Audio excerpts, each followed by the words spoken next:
King Solomon's Mines. Introduction.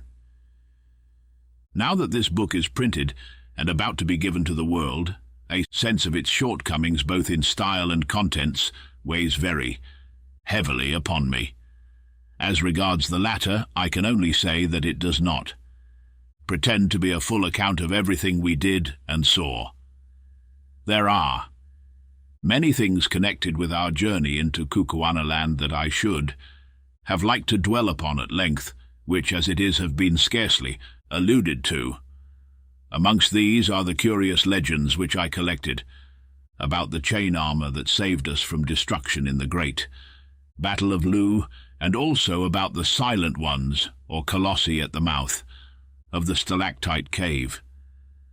Again, if I had given way to my own impulses, I should have wished to go into the differences, some of which are to my mind very suggestive, between the Zulu and Kukwana dialects. Also a few pages might have been given up profitably to the consideration of the indigenous flora and fauna of Kukuanaland. Then there remains the most interesting subject, that, as it is, has only been touched on, incidentally, of the magnificent system of military organization in a force in that country which, in my opinion, is much superior to that inaugurated by Chaka in Zululand, inasmuch as it permits of even more rapid mobilization and does not necessitate the employment of the pernicious system of enforced celibacy. Lastly, I have scarcely spoken of the domestic and family customs of the Kukuanas, many of which are exceedingly quaint, or of their proficiency in the art of smelting and welding metals, this science they carry to considerable perfection, of which a good example is to be seen in their tolas, or heavy throwing knives, the backs of these weapons being made of hammered iron, and the edges of beautiful steel welded with great skill onto the iron frames. The fact of the matter is, I thought with Sir Henry Curtis and Captain Good, that the best plan would be to tell my story in a plain, straightforward manner, and to leave these matters to be dealt with subsequently in whatever way ultimately may appear to be desirable. In the meanwhile, I shall, of course, be delighted to give all information in my power to anybody interested in such things, and now it only remains for me to offer apologies for my blunt way of writing. I can but say in excuse of it that I am more accustomed to handle a rifle than a pen, and cannot make any pretence to the grand literary flights and flourishes which I see in novels, for sometimes I like to read a novel. I suppose the flights and flourishes are desirable, and I regret not being able to supply them, but at the same time I cannot help thinking that simple things are always the most impressive, and that books are easier to understand when they are written in plain language, though perhaps I have no right to set up an opinion on such a matter. A sharp spear, runs the Kukuana saying, needs no polish, and on the same principle I venture to hope that a true story, however strange it may be, does not require to be decked out in fine words. Allan Quatermain. I meet Sir Henry Curtis. It is a curious thing that at my age, 55 last birthday, I should find myself taking up a pen to try to write a history. I wonder what sort of a history it will be when I have finished it, if ever I come to the end of the trip. I have done a good many things in my life, which seems a long one to me, owing to my having begun work so young, perhaps. At an age when other boys are at school, I was earning my living as a trader in the old colony. I have been trading, hunting, fighting, or mining ever since, and yet it is only 8 months ago that I made my pile. It is a big pile now that I have got it. I don't yet know how big, but I do not think I would go through the last 15 or 16 months again for it. No, not if I knew that I should come out safe at the end, pile and all. But then I am a timid man and dislike violence. Moreover, I am almost sick of adventure. I wonder why. I am going to write this book. It is not in my line. I am not a literary man, though very devoted to the Old Testament and also to the Ingoldsby Legends. Let me try to set down my reasons just to see if I have any. First reason, because Sir Henry Curtis and Captain John Good asked me. Second reason, because I am laid up here at Durban with the pain in my left leg. Ever since that confounded lion got hold of me, I have been liable to this trouble, and being rather bad just now, it makes me limp more than ever. There must be some poison in a lion's teeth otherwise. How is it that when your wounds are healed, they break out again, generally, mark you, at the same time of year that you got your mauling? It is a hard thing when one has shot 65 lions or more, as I have in the course of my life, that the 66th should chew your leg like a quid of tobacco. It breaks the routine of the thing, and putting other considerations aside, I am an orderly man and don't like that. This is, by the way. Third reason, because I want my boy Harry, who is over there at the hospital in London studying to become a doctor, to have something to amuse him and keep him out of mischief for a week or so. Hospital work must sometimes pall and grow rather dull, for even of cutting up dead bodies there may come satiety, and as this history will not be dull, whatever else it may be, it will put a little life into things for a day or two while Harry is reading of our adventures. Fourth reason, and last, because I am going to tell the strangest story that I remember. It may seem a queer thing to say, especially considering that there is no woman in it, except Fulata. Stop, though. There is Gagaula, if she was a woman, and not a fiend, but she was 100 at least, and therefore not marriageable, so I don't count her. At any rate, I can safely say that there is not a petticoat in the whole history. Well, I had better come to the yoke. It is a stiff place, and I feel as though I were bogged up to the axle. But suches, as the Boers say, I'm sure I don't know how they spell it, softly does it. A strong team will come through at last, that is, if they are not too poor. You can never do anything with poor oxen. Now, to make a start, I, Allan Quatermain of Durban, Natal, gentleman, make oath and say, that's how I headed my deposition before the magistrate about poor Kiever's and Ventvogel's sad deaths. But somehow it doesn't seem quite the right way to begin a book. And besides, am I a gentleman? What is a gentleman? I don't quite know, and yet I have had to do with niggers. No, I will scratch out that word niggers, for I do not like it. I've known natives who are, and so you will say, Harry, my boy, before you have done with this tale, and I have known mean whites with lots of money and fresh out from home too, who are not. At any rate, I was born a gentleman, though I have been nothing but a poor travelling trader and hunter all my life.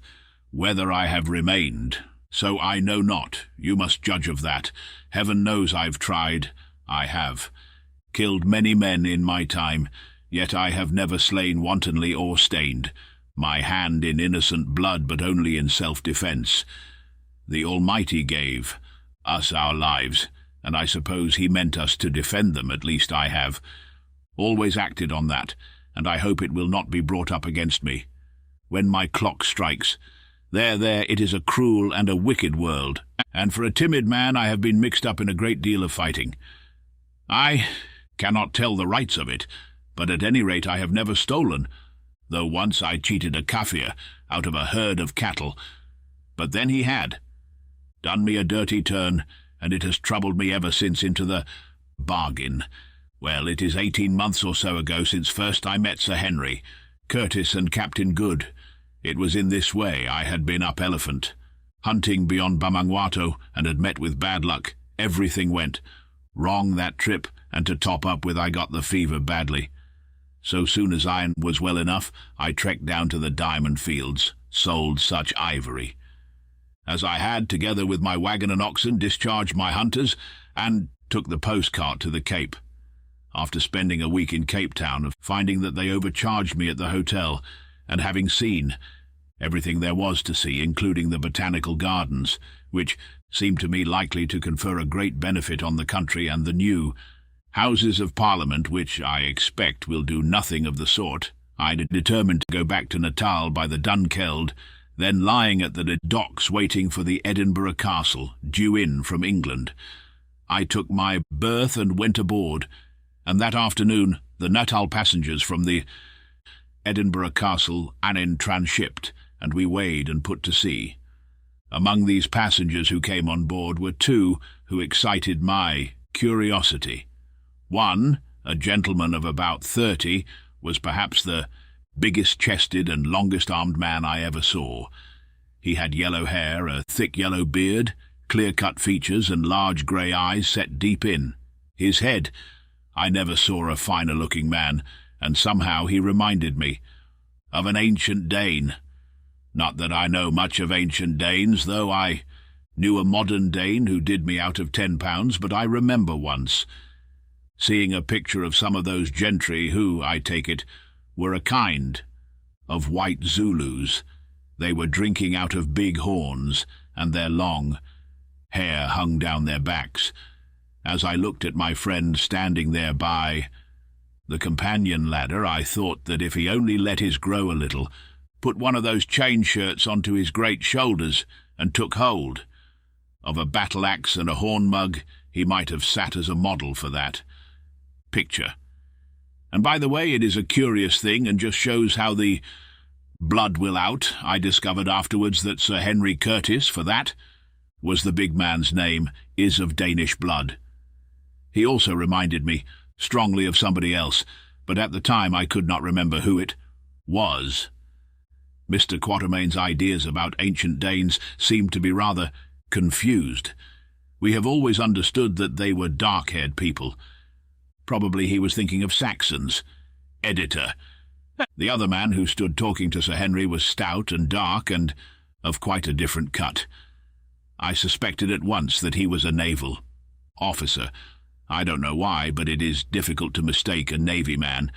I have gone shooting trips with several of them in the course of my life, and they have always proved themselves the best and bravest and nicest fellows I ever met, though sadly given some of them to the use of profane language.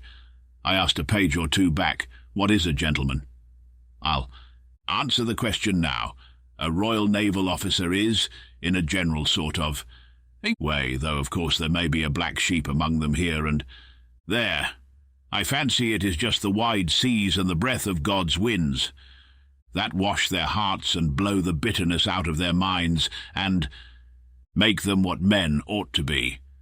Well, to return, I proved right again. I ascertained that the dark man was a naval officer, a lieutenant of 31, who, after 17 years' service, had been turned out of Her Majesty's employ with the barren honour of a commander's rank, because it was impossible that he should be promoted. This is what people who serve the Queen have to expect, to be shot out into the cold world to find a living just when they are beginning really to understand their work and to reach the prime of life. I suppose they don't mind it, but for my own part I had rather earned my bread as a hunter. One's halfpence are as scarce, perhaps, but you do not get so many kicks. The officer's name I found out by referring to the passengers' lists was Good, Captain John Good. He was broad, of medium height, dark, stout, and rather a curious man to look at. He was so very neat and so very clean-shaved, and he always wore an eyeglass in his right eye. It seemed to grow there, for it had no string, and he never took it out, except to wipe it. At first I thought he used to sleep in it, but afterwards I found that this was a mistake. He put it in his trousers pocket when he went to bed, together with his false teeth, of which he had 2 beautiful sets that, my own being none of the best, have often caused me to break the 10th commandment, but I am anticipating. Soon after we had got under way, evening closed in, and brought with it very dirty weather. A keen breeze sprung up off land, and a kind of aggravated Scotch mist soon drove everybody from the deck. As for the Dunkeld, she is a flat-bottomed punt, and going up light as she was, she rolled very heavily. It almost seemed as though she would go right over, but she never did. It was quite impossible to walk about, so I stood near the engines where it was warm and amused myself with watching the pendulum, which was fixed opposite to me, swinging slowly, backwards and forwards as the vessel rolled, and marking the angle she touched at each lurch. "That pendulum's wrong. It is not properly weighted," suddenly said a somewhat testy voice at my shoulder. Looking round, I saw the naval officer whom I had noticed when the passengers came aboard. "Indeed, now, what makes you think so?" I asked. "Think so? I don't think at all. Why, there," as she righted herself, after a roll, "if the ship had really rolled to the degree that thing pointed to, then she would never have rolled again, that's all. But it is just like these merchant skippers, they are always so confoundedly careless." Just then the dinner bell rang, and I was not sorry, for it is a dreadful thing to have to listen to an officer of the Royal Navy when he gets onto that subject. I only know one worse thing, and that is to hear a merchant skipper express his candid opinion of officers of the Royal Navy. Captain Good and I went down to dinner together, and there we found Sir Henry Curtis already seated. He and Captain Good were placed together, and I sat opposite to them. The captain and I soon fell into talk about shooting and what not, he asking me many questions, for he is very inquisitive about all sorts of things, and I answering them as well as I could. Presently he got on to elephants. "Ah, sir," called out somebody who was sitting near me, "you've reached the right man for that. Hunter Quatermain should be able to tell you about elephants if anybody can." Sir Henry, who had been sitting quite quiet listening to our talk, started visibly. "Excuse me, sir," he said, leaning forward across the table and speaking in a low, deep voice, a very suitable voice, it seemed to me, to come out of those great lungs. "Excuse me, sir, but is your name Allan Quatermain?" I said that it was. The big man made no further remark, but I heard him mutter, "Fortunate," into his beard. Presently dinner came to an end, and as we were leaving the saloon, Sir Henry strolled up and asked me if I would come into his cabin to smoke a pipe. I accepted, and he led the way to the Dunkeld deck cabin, and a very good cabin it is.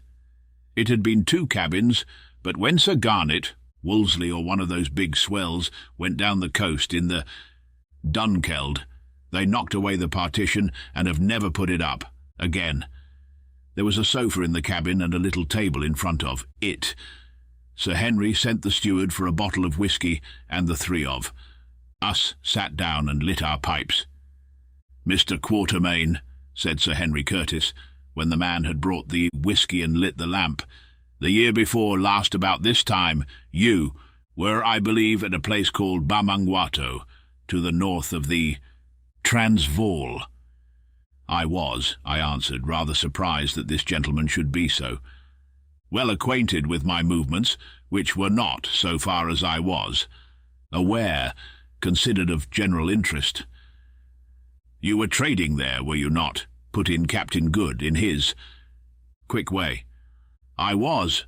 I took up a wagon-load of goods, made a camp outside the settlement, and stopped till I had sold them." Sir Henry was sitting opposite to me in a Madeira chair, his arms leaning on the table. He now looked up, fixing his large grey eyes full upon my face. There was a curious anxiety in them, I thought. "Did you happen to meet a man called Neville there?" "Oh, yes. He outspanned alongside of me for a fortnight to rest his oxen before going on to the interior. I had a letter from a lawyer, few months back, asking me if I knew what had become of him, which I answered to the best of my ability at the time." "Yes," said Sir Henry, "your letter was forwarded to me. You said in it that the gentleman called Neville left Bamangwato at the beginning of May in a wagon with a driver, a voorlooper, and a Kaffir hunter called Jim. His intention of trekking, if possible, as far as Inyati, the extreme trading post in the Matabele country, where he would sell his wagon and proceed on foot. You also said that he did sell his wagon. For 6 months afterwards you saw the wagon in the possession of a Portuguese trader who told you that he had bought it at Inyati from a white man whose name he had forgotten, and that he believed the white man with a native servant had started off for the interior on a shooting trip. Yes. Then came a pause. Mr. Quatermain, said Sir Henry suddenly, I suppose you know or can guess nothing more of the reasons of Mr. Neville's journey to the northward, or as to what point that journey was directed. I heard something, I answered, and stopped. The subject was one which I did not care to discuss. Sir Henry and Captain Good looked at each other, and Captain Good nodded.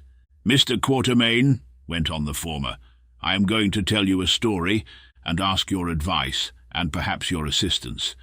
The agent who forwarded me your letter told me that I might rely on it implicitly, as you were, he said, well known and universally respected in Natal, and especially noted for your discretion.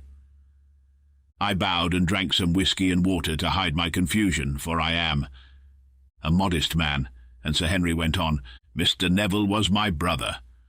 Oh, I said, starting, for now I knew of whom Sir Henry had reminded me when first I saw him. His brother was a much smaller man and had a dark beard, but now that I thought of it, he possessed eyes of the same shade of grey, and with the same keen look in them. The features, too, were not unlike. He was, went on Sir Henry, my only and younger brother, until 5 years ago. I do not suppose that we were ever a month away from each other, but just about 5 years ago a misfortune befell us, as sometimes does happen in families. We quarrelled bitterly, and I behaved unjustly to my brother in my anger. Here Captain Good nodded his head vigorously to himself. The ship gave a big roll just then, so that the looking-glass, which was fixed opposite us to starboard, was for a moment nearly over our heads, and as I was sitting with my hands in my pockets and staring upwards, I could see him nodding like anything. As I dare say you know, went on Sir Henry, if a man dies intestate and has no property but land, real property it is called in England, it all descends to his eldest son. It so happened that just at the time when we quarrelled our father died intestate. He had put off making his will until it was too late. The result was that my brother, who had not been brought up to any profession, was left without a penny. Of course, it would have been my duty to provide for him, but at the time the quarrel between us was so bitter that I did not, to my shame I say it, and he sighed deeply, offer to do anything. It was not that I grudged him justice, but I waited for him to make advances, and he made none. I am sorry to trouble you with all this, Mr. Quatermain, but I must to make things clear, Good? Quite so, said the captain. Mr. Quatermain will, I am sure, keep this history to himself. Of course, said I, for I rather pride myself on my discretion, for which, as Sir Henry had heard, I have some repute. Well, went on Sir Henry, my brother had a few £100 to his account at the time. Without saying anything to me, he drew out this paltry sum, and having adopted the name of Neville, started off for South Africa in the wild hope of making a fortune. This I learned afterwards. Some 3 years passed, and I heard nothing of my brother, though I wrote several times. Doubtless the letters never reached him, but as time went on, I grew more and more troubled about him. I found out, Mr. Quatermain, that blood is thicker than water. That's true, said I, thinking of my boy Harry. I found out, Mr. Quatermain, that I would have given half my fortune to know that my brother George, the only relation I possess, was safe and well, and that I should see him again. But you never did, Curtis, jerked out Captain Good, glancing at the big man's face. Well, Mr. Quatermain, as time went on, I became more and more anxious to find out if my brother was alive or dead, and if alive, to get him home again. I set inquiries on foot, and your letter was one of the results. So far as it went, it was satisfactory, for it showed that lately George was alive, but it did not go far enough. So, to cut a long story short, I made up my mind to come out and look for him myself, and Captain Good was so kind as to come with me. Yes, said the captain, nothing else to do, you see, turned out by my Lords of the Admiralty to starve on half pay. And now perhaps, sir, you will tell us what you know or have heard of the gentleman called Neville, the legend of Solomon's Mines. What was it that you heard about my brother's journey at Bamangwato? Asked Sir Henry, as I paused to fill my pipe before replying to Captain Good. I heard this, I answered, and I have never mentioned it to a soul. Till today. I heard that he was starting for Solomon's Mines. Solomon's Mines! Ejaculated both my hearers at once. Where are they? I don't know, I said. I know where they are said to be. Once I saw the peaks of the mountains that border them, but there were 130 miles of desert between me and them, and I am not aware that any white man ever got across it save one. But perhaps the best thing I can do is to tell you the legend of Solomon's Mines as I know it, you passing your word not to reveal anything I tell you without my permission. Do you agree to that? I have my reasons for asking. Sir Henry nodded, and Captain Good replied, Certainly, certainly. Well, I began, as you may guess, generally speaking, Elephant, hunters are a rough set of men who do not trouble themselves with much, beyond the facts of life and the ways of Kafirs, but here and there you meet a man who takes the trouble to collect traditions from the natives and tries to make out a little piece of the history of this dark land. It was such a man as this who first told me the legend of Solomon's Mines, now a matter of nearly 30 years ago. That was when I was on my first elephant hunt in the Matabele country. His name was Evans, and he was killed the following year, poor fellow, by a wounded buffalo, and lies buried near the Zambezi Falls. I was telling Evans one night, I remember, of some wonderful workings I had found whilst hunting kudu and eland in what is now the Lydenburg district of the Transvaal. I see they have come across these workings again lately in prospecting for gold, but I knew of them years ago. There is a great, wide wagon road cut out of the solid rock and leading to the mouth of the working or gallery. Inside the mouth of this gallery are stacks of gold quartz piled up ready for roasting, which shows that the workers, whoever they were, must have left in a hurry. Also, about 20 paces in, the gallery is built across, and a beautiful bit of masonry it is. Aye, said Evans, but I will spin you a queerer yarn than that. And he went on to tell me how he had found in the far interior a ruined city, which he believed to be the offer of the Bible, and by the way, other more learned men have said the same long since poor Evans's time.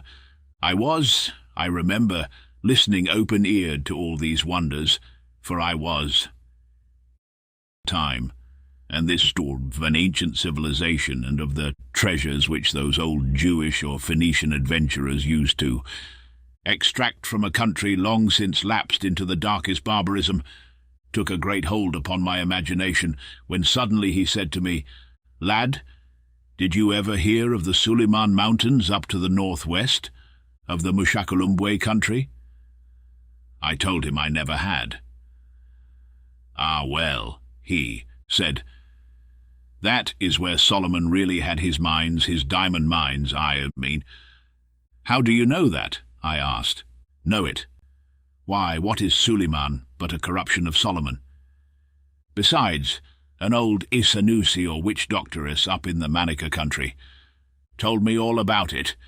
She said that the people who lived across those mountains were a branch of the Zulus, speaking a dialect of Zulu, but finer and bigger men even, that there lived among them great wizards who had learnt their art from white men when all the world was dark, and who had the secret of a wonderful mine of bright stones. 3 Suliman is the Arabic form of Solomon, editor. Well, I laughed at this story at the time, though it interested me, for the diamond fields were not discovered then. But poor Evans went off and was killed, and for 20 years I never thought any more of the matter. However, just 20 years afterwards, and that is a long time, gentlemen. An elephant hunter does not often live for 20 years at his business. I heard something more definite about Suliman's mountains and the country which lies beyond them. I was up beyond the Manica country at a place called Sitanda's Kraal, and a miserable place it was, for a man could get nothing to eat, and there was but little game about. I had an attack of fever and was in a bad way. Generally, when one day a Portuguese arrived with a single companion, a half-breed. Now I know your low-class Delagoa Portuguese well. There is no greater devil unhung in a general way, battening as he does upon human agony and flesh in the shape of slaves. But this was quite a different type of man to the mean fellows whom I had been accustomed to meet. Indeed, in appearance he reminded me more of the polite doms I have read about, for he was tall and thin, with large dark eyes and curling grey mustachios. We talked together for a while, for he could speak broken English, and I understood a little Portuguese, and he told me that his name was José Silvestre, and that he had a place near Delagoa Bay. When he went on next day with his half-breed companion, he said goodbye, taking off his hat quite in the old style. "Goodbye, senor," he said. "If ever we meet again, I shall be the richest man in the world, and I will remember you." I laughed a little. I was too weak to laugh much, and watched him strike out for the great desert to the west, wondering if he was mad or what he thought he was going to find there. A week passed, and I got the better of my fever. One evening I was sitting on the ground in front of the little tent I had with me, chewing the last leg of a miserable fowl I had bought from a native for a bit of cloth worth 20 fowls, and staring at the hot red sun sinking down over the desert, when suddenly I saw a figure, apparently that of a European, for it wore a coat, on the slope of the rising ground opposite to me, about 300 yards away. The figure crept along on its hands and knees, then it got up and staggered forward a few yards on its legs, only to fall and crawl again. Seeing that it must be somebody in distress, I sent one of my hunters to help him, and presently he arrived, and who do you suppose it turned out to be? "José Silvestre, of course," said Captain Good. "Yes, José Silvestre, or rather his skeleton and a little skin. His face was a bright yellow with bilious fever, and his large dark eyes stood nearly out of his head, for all the flesh had gone. There was nothing but yellow parchment-like skin, white hair, and the gaunt bones sticking up beneath. "Water, for the sake of Christ, water!" he moaned, and I saw that his lips were cracked, and his tongue, which protruded between them, was swollen and blackish. I gave him water with a little milk in it, and he drank it in great gulps, 2 quarts or so, without stopping. I would not let him have any more. Then the fever took him again, and he fell down and began to rave about Suliman's mountains and the diamonds and the desert. I carried him into the tent and did what I could for him, which was little enough, but I saw how it must end. About 11 o'clock he grew quieter, and I lay down for a little rest and went to sleep. At dawn I woke again, and in the half-light saw Sylvester sitting up, a strange, gaunt form, and gazing out towards the desert. Presently the first ray of the sun shot right across the wide plain before us till it reached the faraway crest of one of the tallest of the Suliman Mountains, more than 100 miles away. "There it is," cried the dying man in Portuguese, and pointing with his long thin arm, "but I shall never reach it, never. No one will ever reach it." Suddenly he paused and seemed to take a resolution. "Friend," he said, turning towards me, "are you there?" My eyes grow dark. "Yes," I said. "Yes, lie down now and rest." "Aye," he answered, "I shall rest soon. I have time to rest, all eternity. Listen, I am dying. You have been good to me. I will give you the writing. Perhaps you will get there if you can live to pass the desert which has killed my poor servant and me." Then he groped in his shirt and brought out what I thought was a boar, tobacco pouch made of the skin of the swart vet pens or sable antelope. It was fastened with a little strip of hide, what we call a rimpi, and this he tried to loose but could not. He handed it to me. "Untie it," he said. I did so, and extracted a bit of torn yellow linen on which something was written in rusty letters. Inside this rag was a paper. Then he went on feebly, for he was growing weak. "The paper has all—" "That is on the linen. It took me years to read. Listen, my ancestor, a political refugee from Lisbon, and one of the first Portuguese who landed on these shores, wrote that when he was dying on those mountains, which no white foot ever pressed before or since. His name was José da Silvestre, and he lived 300 years ago. His slave, who waited for him on this side of the mountains, found him dead, and brought the writing home to Delagoa. It has been in the family ever since, but none have cared to read it, till at last I did, and I have lost my life over it, but another may succeed, and become the richest man in the world, the richest man in the world. Only give it to no one, Signor. Go. Yourself." Then he began to wander again, and in an hour it was all over. God rest him. He died very quietly, and I buried him deep with big boulders on his breast, so I do not think that the jackals can have dug him up, and then I came away. "Aye, but the document," said Sir Henry in a tone of deep interest. "Yes, the document. What was in it?" added the captain. "Well, gentlemen, if you like I will tell you.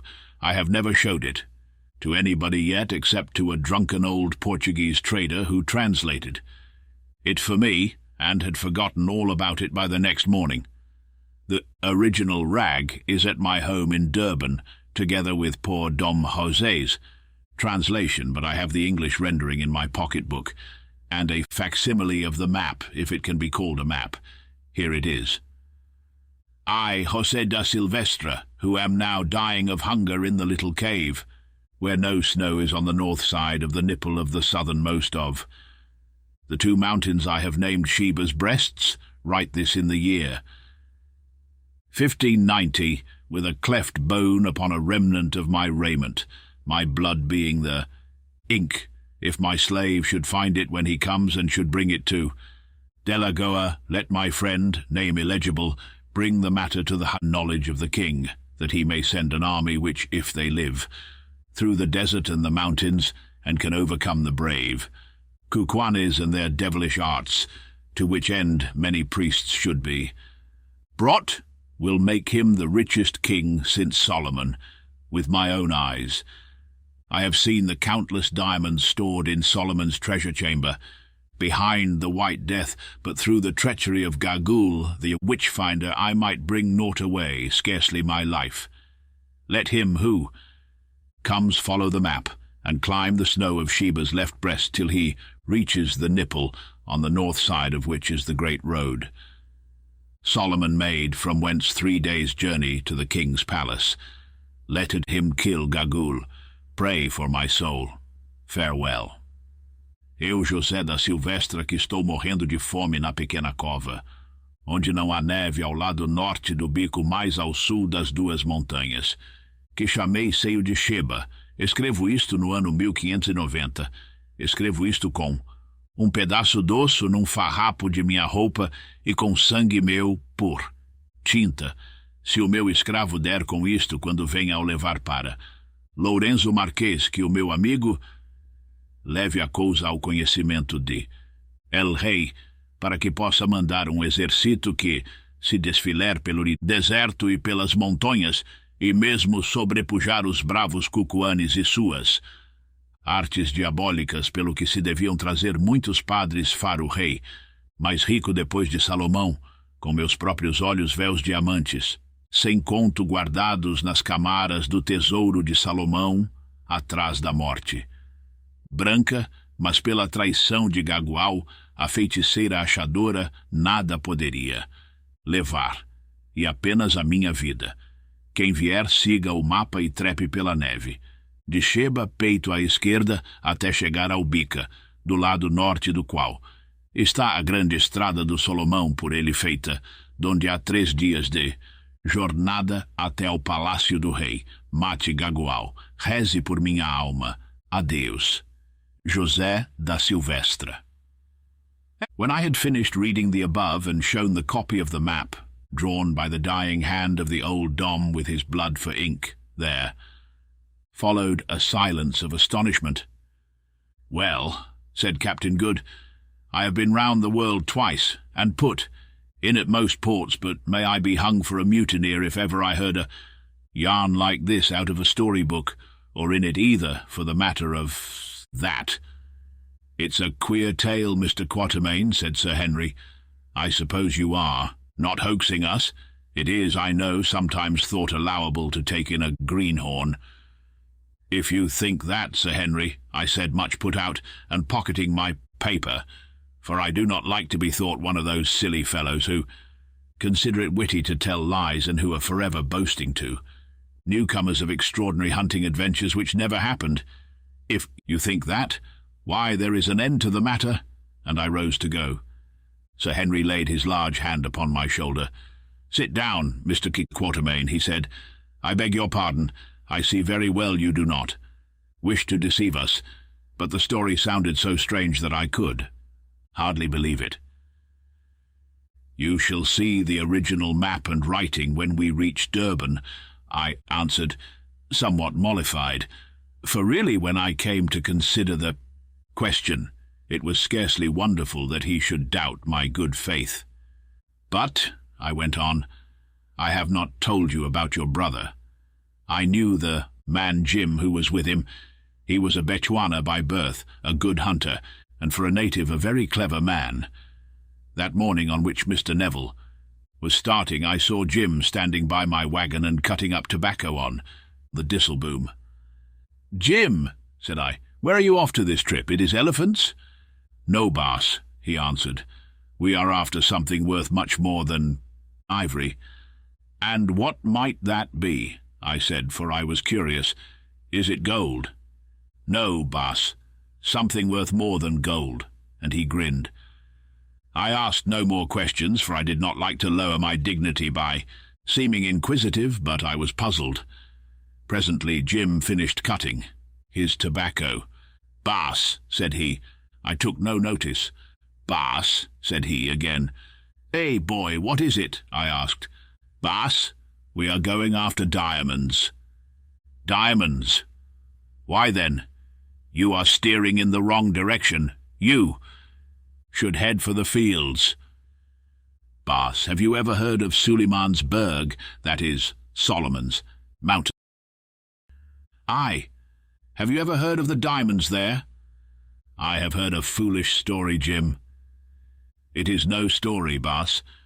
Once I knew a woman who came from there and reached Natal with her child. She told me she is dead now. Your master will feed the aasvogels, that is vultures, Jim, if he tries to reach Suleiman's country, and so will you if they can get any. Pickings off your worthless old carcass," said I. He grinned. "Mayhap, boss, man must die. I'd rather like to try a new country myself. The elephants are getting worked out about here." "Ah, my boy," I said, "you wait till the pale old man gets a grip of your yellow throat, and then we shall hear what sort of a tune you sing." Half an hour after that I saw Neville's wagon move off. Presently Jim came back running. "Goodbye, boss," he said. "I didn't like to start without bidding you goodbye, for I dare say you are right, and that we shall never trek south again. Is your master really going to Suleiman's Berg, Jim, or are you lying?" "No," he answered, "he is going. He told me he was bound to make his fortune somehow, or try to, so he might as well have a fling for the diamonds. "Oh," I said, "wait a bit, Jim. Will you take a note to your master, Jim, and promise not to give it to him till you reach Inyati?" Which was some 100 miles off. "Yes, Bus." So I took a scrap of paper and wrote on it, "Let him who comes climb the snow of Sheba's left breast till he reaches the nipple on, the north side of which is Solomon's great road. Now, Jim," I said, "when you give this to your master, tell him he had better follow the advice on it implicitly. You are not to give it to him now, because I don't want him back asking me questions which I won't answer. Now be off, you idle fellow. The wagon is nearly out of his sight." Jim took the note and went, and that is all I know about your brother, Sir Henry, but I am much afraid. "Mr. Quatermain," said Sir Henry, "I am going to look for my brother. I am going to trace him to Suleiman's mountains, and over them if necessary till I find him, or until I know that he is dead. Will you come with me?" I am, as I think I have said, a cautious man, indeed a timid one, and this suggestion frightened me. It seemed to me that to undertake such a journey would be to go to certain death, and putting other considerations aside, as I had a son to support, I could not afford to die just then. "No, thank you, Sir Henry. I think I had rather not," I answered. "I am too old for wild goose chases of that sort, and we should only end up like my poor friend Sylvestre. I have a son dependent on me, so I cannot afford to risk my life foolishly." Both Sir Henry and Captain Good looked very disappointed. "Mr. Quatermain," said the former, "I am well off, and I am bent upon this business. You may put the remuneration for your services at whatever figure you like in reason, and it shall be paid over to you. Before we start, moreover, I will arrange in the event untoward happening to us or to you, that your son shall be suitably provided for. You will see from this offer how necessary I think your presence. Also, if by chance we should reach this place and find diamonds, they shall belong to you and Good equally. I do not want them, but of course that promise is worth nothing at all, though the same thing would apply to any ivory we might get. You may pretty well make your own terms with me, Mr. Quatermain, and of course I shall pay all expenses." "Sir Henry," said I, "this is the most liberal proposal I ever had, and one not to be sneezed at by a poor hunter and trader. But the job is the biggest I have come across, and I must take time to think it over. I will give you my answer before we get to Durban." "Very good," answered Sir Henry. Then I said good night and turned in and dreamt about poor long dead Sylvestre and the diamonds. Umbopa enters our service. It takes from 4 to 5 days, according to the speed of the vessel and the state of the weather, to run up from the Cape to Durban.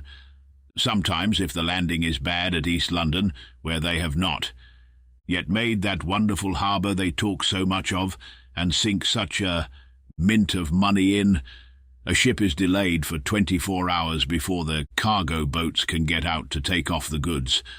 But on this occasion we had not to wait at all, for there were no breakers on the bar to speak of, and the tugs came out at once with the long strings of ugly, flat-bottomed boats behind them, into which the packages were bundled.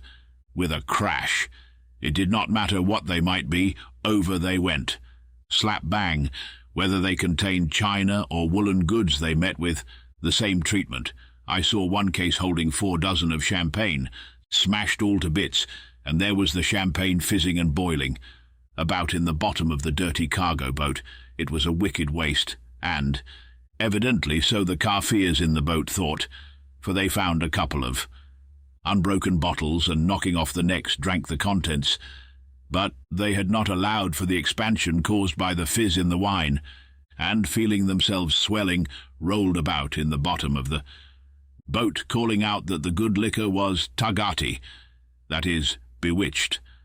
I spoke to them from the vessel, and told them it was the white man's strongest medicine, and that they were as good as dead men.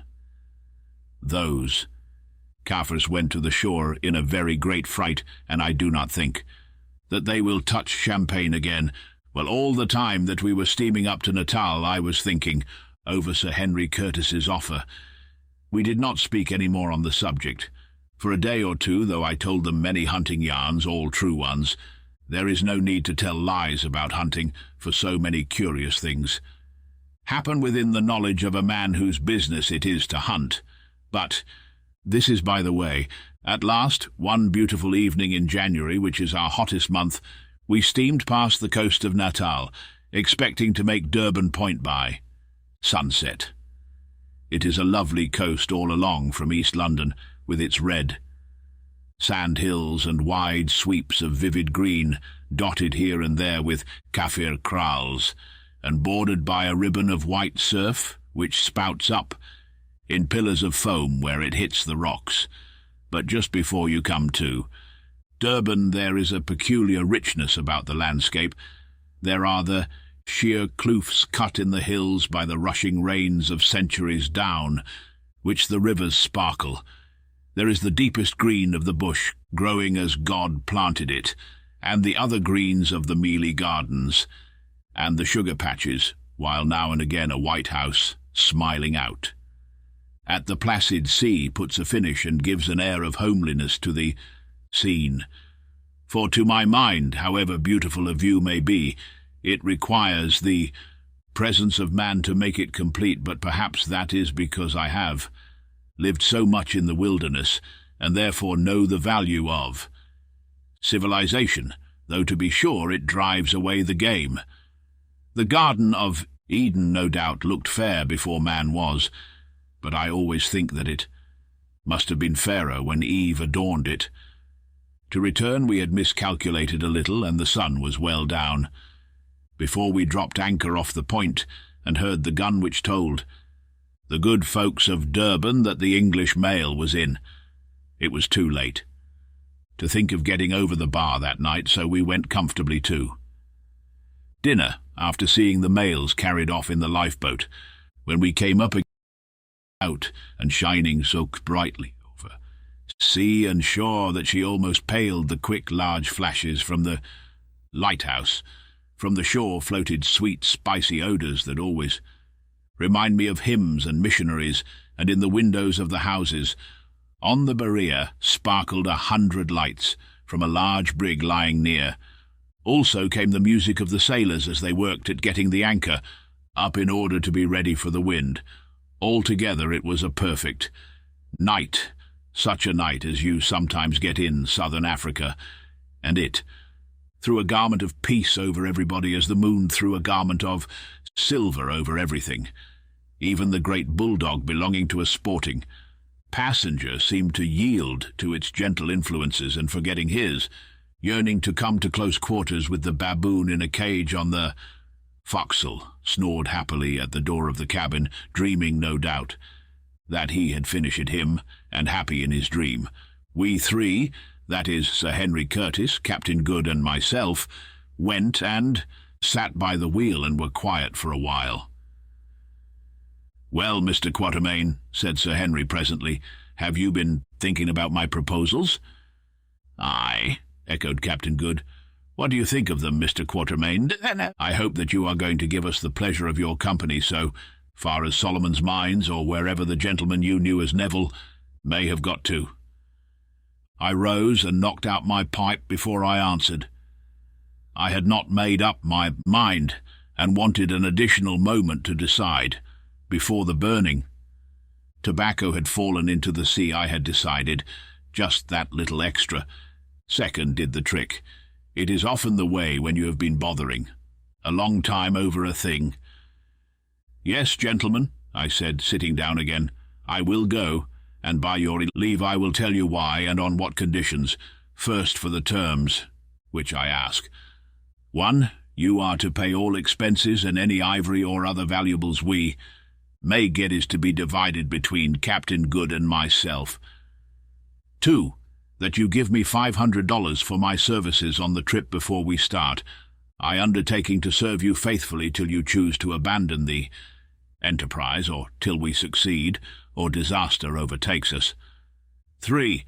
That before we trek you execute a deed agreeing, in the event of my death or disablement, to pay my boy Harry, who is studying medicine over there in London at Guy's Hospital, a sum of $200 a year for 5 years, by which time he ought to be able to earn a living for himself, if he is worth his salt. That is all, I think, and I dare say you will say quite enough too." "No," answered Sir Henry. "I accept them gladly. I am bent upon this project, and would pay more than that for your help, considering the peculiar and exclusive knowledge which you possess. Pity I did not ask it then, but I won't go back on my word. And now that I have got my terms, I will tell you my reasons for making up my mind to go. First of all, gentlemen, I have been observing you both for the last few days, and if you will not think me impertinent, I may say that I like you, and believe that we shall come up well to the yoke together. That is something, let me tell you, when one has a long journey like this before one. And now, as to the journey itself, I tell you flatly, Sir Henry and Captain Good, that I do not think it probable we can come out of it." That is, if we attempt to cross the Suleiman Mountains, what was the fate of the old Dom de Silvestre 300 years ago? What was the fate of his descendant 20 years ago? What has been your brother's fate? I tell you frankly, gentlemen, that as their fates were, so I believe ours will be. I paused to watch the effect of my words. Captain Good looked a little uncomfortable, but Sir Henry's face did not change. "We must take our chance," he said. "You may perhaps wonder," I went on, "why, if I think this, I, who am, as I told you, a timid man, should undertake such a journey. It is for 2 reasons. First, I am a fatalist, and believe that my time is appointed to come quite without reference to my own movements and will, and that if I am to go to Suleiman's Mountains to be killed, I shall go there and shall be killed. God Almighty, no doubt, knows his mind about me, so I need not trouble on that point. Secondly, I am a poor man. For nearly 40 years I have hunted and traded, but I have never made more than a living. Well, gentlemen, I don't know if you are aware that the average life of an elephant hunter from the time he takes to the trade is between 4 and 5 years. So you see, I have lived through about 7 generations of my class, and I should think that my time cannot be far off anyway. Now, if anything were to happen to me in the ordinary course of business, by the time my debts are paid, there would be nothing left to support my son Harry, whilst he was getting in the way of earning a living, whereas now he will be set up for 5 years. There is the whole affair in a nutshell." "Mr. Quatermain," said Sir Henry, who had been giving me his most serious attention, "your motives for undertaking an enterprise which you believe can only end in disaster reflect a great deal of credit on you. Whether or not you are right, of course time and the event alone can show. But whether you are right or wrong, I may as well tell you at once that I am going through with it to the end, sweet or bitter. If we—" "Sir, be knocked on the head. All I have to say is that I hope we get a little shooting first, eh? Good?" Yes, yes," put in the captain. "We have all 3 of us been accustomed to face danger and to hold our lives in our hands in various ways, so it is no good turning back now. And now I vote we go down to the saloon and take an observation, just for luck, you know." And we did, through the bottom of a tumbler. Next day we went ashore, and I put up Sir Henry and Captain Good at the little shanty I have built on the Berea, and which I call my home. There are only 3 rooms and a kitchen in it, and it is constructed of green brick with a galvanized iron roof. But there is a good garden, with the best loquat trees in it that I know, and some nice young mangoes, of which I hope great things. The curator of the botanical gardens gave them to me. It is looked after by an old hunter of mine, named Jack, whose thigh was so badly broken by a buffalo cow in Sikukuni's country that he will never hunt again, but he can potter about and garden, being a Griqua by birth. You will never persuade a Zulu to take much interest in gardening. It is a peaceful art, and Peaceful arts are not in his line. Sir Henry and Good slept in a tent pitched in my little grove of orange trees at the end of the garden, for there was no room for them in the house, and what with the smell of the bloom and the sight of the green and golden fruit, in Durban you will see all three on the tree. Together, I dare say it is a pleasant place enough, for we have few mosquitoes here on the Berea, unless there happens to come an unusually heavy rain. Well, to get on, for if I do not, Harry, you will be tired of my story. Before ever we fetch up at Suliman's Mountains, having once made up my mind to go, I set about making the necessary preparations. First, I secured the deed from Sir Henry, providing for you, my boy, in case of accidents. There was some difficulty about its legal execution, as Sir Henry was a stranger here, and the property to be charged is over the water. But it was ultimately got over with the help of a lawyer, who charged $20 for the job, a price that I thought outrageous. Then I pocketed my check for $500. Having paid this tribute to my bump of caution, I purchased a wagon and a span of oxen on Sir Henry's behalf, and beauties they were. It was a 22-foot wagon with iron axles, very strong, very light, and built throughout of stink wood.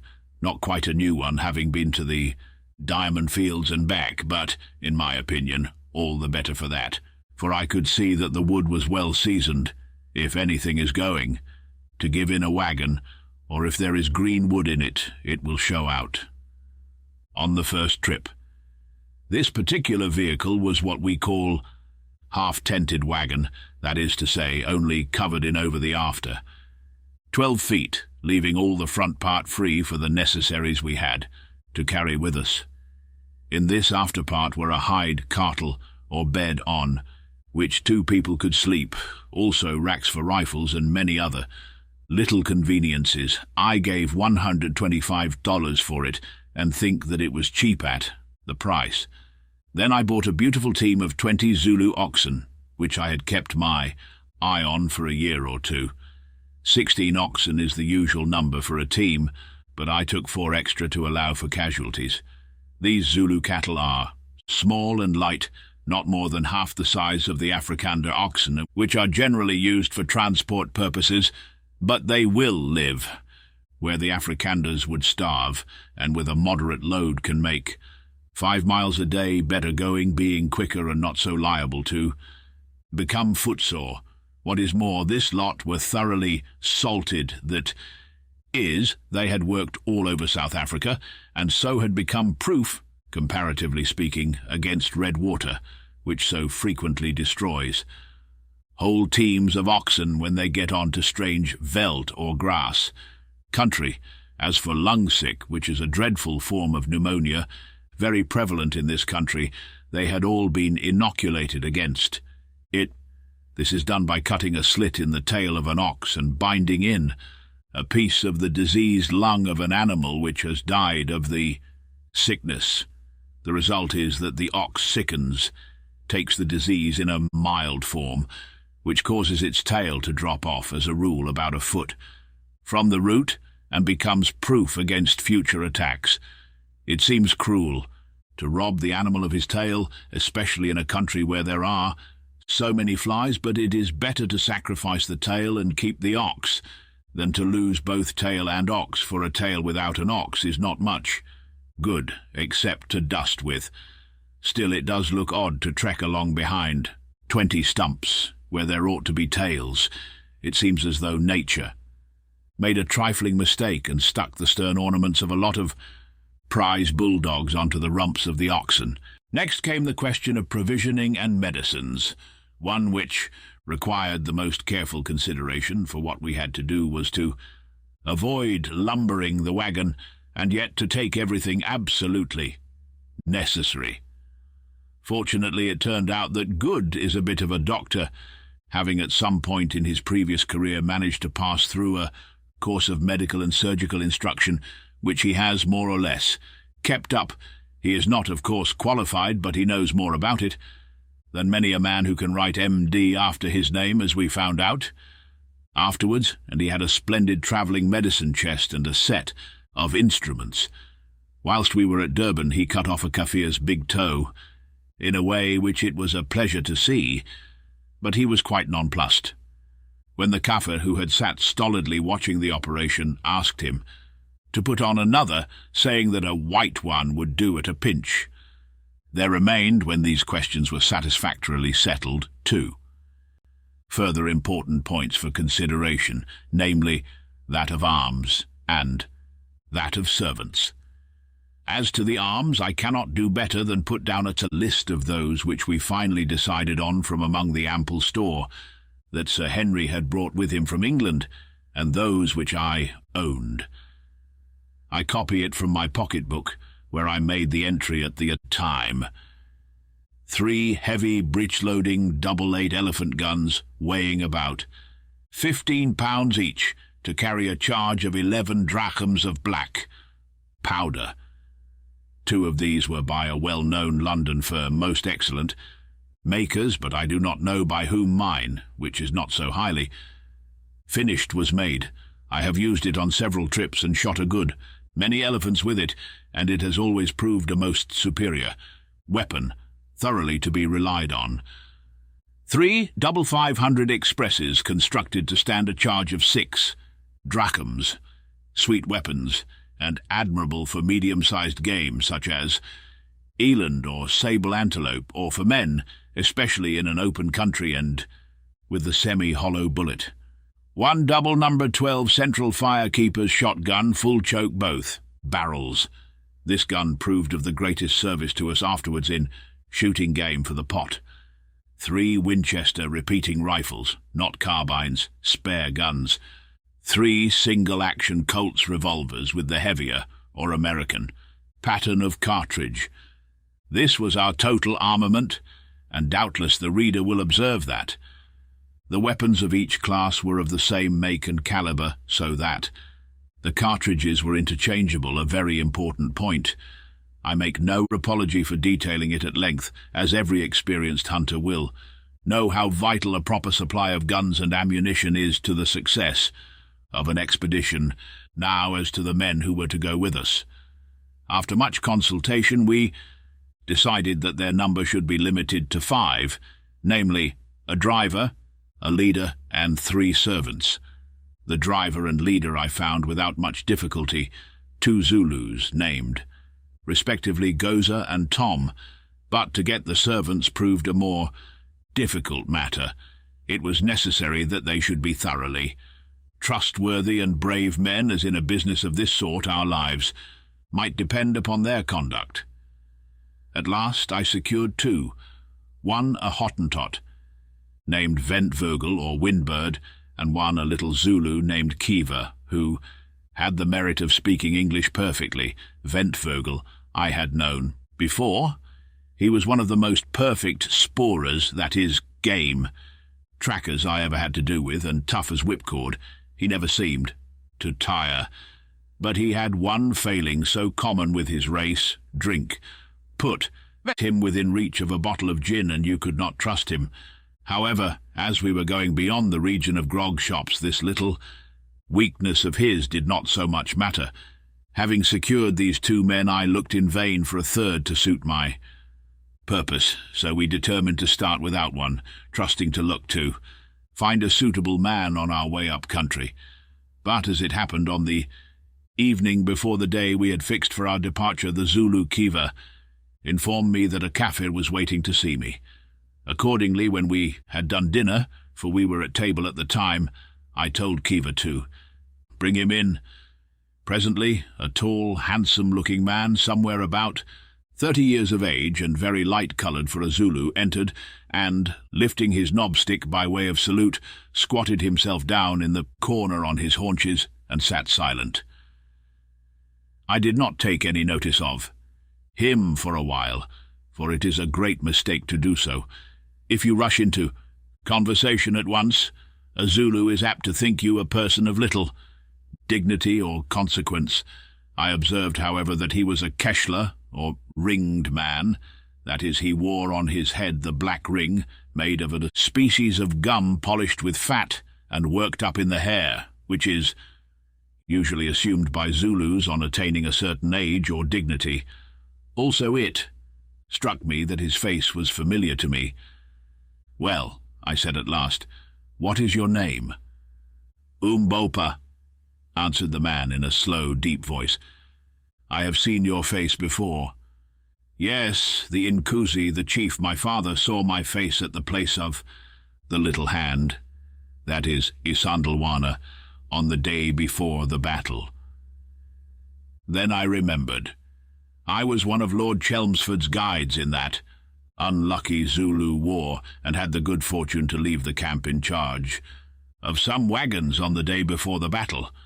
While I was waiting for the cattle to be inspanned, I fell into conversation with this man who held some small command among the native auxiliaries, and he had expressed to me his doubts as to the safety of the camp. At the time I'd told him to hold his tongue and leave such matters to wiser heads, but afterwards I thought of his words. "I remember," I said. "What is it you want?" "It is this, Macumazahn. That is my Kafir name, and means the man who gets up in the middle of the night, or, in vulgar English, he who keeps his eyes open. I hear that you go on a great expedition far into the north with the white chiefs from over the water. Is it a true word?" "It is." "I hear that you go even to the Lukanga River, a moon's journey beyond, the Manica country. Is this so also, Macumazahn?" "Why do you ask whither we go? What is it to you?" I answered. "Suspiciously, for the objects of our journey had been kept a day secret. It is this, O white men, that if indeed you travel so far, I would travel with you." There was a certain assumption of dignity in the man's mode of speech, and especially in his use of the words "O white men" instead of "Os Inkosis" or chiefs, which struck me. "You forget yourself a little," I said. "Your words run out unawares. That is not the way to speak. What is your name, and where is your kraal? Tell us, that we may know with whom we have to deal." "My name is Umbopa. I am of the Zulu people, yet not of them. The house of my tribe is in the far north. It was left behind when the Zulus came, down here 1,000 years ago, long before Chaka reigned in Zululand. I have no kraal. I have wandered for many years. I came from the north as a child to Zululand. I was Ketawayo's man in the Nkomabakosi regiment, serving there under the great captain, Umslopogasi of the Axe, who taught my hands to fight. Afterwards I ran away from Zululand and came to Natal because I wanted to see the white man's ways. Next I fought against Ketawayo in the war. Since then I've been working in Natal. Now I am tired and would go north again. Here is not my place. I want no money, but I am a brave man and am worth my place and meat. I have spoken." For the history of Umslopogasi and his axe, the reader is referred to the books called Allan Quatermain and Nada the Lily. I was rather puzzled by this man and his way of speech. It was evident to me from his manner that in the main he was telling the truth, but somehow he seemed different from the ordinary run of Zulus, and I rather mistrusted his offer to come without pay. Being in a difficulty, I translated his words to Sir Henry and Good and asked them their opinion. Sir Henry told me to ask him to stand up. Umbopa did so, at the same time slipping off the long military greatcoat which he wore, and revealing himself naked except for the mucha round his centre and a necklace of lion's claws. Certainly he was a magnificent-looking man. I never saw a finer native. Standing about 6'3" high he was, broad in proportion and very shapely. In that light, too, his skin looked scarcely more than dark, except here and there where deep black scars marked old assegai wounds. Sir Henry walked up to him and looked into his proud, handsome face. "They make a good pair, don't they?" said Good. "One as big as the other." "I like your looks, Mr. Umbopa, and I will take you as my servant," said Sir Henry in English. Umbopa evidently understood him, for he answered in Zulu, "It is well." and then added, with a glance at the white man's great stature and breadth, "We are men, thou and I, an elephant hunt." Now I do not propose to narrate at full length all the incidents of our long travel up to Sitanda's kraal, near the junction of the Lukanga and Kalukwe rivers. It was a journey of more than 1,000 miles from Durban, the last 300 or so of which we had to make on foot, owing to the frequent presence of the dreadful tsetse fly, whose bite is fatal to all animals except donkeys and men. We left Durban at the end of January, and it was in the second week of May that we camped near Sitanda's kraal. Our adventures on the way were many and various, but as they are of the sort which befall every African hunter, with one exception to be presently detailed, I shall not set them down here, lest I should render this history too wearisome. At Inyati, the outlying trading station in the Matabele country, of which Lobengula, a great and cruel scoundrel, is king, with many regrets we parted from our comfortable wagon. Only 12 oxen remained. To us, out of the beautiful span of 20 which I had bought at Durban, one we lost from the bite of a cobra, 3 had perished from poverty, and the want of water, 1 strayed and the other 3 died from, eating the poisonous herb called tulip. 5 more sickened from this cause, but we managed to cure them with doses of an infusion made by boiling down the tulip leaves. If administered in time, this is a very effective antidote. The wagon and the oxen we left in the immediate charge of Goza and Tom, our driver and leader, both trustworthy boys, requesting a worthy Scotch missionary who lived in this distant place to keep an eye on them. Then, accompanied by Umbopa, Kiva, Ventvögel, and half a dozen bearers whom we hired on the spot, we started off on foot upon our wild quest. I remember we were all a little silent on the occasion of this departure, and I think that each of us was wondering if we should ever see our wagon again. For my part, I never expected to do so for a while. We tramped on in silence till Umbopa, who was marching in front, broke into a Zulu chant about how some brave men, tired of life and the tameness of things, started off into a vast wilderness to find new things or die, and how, lo and behold, when they had travelled far into the wilderness, they found that it was not a wilderness at all, but a beautiful place full of young wives and fat cattle, of game to hunt and enemies to kill. Then we all laughed and took it for a good omen. Umbopa was a cheerful savage in a dignified sort of way, when he was not suffering from one of his fits of brooding, and he had a wonderful knack of keeping up our spirits. We all grew very fond of him. And now for the one adventure to which I am going to treat myself, for I do dearly love a hunting yarn. About a fortnight's march from Inyati, we came across a peculiarly beautiful bit of well-watered woodland country. The kloofs in the hills were covered with dense bush, idoro bush as the natives call it, and, in some places, with the wachtinbesh, or wait-a-little thorn. And there were great quantities of the lovely machabel tree, laden with refreshing yellow fruit, having enormous stones. This tree is the elephant's favourite food, and there were not wanting signs that the great brutes had been about, for not only was their spoor frequent, but in many places the trees were broken down and even uprooted. The elephant is a destructive feeder. One evening, after a long day's march, we came to a spot of great loveliness. At the foot of a bush-clad hill lay a dry riverbed in which, however, were to be found pools of crystal water all trodden round with the hoof-prints of game. Facing this hill was a park-like plain where grew clumps of flat-topped mimosa, varied with occasional glossy-leaved machabels, and all round stretched the sea of pathless, silent bush. As we emerged into this riverbed path, suddenly we started a troop of tall giraffes who galloped, or rather sailed off in their strange gait, their tails screwed up over their backs and their hooves rattling like castanets.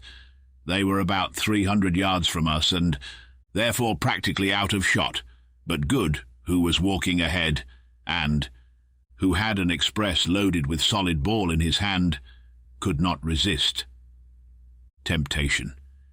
Lifting his gun, he let drive at the last, a young cow, by some extraordinary chance the ball struck it full on the back of the neck, shattering the spinal column, and that giraffe went rolling head over heels just like a rabbit. I never saw a more curious thing. "Curse it," said Good, for I'm sorry to say he had a habit of using strong language when excited, contracted no doubt in the course of his nautical career. "Curse it, I've killed him."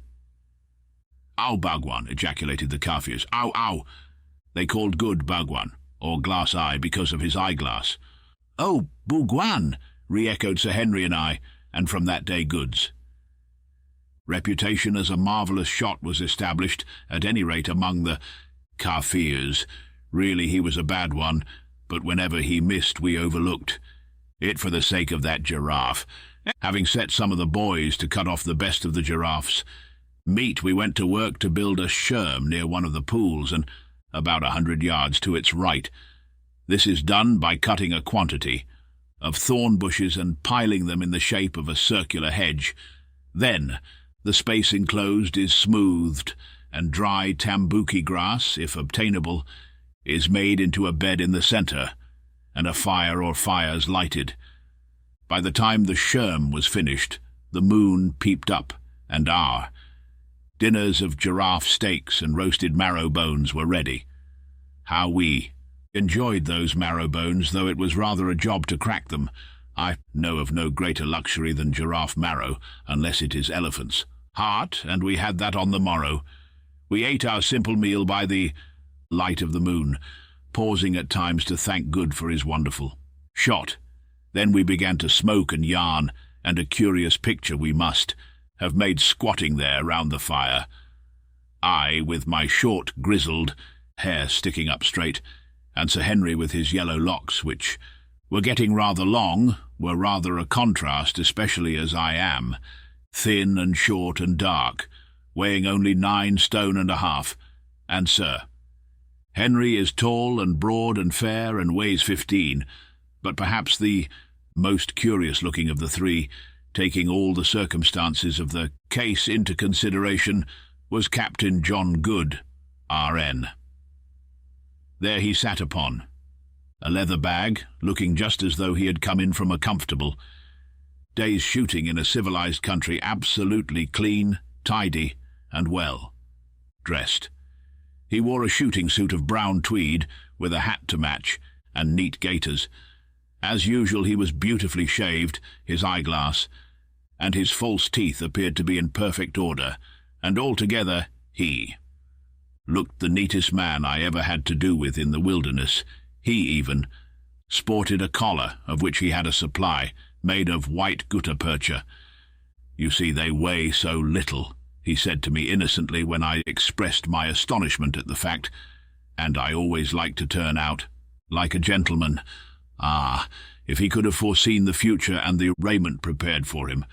Well, there we three sat yarning away in the beautiful moonlight, and watching the Kafirs a few yards off sucking their intoxicating dacha from a pipe of which the mouthpiece was made of the horn of an eland, till one by one they rolled themselves up in their blankets and went to sleep by the fire, that is, all except Umbopa, who was a little apart, his chin resting on his hand and thinking deeply.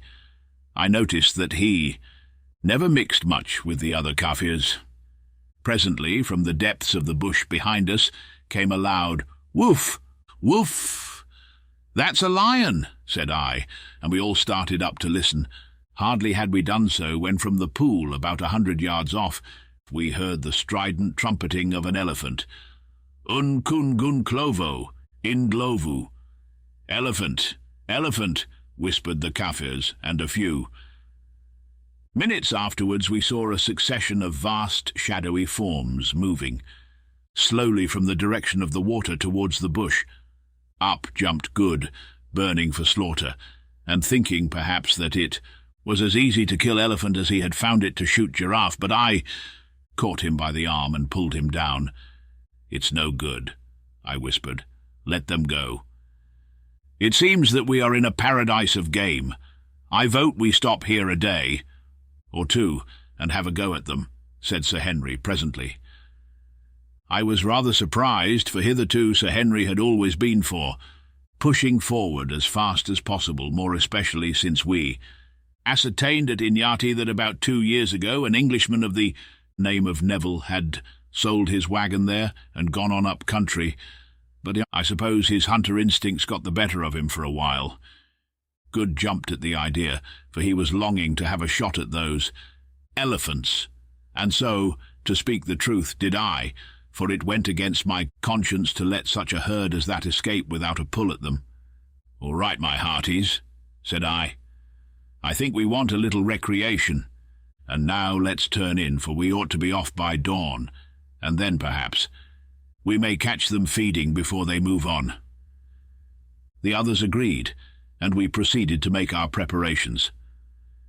Good took off his clothes, shook them, put his eyeglass and his false teeth into his trousers pocket, and folding each article neatly, placed it out of the dew under a corner of his mackintosh sheet. Sir Henry and I contented ourselves with rougher arrangements, and soon were curled up in our blankets and dropping off into the dreamless sleep that rewards the traveller. Go. What was that? Suddenly, from the direction of the water came sounds of violent scuffling, and next instant there broke upon our ears a succession of the most awful roars. There was no mistaking their origin, only a lion. As that, we all jumped up and looked towards the water, in the direction of which we saw a confused mass, yellow and black in colour, staggering and struggling towards us. We seized our rifles, and slipping on our veldschoons, that is, shoes made of untanned hide, ran out of the scherm. By this time the mass had fallen, and was rolling over and over on the ground, and when we reached the spot it struggled no longer, but lay quite still. Now we saw what it was.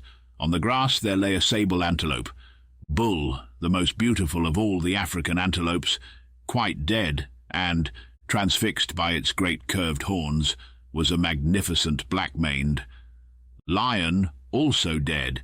Evidently what had happened was this: the sable antelope had come down to drink at the pool, where the lion, no doubt the same which we had heard, was lying in wait. While the antelope drank, the lion had sprung upon him, only to be received upon the sharp curved horns and transfixed. Once before I saw a similar thing happen. Then the lion, unable to free himself, had torn and bitten at the back and neck of which, maddened with fear and pain, had rushed on, until it dropped dead. As soon as we had examined the beasts sufficiently, we called the Kafirs, and between us managed to drag their carcasses up to the scherm. After that we went in and lay down, to wake no more till dawn.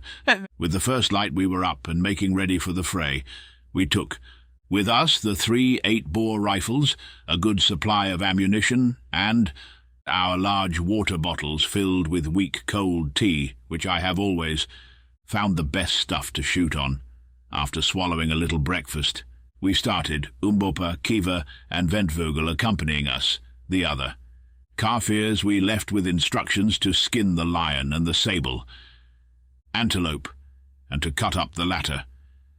We had no difficulty in finding the broad elephant trail, which Ventvogel, after examination, pronounced to have been made by between 20 and 30 elephants, most of them full-grown bulls.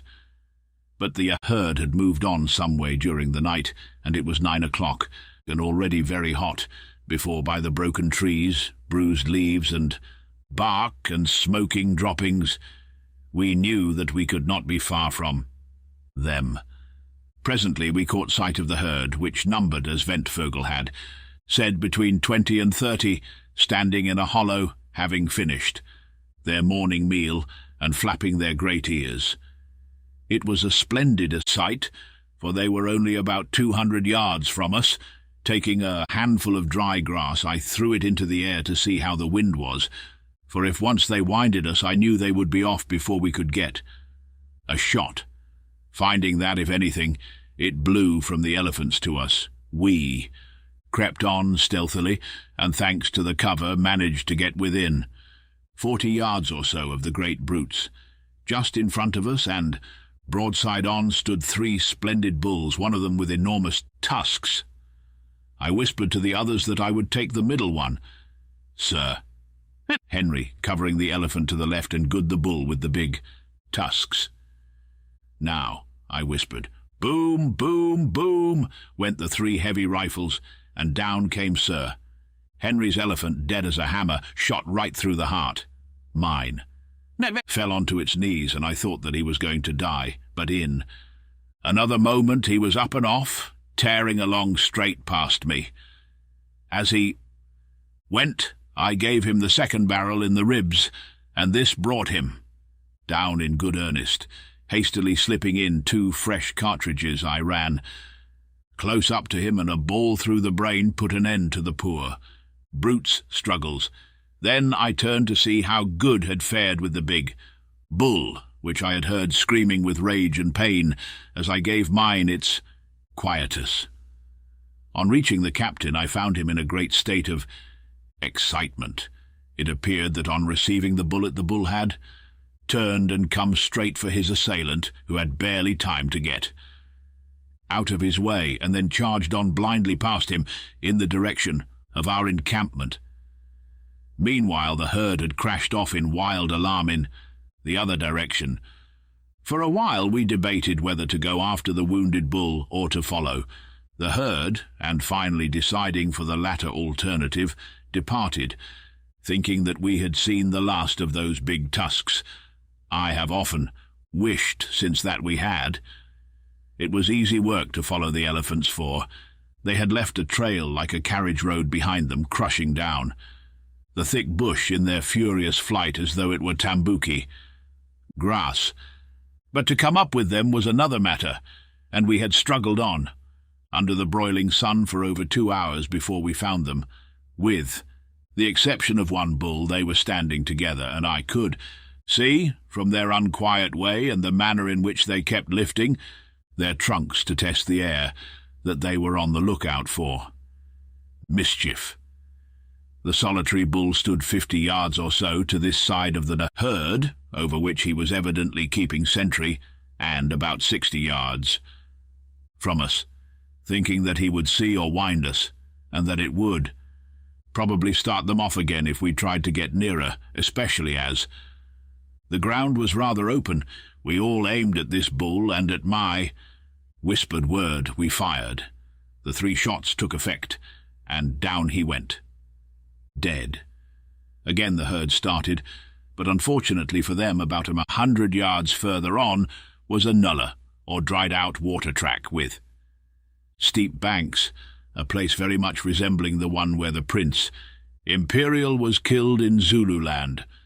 Into this the elephants plunged, and when we reached the edge we found them struggling in wild confusion to get up the other bank, filling the air with their screams and trumpeting as they pushed one another aside in their selfish panic, just like so many human beings. Now was our opportunity, and firing away as quickly as we could load, we killed 5 of the poor beasts, and no doubt should have bagged the whole herd, had they not suddenly given up their attempts to climb the bank and rushed headlong down the nullah. We were too tired to follow them, and perhaps also a little sick of slaughter, 8 elephants being a pretty good bag for one day. So after we were rested a little, and the Kafirs had cut out the hearts of 2 of the dead elephants for supper, we started homewards, very well pleased with our day's work, having made up our minds to send the bearers on the morrow to chop away the tusks. Shortly after we repassed the spot where Good had wounded the patriarchal bull, we came across a herd of eland, but did not shoot at them, as we had plenty of meat. They trotted past us and then stopped behind a little patch of bush about 100 yards away, wheeling round to look at us. As Good was anxious to get a near view of them, Never having seen any land close, he handed his rifle to Umbopa, and, followed by Kiva, strolled up to the patch of bush. We sat down and waited for him, not sorry of the excuse for a little rest. The sun was just going down in its reddest glory, and Sir Henry and I were admiring the lovely scene, when suddenly we heard an elephant scream and saw its huge and rushing form with uplifted trunk and tail, silhouetted against the great fiery globe of the sun. Next second we saw something else, and that was Good and Kiva tearing back towards us, with the wounded bull, for it was he, charging after them. For a moment we did not dare to fire, though at that distance it would have been of little use if we had done so, for fear of hitting one of them, and the next a dreadful thing happened. Good fell a victim to his passion for civilized dress. Had he consented to discard his trousers and gaiters, like the rest of us, and to hunt in a flannel shirt and a pair of veldschoons, it would have been all right. But as it was, his trousers cumbered him in that desperate race, and presently, when he was about 60 yards from us, his boot, polished by the dry grass, slipped, and down he went on his face right in front of the elephant. We gave a gasp, for we knew that he must die, and ran as hard as we could towards him.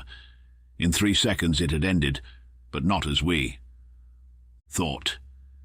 Kiva, the Zulu boy, saw his master fall, and brave lad as he was, turned and flung his assegai straight into the elephant's face. It stuck in his trunk. With a scream of pain, the brute seized the poor Zulu, hurled him to the earth, and placing one huge foot onto his body about the middle, twined its trunk round his upper part, and tore him in two.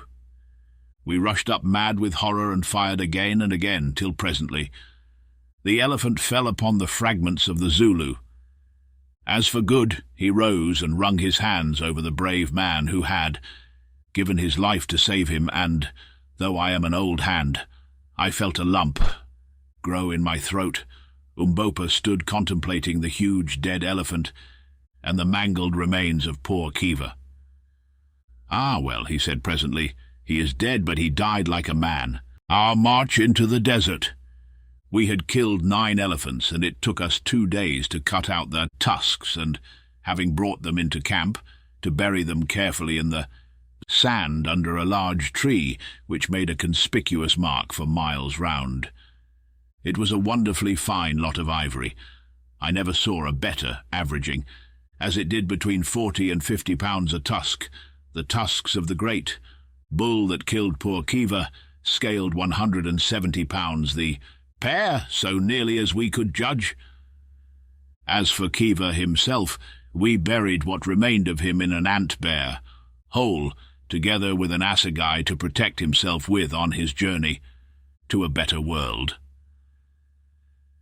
On the 3rd day we marched again, hoping that we might live to return to dig up our buried ivory, and in due course, after a long and wearisome tramp, and many adventures which I have not space to detail, we reached Sitanda's kraal, near the Lukanga River, the real starting point of our expedition. Very well do I recollect our arrival at that place. To the right was a scattered native settlement, with a few stone cattle kraals and some cultivated lands down by the water, where these savages grew their scanty supply of grain, and beyond it stretched great tracts of waving veld covered with tall grass, over which herds of the smaller game were wandering. To the left lay the vast desert. This spot appears to be the outpost of the fertile country, and it would be difficult to say to what natural causes such an abrupt change in the character of the soil is due, but so it is. Just below our encampment flowed a little stream on the farther side, of which is a stony slope, the same down which, 20 years before, I had seen poor Sylvestre creeping back after his attempt to reach Solomon's Mines, and beyond that slope begins the waterless desert, covered with a species of karoo shrub. It was evening when we pitched our camp, and the great ball of the sun was sinking into the desert, sending glorious rays of many-coloured light flying all over its vast expanse. Leaving Good to superintend the arrangement of our little camp, I took Sir Henry with me, and walking to the top of the slope opposite, we gazed across the desert. The air was very clear, and far, far away I could distinguish the faint blue outlines, here and there capped with white, of the Suleiman Berg. "There," I said, "there is the wall round Solomon's Mines, but God knows if we shall ever climb it. My brother should be there, and if he is, I shall reach him somehow," said Sir Henry, in that tone of quiet confidence which marked the man. "I hope so," I answered, and turned to go back to the camp when I saw that we were not alone. Behind us, also gazing earnestly towards the far-off mountains, stood the great Kafir Umbopa. The Zulu spoke when he saw that I had observed him, addressing Sir Henry, to whom he had attached himself. "Is it to that land that thou wouldst journey, Incubu?" A native word, meaning, I believe, an elephant, and the name given to Sir Henry by the Kafirs, he said, pointing towards the mountain with his broad assegai. I asked him sharply what he meant by addressing his master in that familiar way. It is very well for natives to have a name for one among themselves, but it is not decent that they should call a white man by their heathenish appellations to his face. The Zulu laughed a quiet little laugh which angered me. "How dost thou know that I am not the equal of the Nkosi whom I serve?" he said. "He is of a royal house, no doubt. One can see it in his size and by his mien, so mayhap am I. At least I am as great a man. Be my mouth, O Macumazahn, and say my words to the Inkus Incubu, my master, for I would speak to him and to thee." I was angry with the man, for I am not accustomed to be talked to in that way by Kafirs, but somehow he impressed me, and besides I was curious to know what he had to say. So I translated, expressing my opinion at the same time that he was an impudent fellow, and that his swagger was outrageous. "Yes, Umbopa," answered Sir Henry, "I would journey there. The desert is wide, and there is no water in it. The mountains are high, and covered with snow, and man cannot say what lies beyond them behind. The place where the sun sets, how shalt thou come thither, Incubu, and wherefore dost thou go?" I translated again. "Tell him," answered Sir Henry, "that I go because I believe that a man of my blood, my brother, has gone there before me, and I journey to seek him. That is so, Incubu. A Hottentot I met on the road told me that a white man went out into the desert 2 years ago towards those mountains with one servant, a hunter. They never came back." "How do you know it was my brother?" asked Sir Henry. "Nay, I know not, but the Hottentot, when I asked what the white man was like, said that he had thine eyes and a black beard. He said, too, that the name of the hunter with him was Jim, that he was a Bechuana, hunter, and wore clothes." "There is no doubt about it," said I. "I knew Jim well." Sir Henry nodded. "I was sure of it," he said. "If George set his mind upon a thing, he generally did it. It was always so from his boyhood. If he meant to cross the Suleiman Berg, he has crossed it, unless some accident overtook him, and we must look for him on the other side." Umbopa understood English, though he rarely spoke it. "It is a far journey, Incubu," he put in, and I translated his remark. "Yes," answered Sir Henry, "it is far, but there is no journey upon this earth that a man may not make if he sets his heart to it. There is nothing, Umbopa, that he cannot do. There are no mountains he may not climb. There are no deserts he cannot cross, save a mountain and a desert of which you are spared the knowledge, if love leads him and he holds his life in his hands, counting it as nothing, ready to keep it or lose it as heaven above may order." I translated. "Great words, my father," answered the Zulu. I always called him a Zulu, though he was not really one. Great swelling words fit to fill the mouth of a man. Thou art right, my father Incubu. Listen. What is life? It is a feather. It is the seed of the grass, blown hither and thither, sometimes multiplying itself and dying in the act, sometimes carried away into the heavens. But if that seed be good and heavy, it may perchance travel a little way on the road it wills. It is well to try, and journey one's road, and to fight with the air. Man must die. At the worst he can but die a little sooner. I will go with thee across the desert and over the mountains, unless perchance I fall to the ground on the way, my father. He paused a while, and then went on with one of those strange bursts of rhetorical eloquence that Zulus sometimes indulge in, which to my mind, of full though they are of vain repetitions, show that the race is by no means devoid of poetic instinct and of intellectual power. What is life? Tell me, O white men who are wise, who know the secrets of the world and of the world of stars and the world that lies above and around the stars, who flash your words from afar without a voice. Tell me, white men, the secret of our life, whither it goes and whence it comes. You cannot answer me, you know not. Listen, I will answer. Out of the dark we came, into the dark we go. Like a storm-driven bird at night we fly out of the nowhere. For a moment our wings are seen in the light of the fire, and lo, we are gone again into the nowhere. Life is nothing. Life is all. It is the hand with which we hold off death. It is the glow-worm that shines in the night-time and is black in the morning. It is the white breath of the oxen in winter. It is the little shadow that runs across the grass and loses itself at sunset.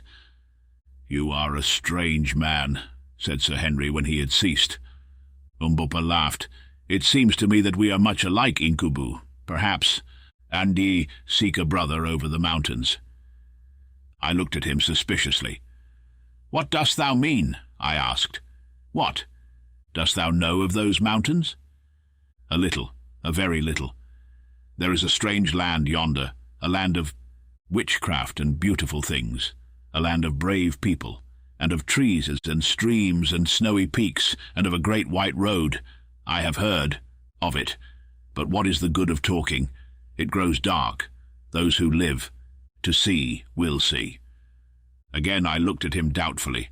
The man knew too much. You need not fear me, Macumazahn, he said, interpreting my look. I dig no holes for you to fall in. I make no plots. If ever we cross those mountains behind the sun, I will tell what I know. But death sits upon them. Be wise and turn back. Go and hunt elephants, my masters. I have spoken. And without another word he lifted his spear in salutation and returned towards the camp, where shortly afterwards we found him, cleaning a gun like any other Kaffir. That is an odd man, said Sir Henry. Yes, answered I, too odd by half. I don't like his little ways. He knows something and will not speak out, but I suppose it is no use quarrelling with him. We are in for a curious trip and a mysterious. Zulu won't make much difference one way or another. Next day we made our arrangements for starting. Of course it was impossible to drag our heavy elephant rifles and other kit with us across the desert, so, dismissing our bearers, we made an arrangement with an old native who had a kraal close by to take care of them till we returned. It went to my heart to leave such things as those sweet tools to the tender mercies of an old thief, of a savage whose greedy eyes I could see gloating over them, but I took some precautions. First of all, I loaded all the rifles, placing them at full cock, and informed him that if he touched them, they would go off. He tried the experiment instantly with my 8-bore, and it did go off, and blew a hole right through one of his oxen, which were just then being driven up to the kraal, to say nothing of knocking him head over heels with. The recoil He got up considerably startled and not at all pleased at the loss of the ox, which he had the impudence to ask me to pay for, and nothing would induce him to touch the guns again. "Put the live devils out of the way up there in the thatch," he said, "or they will murder us all." Then I told him that when we came back, if one of those things was missing, I would kill him and his people by witchcraft, and if we died, and he tried to steal the rifles, I would come and haunt him and turn his cattle mad and his milk sour till life was a weariness, and would make the devils in the guns come out and talk to him in a way he did, not like, and generally gave him a good idea of judgment to come after, that he promised to look after them as though they were his father's spirit. He was a very superstitious old Kaffir, and a great villain. Having thus disposed of our superfluous gear, we arranged the kit. We 5, Sir Henry, Good, myself, Umbopa, and the Hottentot Ventvögel, were to take with us on our journey. It was small enough, but do what we would, we could not get its weight down under about 40 pounds a man.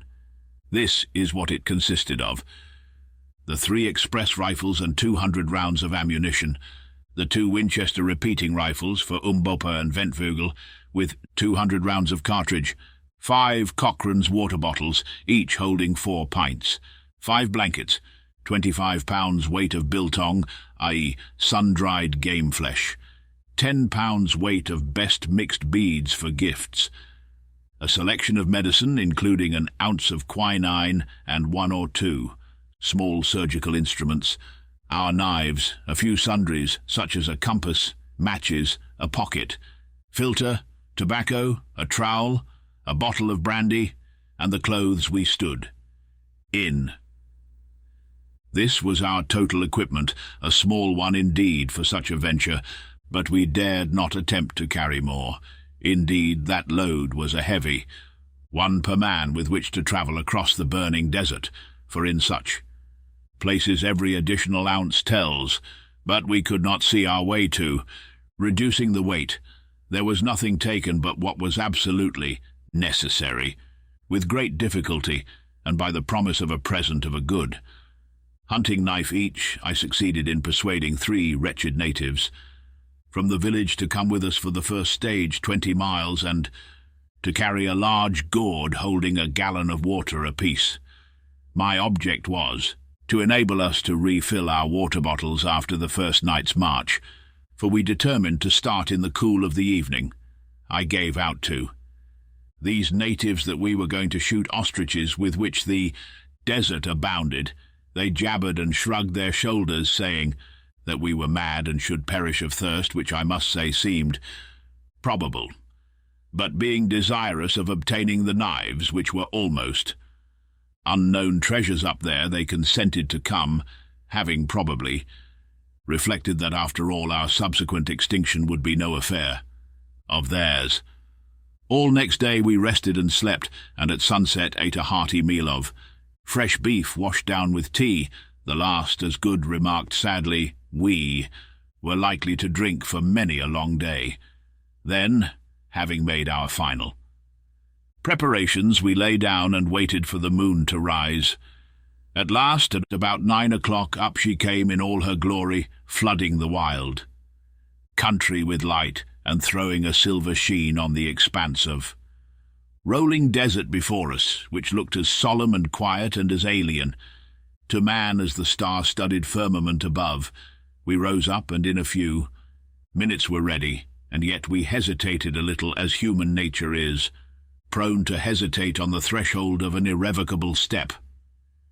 We 3 white men stood by ourselves, Umbopa, assegai in hand and a rifle. Across his shoulders looked out fixedly across the desert a few paces ahead of us, while the hired natives with the gourds of water and a Ventvögel were gathered in a little knot behind. "Gentlemen," said Sir Henry presently in his deep voice, "we are going on about as strange a journey as men can make in this world. It is very doubtful if we can succeed in it, but we are 3 men who will stand together for good or for evil to the last.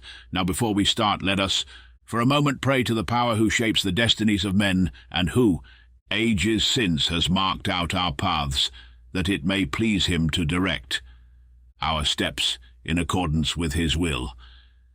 Taking off his hat, for the space of a minute or so, he covered his face with his hands, and Good and I did likewise. I do not say that I am a first-rate praying man, few hunters are, and as for Sir Henry, I never heard him speak like that before, and only once since, though deep down in his heart I believe that he is very religious. Good, too, is pious, though apt to swear. Anyhow, I do not remember, excepting on one single occasion, ever putting up a better prayer in my life than I did during that minute, and somehow I felt the happier for it. Our future was so completely unknown, and I think that the unknown and the awful always bring a man nearer to his Maker. "And now," said Sir Henry, "trek." So we started. We had nothing to guide ourselves by except the distant mountains and old José de Silvestra's chart, which, considering that it was drawn by a dying and half-distraught man on a fragment of linen 3 centuries ago, was not a very satisfactory sort of thing to work with. Still, our sole hope of success depended upon it, such as it was, if we failed in finding that pool of bad water which the old Dom marked as being situated in the middle of the desert, about 60 miles from our starting point, and as far from the mountains. In all probability we must perish miserably of thirst, but to my mind the chances of our finding it in that great sea of sand and karoo scrub seemed almost infinitesimal, even supposing that de Silvestra had marked the pool correctly. What was there to prevent its having been dried up by the sun generations ago, or trampled in by game, or filled with the drifting sand? On we tramped silently as shades through the night and in the heavy sand. The karoo bushes caught our feet and retarded us, and the sand worked into our veldschoons and Good's shooting boots, so that every few miles we had to stop and empty them. But still the night kept fairly cool, though the atmosphere was thick and heavy, giving a sort of creamy feel to the air, and we made fair progress. It was very silent and lonely there in the desert, oppressively so indeed. Good felt this, and once began to whistle The Girl I Left Behind Me, but the notes sounded lugubrious in that vast place, and he gave it up. Shortly afterwards a little incident occurred which, though it startled us at the time, gave rise to a laugh. Good was leading, as the holder of the compass, which, being a sailor, of course he understood thoroughly, and we were toiling along in single file behind him when suddenly we heard the sound of an exclamation, and he vanished. Next second there arose all around us a most extraordinary hubbub, snorts, groans, and wild sounds of rushing feet. In the faint light, too, we could descry dim, galloping forms half hidden by wreaths of sand. The natives threw down their loads and prepared to bolt, but remembering that there was nowhere to run to, they cast themselves upon the ground and howled out that it was ghosts. As for Sir Henry and myself, we stood amazed, nor was our amazement lessened when we perceived the form of Good careering off in the direction of the mountains, apparently mounted on the back of a horse and hallooing wildly.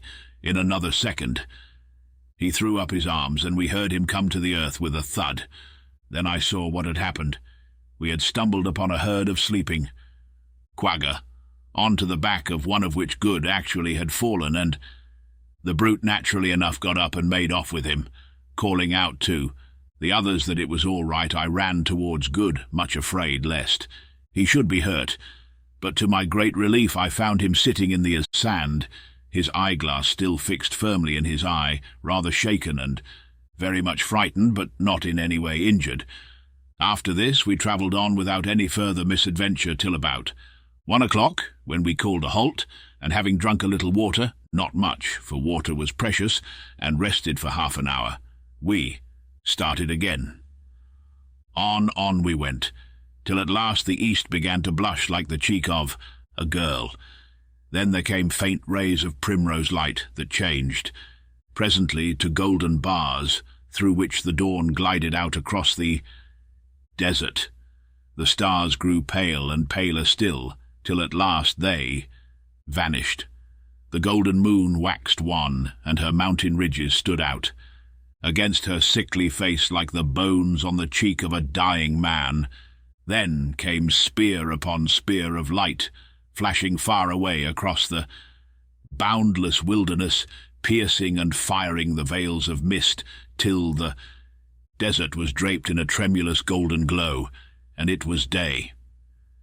Still we did not halt, though by this time we should have been glad.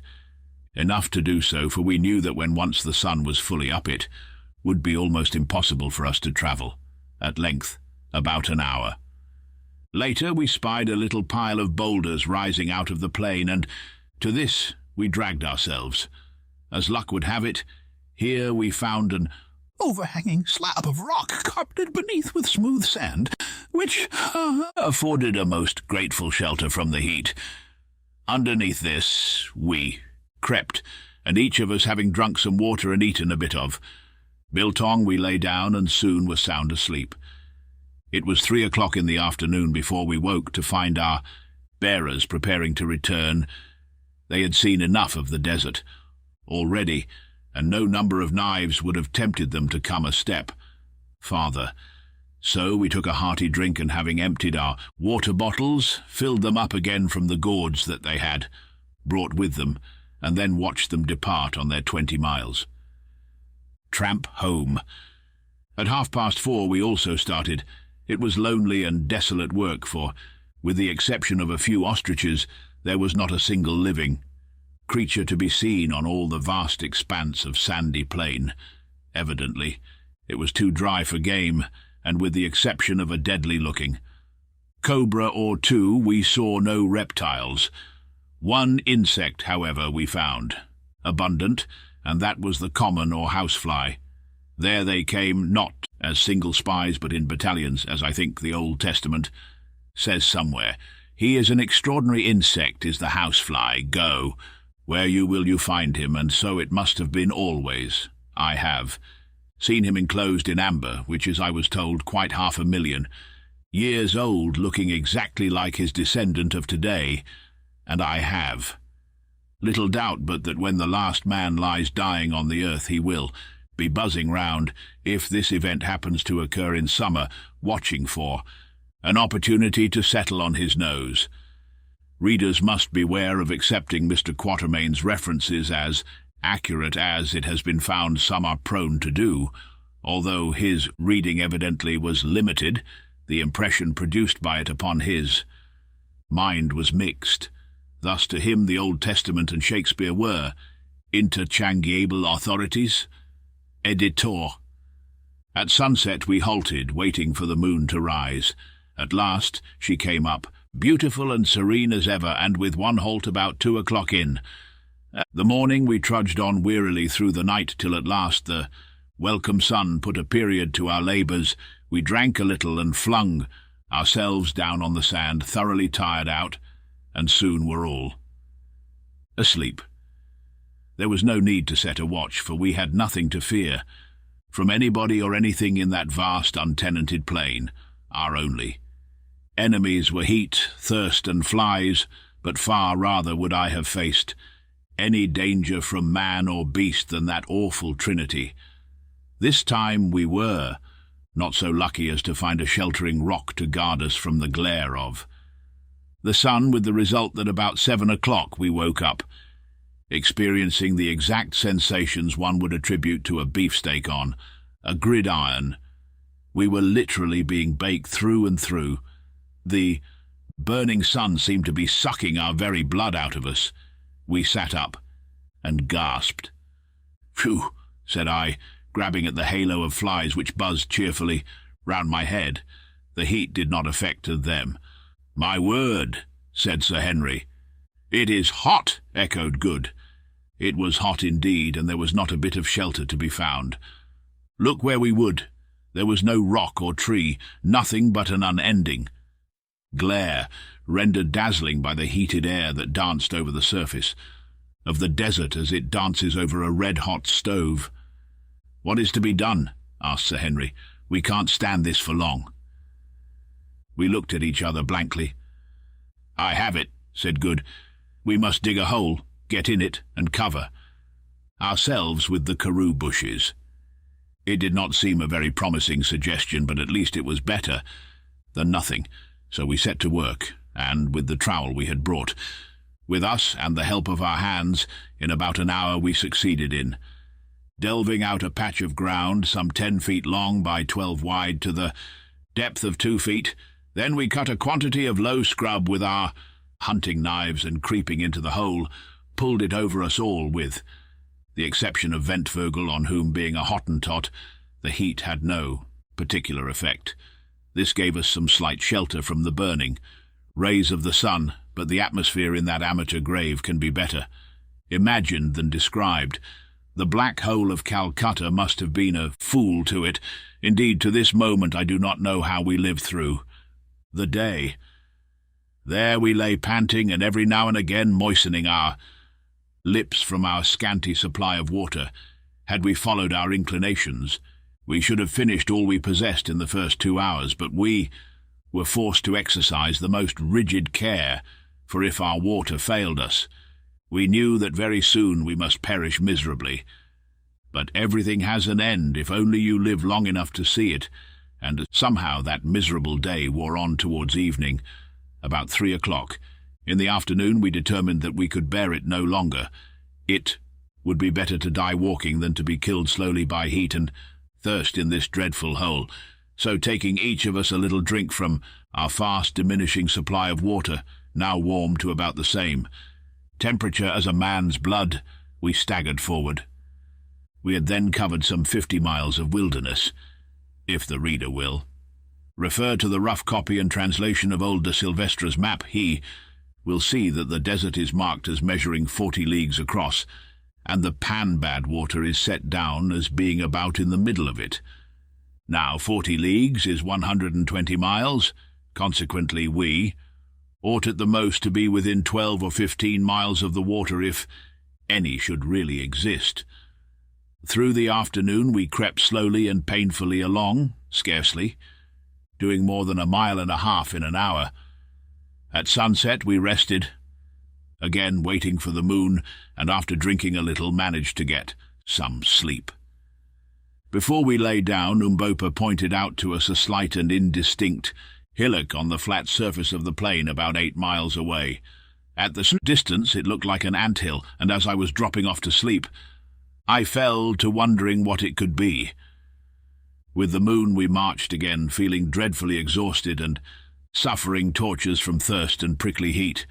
Nobody who has not felt it can know what we went through. We walked no longer. We staggered now and again, falling from exhaustion and being obliged to call a halt every hour or so. We had scarcely energy left in us to speak. Up to this Good had chatted and joked, for he is a merry fellow, but now he had not a joke in him. At last, about 2 o'clock, utterly worn out in body and mind, we came to the foot of the queer hill, or sand kopje, which, at first sight, resembled a gigantic ant-heap about 100 feet high and covering, at the base, nearly 2 acres of ground. Here we halted, and driven to it by our desperate thirst, sucked down our last drops of water.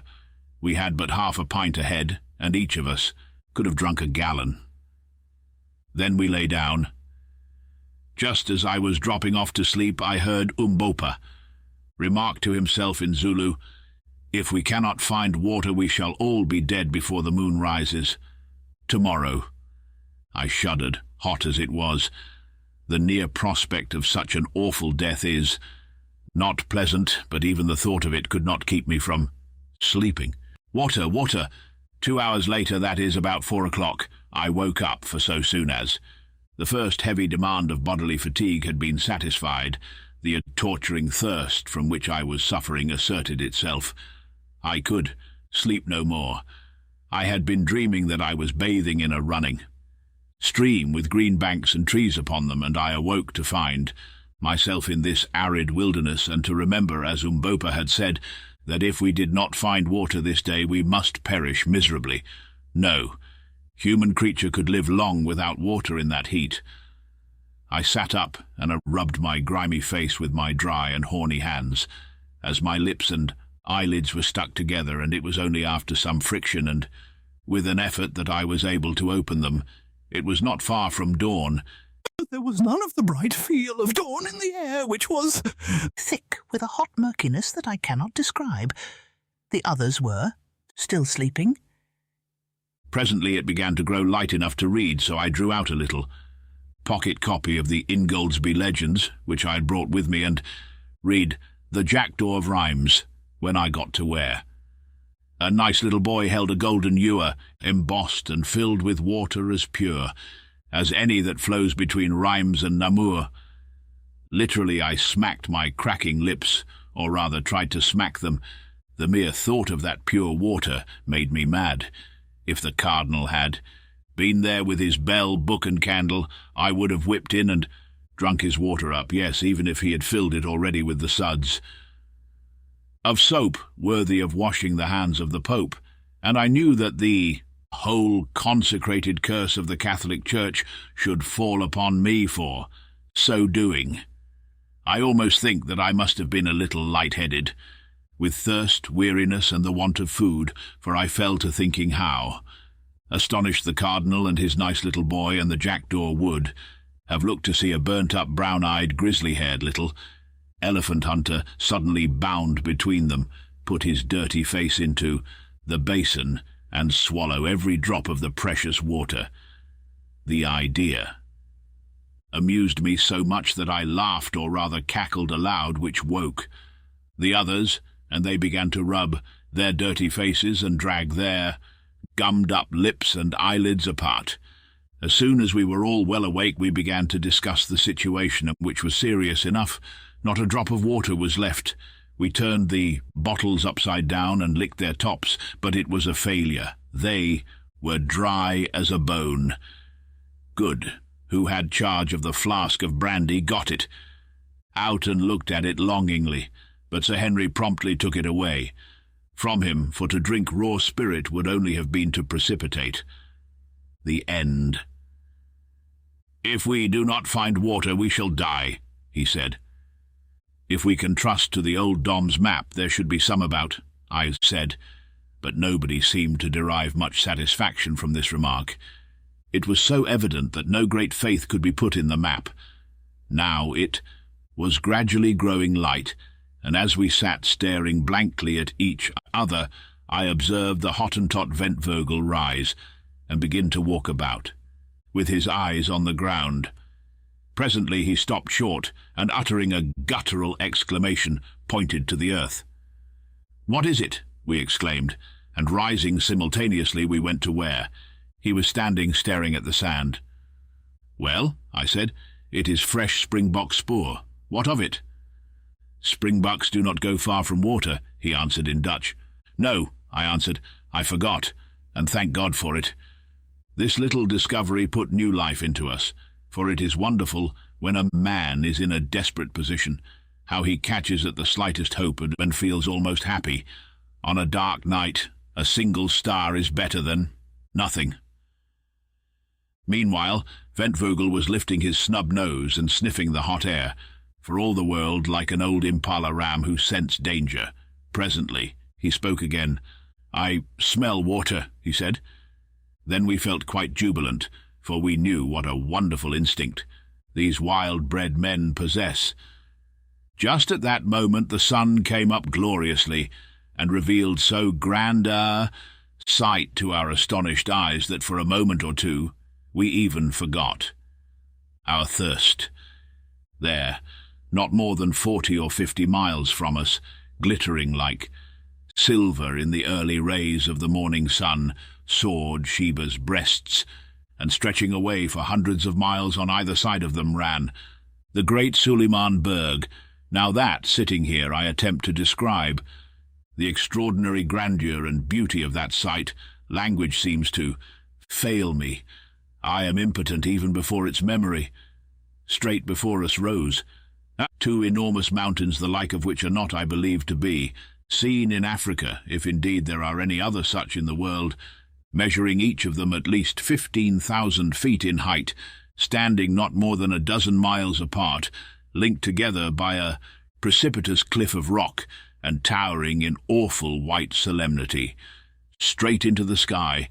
These mountains, placed thus like the pillars of a gigantic gateway, are shaped after the fashion of a woman's breasts, and at times the mists and shadows beneath them take the form of a recumbent woman, veiled mysteriously in sleep. Their bases swell gently. From the plain, looking at that distance, perfectly round and smooth, and upon the top of each is a vast hillock covered with snow, exactly corresponding to the nipple on the female breast. The stretch of cliff that connects them appears to be some thousands of feet in height, and perfectly precipitous, and on each flank of them, so far as the eye can reach, extend similar lines of cliff, broken only here and there by flat table-topped mountains, something like the world-famed one at Cape Town, a formation, by the way, that is very common in Africa. To describe the comprehensive grandeur of that view is beyond my powers. There was something so inexpressibly solemn and overpowering about those huge volcanoes, for doubtless they are extinct volcanoes, that it quite awed us.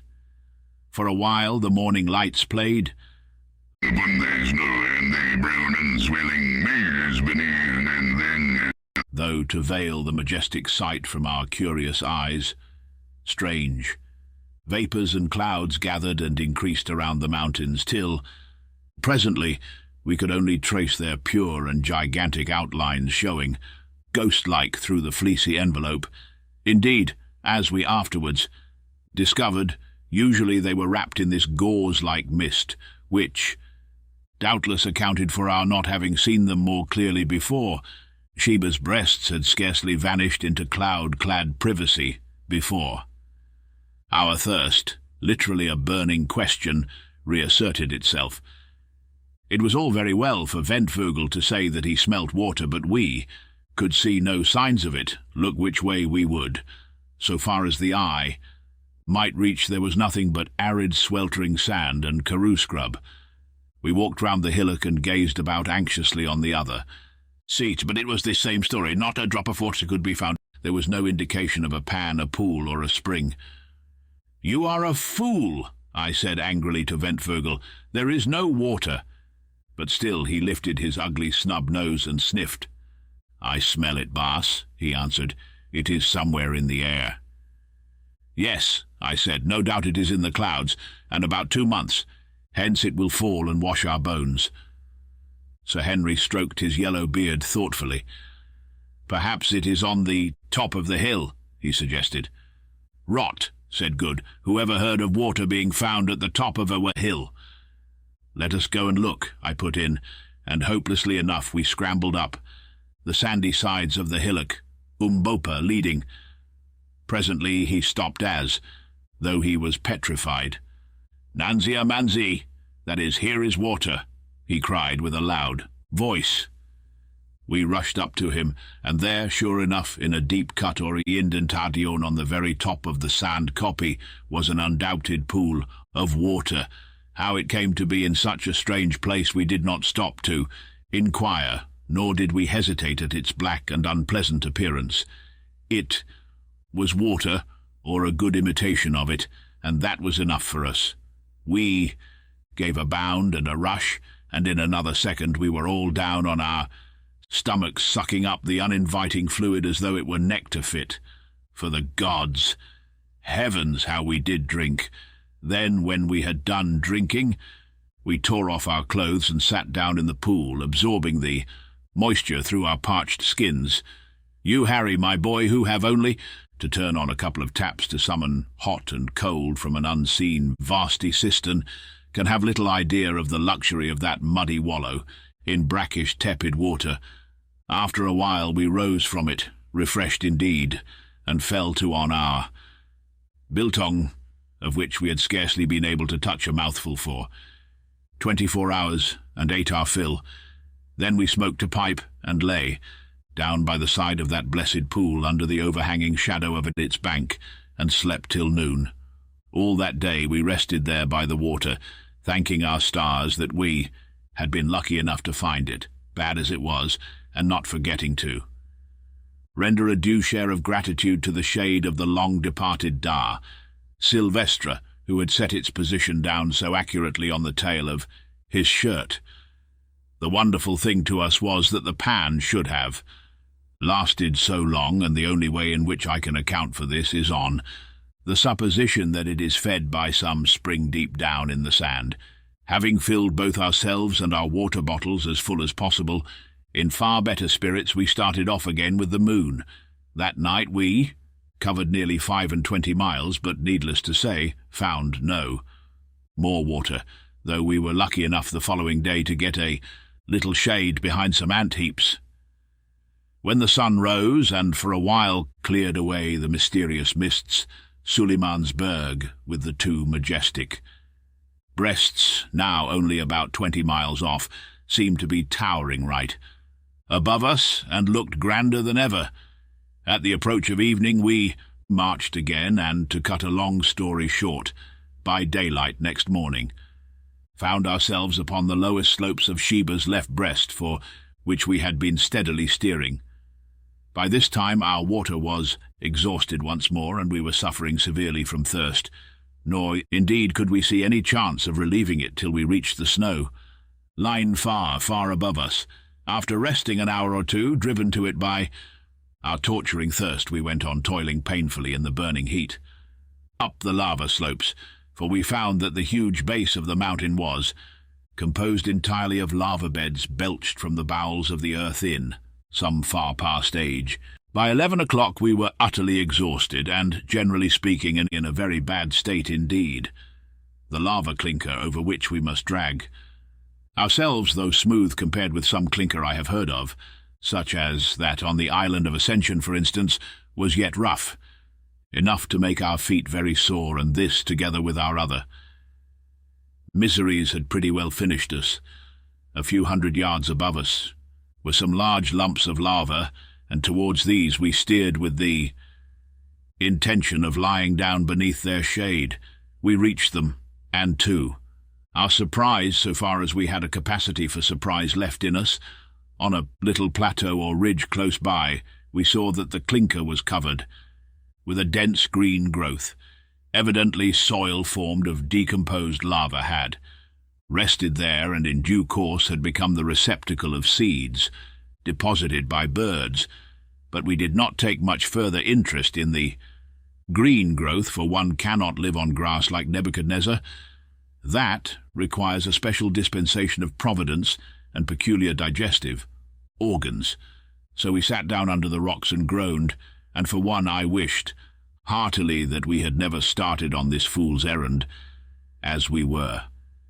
Sitting there I saw Umbopa get up and hobble towards the patch of green, and a few minutes afterwards, to my great astonishment, I perceived that usually very dignified individual dancing and shouting like a maniac and waving something green. Off we all scrambled towards him as fast as our wearied limbs would carry us, hoping that he had found water. "What is it, Umbopa, son of a fool?" I shouted in Zulu. "It is food and water, Macumazahn." And again he waved the green thing. Then I saw what he had found. It was a melon. We had hit upon a patch of wild melons, thousands of them, and dead ripe. "Melons!" I yelled to Good, who was next me, and in another minute his false teeth were fixed in one of them. I think we ate about 6 each before we had done, and poor fruit as they were, I doubt if I ever thought anything nicer. But melons are not very nutritious, and when we had satisfied our thirst with their pulpy substance, and put a stock to cool by the simple process of cutting them in two and setting them end on in the hot sun to grow cold by evaporation, we began to feel exceedingly hungry. We had still some biltong left, but our stomachs turned from biltong, and besides we were obliged to be very sparing of it, for we could not say when we should find more food. Just at this moment a lucky thing chanced. Looking across the desert, I saw a flock of about 10 large birds flying straight towards us. "Skit, Baas, skit!" "Shoot, master, shoot!" whispered the Hottentot, throwing himself on his face, an example which we all followed. Then I saw that the birds were a flock of pow or bustards, and that they would pass within 50 yards of my head. Taking one of the repeating Winchesters, I waited till they were nearly over us and then jumped to my feet.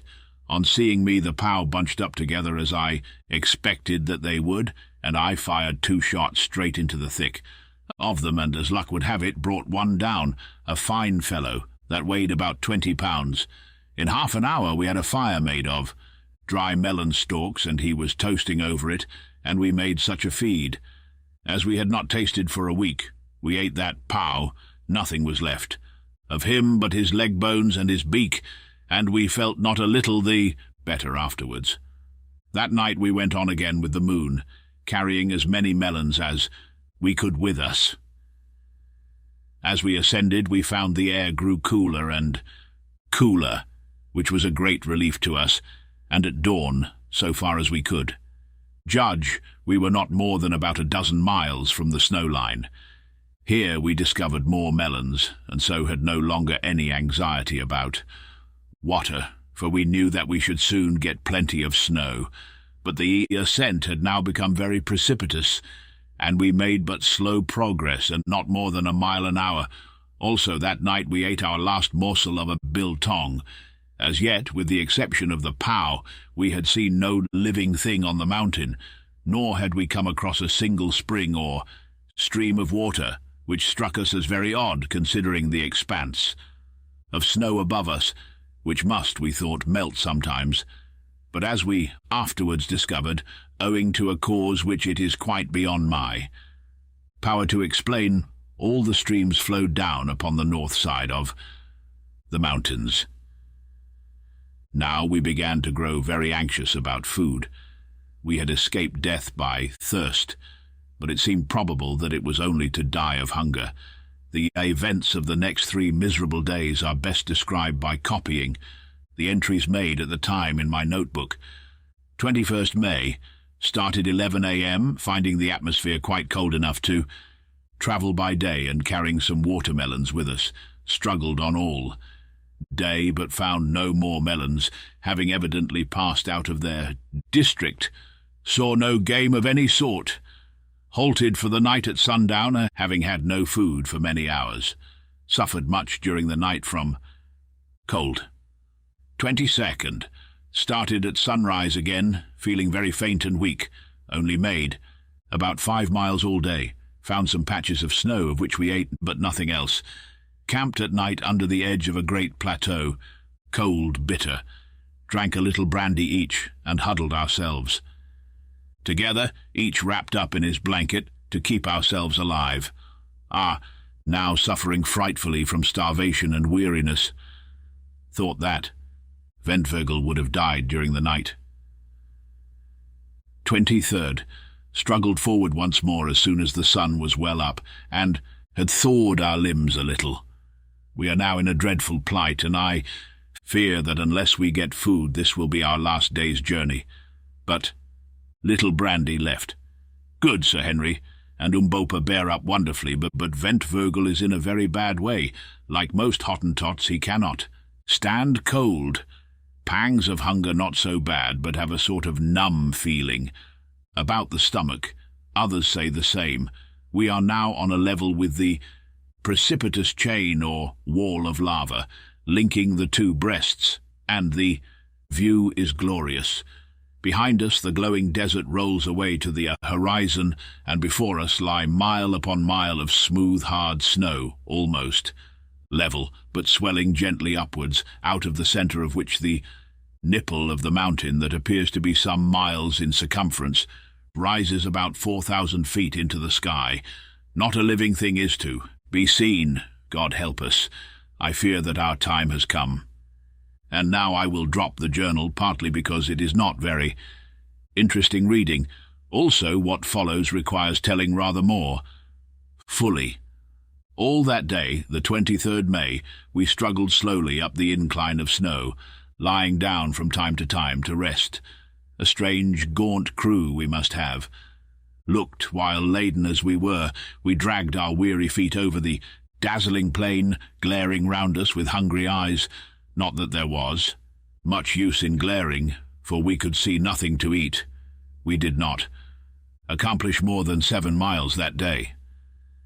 Just before sunset, we found ourselves exactly under the nipple of Sheba's left breast, which towered thousands of feet into the air, a vast, smooth hillock of frozen snow.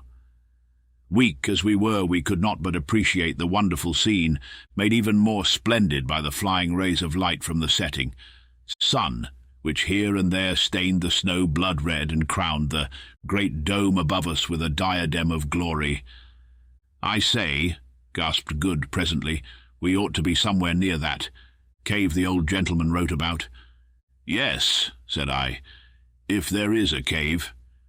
"Come, Quatermain," groaned Sir Henry, "don't talk like that. I have every faith in the dome. Remember the water. We shall find the place soon.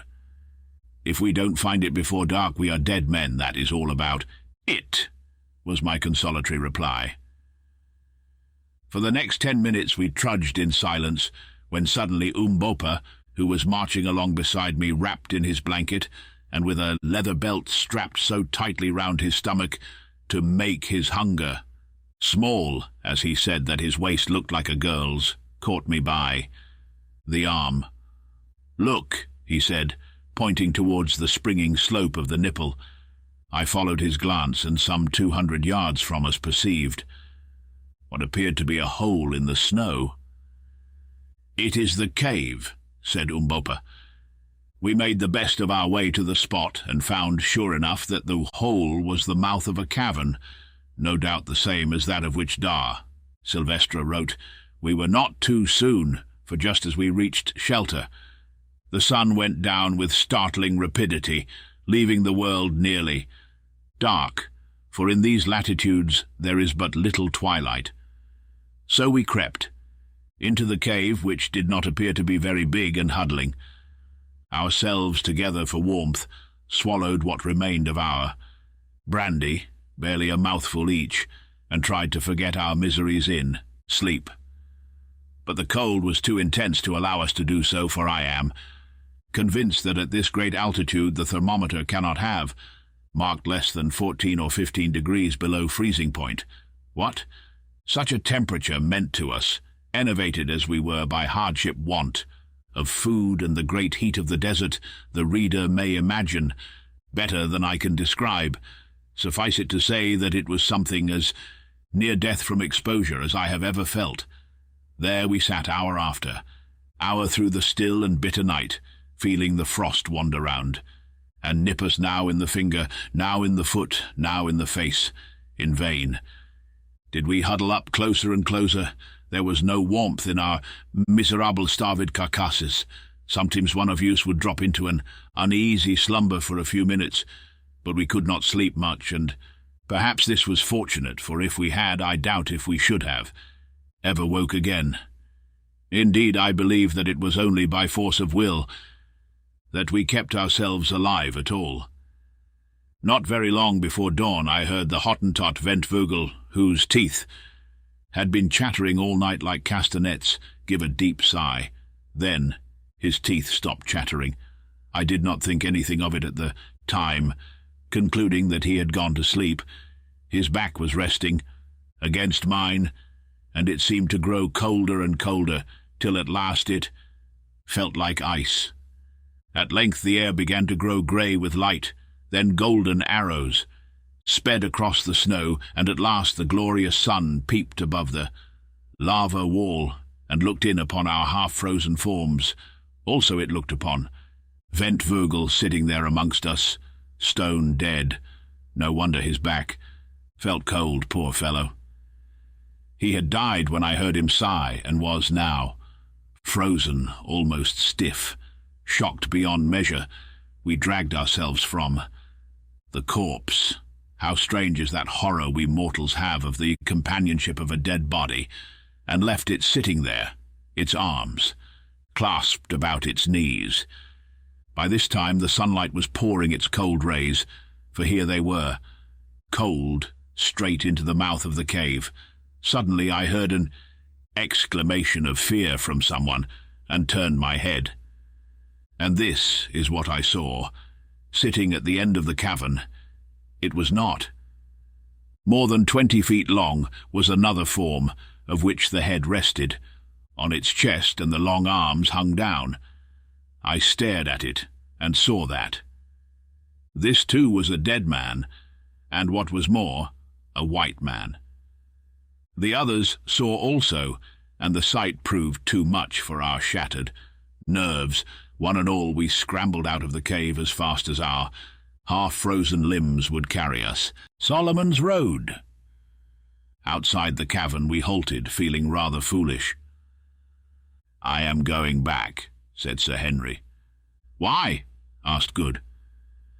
"Because it has struck me that what we saw may be my brother." This was a new idea, and we re-entered the place to put it to the proof. After the bright light outside, our eyes, weak as they were with staring at the snow, could not pierce the gloom of the cave for a while. Presently, however, they grew accustomed to the semi-darkness, and we advanced towards the dead man. Sir Henry knelt down and peered into his face. "Thank God," he said with a sigh of relief. "It is not my brother." Then I drew near and looked. The body was that of a tall man in middle life, with aquiline features, grizzled hair, and a long black moustache. The skin was perfectly yellow, and stretched tightly over the bones. Its clothing, with the exception of what seemed to be the remains of a woolen pair of hose, had been removed, leaving the skeleton-like frame. Naked, round the neck of the corpse, which was frozen perfectly stiff, hung a yellow ivory crucifix. "Who on earth can it be?" said I. "Can't you guess?" asked Good. I shook my head. "Why, the old Dom, José de Silvestre, of course. Who else?" "Impossible," I gasped. "He died 300 years ago. And what is there to prevent him from lasting for 3,000 years? In this atmosphere, I should like to know?" asked Good.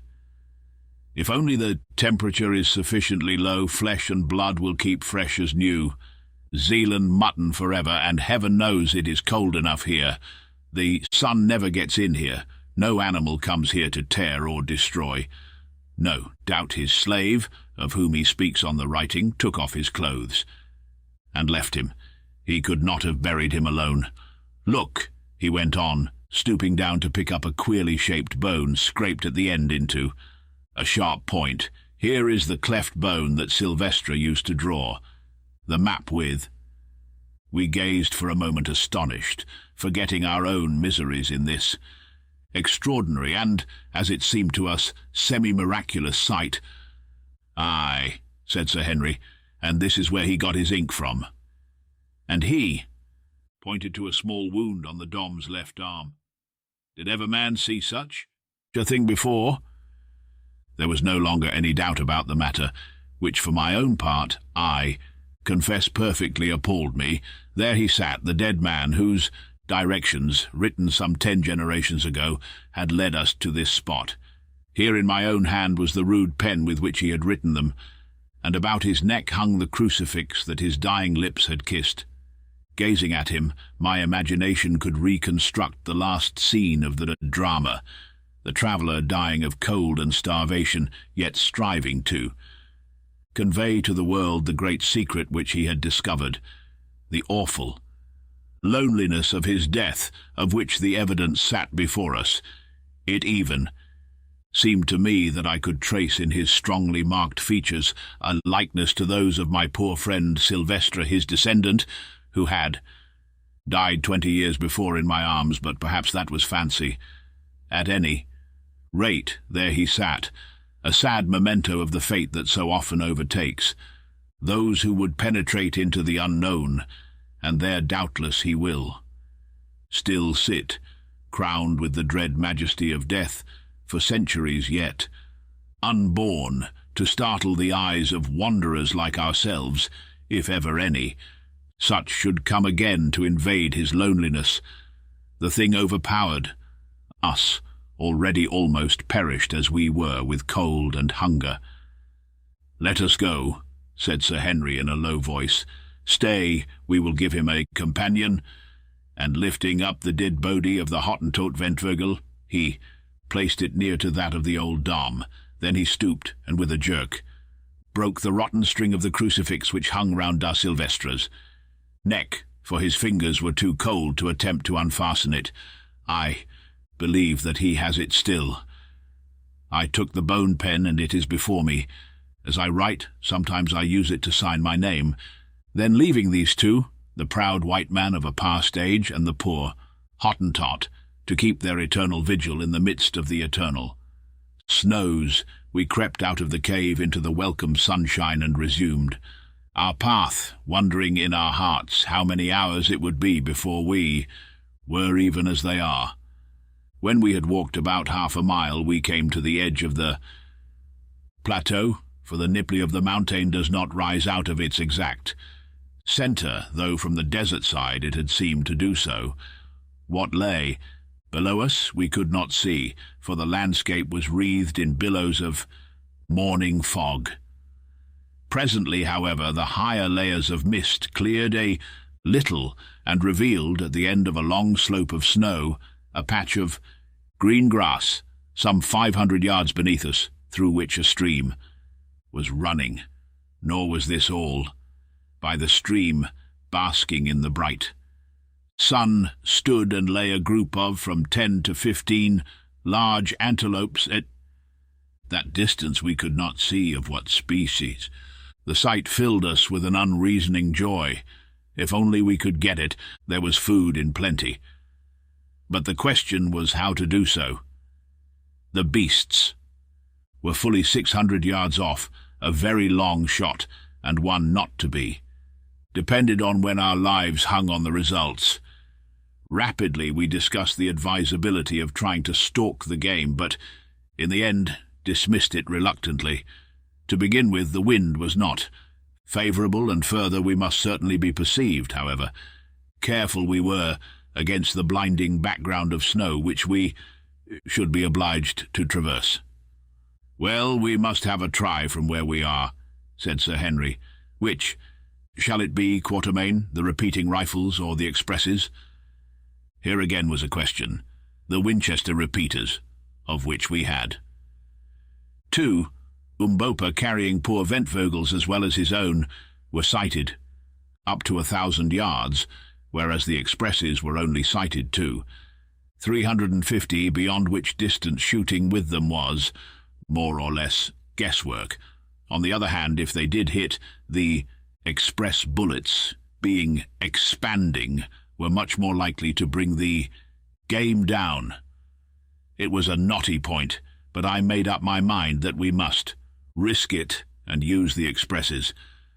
Let each of us take the buck opposite to him, aim well at the point of the shoulder and high up, said I, and Umbopa, do you give the word, so that we may all fire together. Then came a pause, each of us aiming his level best, as indeed a man is likely to do when he knows that life itself depends upon the shot. "Fire," said Umbopa in Zulu, and at almost the same instant the 3 rifles rang out loudly. 3 clouds of smoke hung for a moment before us, and 100 echoes went flying over the silent snow. Presently the smoke cleared and revealed, oh joy, a great buck lying on its back and kicking furiously in its death agony. We gave a yell of triumph. We were saved. We should not starve. Weak as we were, we rushed down the intervening slope of snow, and in 10 minutes from the time of shooting, that animal's heart and liver were lying before us. But now a new difficulty arose. We had no fuel, and therefore could make no fire to cook them. We gazed at each other in dismay. "Starving men should not be fanciful," said Good. "We must eat raw meat." There was no other way out of the dilemma, and our gnawing hunger made the proposition less distasteful than it would otherwise have been. So we took the heart and liver and buried them for a few minutes in a patch of snow to cool them. Then we washed them in the ice-cold water of the stream, and lastly ate them greedily. It sounds horrible enough, but honestly, I never tasted anything so good as that raw meat. In a quarter of an hour we were changed men. Our life and vigour came back. To us our feeble pulses grew strong again, and the blood went coursing through our veins, but mindful of the results of overfeeding on starved stomachs, we were careful not to eat too much, stopping whilst we were still hungry. "Thank heaven," said Sir Henry, "that brute has saved our lives. What is it, Quatermain?" I rose and went to look at the antelope, for I was not certain. It was about the size of a donkey, with large curved horns. I had never seen one like it before. The species was new to me. It was brown in colour, with faint red stripes, and grew a thick coat.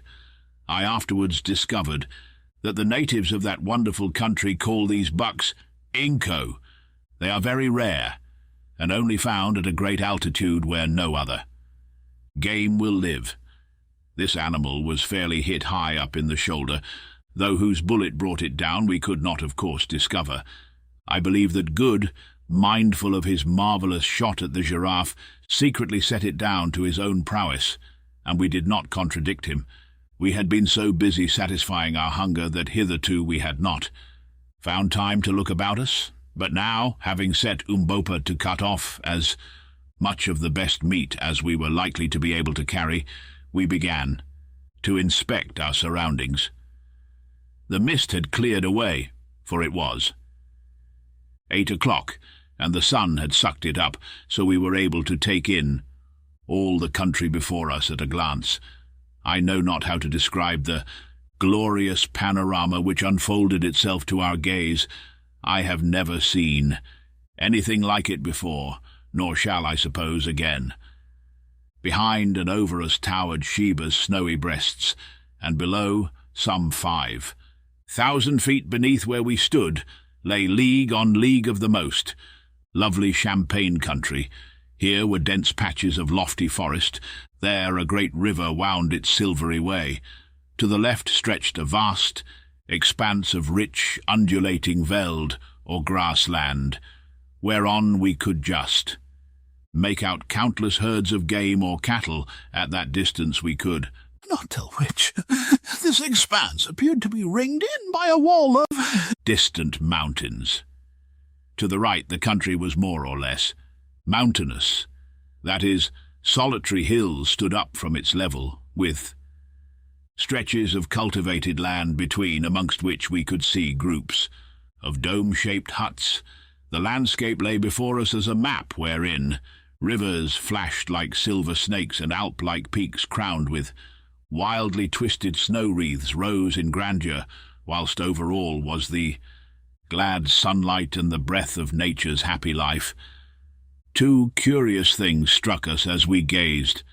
First, that the country before us must lie at least 3,000 feet higher than the desert we had crossed, and secondly, that all the rivers flowed from south to north, as we had painful reason to know there was no water upon the southern side of the vast range on which we stood, but on the northern face were many streams, most of which appeared to unite with the great river we could see winding away farther than our eyes could follow.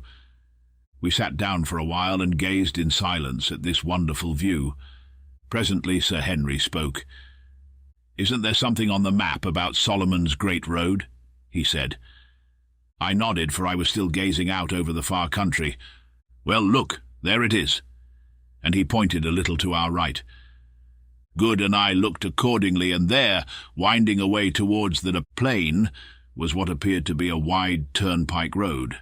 We had not seen it at first, because on reaching the plain it turned behind some broken country. We did not say anything, at least not much. We were beginning to lose the sense of wonder.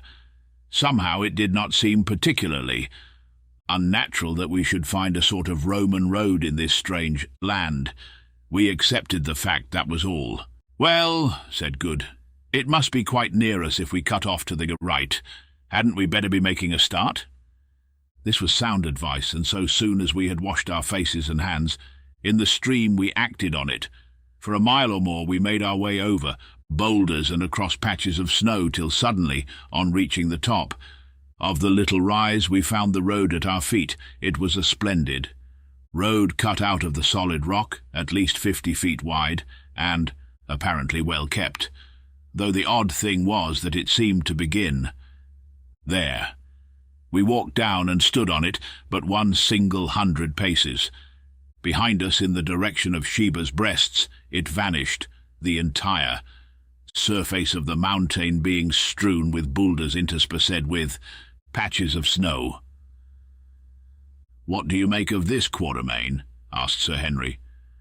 I shook my head. I could make nothing of the thing. "I have it," said Good. "The road no doubt ran right over the range and across the desert on the other side, but the sand there has covered it. Up and above us it has been obliterated by some volcanic eruption of molten lava." This seemed a good suggestion. At any rate, we accepted it and proceeded down the mountain. It proved a very different business, travelling along downhill on that magnificent pathway with full stomachs from what it was travelling uphill over the snow, quite starved and almost frozen. Indeed, had it not been for melancholy recollections of poor Ventvogel's sad fate and of that grim cave where he kept company with the old Dom, we should have felt positively cheerful, notwithstanding the sense of unknown dangers before us. Every mile we walked the atmosphere grew softer and balmier, and the country before us shone with a yet more luminous beauty. As for the road itself, I never saw such an engineering work, though Sir Henry said that the great road over the St. Gothard in Switzerland is very similar. No. Difficulty had been too great for the old-world engineer who laid it out.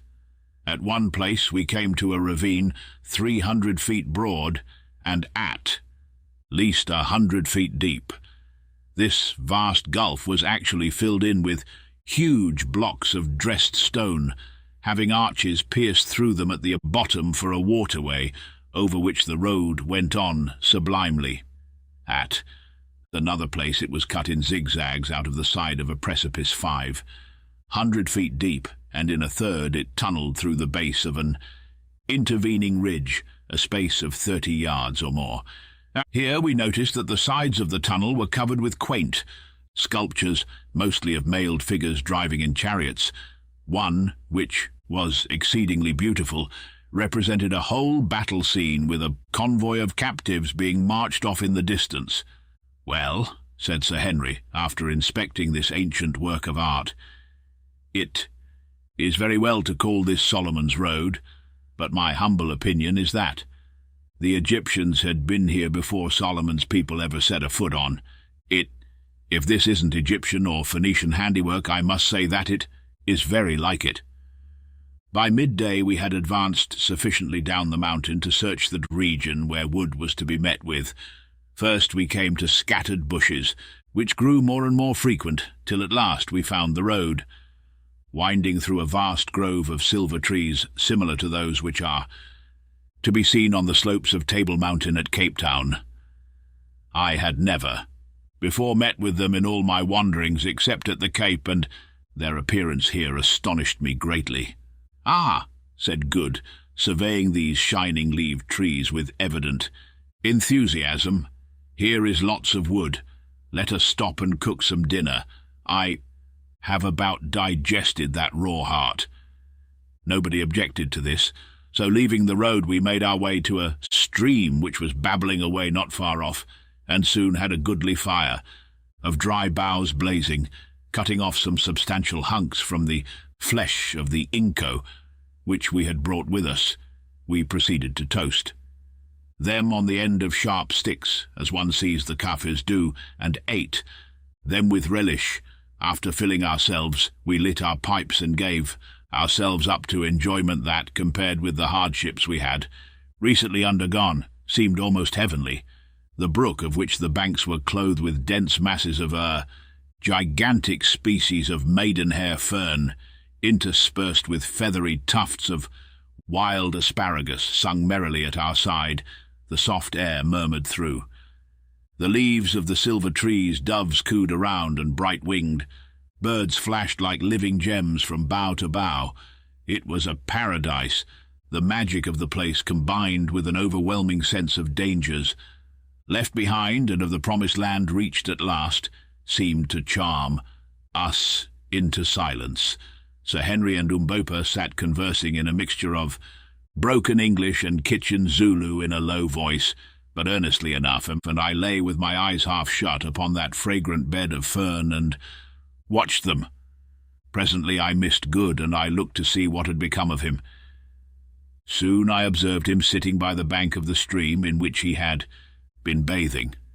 He had nothing on but his flannel shirt, and his natural habits of extreme neatness having reasserted themselves, he was actively employed in making a most elaborate toilet.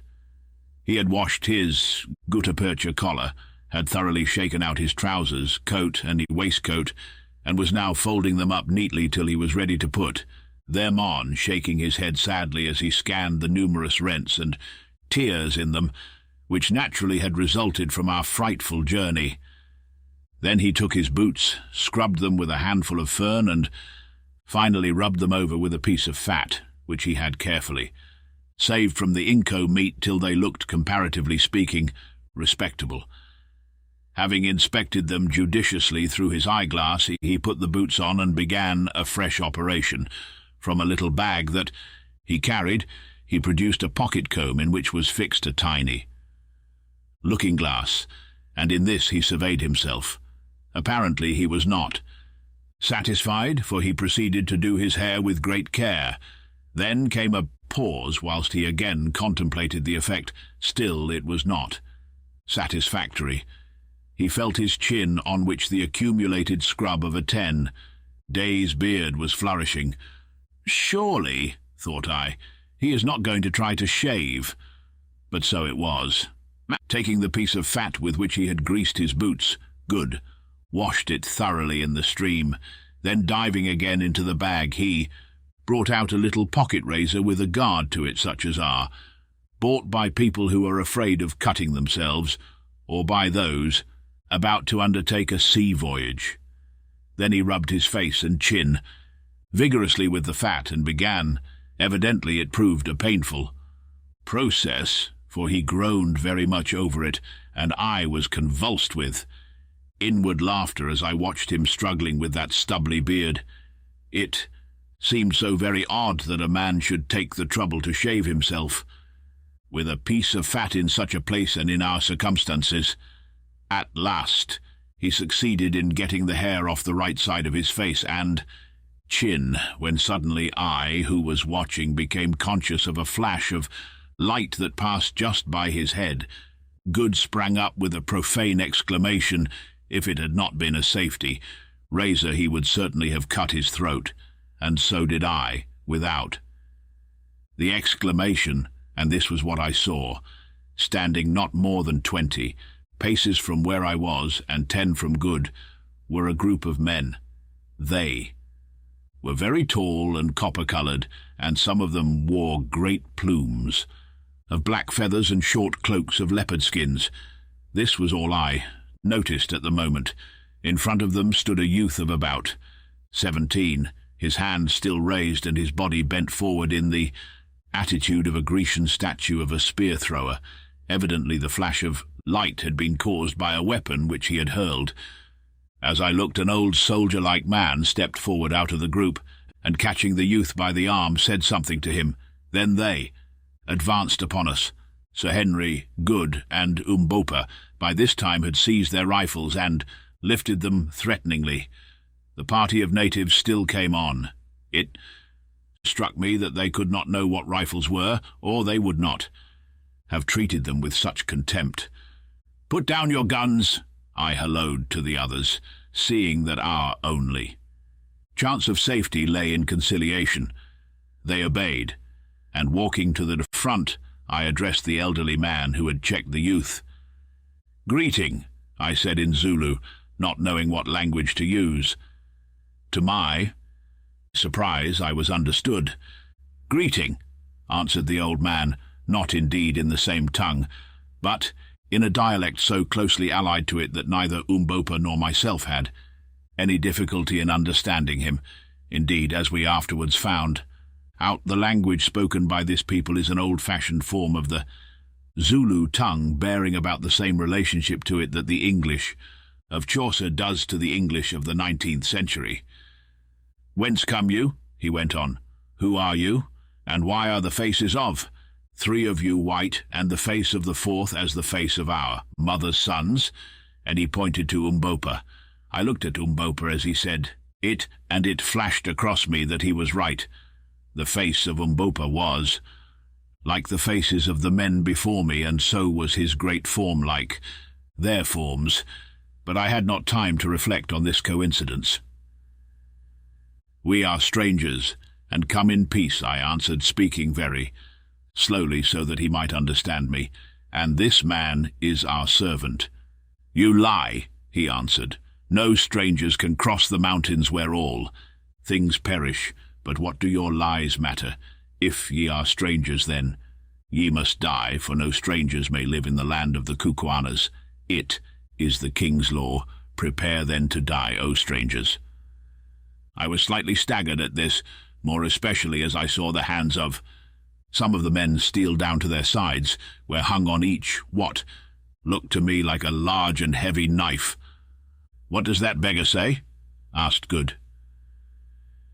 "He says we are going to be killed," I answered grimly. "Oh, Lord," groaned Good, and, as was his way when perplexed, he put his hand to his false teeth, dragging the top set down and allowing them to fly back to his jaw with a snap. It was a most fortunate move, for next second the dignified crowd of Kukuanas uttered a simultaneous yell of horror and bolted back some yards. "What's up?" said I. "It's his teeth," whispered Sir Henry excitedly. "He moved them. Take them out. Good. Take them out." He obeyed, slipping the set into the sleeve of his flannel shirt. In another second, curiosity had overcome fear, and the men advanced, slowly. Apparently they had now forgotten their amiable intention of killing us. "How is it, O strangers," asked the old man solemnly, "that this fat man," pointing to Good, who was clad in nothing but boots and a flannel shirt, and had only half finished his shaving, whose body is clothed and whose legs are bare, who grows hair on one side of his sickly face, and not on the other, and who wears one shining and transparent eye, how is it, I ask, that he has teeth which move of themselves, coming away from the jaws and returning of their own will?" "Open your mouth," I said to Good, who promptly curled up his lips and grinned at the old gentleman like an angry dog, revealing to his astonished gaze 2 thin red lines of gum, as utterly innocent of ivories as a newborn elephant. The audience gasped. "Where are his teeth?" they shouted. "With our eyes we saw them."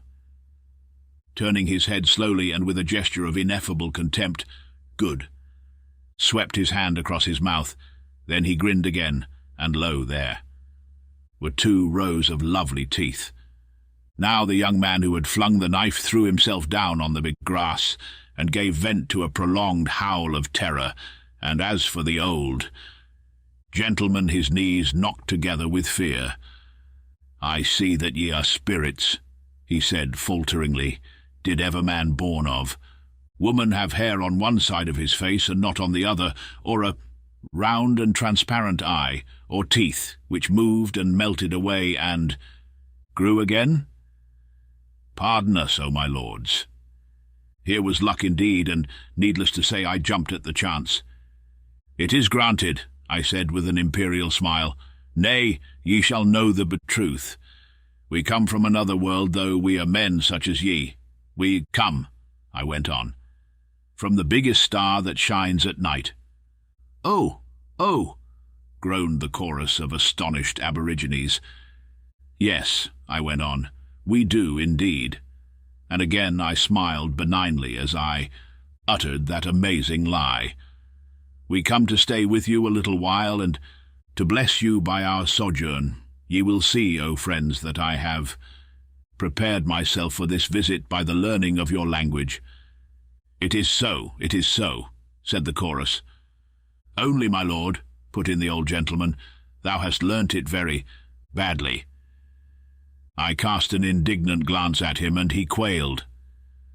"Now, friends," I continued, "ye might think that after so long a journey we should find it in our hearts to avenge such a reception, mayhap to strike cold in death the imperious hand that, in a short, threw a knife at the head of him whose teeth come and go." "Spare him, my lords," said the old man in supplication. "He is the king's son, and I am his uncle. If anything befalls him, his blood will be required at my hands." "Yes, that is certainly so," put in the young man with great emphasis. "Ye may perhaps doubt our power to avenge," I went on, heedless of this by-play. "Stay, I will show you. Here, thou dog and slave," addressing Umbopa in a savage tone, "give me the magic tube that speaks," and I tipped a wink towards my express rifle. Umbopa rose to the occasion, and with something as nearly resembling a grin as I have ever seen on his dignified face, he handed me the gun. "It is here, O Lord of Lords," he said with a deep obeisance. Now, just before I had asked for the rifle, I had perceived a little klipspringer, antelope, standing on a mass of rock about 70 yards away and determined to risk the shot. "You see that buck?" I said, pointing the animal out to the party before me. "Tell me, is it possible for man born of woman to kill it from here, with a noise?" "It is not possible, my lord," answered the old man. "Yet shall I kill it?" I said quietly. The old man smiled. "That my lord cannot do," he answered. I raised the rifle and covered the buck. It was a small animal, and one which a man might well be excused for missing, but I knew that it would not do to miss. I drew a deep breath and slowly pressed on the trigger. The buck stood, still as a stone. Bang! Thud! The antelope sprang into the air and fell on the rock, dead as a doornail. A groan of simultaneous terror burst from the group before us. "If you want meat," I remarked coolly, "go fetch that buck." The old man made a sign, and one of his followers departed and presently returned, bearing the klipspringer. I noticed with satisfaction that I had hit it fairly behind the shoulder. They gathered round the poor creature's body, gazing at the bullet hole in consternation. "You see," I said, "I do not speak empty words." There was no answer. "If ye yet doubt our power," I went on, "let one of you go stand upon that rock, that I may make him as this buck." None of them seemed at all inclined to take the hint, till at last the king's son spoke. "It is well said. Do thou, my uncle, go stand upon the rock. It is but a buck that the magic has killed. Surely it cannot kill a man." The old gentleman did not take the suggestion in good part. Indeed, he seemed hurt. "No, no," he ejaculated hastily. "My old eyes have seen enough. These are wizards, indeed. Let us bring them to the king, yet if any should wish a further proof, let him stand upon the rock, that the magic tube may speak with him." There was a most general and hasty expression of dissent. "Let not good magic be wasted on our poor bodies," said one. "We are satisfied. All the witchcraft of our people cannot show the like of this." "It is so," remarked the old gentleman in a tone of intense relief. "Without any doubt it is so. Listen, children of the stars, children of the shining eye and the movable teeth, who roar out in thunder and slay from afar. I am Infaduz, son of Kaffa, once king of the Kukuana people. This youth is Scragga." "He nearly scragged me," murmured Good. "Scragga, son of Twala, the great king, Twala, husband of 1,000, wives, chief and lord paramount of the Kukuanas, keeper of the great. Rode, terror of his enemies, student of the black arts, leader of 100,000 warriors, Twala the one-eyed, the black, the terrible. So, said I superciliously, lead us then to Twala. We do not talk with low people and underlings. It is well, my lords, we will lead you, but the way is long. We are hunting 3 days' journey from the place of the king, but let my lords have patience, and we will lead them. So be it, I said carelessly. All time is before us, for we do not die. We are ready. Lead on. But Infidus and thou, Scragger, beware. Play us no monkey tricks, set for us no fox's snares, for before your brains of mud have thought of them, we shall know and avenge. The light of the transparent eye of him with the bare legs and the half-haired face shall destroy you and go through your land. His vanishing teeth shall affix themselves fast in you and eat you up, you and your wives and children. The magic tubes shall argue with you loudly and make you as sieves. Beware! This magnificent address did not fail of its effect. Indeed, it might almost have been spared, so deeply were our friends already impressed with our powers. The old man made a deep obeisance and murmured the words, "Coom, coom," which I afterwards discovered was their royal salute, corresponding to the bayet of the Zulus, and turning addressed his followers. These at once proceeded to lay hold of all our goods and chattels in order to bear them for us, excepting only the guns, which they would on no account touch. They even seized Good's clothes, that, and as the reader may remember, were neatly folded up beside him. He saw and made a dive for them, and a loud altercation ensued. Let not my lord of the transparent eye and the melting teeth touch them, said the old man. Surely his slave shall carry the things. But I want to put 'em on, roared Good, in nervous English. Umbopa translated. Nay, my lord, answered Infidus, would my lord cover up his beautiful white legs? Although he is so dark, Good has a singularly white skin, from the eyes of his servants. Have we offended my lord, that he should do such a thing? Here I nearly exploded with laughing, and meanwhile one of the men started on with the garments. Damn it, roared Good, that black villain has got my trousers. Look here, Good, said Sir Henry, you have appeared in this country in a certain character, and you must live up to it. It will never do for you to put on trousers again. Henceforth you must exist in a flannel shirt, a pair of boots, and an eyeglass. Yes, I said, and with whiskers on one side of your face and not on the other. If you change any of these things, the people will think that. We are impostors. I am very sorry for you, but seriously, you must.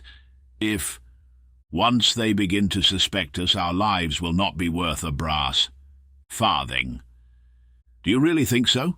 Said Good gloomily. I do indeed. Your beautiful white legs and your eyeglass are now the features of our party, and as Sir Henry says, you must live up to them. Be thankful that you have got your boots on, and that the air is warm.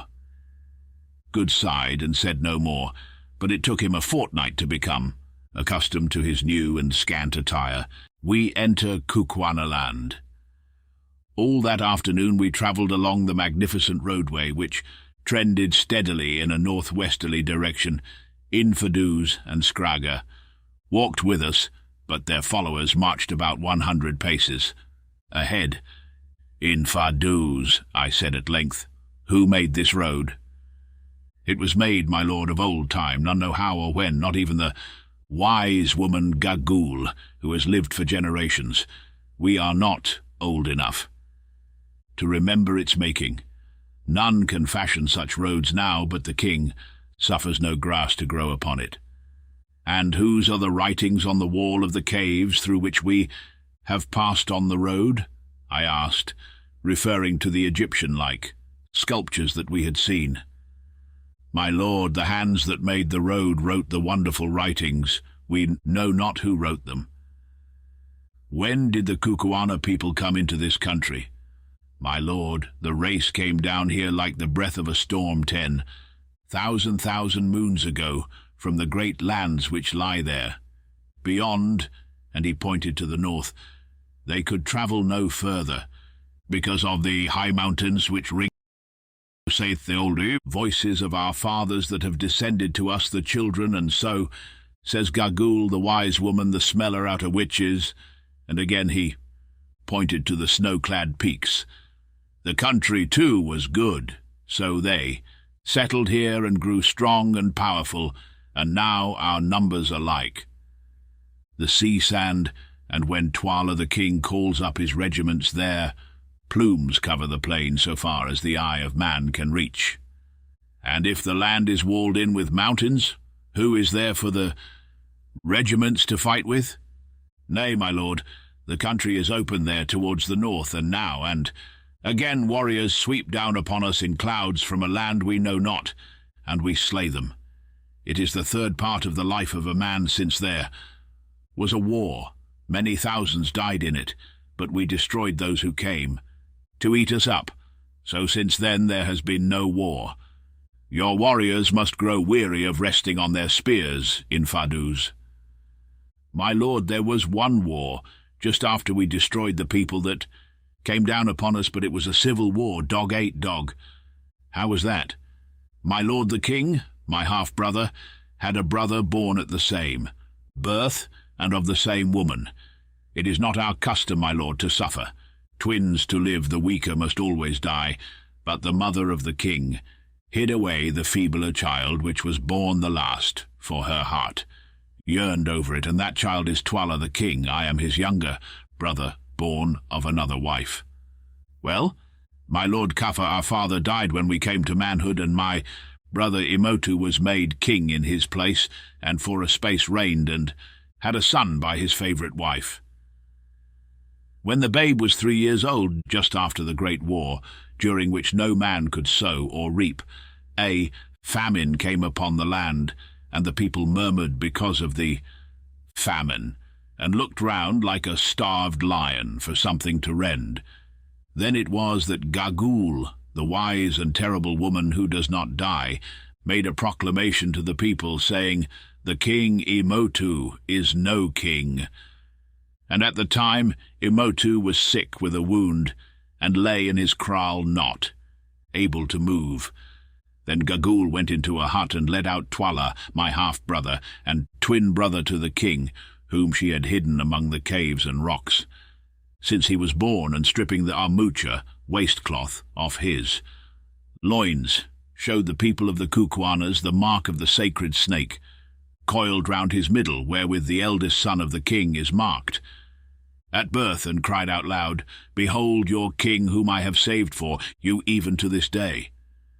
Now the people, being mad with hunger and altogether bereft of reason and the knowledge of truth, cried out, "The king, the king!" But I knew that it was not so, for Imotu, my brother, was the elder of the twins, and our lawful king. Then, just as the tumult was at its height, Imotu, the king, though he was very sick, crawled from his hut, holding his wife by the hand, and followed by his little son Ignosi, that is, by interpretation, the lightning. "What is this noise?" he asked. "Why cry ye, 'The king, the king'?"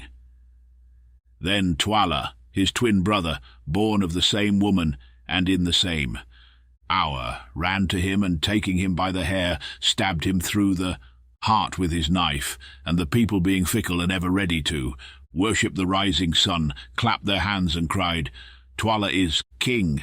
Now we know that Twala is king." And what became of Imotu's wife and her son Ignosi? Did Twala kill them too? Nay, my lord. When she saw that her lord was dead, the queen seized the child with a cry and ran away. 2 days afterward she came to a kraal, very hungry, and none would give her milk or food, now that her lord, the king, was dead, for all men hate the unfortunate. But at nightfall our little child, a girl, crept out and brought her corn to eat, and she, blessed the child, and went on towards the mountains with her boy. Before the sun rose again, and there she must have perished, for none have seen her since, nor the child Ignosi. Then if this child Ignosi had lived, he would be the true king of the Kukuana people. That is so, my lord. The sacred snake is round his middle. If he lives, he is king, but, alas, he is long dead. See, my lord." And Infidus pointed to a vast collection of huts, surrounded by a fence, which was in its turn encircled by a great ditch that lay on the plain beneath us. "That is the kraal where the wife of Imotu was last seen with the child Ignosi. It is there that we shall sleep tonight, if indeed," he added doubtfully, "my lord sleep at all upon this earth." "When we are among the Kukuanas, my good friend Infidus, we do as the Kukuanas do," I said majestically, and turned round quickly to address Good, who was tramping along sullenly behind, his mind fully occupied with unsatisfactory attempts to prevent his flannel shirt from flapping in the evening breeze. To my astonishment, I butted into Umbopa, who was walking along immediately behind me, and very evidently had been listening with the greatest interest to my conversation with Infidus. The expression on his face was most curious, and gave me the idea of a man who was struggling with partial success to bring something long ago forgotten back into his mind. All this while we had been pressing on at a good rate towards the undulating plain beneath us. The mountains we had crossed now loomed high above our heads, and Sheba's breasts were veiled modestly in diaphanous wreaths of mist. As we went, the country grew more and more lovely. The vegetation was luxuriant without being tropical. The sun was bright and warm, but not burning, and a gracious breeze blew softly along the odorous slopes of the mountains.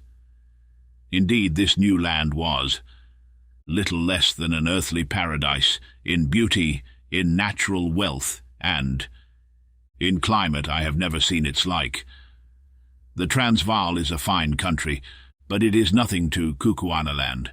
So soon as we started, Infidus had dispatched a runner to warn the people of the kraal, which, by the way, was in his military command, of our arrival. This man had departed at an extraordinary speed, which Infidus informed me he would keep up all the way, as running was an exercise much practiced among his people. The result of this message now became apparent. When we arrived within 2 miles of the kraal, we could see that company after company of men were issuing from its gates and marching towards us. Sir Henry laid his hand upon my arm and remarked that it looked as though we were going to meet with a warm reception. Something in his tone attracted Infidus's attention. "Let not my lords be afraid," he said hastily, "for in my breast there dwells no guile. This regiment is one under my command and comes out by my orders to greet you." I nodded easily, though I was not quite easy in my mind. About 1/2 mile from the gates of this kraal is a long stretch of rising ground, sloping gently upwards from the road, and here the companies formed. It was a splendid sight to see them, each company, about 300 strong, charging swiftly up the rise, with flashing spears and waving plumes, to take their appointed place. By the time we reached the slope, 12 such companies, or in all 3,600 men, had passed out and taken up their positions along the road. Presently we came to the first company and were able to gaze in astonishment on the most magnificent set of warriors that I have ever seen. They were all men of mature age, mostly veterans of about 40, and not one of them was under 6 feet in height, whilst many stood 6 feet 3 or 4. They wore upon their heads heavy black plumes of sakabula feathers like those which adorned our guides. About their waists and beneath the right knees were bound circlets of white ox tails, while in their left hands they carried round shields measuring about 20 inches across. These shields are very curious. The framework is made of an iron plate beaten out thin, over which is stretched milk-white ox-hide. The weapons that each man bore were simple but most effective, consisting of a short and very heavy two-edged spear with a wooden shaft, the blade being about 6 inches across at the widest part. These spears are not used for throwing, but like the Zulu bangwan or stabbing assegai, are for close quarters only, when the wound inflicted by them is terrible. In addition to his bangwan, every man carried 3 large and heavy knives, each knife weighing about 2 pounds. One knife was fixed in the oxtail girdle and the other 2 at the back of the round shield. These knives, which are called tolas, by the Kukuanas, take the place of the throwing assegai of the Zulus. The Kukuana warriors can cast them with great accuracy to a distance of 50 yards, and it is their custom on charging to hurl a volley of them at the enemy as they come to close quarters. Each company remained still, as a collection of bronze statues, till we were opposite to it, when at a signal given by its commanding officer, who, distinguished by a leopard skin cloak, stood some paces in front, every spear was raised into the air, and from 300 throats sprang forth with a sudden roar the royal salute of Kina Kum. Then, so. Soon as we had passed, the company formed up behind us and followed us towards the kraal, till at last the whole regiment of the Greys, called from their white shields, the crack corps of the Kukuana people, was marching in our rear with a tread that shook the ground. At length, branching off from Solomon's Great Road, we came to the wide fosse surrounding the kraal, which is at least a mile round, and fenced, with a strong palisade of piles formed of the trunks of trees.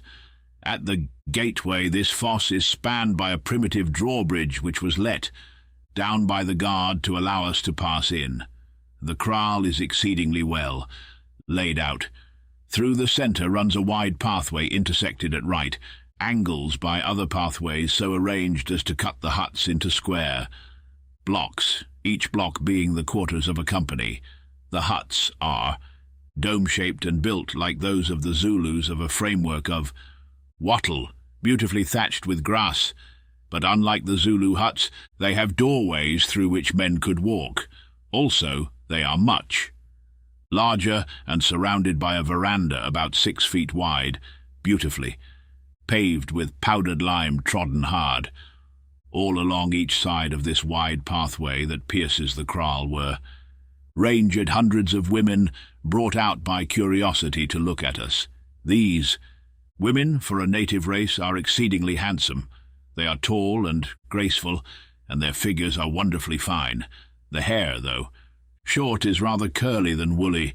The features are frequently aquiline, and the lips are not unpleasantly thick, as is the case among most African races. But what struck us most was their exceedingly quiet and dignified air. They were as well bred in their way as the habitués of a fashionable drawing-room, and in this respect they differ from Zulu women and their cousins, the Maasai, who inhabit the district beyond Zanzibar. Their curiosity had brought them out to see us, but they allowed no rude expressions of astonishment or savage criticism to pass their lips as we trudged wearily in front of them. Not even when old Infidus, with a surreptitious motion of the hand, pointed out the crowning wonder of poor Good's beautiful white legs, did they suffer the feeling of intense admiration which evidently mastered their minds to find expression. They fixed their dark eyes upon this new and snowy loveliness, for, as I think I have said, Good's skin is exceedingly white, and that was all. But it was quite enough for Good, who is modest by nature. When we reached the centre of the kraal, Infidus halted at the door of a large hut which was surrounded at a distance by a circle of smaller ones. "Enter, sons of the stars," he said in a magniloquent voice, "and deign to rest a while in our humble habitations. A little food shall be brought to you, so that ye may have no need to draw your belts tight from hunger, some honey and some milk, and an ox or two, and a few sheep. Not much, my lords, but still a little food." "It is good," said I. "Infidus, we are weary with travelling through realms of air. Now let us rest." Accordingly we entered the hut, which we found amply prepared for our comfort. Couches of tanned skins were spread for us to lie on, and water was placed for us to wash in. Presently we heard a shouting outside, and stepping to the door saw a line of damsels bearing milk and roasted mealies and honey in a pot. Behind these were some youths driving a fat young ox. We received the gifts, and then one of the young men drew the knife from his girdle and dexterously cut the ox's throat. In 10 minutes it was dead, skinned and jointed. The best of the meat was then cut off for us, and the rest, in the name of our party, I presented to the warriors round us, who took it and distributed the White Lord's gift. Umbopa set to work, with the assistance of an extremely prepossessing young woman, to boil our portion in a large earthenware pot over a fire, which was built outside the hut, and when it was nearly ready we sent a message to Infidus and asked him and Scragga, the king's son, to join us. Presently they came, and sitting down upon little stools, of which there were several about the hut, for the Kukuanas do not in general squat upon their haunches like the Zulus, they helped us to get through our dinner. The gentleman was most affable and polite, but it struck me that the young one regarded us with doubt. Together with the rest of the party, he had been overawed by our white appearance and by our magic properties, but it seemed to me that, on discovering that we ate, drank, and slept like other mortals, his awe was beginning to wear off and to be replaced by a sullen suspicion, which made me feel rather uncomfortable. In the course of our meal, Sir Henry suggested to me that it might be well to try to discover if our hosts knew anything of his brother's fate, or if they had ever seen or heard of him, but on the whole I thought that it would be wiser to say nothing of the matter at this time. It was difficult to explain a relative lost from the stars. After supper we produced our pipes and lit them, a proceeding which filled Infidus and Scragga with astonishment. The Kukuanas were evidently unacquainted with the divine delights of tobacco smoke. The herb is grown among them extensively, but like the Zulus, they use it for snuff only, and quite fail to identify it in its new form. Presently I asked Infidus when we were to proceed on our journey, and was delighted to learn that preparations had been made for us to leave. On the following morning, messengers having already departed to inform Twala, the king, of our coming, it appeared that Twala was at his principal place, known as Lu, making ready for the great annual feast which was to be held in the first week of June. At this gathering all the regiments, with the exception of certain detachments left behind for garrison purposes, are brought up and paraded before the king, and the great annual witch hunt, of which more by and by is held. We were to start at dawn, and Infidus, who was to accompany us, expected that we should reach Lu on the night of the second day, unless we were detained by accident or by swollen rivers. When they had given us this information, our visitors bade us good night, and, having arranged to watch turn and turn about, 3 of us flung ourselves down and slept the sweet sleep of the weary, whilst the 4th sat up on the lookout for possible treachery.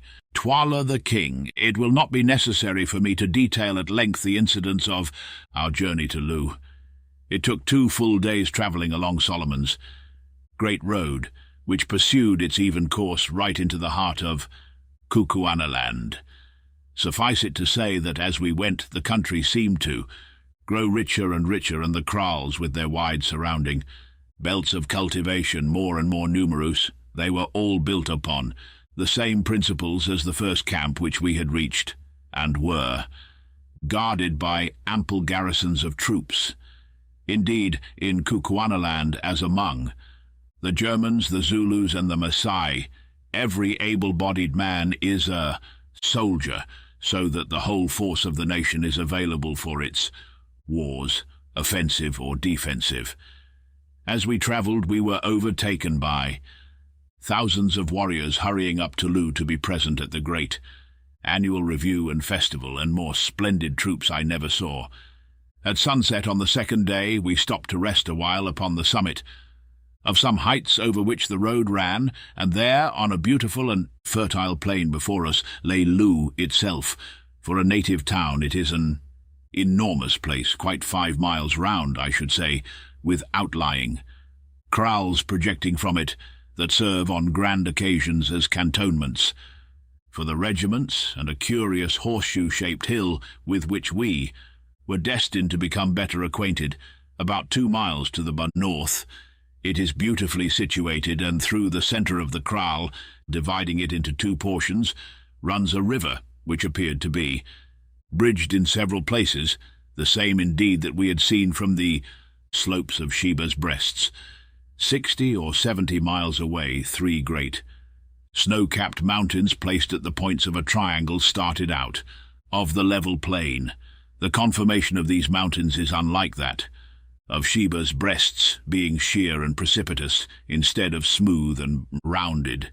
Infidus saw us looking at them and volunteered a remark.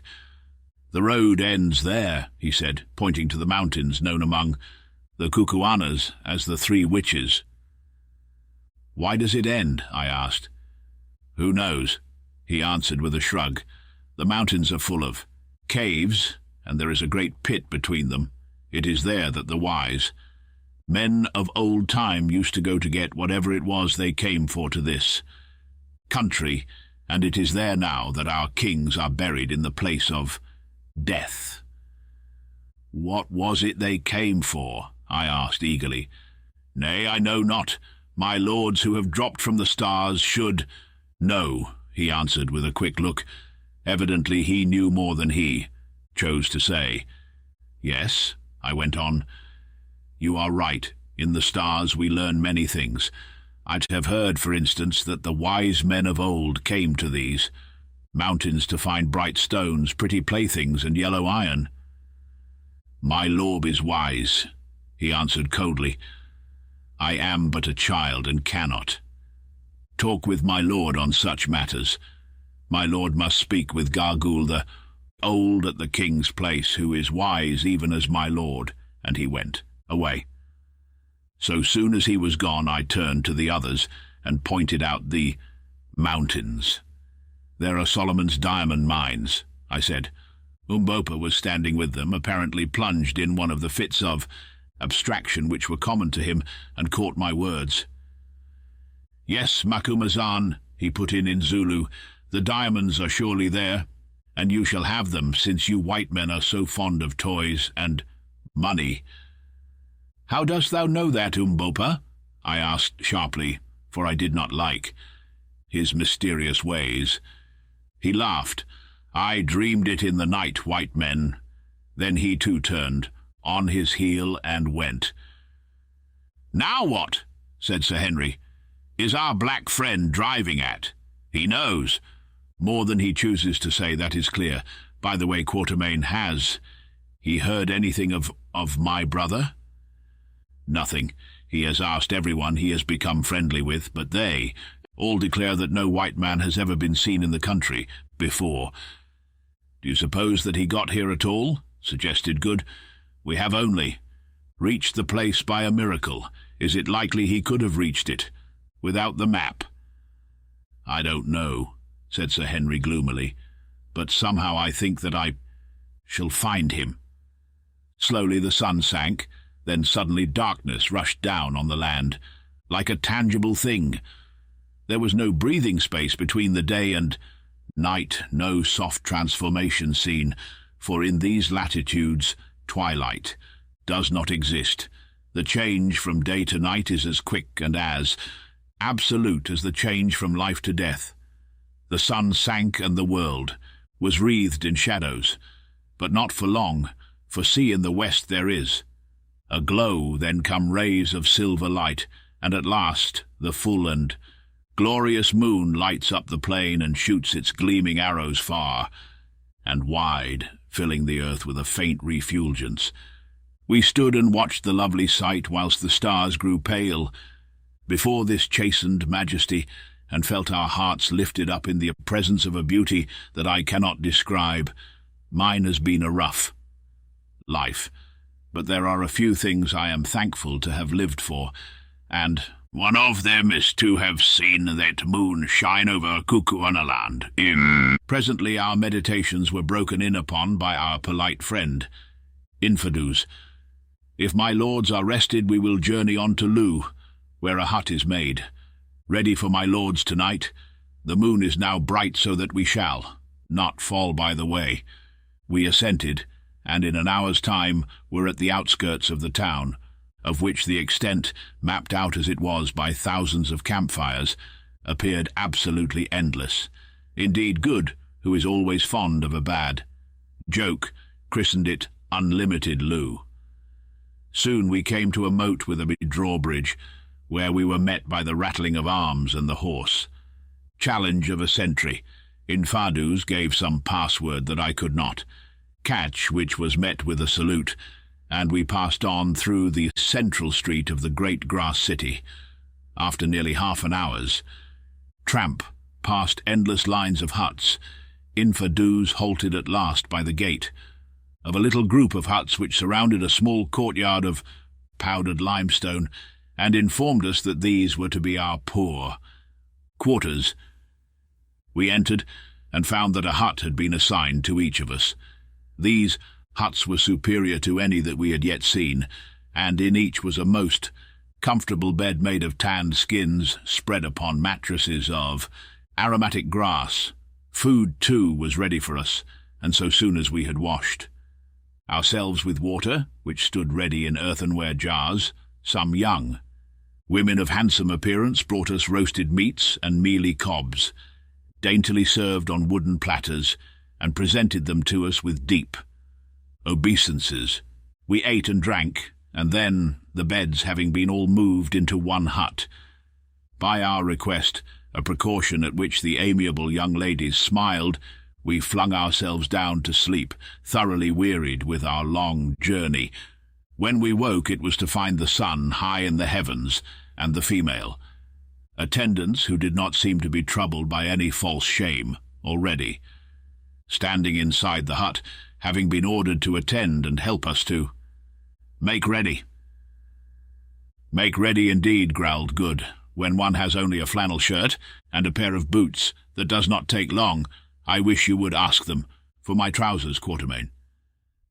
I asked accordingly, but was informed that these sacred relics had already been taken to the king, who would see us in the forenoon. Somewhat to their astonishment and disappointment, having requested the young ladies to step outside, we proceeded to make the best toilet of which the circumstances admitted. Good even went the length of again, shaving the right side of his face, the left, on which now appeared a very fair crop of whiskers, we impressed upon him he must on no account touch. As for ourselves, we were contented with a good wash and combing our hair. Sir Henry's yellow locks were now almost upon his shoulders, and he looked more like an ancient Dane than ever, while my grizzled scrub was fully an inch long instead of half an inch, which in a general way I considered my maximum length. By the time that we had eaten our breakfast and smoked a pipe, a message was brought to us by no less a personage than Infidus himself, that Twala the king was ready to see us, if we would be pleased to come. We remarked in reply that we should prefer to wait till the sun was a little higher. We were yet weary with our journey. It is always well, when dealing with uncivilized people, not to be in too great a hurry. They are apt to mistake politeness for awe or servility. So, although we were quite as anxious to see Twala as Twala could be to see us, we sat down and waited for an hour, employing the interval in preparing such presents as our slender stock of goods permitted, namely the Winchester rifle which had been used by poor Ventvogel, and some beads. The rifle and ammunition we determined to present to His Royal Highness, and the beads were for his wives and courtiers. We had already given a few to Infidus and Scraga, and found that they were delighted with them, never having seen such things before.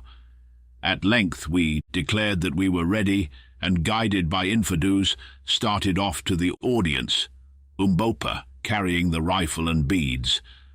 After walking a few hundred yards, we came to an enclosure, something like that surrounding the huts which had been allotted to us, only 50 times as big, for it could not have covered less than 6 or 7 acres of ground. All round the outside fence stood a row of huts, which were the habitations of the king's wives. Exactly opposite the gateway, on the further side of the open space, was a very large hut, built by itself, in which His Majesty resided. All the rest was open ground, that is to say, it would have been open had it not been filled by company after company of warriors, who were mustered there to the number of 7,000 or 8,000. These men stood still as statues as we advanced through them, and it would be impossible to give an adequate idea of the grandeur of the spectacle which they presented, with their waving plumes, their glancing spears, and iron-backed ox-hide shields. The space in front of the large hoot was empty, but before it were placed several stools. On 3 of these, at a sign from Infidus, we seated ourselves, Umbopa standing behind us. As for Infidus, he took up a position by the door of the hut, so we waited for 10 minutes or more in the midst of a dead silence, but conscious that we were the object of the concentrated gaze of some 8,000 pairs of eyes. It was a somewhat trying ordeal, but we carried it off as best we could. At length the door of the hut opened, and a gigantic figure, with a splendid tiger-skin kaross flung over its shoulders, stepped out, followed by the boy Scraga, and what appeared to us to be a withered-up monkey, wrapped in a fur cloak. The figure seated itself upon a stool. Scraga took his stand behind it, and the withered-up monkey crept on all fours into the shade of the hut and squatted down. Still there was silence. Then the gigantic figure slipped off the kaross and stood up before us, a truly alarming spectacle. It was that of an enormous man with the most entirely repulsive countenance we had ever beheld.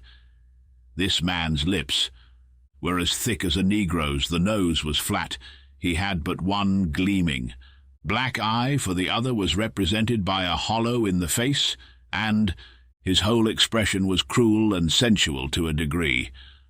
From the large head rose a magnificent plume of white ostrich feathers. His body was clad in a shirt of shining chain armour, whilst round the waist and right knee were the usual garnishes of white oxtail. In his right hand was a huge spear, about the neck a thick torque of gold, and bound on. The forehead shone dully a single and enormous uncut diamond.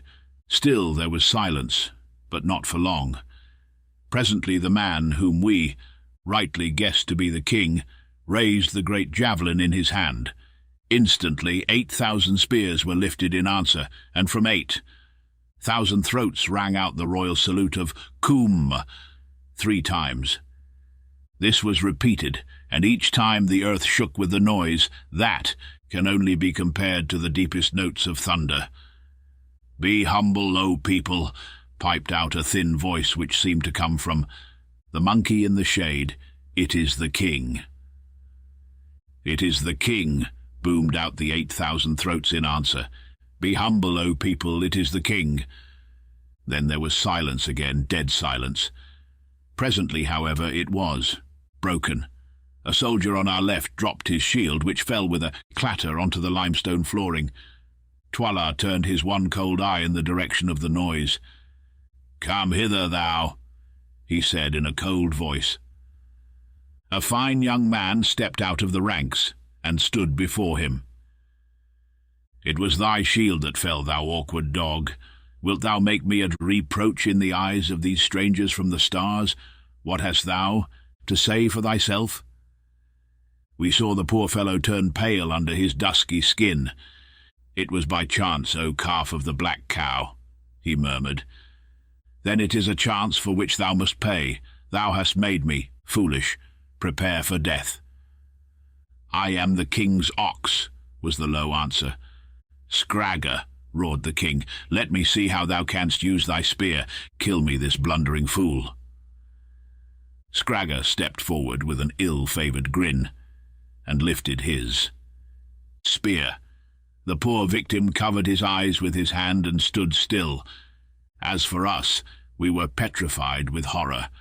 Once, twice, he waved the spear, and then struck, right home. The spear stood out a foot behind the soldier's back.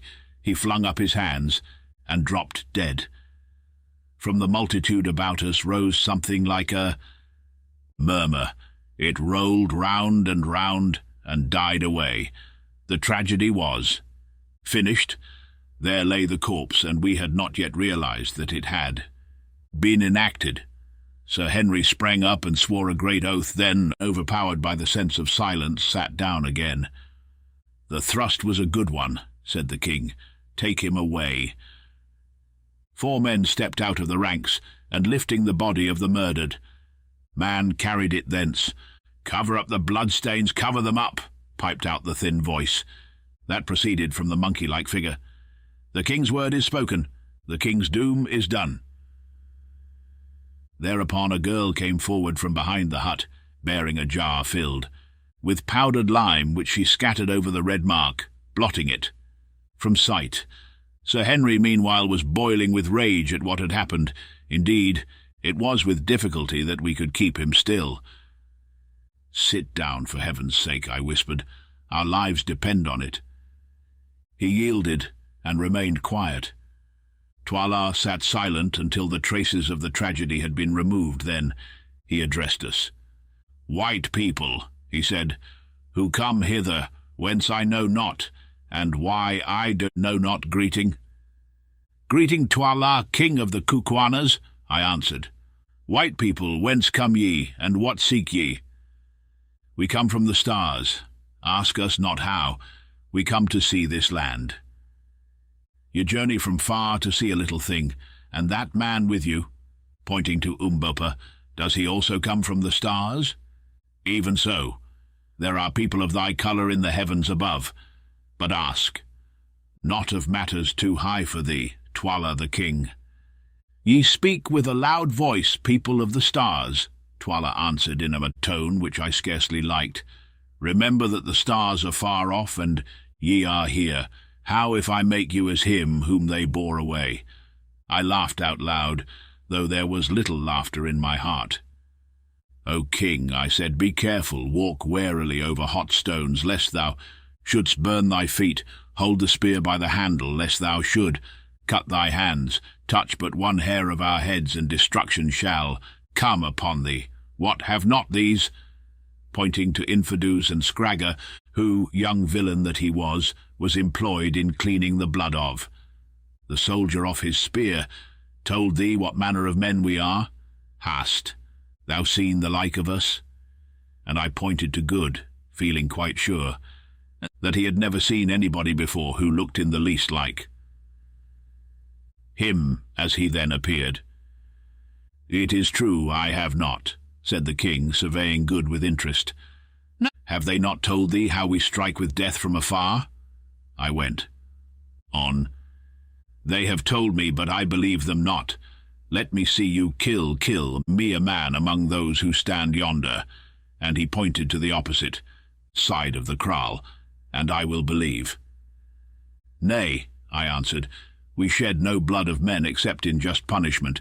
But if thou wilt see, bid the servants drive in an ox through the kraal gates, and before he has run 20 paces, I will strike him dead." "Nay," laughed the king, "kill me a man, and I will believe." "Good, O king, so be it," I answered coolly. "Do thou walk across the open space, and before thy feet reach the gate thou shalt be dead. Or, if thou wilt not, send thy son Scragger," whom at that moment it would have given me much pleasure to shoot. On hearing this suggestion, Scragger uttered a sort of howl and bolted into the hut. Twala frowned majestically. The suggestion did not please him. "Let a young ox be driven in," he said. 2 men at once departed, running swiftly. "Now, Sir Henry," said I, "do you shoot. I want to show this ruffian that I am not the only magician of the party." Sir Henry accordingly took his express and made ready. "I hope I shall make a good shot," he groaned. "You must," I answered. "If you miss with the first barrel, let him. Have the second, sight for 150 yards, and wait till the beast turns. Broadside on." Then came a pause, until presently we caught sight of an ox running, straight for the kraal gate. It came on through the gate, then, catching sight of the vast concourse of people, stopped stupidly, turned round and bellowed. "Now's your time," I whispered. Up went the rifle. Bang, what thud, and the ox was kicking on his back, shot in the ribs. The semi-hollow bullet had done its work well, and a sigh of astonishment went up from the assembled thousands. I turned round coolly.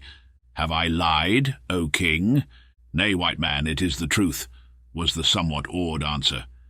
"Listen, Twala," I went on. "Thou hast seen. Now know we come in peace, not in war. See?" And I held up the Winchester repeater. "Here is a hollow staff that shall enable thee to kill even as we kill, only I lay. This charm upon it, thou shalt kill no man with it. If thou liftest it, against a man it shall kill thee. Stay, I will show thee. Bid a soldier step 40 paces, and place the shaft of a spear in the ground, so that the flat blade looks towards us." In a few seconds it was done. "Now see, I will break yonder spear." Taking a careful sight, I fired. The bullet struck the flat of the spear and shattered the blade into fragments. Again the sigh of astonishment went up. "Now, Twala, we give this magic tube to thee, and by I will show thee how to use it, but beware how thou turnest the magic of the stars against a man of earth." And I handed him the rifle. The king took it very gingerly and laid it down at his feet. As he did, so I observed the wizened, monkey-like figure creeping from the shadow of the hut. It crept on all fours, but when it reached the place where the king sat, it rose upon its feet, and throwing the furry covering from its face, revealed a most extraordinary and weird countenance. Apparently it was that of a woman of great age, so shrunken that in size it seemed no larger than the face of a year-old child, although made up of a number of deep and yellow wrinkles. Set in these wrinkles was a sunken slit that represented the mouth, beneath which the chin curved outwards to a point. There was no nose to speak of.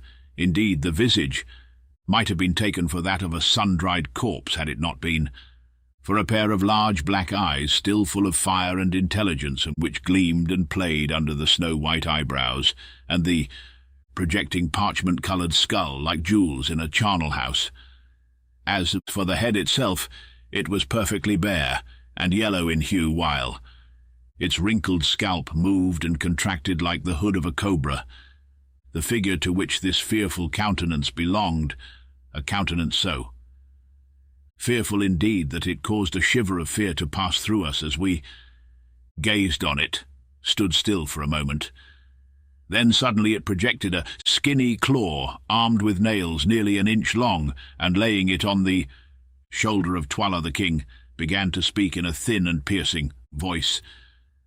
"Listen, O king, listen, O warriors, listen, O mountains and plains and rivers, home of the Kukuana race. Listen, O skies and sun, O rain and storm and mist.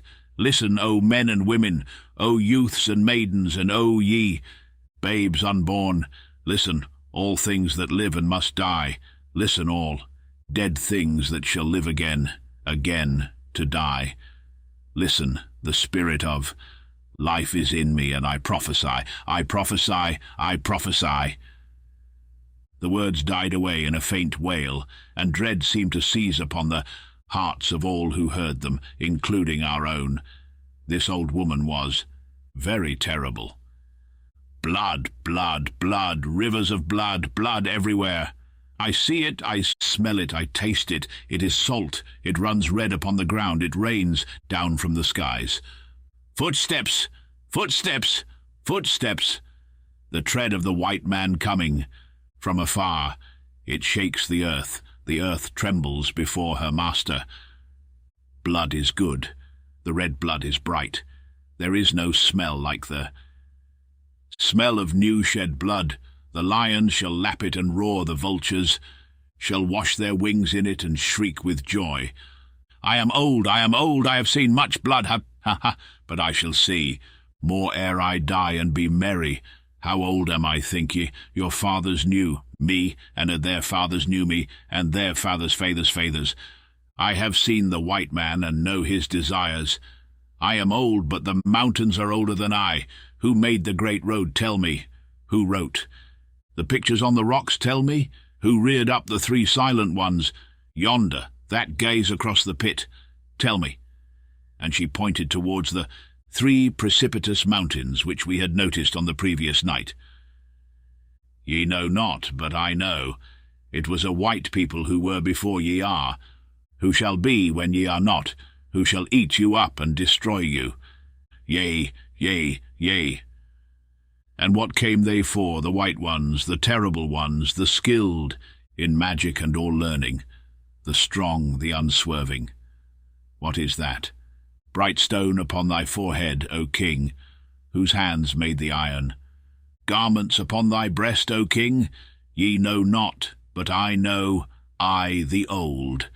One, I the wise one, I the Isanusi, the witch doctress. Then she turned her bald vulture head towards us. What seek ye, white men of the stars? Ah, yes, of the stars, do ye seek a lost one? Ye shall not find him here. He is not here, never for ages. Upon ages has a white foot pressed this land, never except once, and I remember that he left it but to die. Ye come for bright stones, I know it. Ye shall find them when the blood is dry, but shall ye return whence ye came, or shall ye stop with me? Ha, ha, ha. And thou with the dark skin and the proud bearing, and she pointed her skinny finger at Umbopa. Who art thou, and what seekest? Thou, not stones that shine, not yellow metal that gleams, these thou leavest to white men from the stars. Methinks I know thee, methinks I can smell the smell of the blood in thy heart. Strip off the girdle. Here the features of this extraordinary creature became convulsed, and she fell to the ground, foaming in an epileptic fit, and was carried into the hut. The king rose up trembling and waved his hand. Instantly the regiments began to file off, and in 10 minutes, save for ourselves, the king, and a few attendants, the great space was left empty. White people, he said, it passes in my mind to kill you. Gagool has spoken strange words. What say ye? I laughed. Be careful, O king, we are not easy to slay. Thou hast seen the fate of the ox. Wouldst thou be as the ox is? The king frowned. It is not well to threaten a king. We threaten not, we speak what is true. Try to kill us, O king, and learn. The great savage put his hand to his forehead and thought. Go in peace, he said at length. Tonight is the great dance. Ye shall see it. Fear not that I shall set a snare for you. Tomorrow I will think. It is well, O king, I answered unconcernedly, and then accompanied. By Infidus we rose and went back to our kraal, the witch hunt. On reaching our hut I motioned to Infidus to enter with us. Now, Infidus, I said, we would speak with thee. Let my lord say on. It seems to us, Infidus, that Twala the king is a cruel man. It is so, my lords. Alas, the land cries out because of his cruelties. Tonight ye shall see.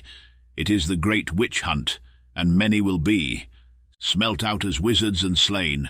No man's life is safe if the king covets a man's cattle or a man's wife, or if he fears a man that he should excite a rebellion against him. Then Gagool, whom ye saw, or some of the witch-finding women whom she has taught, will smell that. Man out as a wizard, and he will be killed. Many must die before the Moon grows pale tonight. It is ever so. Perhaps I too shall be killed. As yet I have been spared because I am skilled in war and am beloved by the soldiers. But I know not how long I have to live. The land groans at the cruelties of Twala the king. It is wearied of him and his red ways. Then why is it, Infidus, that the people do not cast him down? Nay, my lords, he is the king, and if he were killed, Scragga would reign in his place, and the heart of Scragga is blacker than the heart of Twala his father. If Scragga were king, his yoke upon our neck would be heavier than the yoke of Twala. If Imotu had never been slain, or if Ignosi his son had lived, it might have been otherwise, but they are both dead. How knowest thou that Ignosi is dead? Said a voice behind us. We looked round astonished to see who spoke. It was Umbopa. What meanest thou, boy? Asked Infidus. Who told thee to speak? Listen, Infidus, was the answer, and I will tell thee a story. Years ago the King Imotu was killed in this country, and his wife fled. With the boy Ignosi, is it not so? It is so. It was said that the woman and her son died upon the mountains. Is it not so? It is even so. Well, it came to pass that the mother and the boy Ignosi did not die. They crossed the mountains and were led by a tribe of wandering desert men across the sands beyond, till at last they came to water and grass and trees again. How knowest thou this? Listen, they travelled on, many months' journey, till they reached a land where a people called the Amazulu, who also are of the Kukuana stock, live by war, and with them they tarried many years till, at length, the mother died. Then the son Ignosi became a wanderer again, and journeyed into a land of wonders, where white people live, and for many more years he learned the wisdom of the white people. It is a pretty story, said Infidus incredulously. For years he lived there working as a servant and a soldier, but holding in his heart all that his mother had told him of his own place, and casting about in his mind to find how he might journey thither to see his people and his father's house before he died. For long years he lived and waited, and at last the time came, as it ever comes to him. Who can wait for it? And he met some white men who would seek this unknown land, and joined himself to them. The white men started and travelled on and on, seeking for one who is lost.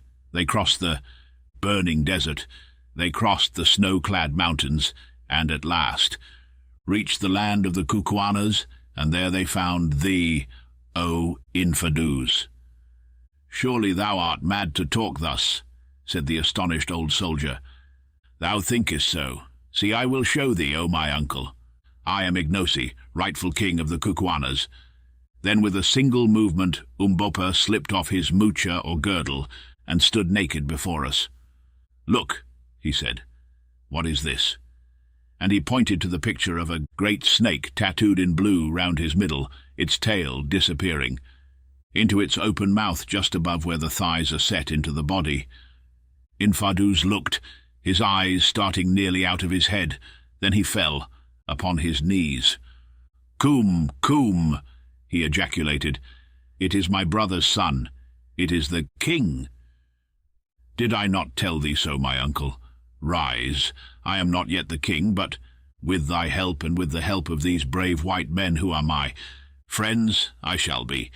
Yet the old witch Gargoule was right. The land shall run with blood first, and hers shall run with it, if she has any, and can die, for she killed my father with her words and drove my mother forth. And now, Infidus, choose thou. Wilt thou put thy hands between my hands and be my man? Wilt thou share the dangers that lie before me, and help me to overthrow this tyrant and murderer? Or wilt thou not? Choose thou. The old man put his hand to his head and thought. Then he rose, and, advancing to where Umbopa, or rather Ignosi, stood, he knelt before him and took his hand. Ignosi, rightful king of the Kukuanas, I put my hand between thine hands, and am thy man till death. When thou wast a babe, I dandled thee. Upon my knees now shall my old arm strike for thee and freedom. It is well, Infidus. If I conquer, thou shalt be the greatest man in. The kingdom after its king, if I fail, thou canst only die, and death is not far off from thee. Rise, my uncle. And ye, white men, will ye help me? What have I to offer you? The white stones. If I conquer and can find them, ye shall have as many as ye can carry hence. Will that suffice you? I translated this remark. Tell him, answered Sir Henry, that he mistakes an Englishman. Wealth is good, and if it comes in our way, we will take it. But a gentleman does not sell himself for wealth. Still, speaking for myself, I say, this. I have always liked Umbopa, and so far as lies in me, I will stand by him in this business. It will be very pleasant to me to try to square matters with that cruel devil Twala. What do you say, Good, and you, Quatermain? Well, said Good, to adopt the language of hyperbole in which all these people seem to indulge, you can tell him that a row is surely good, and warms the cockles of the heart, and that so far as I am concerned I'm his boy. My only stipulation is that he allows me to wear trousers. I translated the substance of these answers. It is well, my friends, said Ignosi late Umbopa, and what sayest? Thou, Macumazahn, art thou also with me, old hunter, cleverer than a wounded buffalo? I thought a while and scratched my head. Umbopa or Ignosi, I said. I don't like revolutions. I am a man of peace and a bit of a coward. Here Umbopa smiled, but on the other hand I stick up for my friends, Ignosi. You have stuck to us and played the part of a man, and I will stick by you. But mind you, I am a trader and have to make my living, so I accept your offer about those diamonds in case we should ever be in a position to avail ourselves of it. Another thing, we came, as you know, to look for Incubus, Sir Henry's lost brother. You must help us to find him. That I will do, answered Ignosi. Stay, Infidus, by the sign of the snake about my middle, tell me the truth. Has any white man to thy knowledge set his foot within the land? None, O Ignosi. If any white man had been seen or heard of, wouldst thou have known? I should certainly have known. Thou hearest, Incubu, said Ignosi to Sir Henry. He has not been here. Well, well, said Sir Henry with a sigh. There it is, I suppose that. He never got so far. Poor fellow, poor fellow. So it has all been for nothing. God's will be done. Now for business, I put in, anxious to escape from a painful subject.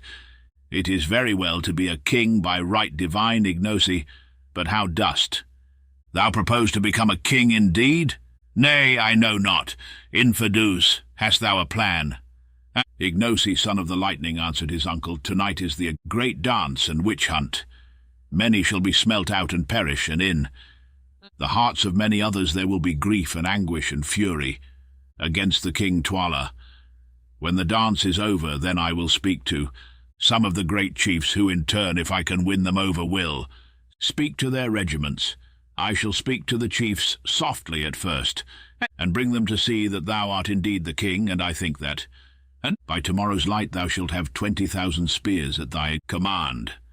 And now I must go and think, and hear, and make ready. After the dance is done, if I am yet alive, and we are all alive, I will meet thee here, and we can talk. At the best there must be war. At this moment our conference was interrupted by the cry that messengers had come from the king. Advancing to the door of the hut, we ordered that they should be admitted, and presently 3 men entered, each bearing a shining shirt of chain armour and a magnificent battle-axe. The gifts of my lord the king to the white men from the stars, said a herald who came with them. We thank the king, I answered. Withdraw. The men went, and we examined the armour with great interest. It was the most wonderful chainwork that either of us had ever seen. A whole coat fell together so closely that it formed a mass of links scarcely, too big to be covered with both hands. "Do you make these things in this country, Infidus?" I asked. "They are very beautiful." "Nay, my lord, they came down to us from our forefathers. We know not who made them, and there are but few left, none but those of royal. Blood may be clad in them. They are magic coats through which no spear can pass, and those who wear them are well nigh safe in the battle. That a king is well pleased or much afraid, or he would not have sent these garments of steel. Clothe yourselves in them tonight, my lords." The remainder of that day we spent quietly, resting and talking over the situation, which was sufficiently exciting. At last the sun went down, the 1,000 watchfires glowed out, and through the darkness we heard the tramp of many feet and the clashing of hundreds of spears as the regiments passed to their appointed places to be ready for the great dance. Then the full moon shone out in splendour, and as we stood watching her rays, Infidus arrived, clad in his war dress and accompanied by a guard of 20 men to escort us to the dance. As he recommended, we had already donned the shirts of chain armour which the king had sent us, putting them on under our ordinary clothing, and finding to our surprise that they were neither very heavy nor uncomfortable. These steel shirts, which evidently had been made for men of a very large stature, hung somewhat loosely upon Good and myself, but Sir Henry's fitted his magnificent frame like a glove. Then, strapping our revolvers round our waists and taking in our hands the battle-axes which the king had sent with the armour, we started. On arriving at the great kraal, where we had that morning been received by the king, we found that it was closely packed with some 20,000 men arranged round it in regiments. These regiments were divided into companies, and between each company ran a little path, to allow space for the witch-finders to pass up and down. Anything more imposing than the sight that was presented by this vast and orderly concourse of armed men it is impossible to conceive. There they stood, perfectly silent, and the moon poured her light upon the forest of their raised spears, upon their majestic forms, waving plumes, and the harmonious shading of their various coloured shields. Wherever we looked were line upon line of dim faces, surmounted by range upon range of shimmering spears. "Surely," I said to Infidus, "the whole army is here?" "Nay, Macumazahn," he answered, "but a third of it. 1/3 is present at this dance each year. Another third is mustered outside in case there should be trouble when the killing begins. 10,000 more garrison the outposts round Loo, and the rest watch at the kraals inn. The country, thou seest, it is a great people." "They are very silent," said Good, and indeed the intense stillness among such a vast concourse of living men was almost overpowering. "What says Bugwan?" asked Infidus. I translated. "Those over whom the shadow of death is hovering are silent," he answered grimly.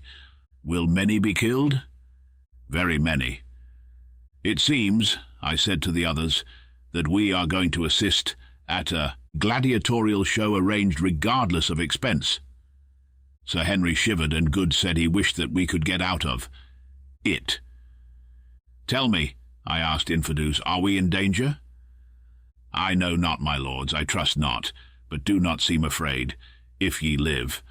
Through the night all may go well with you. The soldiers murmur against the king." All this while we had been advancing steadily towards the centre of the open space, in the midst of which were placed some stools. As we proceeded, we perceived another small party coming from the direction of the royal hut. "It is the King Tuala, Scragga his son, and Gagool the old. And see, with them are those who slay," said Infidus, pointing to a little group of about a dozen gigantic and savage-looking men, armed with spears in one hand and heavy kerries in the other. The king seated himself upon the centre stool. Gurgool crouched at his feet, and the others stood behind him. "Greeting, white lords," Twala cried as we came up. "Be seated, waste. Not precious time. The night is all too short for the deeds that must be done. Ye come in a good hour, and shall see a glorious show. Look, round, white lords, look round." And he rolled his one wicked eye from regiment to regiment.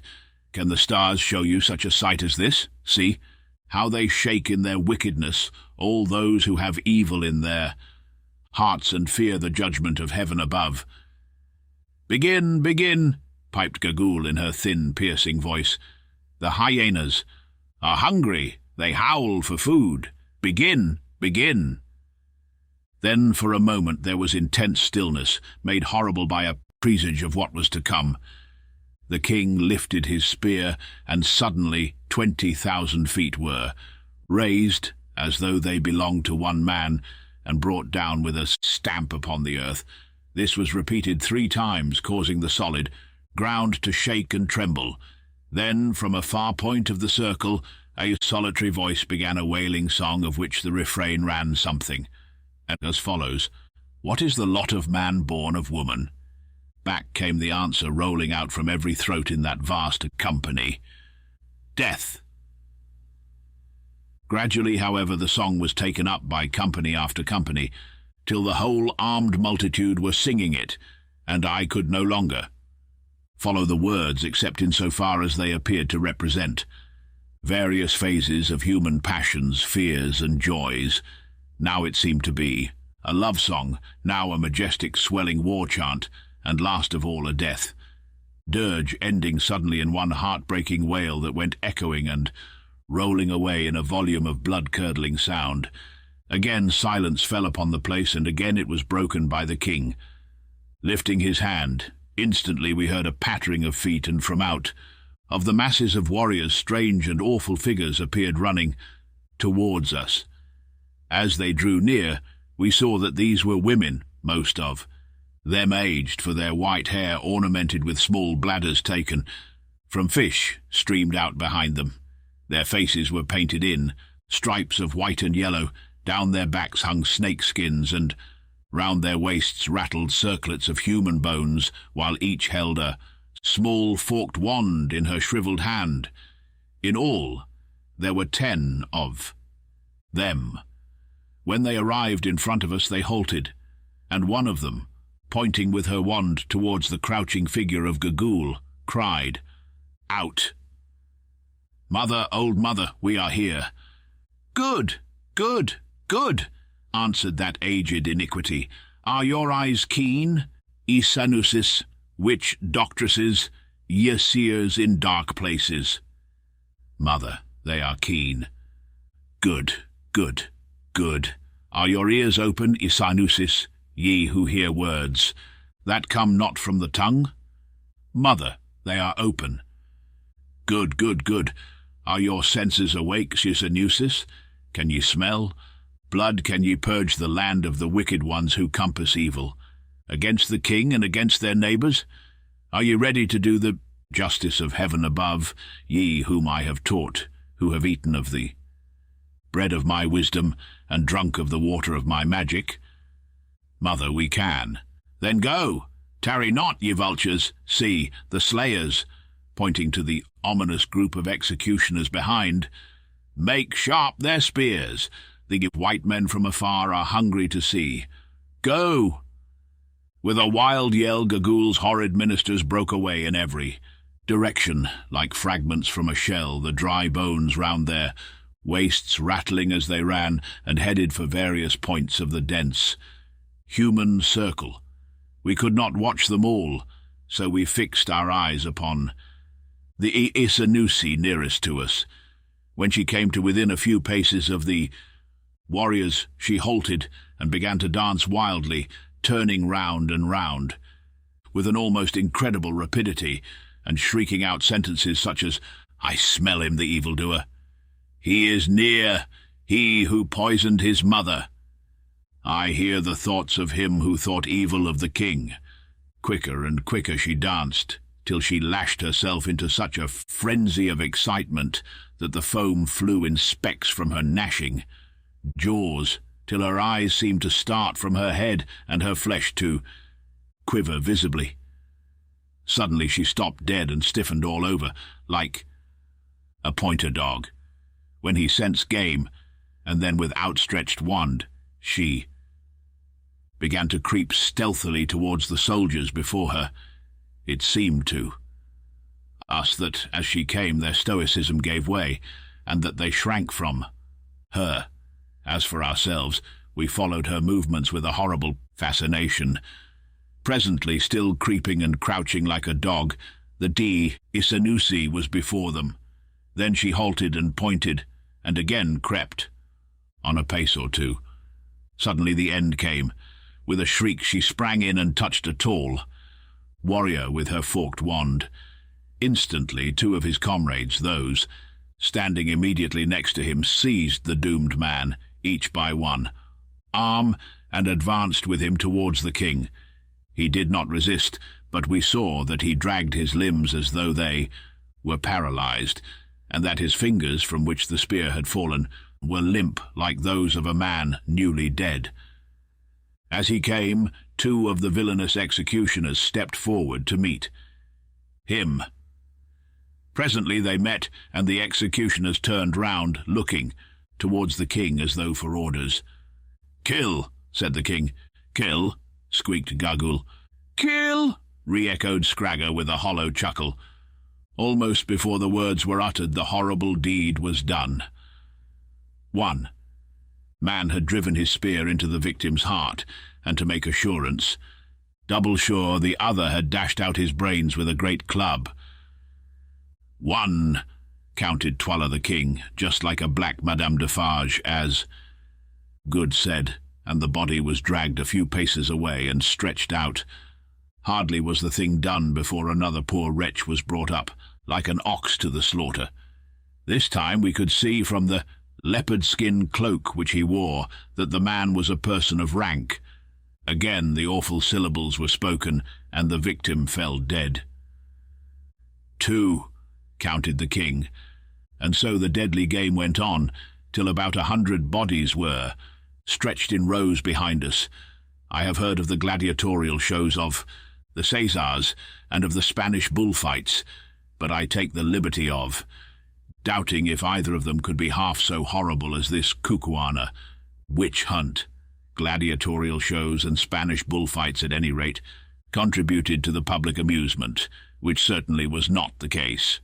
Here, the most confirmed sensation-monger would fight shy of sensation, if he knew that it was well on the cards that he would, in his own proper person, be the subject of the next event. Once we rose and tried to remonstrate, but were sternly repressed by Twala. "Let the law take its course, white men. These dogs are magicians and evil-doers.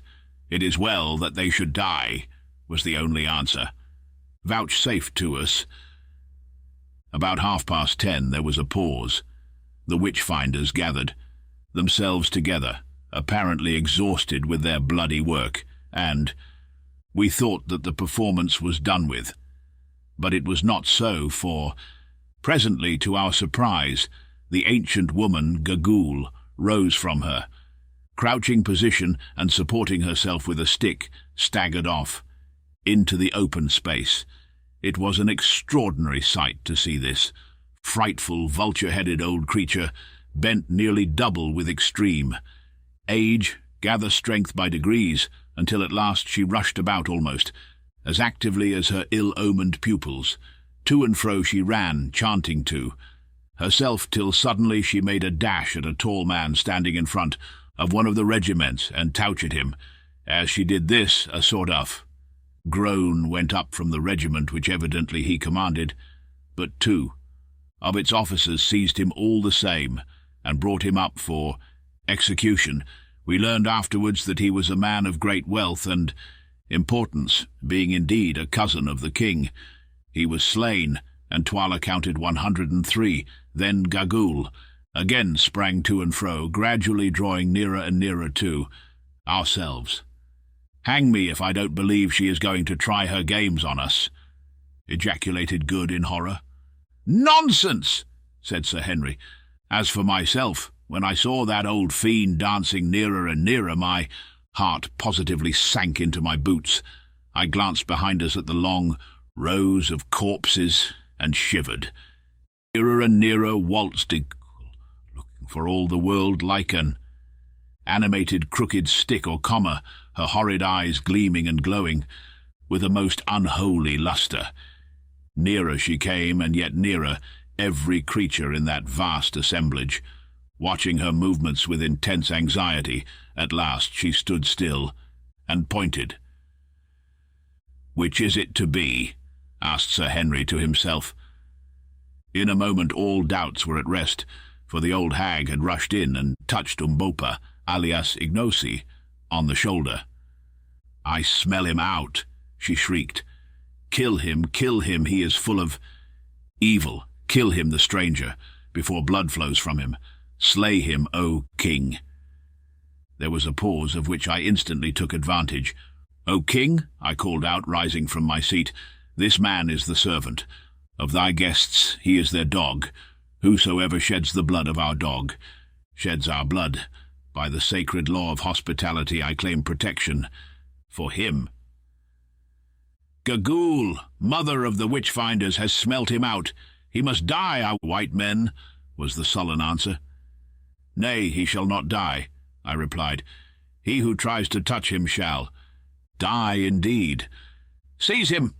roared Twala to the executioners, who stood round red too, the eyes with the blood of their victims. They advanced towards us and then hesitated. As for Ignosi, he clutched his spear and raised it as though determined to sell his life. "Dearly, stand back, ye dogs," I shouted, "if ye would see tomorrow's light. Touch one hair of his head and your king dies." And I covered Twala with my revolver. Sir Henry and Good also drew their pistols. Sir Henry pointing his at the leading executioner, who was advancing to carry out the sentence, and Good taking a deliberate aim at Gagool. Twala winced perceptibly as my barrel came in a line with his broad chest. "Well," I said, "what is it to be, Twala?" Then he spoke. "Put away your magic tubes," he said. "Ye have adjured me in the name of hospitality, and for that reason, but not from fear of what ye can. Do I spare him. Go in peace." "It is well," I answered unconcernedly. "We are weary of slaughter and would sleep. Is the dance ended?" "It is ended," Twala answered sulkily. "Let these dead dogs," pointing to the long rows of corpses, "be flung out to the hyenas and the vultures," and he lifted his spear. Instantly the regiments began to defile through the kraal gateway in. Perfect silence, a fatigue party only remaining behind to drag away the corpses of those who had been sacrificed. Then we rose also, and making our salam to his majesty, which he hardly deigned to acknowledge, we departed to our huts. "Well," said Sir Henry as we sat down, having first lit a lamp of the sort used by the Kukuanas, of which the wick is made from the fibre of a species of palm leaf and the oil from clarified hippopotamus fat. "Well, I feel uncommonly inclined to be sick. If I had any doubts about helping Umbopa to rebel against that infernal blackguard," put in Good, "they are gone now. It was as much as I could do to sit still while that slaughter was going on. I tried to keep my eyes shut, but they would open just at the wrong time. I'd wonder where Infidus is. Umbopa, my friend, you ought to be grateful. To us, your skin came near to having an air-hole made in it." "I am grateful, Bugwan," was Umbopa's answer when I had translated, "and I shall not forget. As for Infidus, he will be here by and by. We must wait." So we lit our pipes and waited. We give a sign. For a long while, 2 hours I should think, we sat there in silence, being too much overwhelmed by the recollection of the horrors we had seen to talk. At last, just as we were thinking of turning in, for the night drew nigh to dawn. We heard a sound of steps. Then came the challenge of a sentry posted at the kraal gate, which apparently was, not in an audible tone, for the steps still advanced, and in another second infidus had entered the hut, followed by some half-dozen stately-looking chiefs. "My lords," he said, "I have come according to my word. My lords, and Ignosi, rightful king of the Kukuanas, I have brought with me these men," pointing to the row of chiefs, "who are great men among us, having each one of them the command of 3,000 soldiers, that live but to do their bidding under the kings. I have told them of what I have seen and what my ears have heard. Now let them also behold the sacred snake around thee, and hear thy story, Ignosi, that they may say whether or no they will make cause with thee against Twala the king." By way of answer, Ignosi again stripped off his girdle and exhibited the snake tattooed about him. Each chief in turn drew near and examined the sign by the dim light of the lamp, and without saying a word passed on to the other side. Then Ignosi resumed his mucha, and addressing them, repeated the history he had detailed in the morning. "Now ye have heard, chiefs," said Infidus when he had done. "What say ye? Will ye stand by this man and help him to his father's throne, or will ye not? The land cries out against Twala, and the blood of the people flows like the waters in spring, ye have seen tonight." 2. Other chiefs there were with whom I had it in my mind to speak, and where are they now? The hyenas howl over their corpses. Soon shall ye be as they are if ye strike not. Choose then, my brothers. The eldest of the 6 men, a short, thick-set warrior with white hair, stepped forward a pace and answered, "Thy words are true, Infidus. The land cries out. My own brother is among those who died tonight. But this is a great matter, and the thing is hard to believe. How know we that if we lift our spears it may not be for a thief and a liar? It is a great matter, I say, of which none can see the end, for of this be sure, blood will flow in rivers. Before the deed is done, many will still cleave to the king, for men worship the sun that still shines bright in the heavens, rather than that which has not risen. These white men from the stars, their magic is great, and Ignosi is under the cover of their wing. If he be indeed the rightful king, let them give us a sign, and let the people have a sign that all may see. So shall men cleave to us, knowing of a truth that the white man's magic is with them." "Ye have the sign of the snake," I answered. "My lord, it is not enough. The snake may have been placed there since the man's childhood. Show us a sign, and it will suffice. But we will not move without a sign." The others gave a decided assent, and I turned in perplexity to Sir Henry and Good, and explained the situation.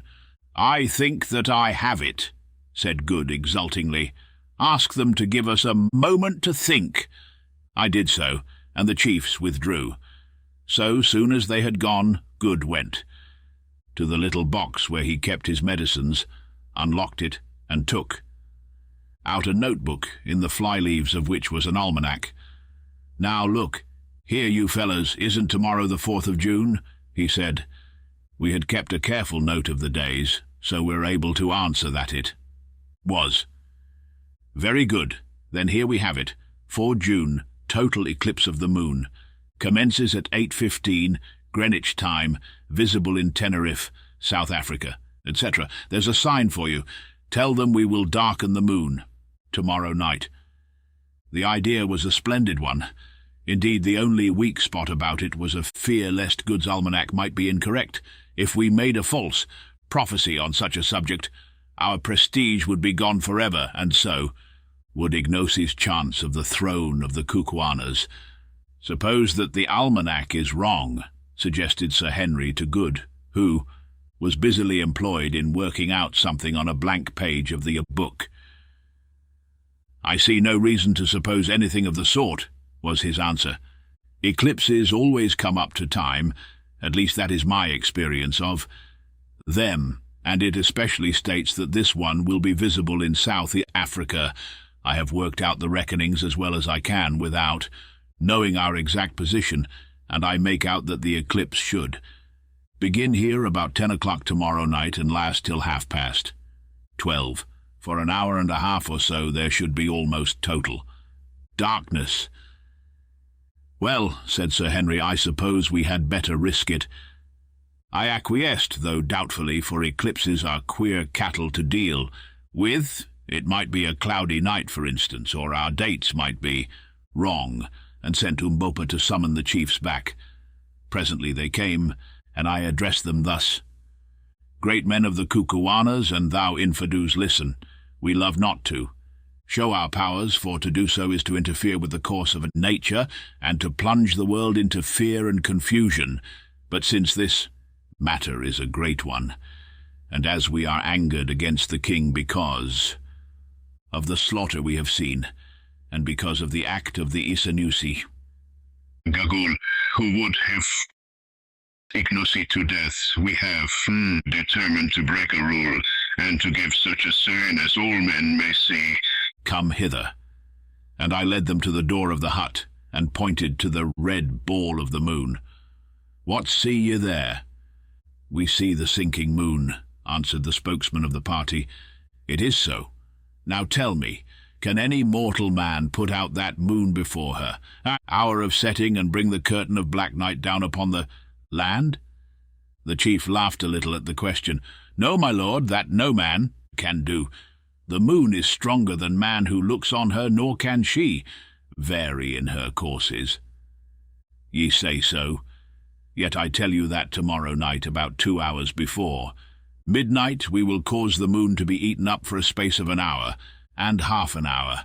Yes, deep darkness shall cover the earth, and it shall be for a sign that Ignosi is indeed king of the Kukuanas. If we do this thing, will ye be satisfied?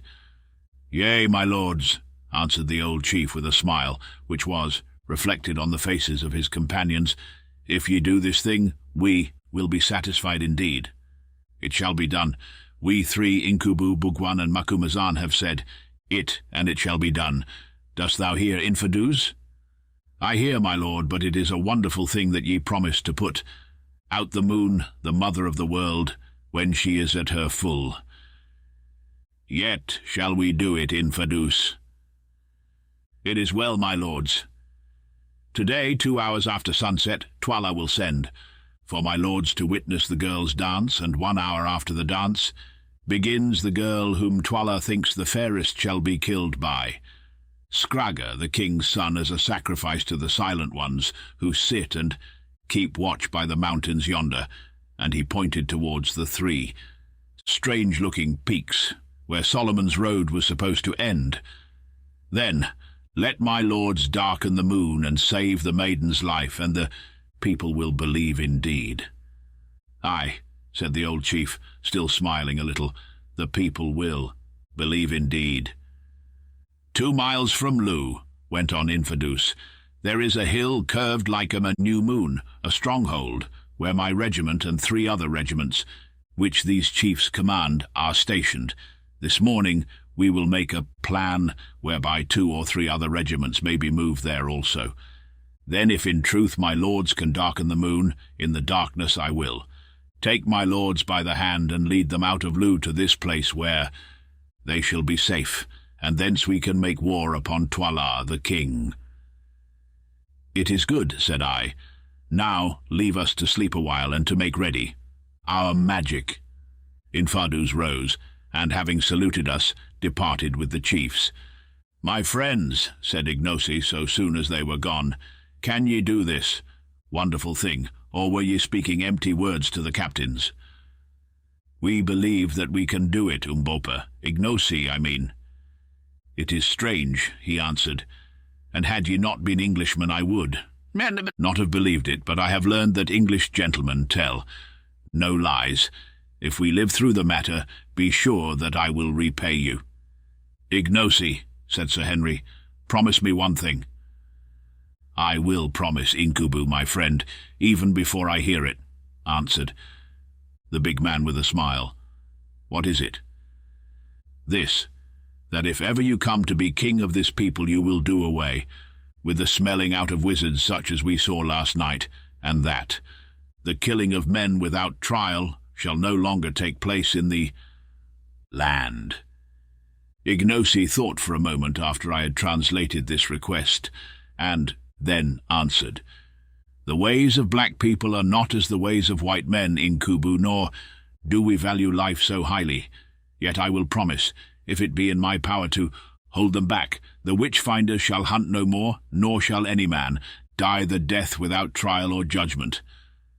"That's a bargain, then," said Sir Henry, "and now let us get a little rest." Thoroughly wearied out, we were soon sound asleep and slept till Ignosi woke us about 11 o'clock. Then we rose, washed, and ate a hearty breakfast. After that we went outside the hut and walked about, amusing ourselves with examining the structure of the Kukuana huts and observing the customs of the women. "I hope that eclipse will come off," said Sir Henry presently. "If it does not, it will soon be all up with us," I answered mournfully, "for so sure as we are living men, some of those chiefs will tell the whole story to the king, and then there will be another sort of eclipse, and one that we shall certainly not like." Returning to the hut, we ate some dinner, and passed the rest of the day in receiving visits of ceremony and curiosity. At length the sun set, and we enjoyed a couple of hours of such quiet as our melancholy forebodings would allow to us. Finally, about 8:30, a messenger came from Twala to bid us to the great annual dance of girls, which was about to be celebrated. Hastily we put on the chain shirts that the king had sent us, and taking our rifles and ammunition with us so as to have them handy in case we had to fly, as suggested by Infidus, we started boldly enough, though with inward fear and trembling. The great space in front of the king's kraal bore a very different appearance from that which it had presented on the previous evening. In place of the grim ranks of serried warriors were company after company of Kukuana girls, not overdressed so far as clothing went, but each crowned with a wreath of flowers and holding a palm leaf in one hand and a white arum lily in the other. In the centre of the open moonlit space sat Twala, the king, with old Gagul at his feet, attended by Infidus, the boy, Scragger, and 12 guards. There were also present about a score of chiefs, amongst whom I recognized most of our friends of the night before. Twala greeted us with much apparent cordiality, though I saw him fix his one eye viciously on Umbopa. "Welcome, white men from the stars," he said. "This is another sight from that which your eyes gazed on by the light of last night's moon, but it is not so good a sight. Girls are pleasant, and were it not for such as these," and he pointed round him, "we should none of us be here. This day but men are better. Kisses and the tender words of women are sweet, but the sound of the clashing of the spears of warriors and the smell of men's blood are sweeter far. Would ye have wives from among our people, white men? If so, choose the fairest here, and ye shall. Have them as many as ye will." And he paused for an answer. As the prospect did not seem to be without attractions for Good, who, like most sailors, is of a susceptible nature, being elderly and wise, foreseeing the endless complications that anything of the sort would involve, for women bring trouble so surely as the night follows the day, I put in a hasty answer. "Thanks to thee, O king, but we white men wed only with white women, like ourselves. Your maidens are fair, but they are not for us." The king laughed. "It is well. In our land there is a proverb which runs, 'Women's eyes are always bright, whatever the colour,' and another that says, 'Love her who is present, for be sure she who is absent is false to thee.' But perhaps these things are not so in the stars. In a land where men are white, all things are possible. So be it, white men, the girls will not go begging. welcome again, and welcome too, thou black one. If Gagul here had won her way, thou wouldst have been stiff and cold by now. It is lucky for thee that thou too camest from the stars. Ha, ha! I can kill thee before thou killest me, O king, was Ignosi's calm answer, and thou shalt be stiff before my limbs cease to bend. Twala started. Thou speakest boldly, boy, he replied angrily. Presume not too far. He may well be bold in whose lips are truth. The truth is a sharp spear which flies home and misses not. It is a message from the stars, O king. Twala scowled, and his one eye gleamed fiercely, but he said nothing more. Let the dance begin, he cried, and then the flower-crowned girls sprang forward in companies, singing a sweet song and waving the delicate palms and white lilies. On they danced, looking faint and spiritual in the soft, sad light of the risen moon, now whirling round and round, now meeting in mimic warfare, swaying, eddying here and there, coming forward, falling back in an ordered confusion, delightful to witness. At last they paused, and a beautiful young woman sprang out of the ranks and began to pirouette in front of us with a grace and vigour which would have put most ballet girls to shame. At length she retired exhausted, and another took her place, then another and another, but none of them either in grace, skill, or personal attractions came up to the first. When the chosen girls had all danced, the king lifted his hand. Which deem ye the fairest, white men? He asked. The first, said I unthinkingly. Next second I regretted it, for I remembered that Infidus had told us that the fairest woman must be offered up as a sacrifice. Then is my mind as your minds, and my eyes as your eyes. She is the fairest, and a sorry thing it is for her, for she must die. I must die, piped out Gagul, casting a glance of her quick eyes in the direction of the poor girl who, as yet ignorant of the awful fate, was standing some 10 yards off in front of a company of maidens, engaged in nervously picking a flower from her, wreath to pieces, petal by petal. Why, O king, said I, restraining my indignation with difficulty. The girl has danced well and pleased us. She's fair too. It would be hard to reward her with death. Twala laughed as he answered, It is our custom, and the figures who sit in stone yonder. And he pointed towards the 3 distant peaks, must have their due. Did I fail to put the fairest girl to death today, misfortune would fall upon me and my house. Thus runs the prophecy of my people. If the king offer not a sacrifice of a fair girl on the day of the dance of maidens to the old ones who sit and watch on the mountains, then shall he fall, and his house. Look ye, white men, my brother who reigned before me offered not the sacrifice because of the tears of the woman, and he fell, and his house, and I reign in his stead.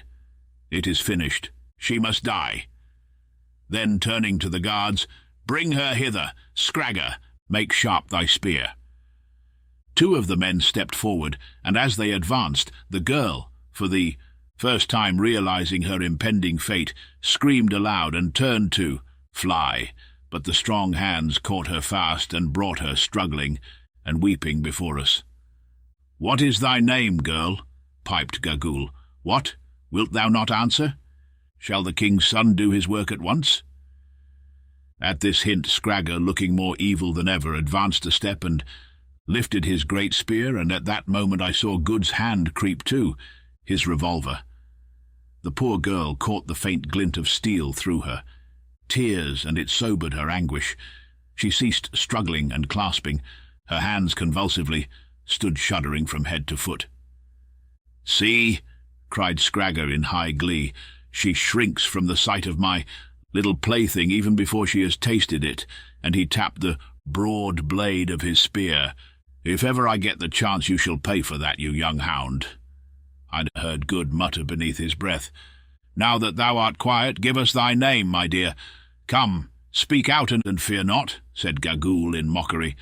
"Oh, mother," answered the girl in trembling accents, "my name is Foulata of the house of Suko. Oh, mother, why must I die? I have done no wrong." "Be comforted," went on the old woman in her hateful tone of mockery. "Thou must die indeed as a sacrifice to the old ones who sit yonder." And she pointed to the peaks. "But it is better to sleep in the night than to toil in the daytime. It is better to die than to live, and thou shalt die by the royal hand of the king's own son." The girl Foulata wrung her hands in anguish and cried out aloud, "Oh, cruel, and I so young! What have I done that I should never again see the sun rise out of the night, or the stars come following on his track in the evening? No more gather the flowers when the dew is heavy, or listen to the laughing of the waters. Woe is me that I shall never see my father's hut again, nor feel my mother's kiss, nor tend the lamb that is sick. Woe is me that no lover shall put his arm around me and look into my eyes, nor shall men children be born of me. Oh, cruel, cruel!" And again she wrung her hands and turned her tear-stained, flower-crowned face to heaven, looking so lovely in her despair, for she was indeed a beautiful woman, that assuredly the sight of her would have melted the hearts of any less cruel than were the three fiends before us. Prince Arthur's appeal to the ruffians who came to blind him was not more touching than that of this savage girl, but it did not move Gagool or Gagool's master, though I saw signs of pity among the guards behind and on the faces of the chiefs, and as, for Good, he gave a fierce snort of indignation and made a motion as though to go to her assistance. With all a woman's quickness, the doomed girl interpreted what was passing in his mind, and by a sudden movement flung herself before him and clasped his beautiful white legs with her hands. "O white father from the stars," she cried, "throw over me the mantle of thy protection. Let me creep into the shadow of thy strength, that I may be saved. O keep me from these cruel men and from the mercies of Gagool." "All right, my hearty, I'll look after you," sang out Good in nervous Saxon. "Come, get up, there's a good girl." And he stooped and caught her hand. Twala turned, and his son, who advanced with his spear lifted. "Now's your time," whispered Sir Henry to me. "What are you waiting for?" "I am waiting for that eclipse," I answered. "I have had my eye on the moon for the last half hour, and I never saw it look healthier." "Well, you must risk it now, or the girl will be killed. Twala is losing patience." Recognizing the force of the argument and having cast one more despairing look at the bright face of the moon, for never did the most ardent astronomer with a theory to prove await a celestial event with such anxiety, I stepped with all the dignity that I could command between the prostrate girl and the advancing spear of Scragga. "King," I said, "it shall not be. We will not endure this thing. Let the girl go in safety." Twala rose from his seat in wrath and astonishment, and from the chiefs and serried ranks of maidens who had closed in slowly upon us in anticipation of the tragedy came a murmur of amazement. "Shall not be, thou white dog that yappest at the lion in his cave. Shall not be? Art thou mad? Be careful, lest this chicken's fate overtake thee and those with thee. How canst thou save her or thyself? Who art thou that thou settest thyself between me and my will? Back, I say. Scragga, killer, ho, guards, seize these men." At his cry, armed men ran swiftly from behind the hut, where they had evidently been placed beforehand. Sir Henry, Good, and Umbopa ranged themselves alongside of me and lifted their rifles. "Stop!" I shouted boldly, though at the moment my heart was in my boots. "Stop! We, the white men from the stars, say that it shall not B. Come but one pace nearer, and we will put out the moon like a wind-blown lamp, as we who dwell in her house can do, and plunge the land in darkness. Dare to disobey, and ye shall taste of our magic. My threat produced an effect. The men halted, and Scragger stood still. Before us, his spear lifted. Hear him, piped Gagool. Hear the liar who says that he will put out the moon like a lamp. Let him do it, and the girl shall be spared. Yes, let him do it, or die by the girl, he and those with him. I glanced up at the moon despairingly, and now to my intense joy and relief saw that we, or rather the almanac, had made no mistake. On the edge of the great orb lay a faint rim of shadow, while a smoky hue grew, and gathered upon its bright surface. Never shall I forget that. Supreme, that superb moment of relief. Then I lifted my hand solemnly towards the sky, an example which Sir Henry and Good followed, and quoted a line or two from the Ingoldsby legends at it in the most impressive tones that I could command. Sir Henry followed suit with a verse out of the Old Testament, and something about Balbus building a wall, in Latin, whilst Good addressed the Queen of Night in a volume of the most classical bad language which he could think of. Slowly the penumbra, the shadow of a shadow, crept on over the bright surface, and as it crept, I heard deep gasps of fear rising from the multitude around. "Look, O King," I cried. "Look, Gagool. Look, chiefs and people and women, and see if the white men from the stars keep their word, or if they be but empty liars. The moon grows black before your eyes. Soon there will be darkness, aye, darkness in the hour of the full moon. Ye have asked for a sign. It is given to you. Grow dark, O moon, withdraw thy light, thou pure and holy. 1. Bring the proud heart of usurping murderers to the dust, and eat up the world with shadows. A groan of terror burst from the onlookers. Some stood petrified with dread. Others threw themselves upon their knees and cried aloud. As for the king, he sat still and turned pale beneath his dusky skin. Only Gagool kept her courage. "It will pass," she cried. "I have often seen the like before.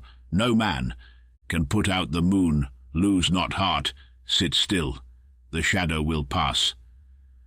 "Wait, and ye shall see," I replied, hopping with excitement. "O moon, moon, moon, wherefore art thou so cold and fickle?" This appropriate quotation was from the pages of a popular romance that I chanced to have read recently, though now I come to think of it, it was ungrateful of me to abuse the Lady of the Heavens, who was showing herself to be the truest of friends to us, however she may have behaved to the impassioned lover in the novel. Then I added, "Keep it up, Good. I can't remember any more poetry. Curse away, there's a good fellow." Good responded nobly to this tax upon his inventive faculties. Never before had I the faintest conception of the breadth and depth and height of a naval officer's objurgatory powers. For 10 minutes he went on in several languages without stopping, and he scarcely ever repeated himself. Meanwhile the dark ring crept on, while all that great assembly fixed their eyes upon the sky and stared in fascinated silence. Strange and unholy shadows encroached upon the moonlight. An ominous quiet filled the place.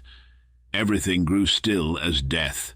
Slowly, and in the midst of this most solemn silence, the minutes sped away, and while they sped, the full moon passed deeper and deeper into the shadow of the dead earth, as the inky segment of its circle slid in awful majesty across the lunar craters.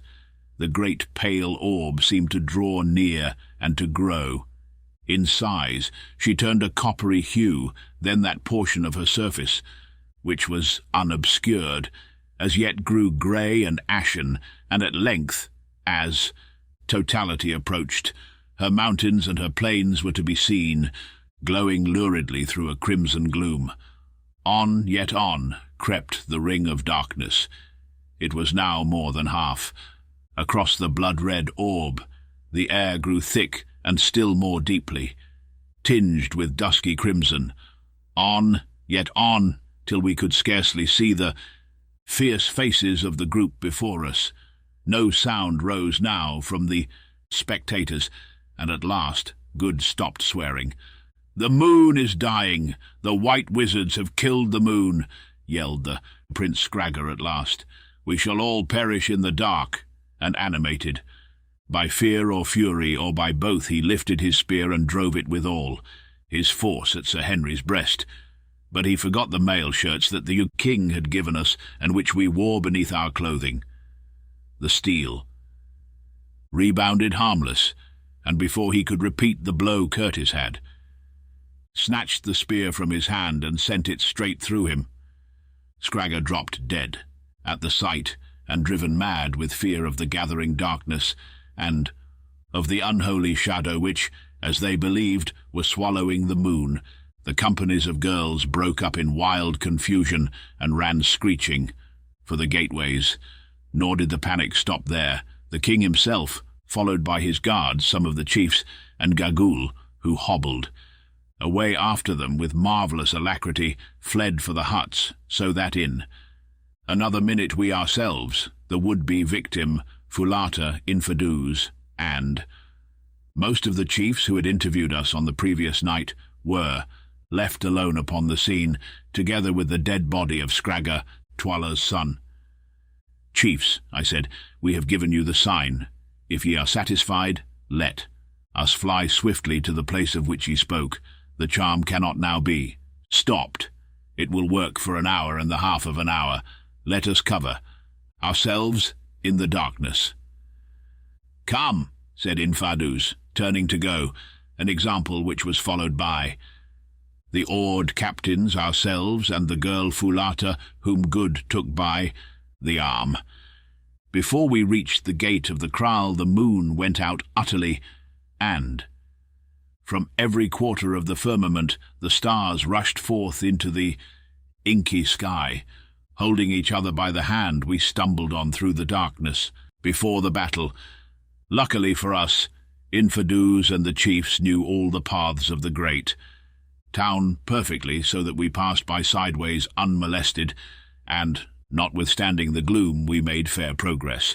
For an hour or more we journeyed on, till at length the eclipse began to pass, and that edge of the moon which had disappeared the first became again visible.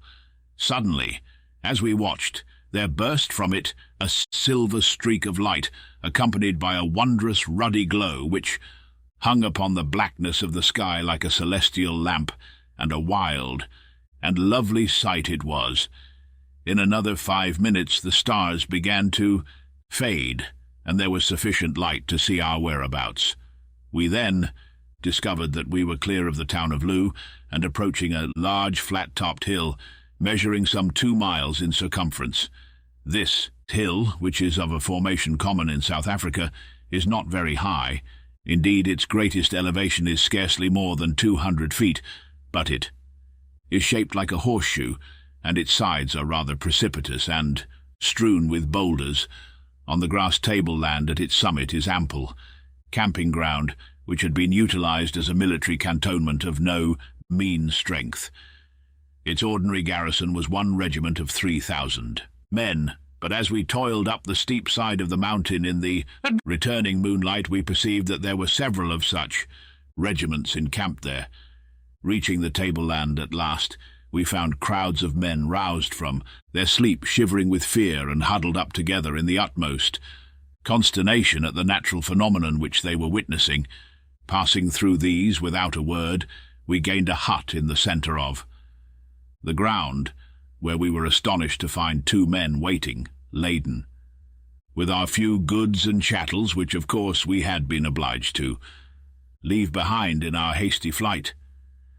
"I sent for them," explained Infidus, "and also for these," and he lifted up Good's long-lost trousers. With an exclamation of rapturous delight, Good sprang at them, and instantly proceeded to put them on. "Surely my lord will not hide his beautiful white legs," exclaimed Infidus regretfully, but Good persisted, and once only did the Kukuana people get the chance of seeing his beautiful legs again. Good is a very modest man. Henceforward they had to satisfy their aesthetic longings with his one whisker, his transparent eye, and his movable teeth. Still gazing with fond remembrance at Good's trousers, Infidus next informed us that he had commanded the regiments to muster so soon as the day broke, in order to explain to them fully the origin and circumstances of the rebellion which was decided on by the chiefs, and to introduce to them the rightful heir to the throne, Ignosi. Accordingly, when the sun was up, the troops, in all some 20,000 men, and the flower of the Kukuana army, were mustered on a large open space to which we went. The men were drawn up in 3 sides of a dense square and presented a magnificent spectacle. We took our station on the open side of the square, and were speedily surrounded by all the principal chiefs and officers. These, after silence had been proclaimed, Infidus proceeded to address. He narrated to them in vigorous and graceful language, for, like most Kukuanas of high rank, he was a born orator, the history of Ignosi's father, and of how he had been basely murdered by Twala the king, and his wife and child driven out to starve. Then he pointed out that the people suffered and groaned under Twala's cruel rule, instancing the proceedings of the previous night, when, under pretence of their being evildoers, many of the noblest in the land had been dragged forth and wickedly done to death. Next he went on to say that the white lords from the stars, looking down upon their country, had perceived its trouble and determined at great personal inconvenience to alleviate its lot, that they had accordingly taken the real king of the Kukuanas, Ignosi, who was languishing in exile, by the hand, and led him over the mountains, that they had seen the wickedness of Twala's doings, and for a sign to the wavering and to save the life of the girl Fulata, actually, by the exercise of their high magic, had put out the moon and slain the young fiend Scragga, and that they were prepared to stand by them and assist them to overthrow Twala and set up the rightful king, Ignosi, in his place. He finished his discourse amidst a murmur of approbation. Then Ignosi stepped forward and began to speak, having reiterated all that Infidus, his uncle, had said. He concluded a powerful speech in these words: "O chiefs, captains, soldiers, and people, ye have heard my words. Now must ye make choice between me and him who sits upon my throne, the uncle who killed his brother, and hunted his brother's child forth to die in the cold and the night, that I am indeed the king. These," pointing to the chiefs, "can tell you, for they have seen the snake about my middle. If I were not the king, would these white men be on my side with all their magic? Tremble, chiefs, captains, soldiers, and people. Is not the darkness they have brought upon the land to confound Twala and cover our flight, darkness even in the hour of the full moon, yet before your eyes?" "It is," answered the soldiers. "I am the king. I say to you, I am the king," went on Ignosi, drawing up his great stature to its full, and lifting his broad-bladed battle-axe above his head. "If there be any man among you who says that it is not so, let him stand forth, and I will fight him now, and his blood shall be a red token that I tell you true. Let him stand forth, I say." And he shook the great axe till it flashed in the sunlight. As nobody seemed inclined to respond to this heroic version of "Dilly, dilly, come and be killed," our late henchman proceeded with his address. "I am indeed the king, and should ye stand by my side in the battle, if I win the day ye shall go with me to victory and honour, I will give you oxen and wives, and ye shall take place of all the regiments, and If ye fall, I will fall with you. And behold, I give you this promise, that when I sit upon the seat of my fathers, bloodshed shall cease in the land, no longer shall ye cry.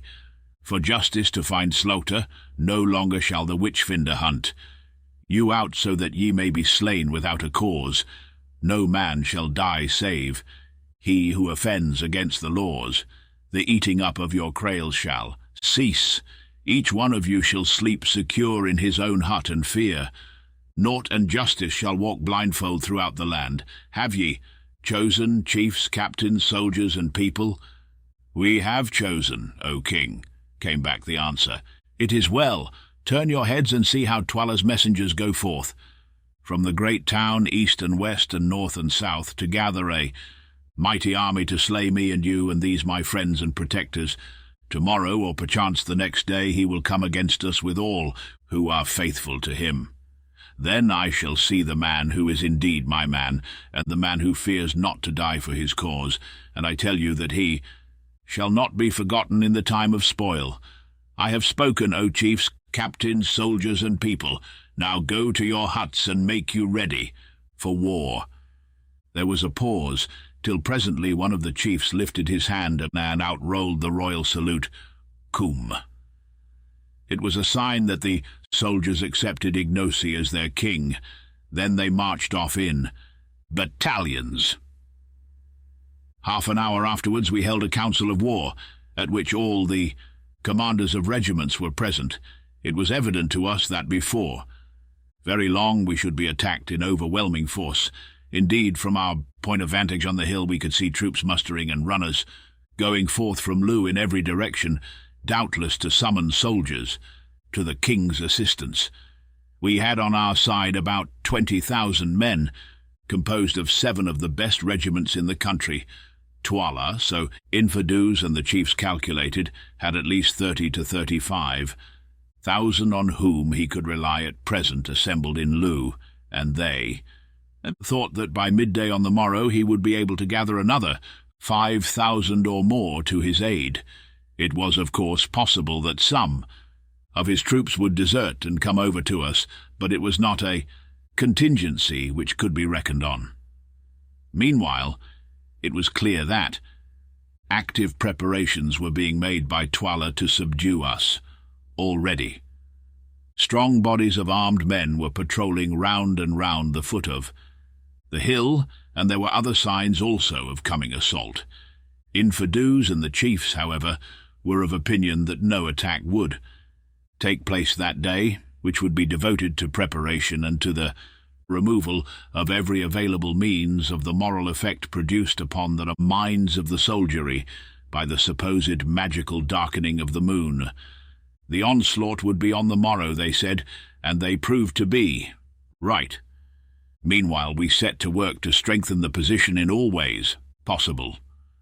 Almost every man was turned out, and in the course of the day, which seemed far too short, much was done. The paths up the hill, that was rather a sanatorium than a fortress, being used generally as the camping place of regiments suffering from recent service in. Unhealthy portions of the country were carefully blocked with masses of stones, and every other approach was made as impregnable as time would allow. Piles of boulders were collected at various spots to be rolled. Down upon an advancing enemy, stations were appointed to the different regiments, and all preparation was made which our joint ingenuity could suggest. Just before sundown, as we rested after our toil, we perceived a small company of men advancing towards us from the direction of Loo, one of whom bore a palm leaf in his hand for a sign that he came as a herald. As he drew near, Ignosi, Infidus, 1 or 2 chiefs, and ourselves went down to the foot of the mountain to meet him. He was a gallant-looking fellow, wearing the regulation leopard-skin cloak. "Greeting," he cried as he came, "the king's greeting to those who make unholy war against the king, the lion's greeting to the jackals that snarl around his heels." "Speak," I said. "These are the king's words. Surrender to the king's mercy ere a worse thing befall you. Already the shoulder has been torn from the black. bull, and the king drives him bleeding about the camp. "What are Twala's terms?" I asked from curiosity. "His terms are merciful, worthy of a great king. These are the words of Twala, the one-eyed, the mighty, the husband of 1,000 wives, lord, of the Kukuanas, keeper of the great road, Solomon's road, beloved of the strange ones who sit in silence at the mountains yonder, the threes, witches, calf of the black cow, elephant whose tread shakes the earth, terror of the evil-doer, ostrich whose feet devour the desert, huge, one, black one, wise one, king from generation to generation. These are the words of Twala. I will have mercy and be satisfied with a little. Blood, 1 in every 10 shall die, the rest shall go free. But the white man Incubu, who slew Scragga my son, and the black man his, servant who pretends to my throne, and Infidus my brother, who bruise rebellion against me, these shall die by torture as an offering to the silent ones. Such are the merciful words of Twala. After consulting with the others a little, I answered him in a loud voice, so that the soldiers might hear, thus: Go back, thou dog, to Twala, who sent thee, and say that we, Ignosi, veritable king of the Kukuanas, Inkubu, Buwan, and Makumazan, the wise ones from the stars, who make dark the moon, Infadus, of the royal house, and the chiefs, captains, and people here gathered, make answer and say that we will not surrender, that before the sun has gone down twice, Twala's corpse shall stiffen at Twala's gate, and Ignosi, whose father Twala slew, shall reign in his stead. Now go, ere we whip thee away, and beware how thou dost lift a hand against such as what we are. The herald laughed loudly. Ye frighten not men with such swelling. Words, he cried out. Show yourselves as bold tomorrow, O ye who darken the moon. Be bold, fight and be merry before the crows pick your bones till they are whiter than your faces. Farewell, perhaps we may meet in the fight. Fly not to the stars, but wait for me, I pray, O white men. With this shaft of sarcasm he retired, and almost immediately the sun sank. That night was a busy one, for weary as we were, so far as was possible, by the moonlight all preparations for the morrow's fight were continued, and messengers were constantly coming and going from the place where we sat in council. At last, about an hour after midnight, everything that could be done was done, and the camp, save for the occasional challenge of a sentry, sank into silence. Sir Henry and I, accompanied by Ignosi and one of the chiefs, descended the hill and made a round of the pickets. As we went, suddenly from all sorts of unexpected places spears gleamed out in the moonlight, only to vanish. Again, when we uttered the password, it was clear to us that none were sleeping at their posts. Then we returned, picking our way warily, through thousands of sleeping warriors, many of whom were taking their last earthly rest. The moonlight flickering along their spears played upon their features, and made them ghastly. The chilly night wind tossed their tall and hearse-like plumes. There they lay in wild confusion, with arms outstretched and twisted limbs, their stern, stalwart forms looking weird and unhuman in the moonlight. How many of these do you suppose will be alive at this time? Tomorrow? Asked Sir Henry. I shook my head and looked again at the sleeping men, and to my tired and yet excited imagination it seemed as though death had already touched them. My mind's eye singled out those who were sealed to slaughter, and there rushed in upon my heart a great sense of the mystery of human life, and an overwhelming sorrow at its futility and sadness. Tonight these thousands slept their healthy sleep. Tomorrow they, and many others with them, ourselves perhaps among them, would be stiffening in the cold. Their wives would be widows, their children fatherless, and their place know them no more forever, only the old. Moon would shine on serenely, the night wind would stir the grasses, and the wide earth would take its rest, even as it did eons before we. were and will do aeons after we have been forgotten. Yet man dies not whilst the world, at once his mother and his monument, remains. His name is lost indeed, but the breath he breathed still stirs the pine-tops on the mountains. The sound of the words he spoke yet echoes on through space. The thoughts his brain gave birth to we have inherited today. His passions are our cause of life. The joys and the sorrows that he knew are our familiar friends. The end from which he fled aghast will surely overtake us also.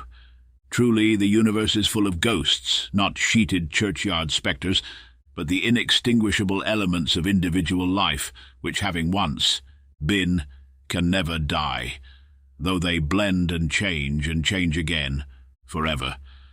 All sorts of reflections of this nature pass through my mind, for as I grow older, I regret to say that a detestable habit of thinking seems to be getting a hold of me, while I stood and stared at those grim yet fantastic lines of warriors sleeping, as their saying goes, upon their spears. "Curtis," I said, "I am in a condition of pitiable fear." Sir Henry stroked his yellow beard and laughed as he answered, "I have heard you make that sort of remark before, Quatermain. Well, I mean it now. Do you know, I very much doubt if one of us will be alive tomorrow night. We shall be attacked in overwhelming force, and it is quite a chance if we can hold this place. We'll give a good account of some of them at any rate. Look here, Quatermain, this business is nasty, and one with which, properly speaking, we ought not to be mixed up, but we are in for it, so we must make the best of our job. Speaking personally, I had rather be killed fighting than any other way, and now that there seems little chance of our finding my poor brother, it makes the idea easier to me. But fortune favours the brave, and we may succeed. Anyway, the battle will be awful, and having a reputation to keep up, we shall need to be in the thick of the thing." He made this last remark in a mournful voice, but there was a gleam in his eye which belied its melancholy. "I have an idea Sir Henry Curtis actually likes fighting." After this, we went to sleep for a couple of hours or so. Just about dawn, we were awakened by infidels who came to say that great activity was to be observed in Loo, and that parties of the king's skirmishers were driving in our outposts. We rose and dressed ourselves for the fray, each putting on his chain armour shirt, for which garments at the present juncture we felt exceedingly thankful. Sir Henry went the whole length about the matter, and dressed himself like a native warrior. "When you are in Kuukwana land, do as the Kuukwanas do," he remarked, as he drew the shining steel over his broad breast, which it fitted like a glove. Nor did he stop there. At his request, infidels had provided him with a complete set of native war uniform. Round his throat he fastened the leopard-skin cloak of a commanding officer. On his brows he bound the plume of black ostrich feathers worn only by generals of high rank, and about his middle a magnificent musha of white oxtails, a pair of sandals, a leglet of goat's hair, a heavy battle-axe with a rhinoceros horn handle, a round iron shield covered with white oxhide, and the regulation number of tollister or throwing knives made up his equipment, to which, however, he added his revolver. The dress was, no doubt, a savage one, but I am bound to say that I seldom saw a finer sight than Sir Henry Curtis presented in this guise. It showed off his magnificent physique to the greatest advantage, and when Ignosi arrived, presently, arrayed in a similar costume, I thought to myself that I had never before seen two such splendid men. As for Good and myself, the armour did not suit us nearly so well. To begin with, Good insisted upon keeping on his new-found trousers, and a stout, short gentleman with an eyeglass and one half of his face, shaved, arrayed in a mail shirt, carefully tucked into a very seedy pair of corduroys, looks more remarkable than imposing. In my case, the chain shirt being too big for me, I put it on over all my clothes, which caused it to bulge in a somewhat ungainly fashion. I discarded my trousers, however, retaining only my veldschoons, having determined to go into battle with bare legs in order to be the lighter for running, in case it became necessary to retire quickly. The mail coat, a spear, a shield that I did not know how to use, a couple of tollas, a revolver, and a huge plume, which I pinned into the top of my shooting hat in order to give a bloodthirsty finish to my appearance, completed my modest equipment.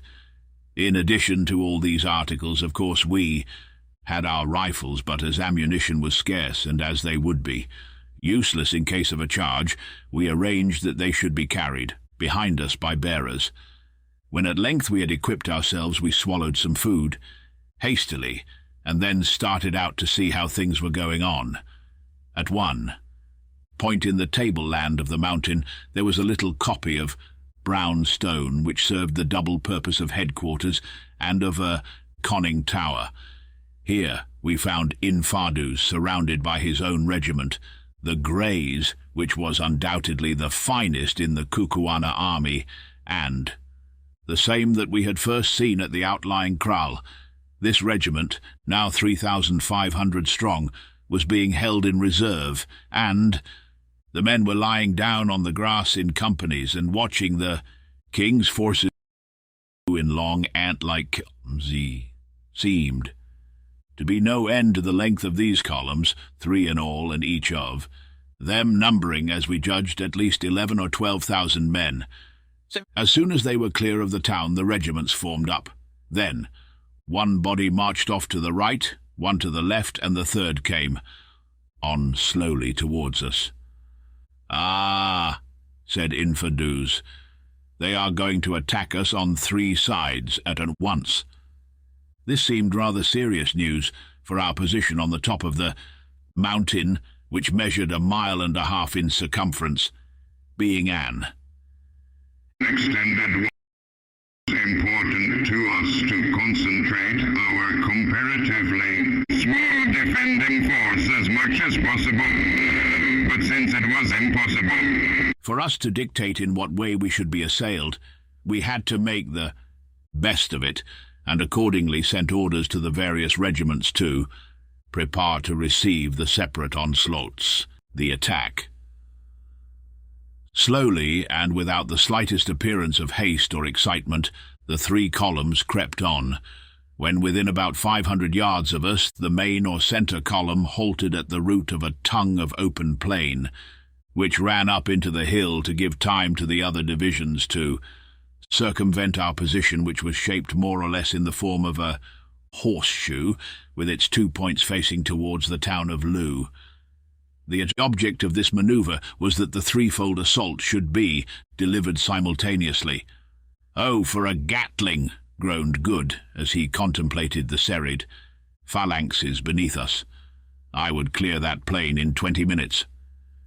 We have not got one, so it is no use yearning for it, but suppose you—" "Try a shot, Quatermain," said Sir Henry.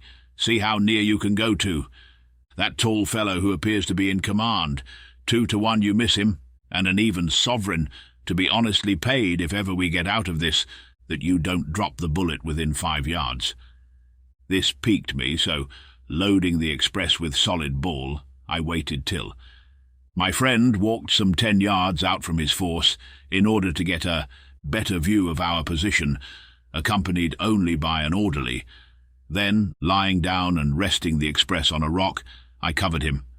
The rifle, like all expresses, was only sighted to 350 yards, so to allow for the drop in trajectory, I took him halfway down the neck, which ought, I calculated, to find him in the chest. He stood quite still and gave me every opportunity, but whether it was the excitement or the wind or the fact of the man being a long shot, I don't know, but this was what happened. Getting dead on, as I thought, a fine sight, I pressed, and when the puff of smoke had cleared away, to my disgust, I saw my man standing there unharmed, whilst his orderly, who was at least 3 paces to the left, was stretched upon the ground, apparently dead. Turning swiftly, the officer I had aimed at began to run towards his men in evident alarm. "Bravo, Quatermain!" sang out Good. "You've frightened him." This made me very angry, for if possible to avoid it, I hate to miss. In public, when a man is master of only one art, he likes to keep up his reputation in that art. Moved quite out of myself at my failure, I did. A rash thing, rapidly covering the general as he ran, I let drive with the second barrel. Instantly the poor man threw up his arms and fell forward onto his face. This time I had made no mistake, and I say it as a proof of how little we think of others when our own safety, pride, or reputation is in question. I was brute enough to feel delighted at the sight. The regiments who had seen the feat cheered wildly at this exhibition of the white man's magic, which they took as an omen of success, while the force the general had belonged to, which, indeed, as we ascertained, after what commanded, fell back in confusion, Sir Henry and Good now took up their rifles and began to fire, the latter industriously. Browning the dense mass before him with another Winchester repeater, and I also had another shot or two, with the result so far as we could judge that we put some 6 or 8 men hors de combat before they were out of range. Just as we stopped firing, there came an ominous roar from our far right. Then a similar roar rose on our left. The 2 other divisions were engaging us. At the sound, the mass of men before us opened out a little and advanced towards the hill and up the spit of bare grassland at a slow trot, singing a deep-throated song as they ran. We kept up a steady fire from our rifles as they came, Ignosi joining in occasionally, and accounted for several men, but of course we produced no more effect upon that mighty rush of armed humanity than he who throws pebbles does on the breaking wave. On they came, with a shout and the clashing of spears. Now they were driving in the pickets we had placed among the rocks at the foot of the hill. After that the advance was a little slower, for though as yet we had offered no serious opposition, the attacking forces must climb up hill, and they came slowly to save their breath. Our first line of defence was about halfway down the side of the slope, our second 50 yards further back, while our third occupied the edge of the plateau. On they stormed, shouting their war cry, "Twala, twala, ciele, ciele, twala, twala, smite, smite, ignosi, ignosi, ciele, ciele," answered our people. They were quite close now, and the tolus, or throwing knives, began to flash backwards and forwards, and now, with an awful yell, the battle closed in. To and fro swayed the mass of struggling warriors, men falling fast as leaves in an autumn wind. But before long the superior weight of the attacking force began to tell, and our first line of defence was slowly pressed back till it merged into the second. Here the struggle was very fierce, but again our people were driven back and up, till at length, within 20 minutes of the commencement of the fight, our third line came into action. But by this time the assailants were much exhausted, and besides had lost many men killed and wounded, and to break through that third impenetrable hedge of spears proved beyond their powers for a while. The seething lines of savages swung backwards and forwards in the fierce ebb and flow of battle, and the issue was doubtful. Sir Henry watched the desperate struggle with a kindling eye, and then without a word he rushed off, followed by Good, and flung himself into the hottest of the fray. As for myself, I stopped where I was. The soldiers caught sight of his tall form as he plunged into battle, and there rose a cry of "Nanzia incubu, nanzia uncungum clovo." Here is the elephant. "Ciele, ciele." From that moment the end was no longer in doubt. Inch by inch, fighting with splendid gallantry, the attacking force was pressed back down the hillside, till at last it retreated upon its reserves in something like confusion. At that instant, too, a messenger arrived to say that the left attack had been repulsed, and I was just beginning to congratulate myself believing that the affair was over for the present, when, to our horror, we perceived our men who had been engaged in the right, defence being driven towards us across the plain, followed by swarms of the enemy, who had evidently succeeded at this point. Ignosi, who was standing by me, took in the situation at a glance and issued a rapid order. Instantly the reserve regiment around us, the graze, extended itself. Again Ignosi gave a word of command, which was taken up and repeated by the captains, and in another second, to my intense disgust, I found myself involved in a furious onslaught upon the advancing foe, getting as much as I could behind Ignosi's huge frame. I made the best of a bad job and toddled along to be killed as though I liked it. In a minute or two, we were plunging through the flying groups of our men, who at once began to reform behind us, and then I'm sure I do not know what happened. All I can remember is a dreadful rolling noise of the meeting, of shields, and the sudden apparition of a huge ruffian whose eyes seemed literally to be starting out of his head, making straight at me with a bloody spear.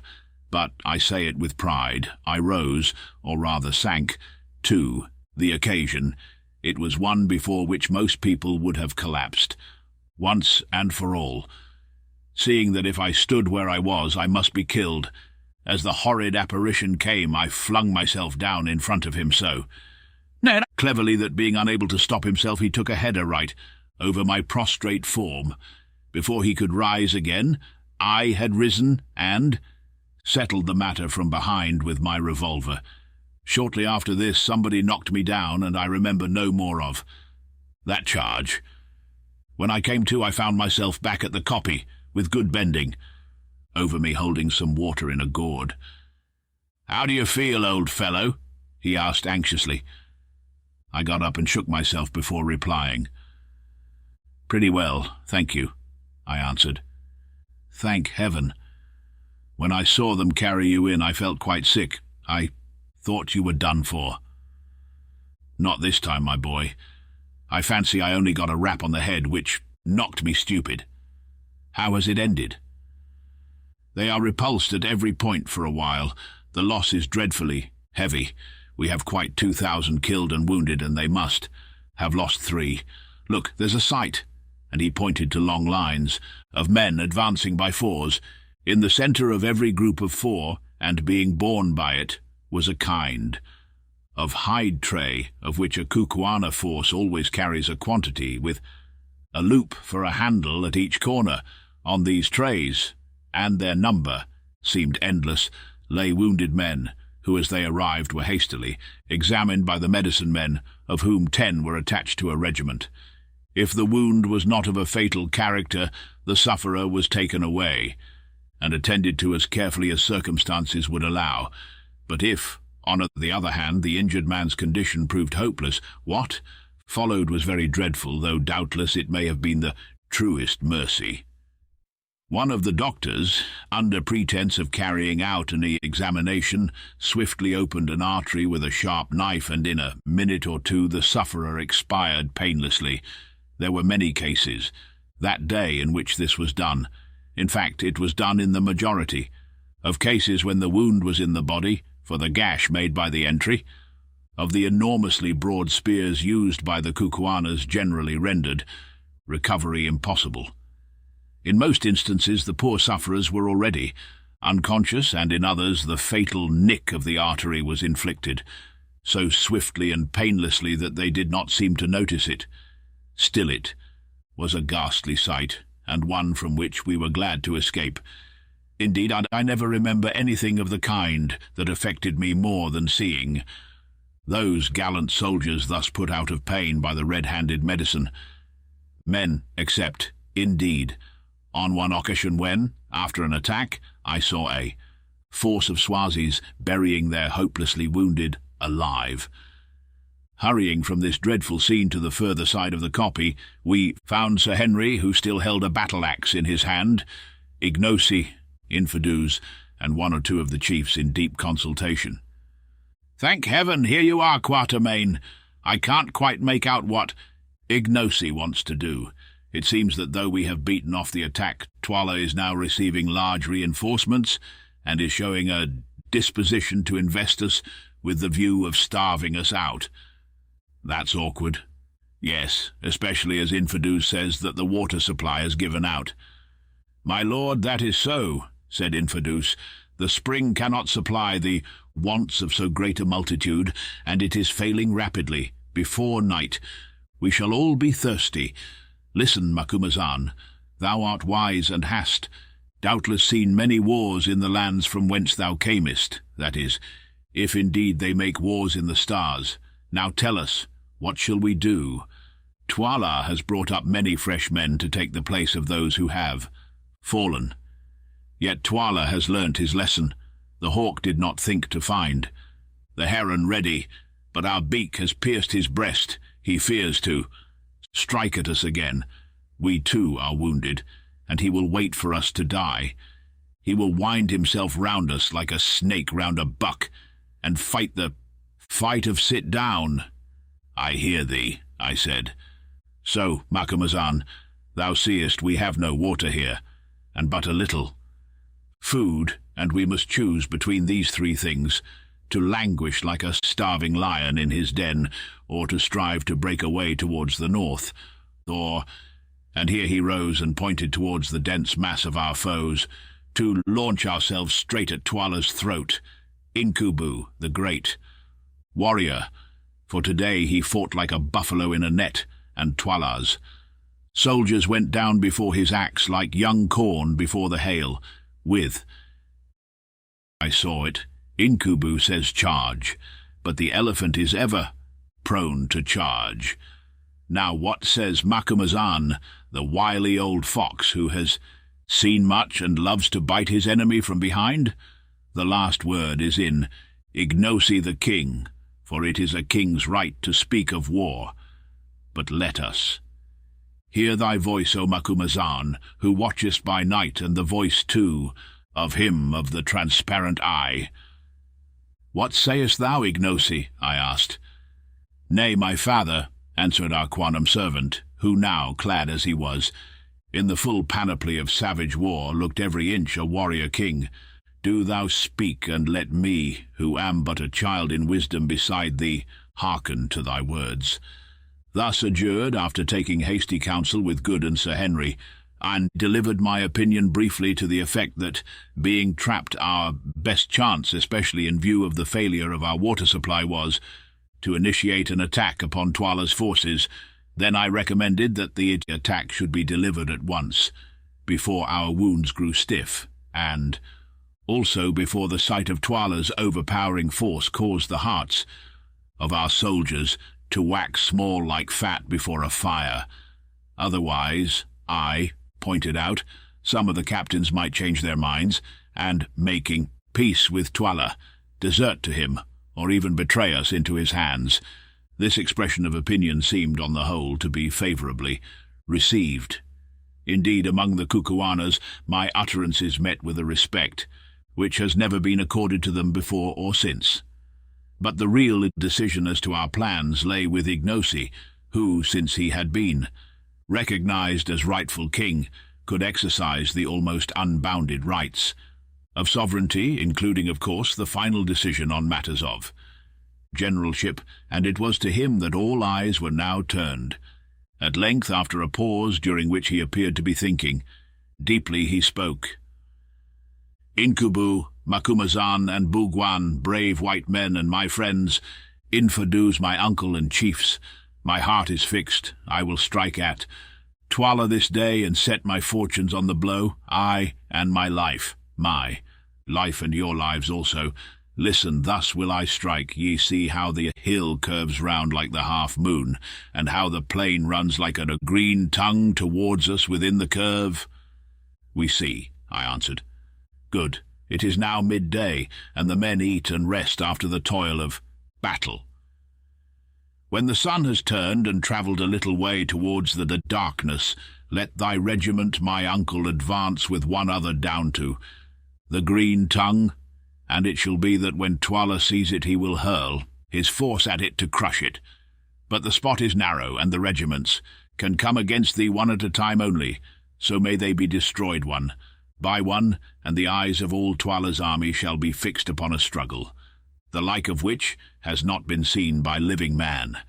And with thee, my uncle, shall go Incubu, my friend, that when Twala sees his battle-axe flashing in the first rank of the Greys, his heart may grow faint, and I will come with the 2nd regiment, that which follows thee, so that if ye are destroyed, as it might happen, there may yet be a king left to fight for, and with me shall come Macumazahn the Wise." "It is well, O king," said Infidus, apparently contemplating the certainty of the complete annihilation of his regiment with perfect calmness.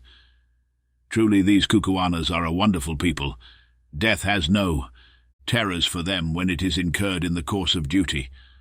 And whilst the eyes of the multitude of Twala's soldiers are thus fixed upon the fight," went on Ignosi, "behold, 1/3 of the men who are left alive to us, i.e. about 6,000, shall creep along the right."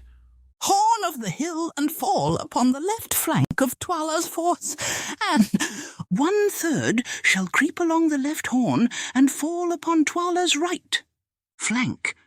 And when I see that the horns are ready to toss Twila, then will I, with the men who remain to me, charge home in Twala's face, and if fortune goes with us, the day will be ours, and before night drives her. Black oxen from the mountains to the mountains we shall sit in peace at. Lo, and now let us eat and make ready, and Infidus, do thou prepare, that the plan be carried out without fail, and stay, let my white Father Baugwan go with the right horn, that his shining eye may give courage to the captains." The arrangements for attack, thus briefly indicated, were set in motion, with a rapidity that spoke well for the perfection of the Kukuana military system. Within little more than an hour rations had been served out and devoured. The divisions were formed. The scheme of onslaught was explained to the leaders, and the whole force, numbering about 18,000 men, was ready to move, with the exception of a guard left in charge of the wounded. Presently Good came up to Sir Henry and myself. "Goodbye, you fellows," he said.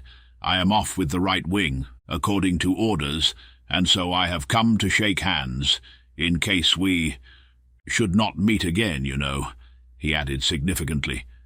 We shook hands in silence, and not without the exhibition of as much emotion as Anglo-Saxons are wont to show. "It is a queer business," said Sir Henry, his deep voice shaking a little. "Confess I never expect to see tomorrow's sun. So far as I can make out, the Greys with whom I am to go are to fight until they are wiped out, in order to enable the wings to slip round unawares and outflank Twala. Well, so be it. At any rate, it will be a man's death. Goodbye, old fellow, God bless you. I hope you will pull through and live to collar the diamonds. But if you do, take my advice, and don't have anything more to do with pretenders." In another second, Good had wrung us both by the hand and gone. And then Infidus came up and led off Sir Henry to his place in the forefront of the Greys, whilst, with many misgivings, I departed with Ignosi to my station in the 2nd attacking regiment. The last stand of the Greys. In a few more minutes, the regiments destined to carry out the flanking movements had tramped off in silence, keeping carefully to the lee of the rising ground in order to conceal their advance from the keen eyes of Twala's scouts. Half an hour or more was allowed to elapse between the setting out of the horns or wings of the army before any stir was made by the Greys and their supporting regiment, known as the Buffaloes, which formed its chest and were destined to bear the brunt of the battle. Both of these regiments were almost perfectly fresh and of full strength, the Greys having been in reserve in the morning and having lost but a small number of men in sweeping back that part of the attack, which had proved successful in breaking the line of defence on the occasion when I charged with them and was stunned for my pains. As for the Buffaloes, they had formed the 3rd line of defence on the left, and since the attacking force at that point had not succeeded in breaking through the second, they had scarcely come into action at all. Infidus, who was a wary old general, and knew the absolute importance of keeping up the spirits of his men on the eve of such a desperate encounter, employed the pause in addressing his own regiment, the Greys, in poetical language, explaining to them the honour that they were receiving in being put thus in the forefront of the battle, and in having the great white warrior from the stars to fight with them in their ranks, and promising large rewards of cattle and promotion to all who survived in the event of Ignosi's arms being successful. I looked down the long lines of waving black plumes and stern faces beneath them, and sighed to think that within 1 short hour most, if not all, of those magnificent veteran warriors, not a man of whom was under 40 years of age, would be laid dead or dying in the dust. It could not be otherwise. They were being condemned with that wise recklessness of human life which marks the great general, and often saves his forces and attains his ends to certain slaughter in order to give their cause and the remainder of the army a chance of success. They were foredoomed to die, and they knew the truth. It was to be their task to engage regiment after regiment of Twala's army on the narrow strip of green beneath us, till they were exterminated, or till the wings found a favourable opportunity for their onslaught. And yet they never hesitated, nor could I detect a sign of fear upon the face of a single warrior. There they were, going to certain death, about to quit the blessed light of day forever, and yet able to contemplate their doom without a tremor. Even at that moment I could not help contrasting their state of mind with my own, which was far from comfortable, and breathing a sigh of envy and admiration. Never before had I seen such an absolute devotion to the idea of duty, and such a complete indifference to its bitter fruits. "Behold your king," ended old Infidus, pointing to Ignosi. "Go fight, and fall for him, as is the duty of brave men, and cursed and shameful. Forever be the name of him who shrinks from death for his king, or who turns his back to the foe. Behold your king, chiefs, captains, and soldiers. Now do your homage to the sacred snake, and then follow on, that Incubu and I may show you a road to the heart of Twala's host." There was a moment's pause. Then suddenly a murmur arose from the serried phalanxes before us, a sound like the distant whisper of the sea, caused by the gentle tapping of the handles of 6,000 spears against their holders' shields. Slowly it swelled, till its growing volume deepened and widened into a roar of rolling noise that echoed like thunder against the mountains, and filled the air with heavy waves of sound. Then it decreased, and by faint degrees died away into nothing, and suddenly out crashed the royal salute. Ignosi, I thought to myself, might well be a proud man that day, for no Roman emperor ever had such a salutation from gladiators about to die. Ignosi acknowledged this magnificent act of homage by lifting his battle-axe, and then the Greys filed off in a triple-line formation, each line containing about 1,000 fighting men, exclusive of officers. When the last companies had advanced some 500 yards, Ignosi put himself at the head of the buffaloes, which regiment was drawn up in a similar threefold formation, and gave the word to march, and off we went, I, needless to say, uttering the most heartfelt prayers that I might emerge from that entertainment with a whole skin. Many a queer position have I found myself in, but never before in one quite so unpleasant as the present, or chance of coming off safe was smaller. By the time that we reached the edge of the plateau, the Greys were already halfway down the slope, ending in the tongue that ran up into the bend of the mountain, something as the frog of a horse's foot runs up into the shoe. The excitement in Twala's camp on the plain beyond was very great, and regiment after regiment was starting forward at a long swinging trot in order to reach the root of the tongue of land before the attacking force could emerge into the plain of Looe. This tongue, which was some 400 yards in depth even at its root or widest part, was not more than 650 paces across, while at its tip it scarcely measured 90. The Greys, who, in passing down the side of the hill and onto the tip of the tongue, had formed into a column on reaching the spot where it broadened out, again reassumed their triple-line formation and halted dead. Then we, that is, the buffaloes, moved down the tip of the tongue and took our stand in reserve about 100 yards behind the last line of the Greys and on slightly higher ground. Meanwhile, we had leisure to observe Twala's entire force, which evidently had been reinforced since the morning attack, and could not now, notwithstanding their losses, number less than 40,000, moving swiftly up towards us. But as they drew near the root of the tongue they hesitated, having discovered that only one regiment could advance into the gorge at a time, and that there, some 70 yards from the mouth of it, unassailable except in front, on account of the high walls of boulder-strewn ground on each side, stood the famous regiment of Greys, the pride and glory of the Kukuana army, ready to hold the way against. Their power, as the 3 Romans once held the bridge against thousands.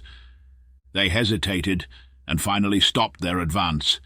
There was no eagerness to cross spears with these 3 grim ranks of warriors who stood so firm and ready.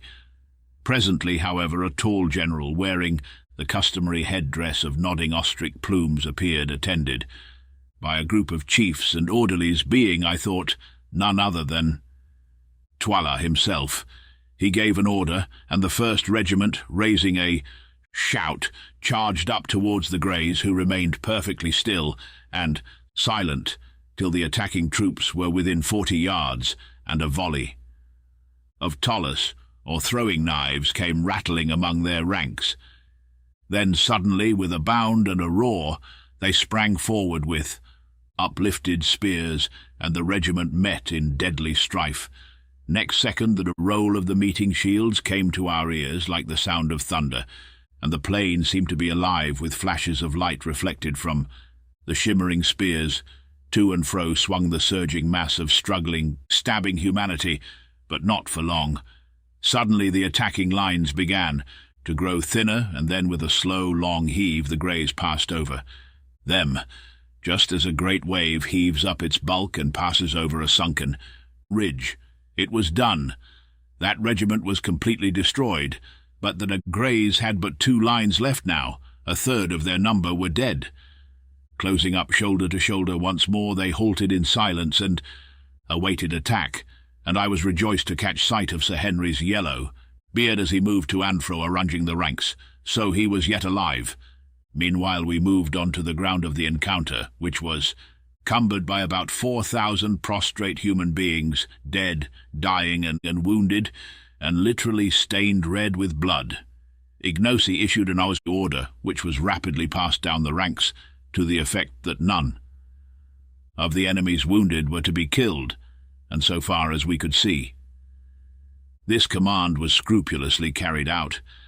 It would have been a shocking sight if we had found time to think of such things. But now a second regiment, distinguished by white plumes, kilts, and shields, was moving to the attack of the 2,000 remaining Greys, who stood waiting in the same ominous silence as before, till the foe was within 40 yards or so, when they hurled themselves with irresistible force upon them. Again there came the awful roll of the meeting shields, and as we watched, the tragedy repeated itself.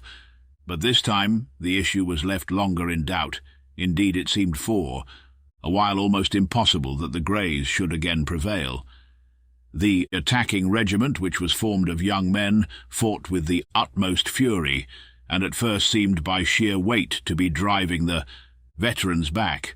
The slaughter was truly awful, hundreds falling every minute, and from among the shouts of the warriors and the groans of the dying, set to the music of clashing spears, came a continuous hissing undertone of Sgi, sgi, the note of triumph of each victor as he passed his assegai through and through the body of his fallen foe. But perfect discipline and steady and unchanging valour can do wonders, and one veteran soldier is worth 2 young ones, as soon became apparent in the present case. For just when we thought that it was all over with the Greys, and were preparing to take their place so soon as they made room by being destroyed, I heard Sir Henry's deep voice ringing out through the din, and caught a glimpse of his circling battle-axe as he waved it high above his plumes. Then came a change. The Greys ceased to give. They stood still as a rock, against which the furious waves of spearmen broke again and again, only to recoil. Presently they began to move once more, forward this time, as they had. No firearms, there was no smoke, so we could see it all. Another minute, and the onslaught grew fainter. "Ah, these are men, indeed. They will conquer again," called out Ignosi, who was grinding his teeth with excitement at my side. "See, it is done." Suddenly, like puffs of smoke from the mouth of a cannon, the attacking regiment broke away in flying groups, their white headdresses streaming behind them in the wind, and left their opponents victors indeed. But, alas, no more a regiment. Of the gallant triple line, which 40 minutes before had gone into action 3,000 strong, there remained at most some 600 blood-spattered men. The rest were underfoot, and yet they cheered and waved their spears in triumph. And then, instead of falling back upon us as we expected, they ran forward for 100 yards or so after the flying groups of foemen took possession of a rising knoll of ground, and resuming their triple formation, formed a threefold ring around its base. And there, thanks be to heaven, standing on the top of the mound for a minute, I saw Sir Henry, apparently unharmed, and with him our old friend Infidus. Then Twala's regiments rolled down upon the doomed band, and once more the battle closed in. As those who read this history will probably long ago have gathered, I am, to be honest, a bit of a coward, and certainly in no way given to fighting, though somehow it has often been my lot to get into unpleasant positions and to be obliged to shed man's blood. But I have always hated it, and kept my own blood as undiminished in quantity as possible, sometimes by a judicious use of my heels. At this moment, however, for the first time in my life, I felt my bosom burn with martial ardour. Warlike fragments from the Ingoldsby legends, together with numbers of sanguinary verses in the Old Testament, sprang up in my brain like mushrooms in the dark. My blood, which hitherto had been half frozen with horror, went beating through my veins, and there came upon me a savage desire to kill and spare not. I glanced round at the serried ranks of warriors behind us, and somehow, all in an instant, I began to wonder if my face looked like theirs. There they stood, the hands twitching, the lips apart, the fierce features instinct with the hungry lust of battle, and in the eyes a look like the glare of a bloodhound when after long pursuit he sights his quarry. Only Ignosi's heart, to judge from his comparative self-possession, seemed, to all appearances, to beat as calmly as ever beneath his leopard-skin cloak, though even he still ground his teeth. I could bear it no longer. "Are we to stand here till we put out roots, Umbopa? Ignosi, I don't mean, while Twala swallows our brothers yonder?" I asked. "Nay, Macumazahn," was the answer. "See, now is the right moment. Let us pluck it." As he spoke, a fresh regiment rushed past the ring upon the little mound, and wheeling round, attacked it from the hither side. Then, lifting his battle-axe, Ignosi gave the signal to advance, and screaming the wild Kukuana war-cry, the buffaloes charged home with a rush like the rush of the sea. What followed immediately on this it is out of my power to tell. All I can remember is an irregular yet ordered advance that seemed to shake the ground, a sudden change of front and forming up on the part of the regiment, against which the charge was directed, then an awful shock, a dull roar of voices and a continuous flashing of spears, seen through a red mist of blood. When my mind cleared, I found myself standing inside the remnant of the greys near the top of the mound, and just behind no less a person than Sir Henry himself. How I got there I had at the moment no idea, but Sir Henry afterwards told me that I was borne up by the first furious charge of the buffaloes almost to his feet, and then left as they in turn were pressed back. Thereon he dashed out of the circle and dragged me into shelter. As for the fight that followed, who can describe it? Again and again the multitude surged against our momentarily lessening circle, and again we beat them back. The stubborn spearmen still made good. The dark impenetrable wood, each stepping where his comrade stood. The instant that he fell, as someone or other beautifully says, it was a splendid thing to see those brave battalions come on time after time over the barriers of their dead, sometimes lifting corpses. Before them to receive our spear thrusts, only to leave their own. Corpses to swell the rising piles. It was a gallant sight to see that. Old warrior, Infidus, as cool as though he were on parade, shouting out orders, taunts, and even jests to keep up the spirit of his few remaining men, and then, as each charge rolled on, stepping forward too, wherever the fighting was thickest, to bear his share in its repulsi. And yet more gallant was the vision of Sir Henry, whose ostrich plumes had been shorn off by a spear thrust, so that his long yellow hair streamed out in the breeze behind him. There he stood, the great Dane, for he was nothing else, his hands, his axe, and his armour all red with blood, and none could live before his stroke. Time after time I saw it sweeping down, as some great warrior ventured to give him battle, and as he struck he shouted, "Oh hoy! Oh hoy!" like his berserker forefathers, and the blow went crashing through shield and spear, through headdress, hair, and skull, till at last none would of their own will come near the great white Umtagati, the wizard who killed and failed not.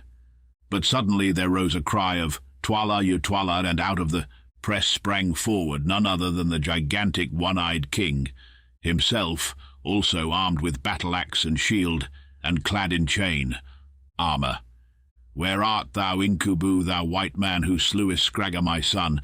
See if thou canst slay me," he shouted, and at the same time hurled a toller straight at Sir Henry, who fortunately saw it coming and caught it on his shield, which it transfixed, remaining wedged in the iron plate behind the hide. Then, with a cry, Twala sprang forward straight at him, and with his battle-axe struck him such a blow upon the shield that the mere force and shock of it brought Sir Henry, strong man as he is, down upon his knees. But at this time the matter went no further, for that instant there rose from the regiments pressing round us something like a shout of dismay, and on looking up I saw the cause. To the right and to the left the plain was alive with the plumes of charging warriors. The outflanking squadrons had come to our relief. The time could not have been better chosen. All Twala's army, as Ignosi predicted would be the case, had fixed their attention on the bloody struggle which was raging round the remnant of the Greys and that of the Buffaloes, who were now carrying on a battle of their own at a little distance, which 2 regiments had formed the chest of our army. It was not until our horns were about to close upon them that they had dreamed of their approach, for they believed these forces to be hidden in reserve upon the crest of the moon-shaped hill, and now, before they could even assume a proper formation for defence, the outflanking impis had leapt like greyhounds on their flanks. In 5 minutes the fate of the battle was decided, taken on both flanks, and dismayed at the awful slaughter inflicted upon them by the Greys and Buffaloes, Twala's regiments broke into flight, and soon the whole plain between us and Loo was scattered with groups of running soldiers making good their retreat. As for the hosts that had so recently surrounded us, and the buffaloes they melted away as though by magic, and presently we were left standing there like a rock from which the sea has retreated. But what a sight it was! Around us the dead and dying lay in heaped-up masses, and of the gallant greys there remained but 95 men upon their feet. More than 3,400 had fallen in this one regiment, most of them never to rise again. "Men," said Infidus calmly, as between the intervals of binding a wound on his arm he surveyed what remained to him of his course, "ye have kept up the reputation of your regiment, and this day's fighting will be well spoken of by your children's children." Then he turned round and shook Sir Henry Curtis by the hand. "Thou art a great Captain Incubu," he said simply. "I have lived a long life among warriors, and have known many a brave one, yet have I never seen a man like unto thee." At this moment the buffaloes began to march past our position on the road to Loo, and as they went a message was brought to us from Ignosy, requesting Infidus, Sir Henry, and myself to join them. Accordingly, orders having been issued to the remaining 90 men of the Greys to employ themselves in collecting the wounded, we joined Ignosy, who informed us that he was pressing on to Loo to complete the victory by capturing Toilas, if that should be possible. Before we had gone far, suddenly we discovered the figure of Good sitting on an ant-heap about 100 paces from us. Close beside him was the body of a Kukuana. "He must be wounded," said Sir Henry anxiously. As he made the remark, an untoward thing happened.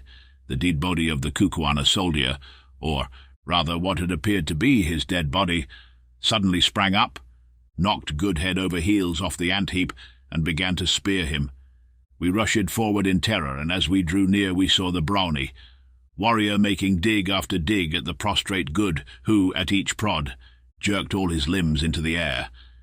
Seeing us coming, the Kukuana gave one final and most vicious dig, and with a shout of "Take that, wizard!" bolted away. Good did not move, and we concluded that our poor comrade was done for. Sadly we came towards him, and were astonished to find him pale and faint indeed, but with a serene smile upon his face, and his ear-glass still fixed in his eye. "Capital armour, this," he murmured, on catching sight of our faces, bending over him. "How sold that beggar must have been." And then he fainted. On examination we discovered that he had been seriously wounded in the leg by a toller in the course of the pursuit, but that the chain armour had prevented his last assailant's spear from doing anything more than bruise him badly. It was a merciful escape, as nothing could be done for him at the moment. He was placed on one of the wicker shields used for the wounded, and carried along with us. On arriving before the nearest gate of Loo, we found one of our regiments watching it in obedience to orders received from Ignosy. The other regiments were in the same way guarding the different exits to the town. The officer in command of this regiment saluted Ignosy as king, and informed him that Toilas' army had taken refuge in the town, whither Toilas himself had also escaped, but he thought that they were thoroughly demoralized and would surrender. Thereupon Ignosy, after taking counsel with us, sent forward heralds to each gate ordering the defenders to open, and promising on his royal word life and forgiveness to every soldier who laid down his arms, but saying that if they did not do so before nightfall, he would certainly burn the town and all within its gates. This message was not without its effect. Half an hour later, amid the shouts and cheers of the buffaloes, the bridge was dropped across the fosse, and the gates upon the further side were flung open. Taking due precautions against treachery, we marched on into the town. All along the roadways stood thousands of dejected warriors, there, heads drooping and their shields and spears at their feet, who, headed by their officers, saluted Ignosy as king as he passed. On we marched, straight to Toilas' kraal. When we reached the great space where a day or two previously we had seen the review and the witch hunt, we found it deserted, No, not quite deserted, for there, on the further side, in front of his hut, sat Twala himself, with but one attendant, Gagool. It was a melancholy sight to see him seated, his battle-axe and shield, by his side, his chin upon his mailed breast, with but one old crone for companion, and notwithstanding his crimes and misdeeds, a pang of compassion shot through me as I looked upon Twala thus fallen from his high estate. Not a soldier of all his armies, not a courtier out of the hundreds who had cringed round him, not even a solitary wife, remained to share his fate, or halve the bitterness of his fall. Poor savage, he was learning the lesson which fate teaches to most of us who live long enough that the eyes of mankind are blind to the discredited, and that he who is defenceless and fallen finds few friends and little mercy. Nor indeed, in this case, did he deserve any. Filing through the kraal gate, we marched across the open space to where the ex-king sat. When within about 50 yards of him, the regiment was halted, and accompanied only by a small guard, we advanced. Towards him, Gagool reviling us bitterly as we came. As we drew near, Twala, for the first time, lifted his plumed head and fixed his one eye, which seemed to flash with suppressed fury almost as brightly as the great diamond bound round his forehead upon his successful rival, Ignosi. "Hail, O king," he said with bitter mockery, "thou who hast eaten of my bread, and now by the aid of the white man's magic hast seduced my regiments and defeated mine army. Hail, what fate hast thou in store for me, O king?" "The fate thou gavest to my father, whose throne thou hast sat on these many years," was the stern answer. "It is good. I will show thee how to die, that thou mayest remember it, against thine own time.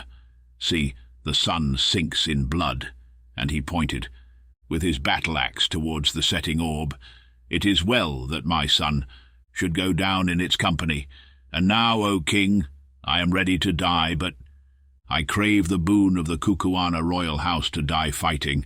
Thou canst not refuse it, or even those cowards who fled today will hold thee shamed.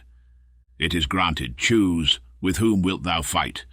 Myself I cannot fight with thee, for the king fights not, except in war."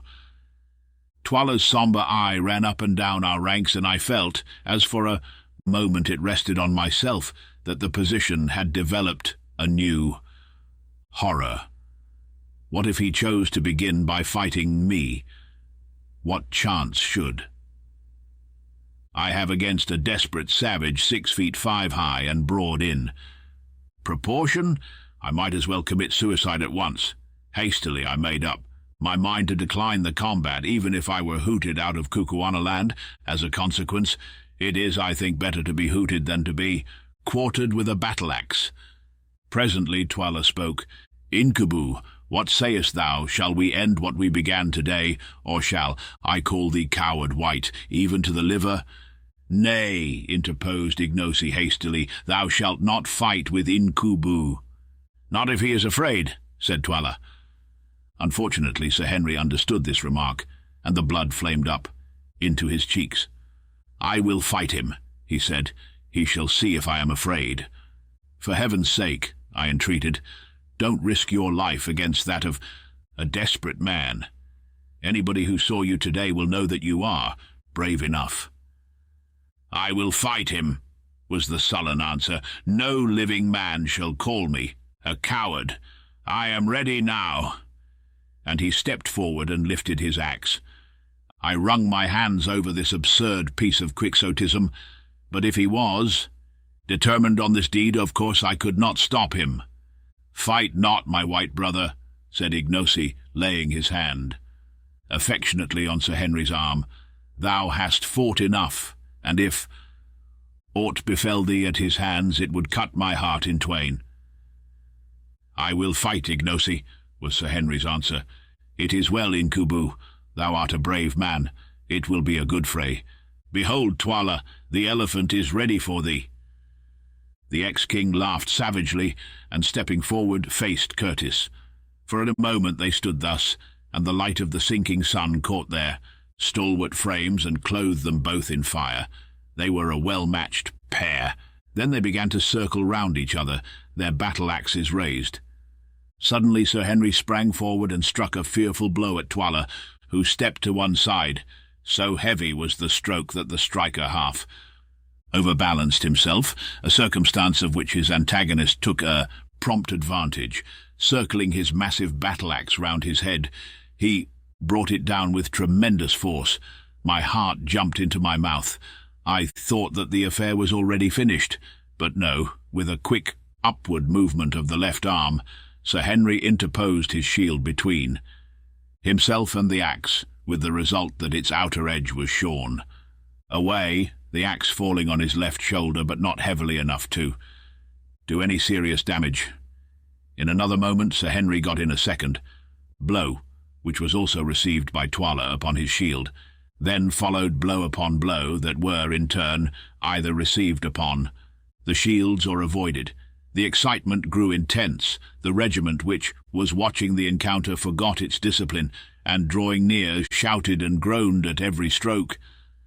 Just at this time, too, good Who had been laid upon the ground by me, recovered from his faint, and sitting up perceived what was going on.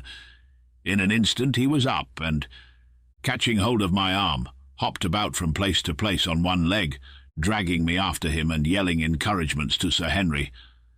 "Go it, old fellow," he hallooed. "That was a good one. Give it him. Amidships," and so on. Presently Sir Henry, having caught a fresh stroke upon his shield, hit out with all his force. The blow cut through Twala's shield and through the tough chain armour behind it, gashing him in the shoulder. With a yell of pain and fury, Twala returned the blow with interest, and such was his strength, shore right through the rhinoceros's horn handle of his antagonist's battle-axe, strengthened as it was with bands of steel, wounding Curtis in the face. A cry of dismay rose from the buffaloes as our hero's broad axe-head fell to the ground, and Twala, again raising his weapon, flew at him with a shout. I shut my eyes. When I opened them again, it was to see Sir Henry's shield lying on the ground, and Sir Henry himself with his. Great arms twinned round Twala's middle, to and fro they swung, hugging each other like bears, straining with all their mighty muscles for dear life and dearer honour. With a supreme effort, Twala swung the Englishman clean off his feet, and down they came together, rolling over and over on the lime paving, Twala striking out at Curtis's head with the battle-axe, and Sir Henry trying to drive the toller he had drawn from his belt through Twala's armour. It was a mighty struggle, and an awful thing to see. "Get his axe," yelled Good, and perhaps our champion heard him. At any rate, dropping the toller, he snatched at the axe, which was fastened to Twala's wrist by a strip of buffalo hide, and still rolling. Over and over they fought for it like wild cats, drawing their breath in heavy gasps. Suddenly the hide string burst, and then, with a great effort, Sir Henry freed himself, the weapon remaining in his hand. Another second, and he was upon his feet, the red blood streaming from the wound in his face, and so was Twala. Drawing the heavy toller from his belt, he reeled straight at Curtis and struck him in the breast. The stab came home, true and strong, but whoever it was who made that chain armour, he understood his art, for it withstood the steel. Again Twala struck out with a savage yell, and again the sharp knife rebounded, and Sir Henry went staggering back.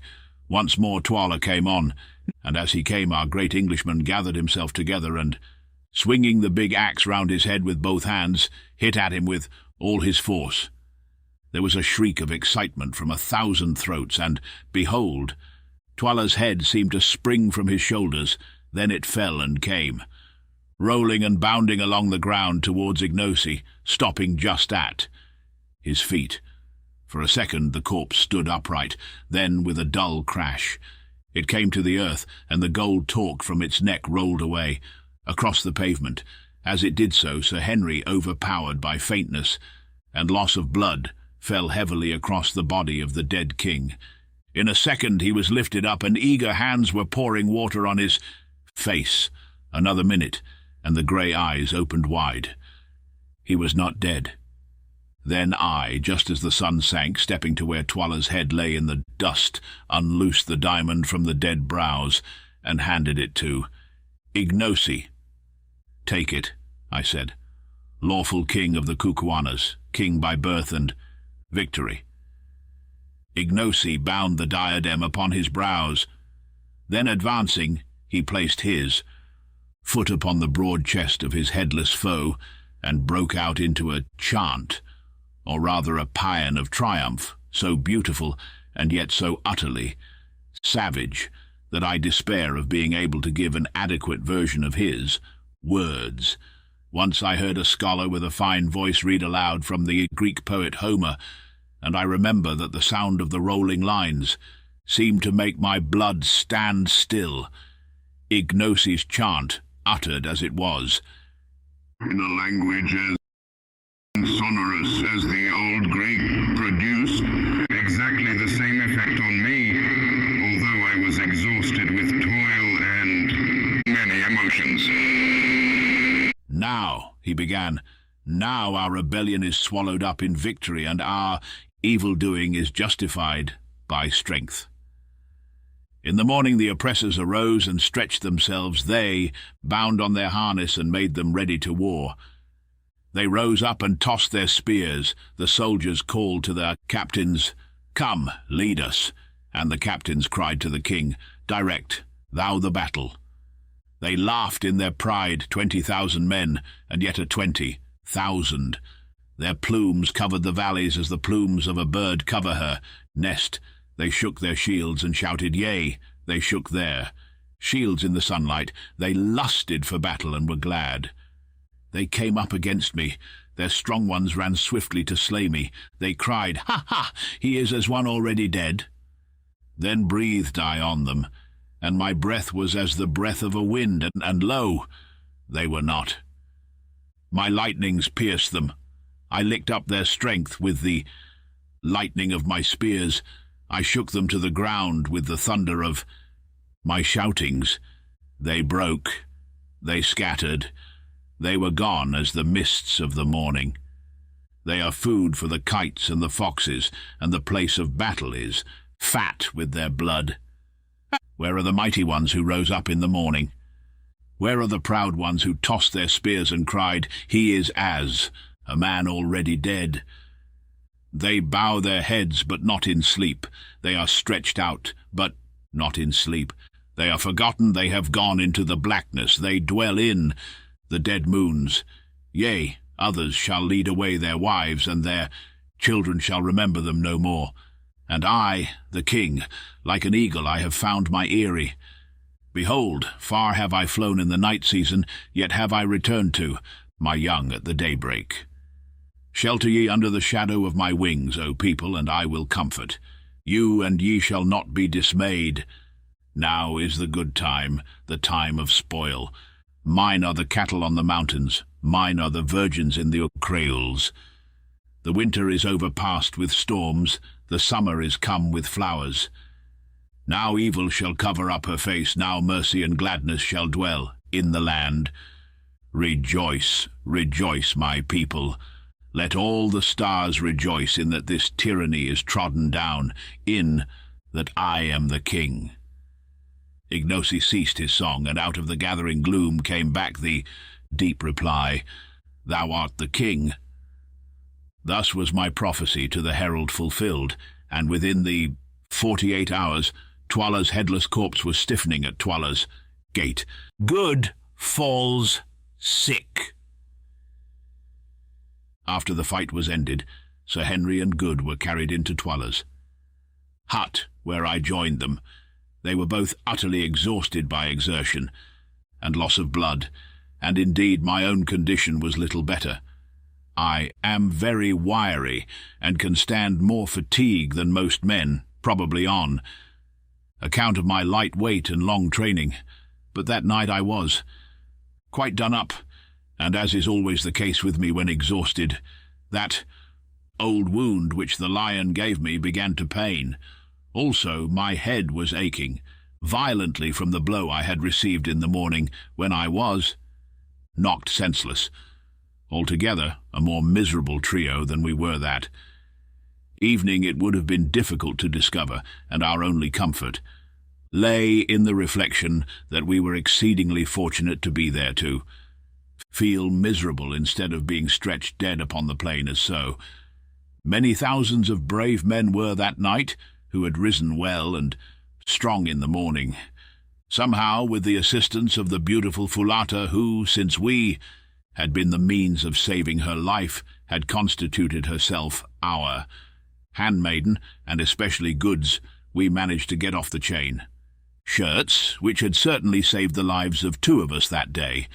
As I expected, we found that the flesh underneath was terribly contused, for, though the steel links had kept the weapons from entering, they had not prevented them from bruising. Both Sir Henry and Good were a mass of contusions, and I was by no means free. As a remedy, Foulata brought us some pounded green leaves with an aromatic odour which, when applied as a plaster, gave us considerable relief. But though the bruises were painful, they did not give us such anxiety as Sir Henry's and Good's wounds. Good had a hole right through the fleshy part of his beautiful white leg, from which he had lost a great deal of blood, and Sir Henry, with other hurts, had a deep cut over the jaw, inflicted by Twala's battle-axe. Luckily, Good is a very decent surgeon, and so soon as his small box of medicines was forthcoming, having thoroughly cleansed the wounds, he managed to stitch up first Sir Henry's and then his own pretty satisfactorily, considering the imperfect light given by the primitive Kukuana lamp in the hut. Afterwards he plentifully smeared the injured places with some antiseptic ointment, of which there was a pot in the little box, and we covered them with the remains of a pocket handkerchief which we possessed. Meanwhile Foulata had prepared us some strong broth, for we were too weary to eat. This we swallowed, and then threw ourselves down on the piles of magnificent karosses, or fur rugs, which were scattered about the dead king's great hut. By a very strange instance of the irony of fate, it was on Twala's own couch, and wrapped in Twala's own particular karos, that Sir Henry, the man who had slain him, slept that night. I say slept, but after that day's work, sleep was indeed difficult. To begin with, in very truth, the air was full of farewells to the dying and mournings for the dead. From every direction came the sound of the wailing of women whose husbands, sons, and brothers had perished in the battle. No wonder that they wailed, for over 12,000 men, or nearly a fifth of the Kukuana army, had been destroyed in that awful struggle. It was heart-rending to lie and listen to their cries for those who never would return, and it made me understand the full horror of the work done that day to further man's ambition.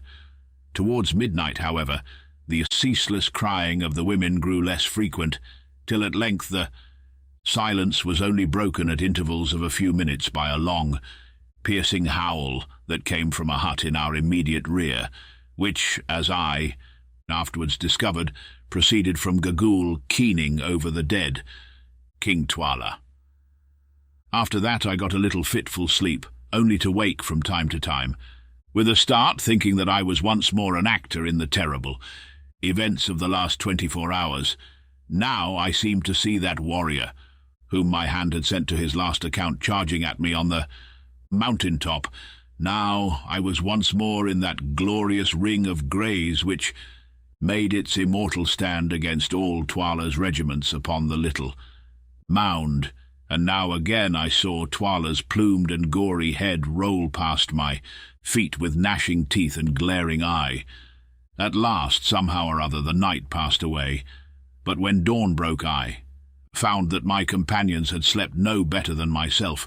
Good, indeed, was in a high fever, and very soon afterwards began to grow light-headed and also, to my alarm, to spit blood. The result, no doubt of some internal injury inflicted during the desperate efforts made by the Kukuana warrior on the previous day to force his big spear through the chain armour.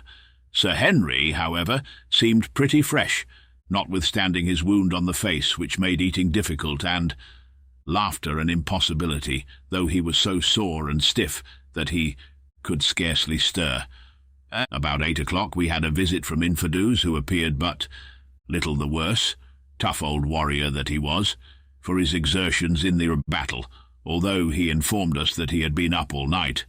He was delighted to see us, but much grieved at Good's condition, and shook our hands cordially. I noticed, however, that he addressed Sir Henry with a kind of reverence, as though he were something more than man, and indeed, as we afterwards found out, the great Englishman was looked on throughout Kukuanaland as a supernatural being. No man, these soldiers said, could have fought as he fought, or, at the end of a day of such toil and bloodshed, could have slain Twala, who, in addition to being the king, was supposed to be the strongest warrior in the country in single combat, shearing through his bull neck at a stroke. Indeed, proverbial in Kukuanaland, and any extraordinary blow or feat of strength was henceforth known as Incubu's blow. Infidus told us also that all Twala's regiments had submitted to Ignosi, and that like submissions were beginning to arrive from chiefs in the outlying country. Twala's death at the hands of Sir Henry had put an end to all further chance of disturbance, for Scragga had been his only legitimate son, so there was no rival claimant to the throne left alive. I remarked that Ignosi had swum to power through blood. The old chief shrugged his shoulders. "Yes," he answered, "but the Kukuana people can only be kept cool by letting their blood flow sometimes. Many are killed, indeed, but the women are left, and others must soon grow up to take the places of the fallen. After this, the land would be quiet for a while." Afterwards, in the course of the morning, we had a short visit from Ignosi, on whose brows the royal diadem was now bound. As I contemplated him advancing with kingly dignity and obsequious guard, following his steps, I could not help recalling to my mind the tall Zulu who had presented himself to us at Durban some few months back, asking to be taken into our service and reflecting on the strange revolutions of the Wheel of Fortune. "Hail, O king," I said, rising. "Yes, Macumazahn, king at last, by the might of your three right hands," was the ready answer. All was, he said, going well, and he hoped to arrange a great feast in 2 weeks' time in order to show himself to the people. I asked him what he had settled to do with Gagul. "She is the evil genius of the land," he answered, "and I shall kill her and all the witch-doctors with her. She has lived so long that none can remember when she was not very old, and she it is who has always trained the witch-hunters and made the land wicked in the sight of the heavens above." "Yet she knows much," I replied. "It is easier to destroy knowledge at Ignosi than to gather it." "That is so," he said thoughtfully. "She, and she only, knows the secret of the three witches yonder, whither the great road runs, where the kings are buried and the silent ones sit. Yes, and the diamonds are. Forget not thy promise, Ignosi. Thou must lead us to the mines, even if thou hast to spare Gagul alive to show the way." "I will not forget, Macumazahn, and I will think on what thou sayest." After Ignosi's visit, I went to see Good and found him quite delirious. The fever set up by his wound seemed to have taken a firm hold of his system, and to be complicated with an internal injury. For 4 or 5 days his condition was most critical. Indeed, I believe firmly that had it not been for Fulata's indefatigable nursing, he must have died. Women are women all the world over, whatever their colour.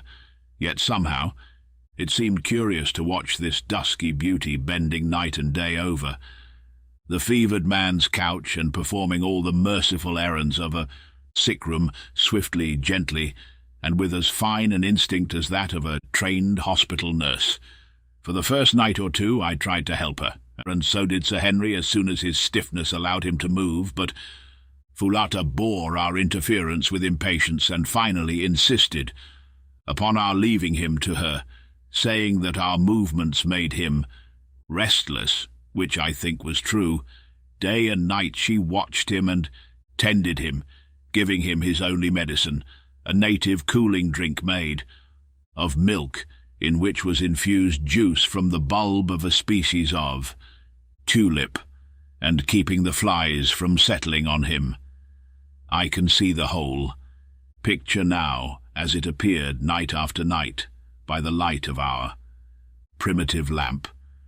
Good, tossing to and fro, his features emaciated, his eyes shining large and luminous, and jabbering nonsense by the yard, and seated on the ground by his side, her back resting against the wall of the hut, the soft-eyed, shapely Kukuana beauty, her face weary as it was with her long vigil, animated by a look of infinite compassion, or was it something more than compassion? For 2 days we thought that he must die, and crept about with heavy hearts. Only Foulata would not believe it. "He will live," she said.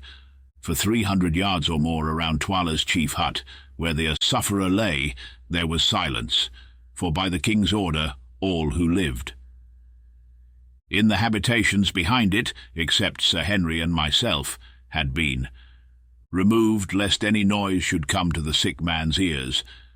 One night, it was the 5th of Good's illness, as was my habit, I went across to see how he was doing before turning in for a few hours. I entered the hut carefully. The lamp placed upon the floor showed the figure of Good tossing no more, but lying quite still. So it had come at last. In the bitterness of my heart I gave something, like a sob. "Hush!" came from the patch of dark shadow behind Good's head. Then, creeping closer, I saw that he was not dead, but sleeping soundly, with Foulata's taper fingers clasped tightly in his poor white hand. The crisis had passed, and he would live. He slept like that for 18 hours, and I scarcely like to say it, for fear I should not be believed, but during the entire period did this devoted girl sit by him, fearing that if she moved and drew away her hand it would wake him. What she must have suffered from cramp and weariness to say nothing of want of food, nobody will ever know, but it is the fact that when at last he woke, she had to be carried away. Her limbs were so stiff that she could not move them. After the turn had once been taken, Good's recovery was rapid and complete.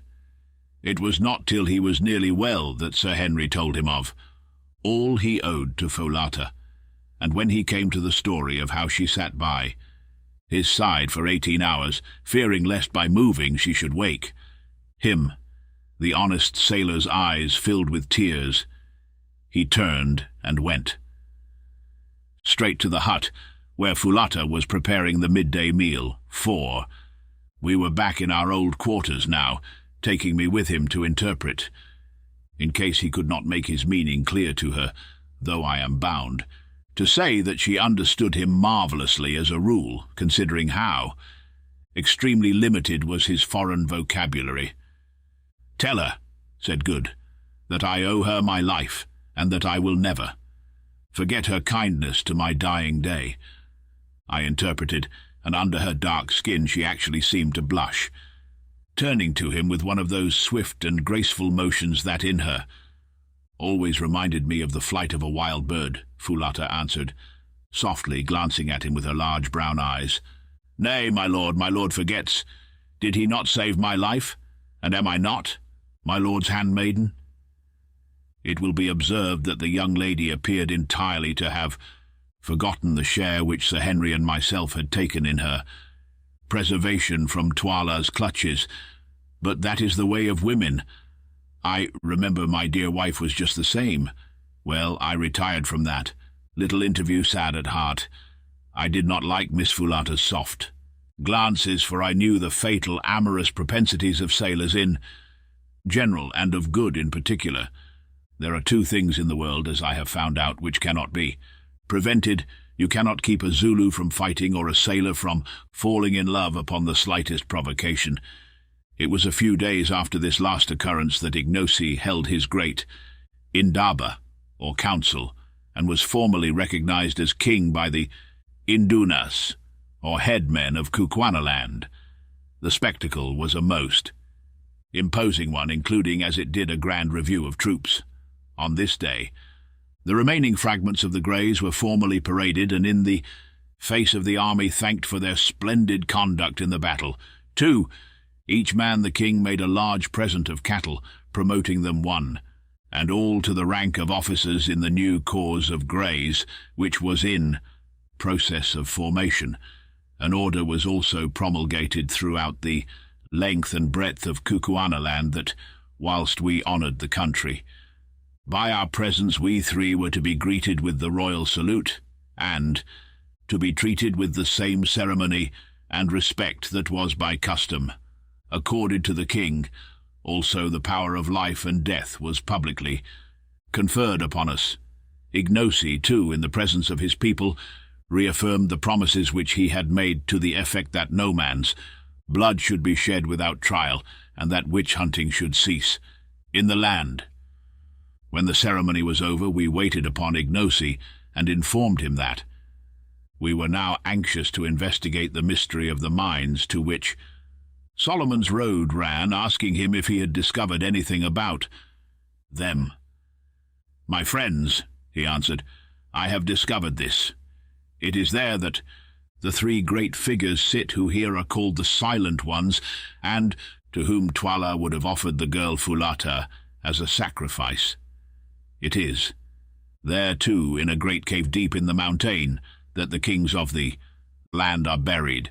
There ye shall find Twala's body, sitting with those who went before him. There also is a deep pit, which at some time long-dead men dug out, mayhap for the stones ye speak of, such as I have heard men in Natal tell of at Kimberley. There too, in the place of death, is a secret chamber, known to none but the king and Gagool. But Twala, who knew it, is dead, and I know it not, nor know I what is in it. Yet there is a legend in the land that once, many generations gone, a white man crossed the mountains and was led by a woman to the secret chamber and shown the wealth hidden in it. But before he could take it, she betrayed him, and he was driven by the king of that day back to the mountains, and since then no man has entered the place. The story is surely true, Ignosi, for on the mountains we found them a white man," I said. "Yes, we found him, and now I have promised you that if ye can come to that chamber, and the stones are there—" "The gem upon thy forehead proves that they are there," I put in, pointing to the great diamond I had taken from Twala's dead brows. "Mayhap, if they are there," he said, "ye shall have as many as ye can. Take hence, if indeed ye would leave me, my brothers." "First we must find the chamber," said I. "There is but one who can show it to thee, Gagool." "And if she will not?" "Then she must die," said Ignosi sternly. "I have saved her alive, but for this stay she shall choose." And calling to a messenger, he ordered Gagool to be brought before him. In a few minutes she came, hurried along by 2 guards, whom she was cursing as she walked. "Leave her," said the king to the guards. So soon as their support was withdrawn, the withered old bundle, for she looked more like a bundle than anything else, out of which her 2 eyes gleamed like those of a snake, sank in a heap on to the floor. "What will ye with me, Ignosi?" she piped. "Ye dare not touch me. If ye touch me, I will slay you as ye sit. Beware of my magic." "Thy magic could not save Twala, old she-wolf, and it cannot hurt me," was the answer. "Listen, I will this of thee, that thou reveal to us The chamber, where are the shining stones? Ha, ha, she piped. None know its secret but I, and I will never tell. The white devils shall go hence empty-handed. Thou shalt tell me. I will make thee tell me. How, O king, thou art great, but can thy power wring the truth from a woman? It is difficult, yet will I do so. How, O king? Nay, thus, if thou tellest not, thou shalt slowly die. Die, she shrieked in terror and fury. Ye dare not touch me, man, ye know not who I am. How old think ye am I? I knew your fathers and your fathers' fathers' fathers. When the country was young, I was here. When the country grows old, I shall still be here. I cannot die unless I be killed by chance, for none dare slay me. Yet will I slay thee.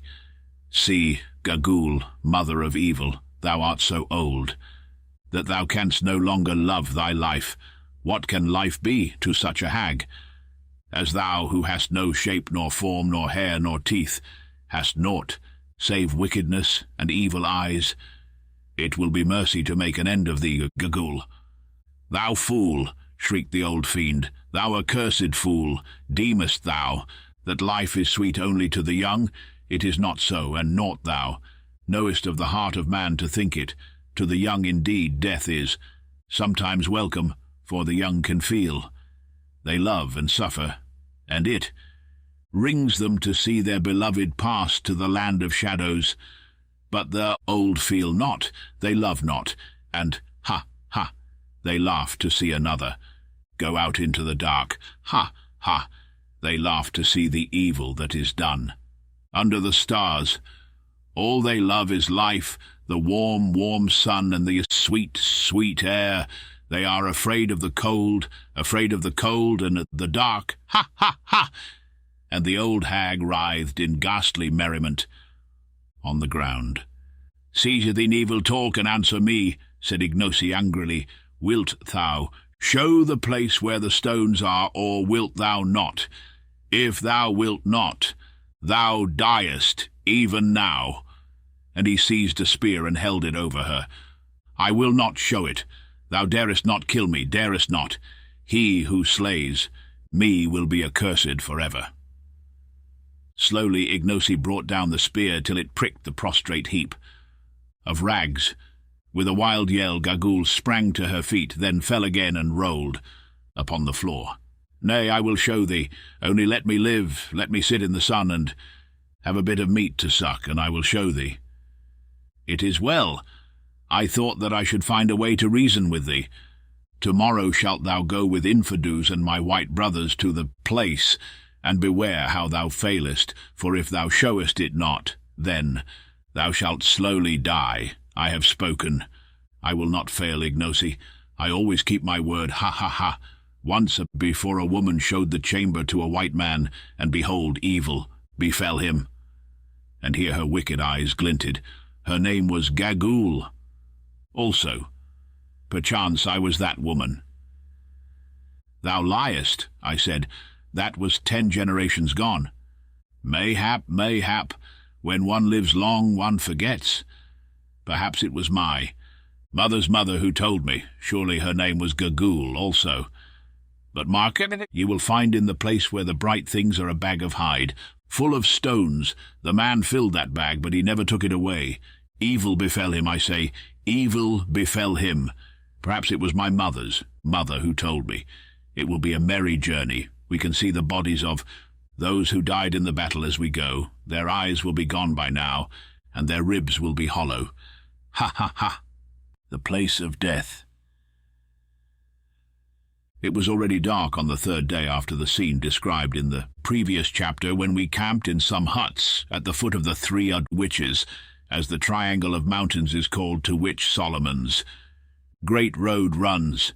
Our party consisted of our 3 selves and Fulata, who waited on us, especially on good Infidus Gagool, who was born, along in a litter, inside which she could be heard muttering and cursing all day long, and a party of guards and attendants. The mountains, or rather the 3 peaks of the mountain for the mass was, evidently the result of a solitary upheaval, were, as I have said, in the form of a triangle, of which the base was towards us, one peak being on our right, one on our left, and one straight in front of us. Never shall I forget the sight afforded by those three towering peaks. In the early sunlight of the following morning, high, high above us, up into the blue air, soared their twisted snow wreaths. Beneath the snow line the peaks were purple with heaths, and so were the wild moors that ran up the slopes towards them. Straight before us, the white ribbon of Solomon's Great Road stretched away uphill to the foot of the centre peak, about 5 miles from us, and there stopped. It was its terminus.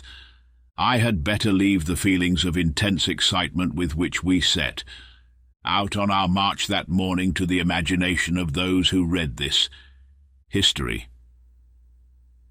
At last we were drawing near to the wonderful mines that had been the cause of the miserable death of the old Portuguese Dom III, centuries ago, of my poor friend, his ill-starred descendant, and also, as we feared, of George Curtis, Sir Henry's brother.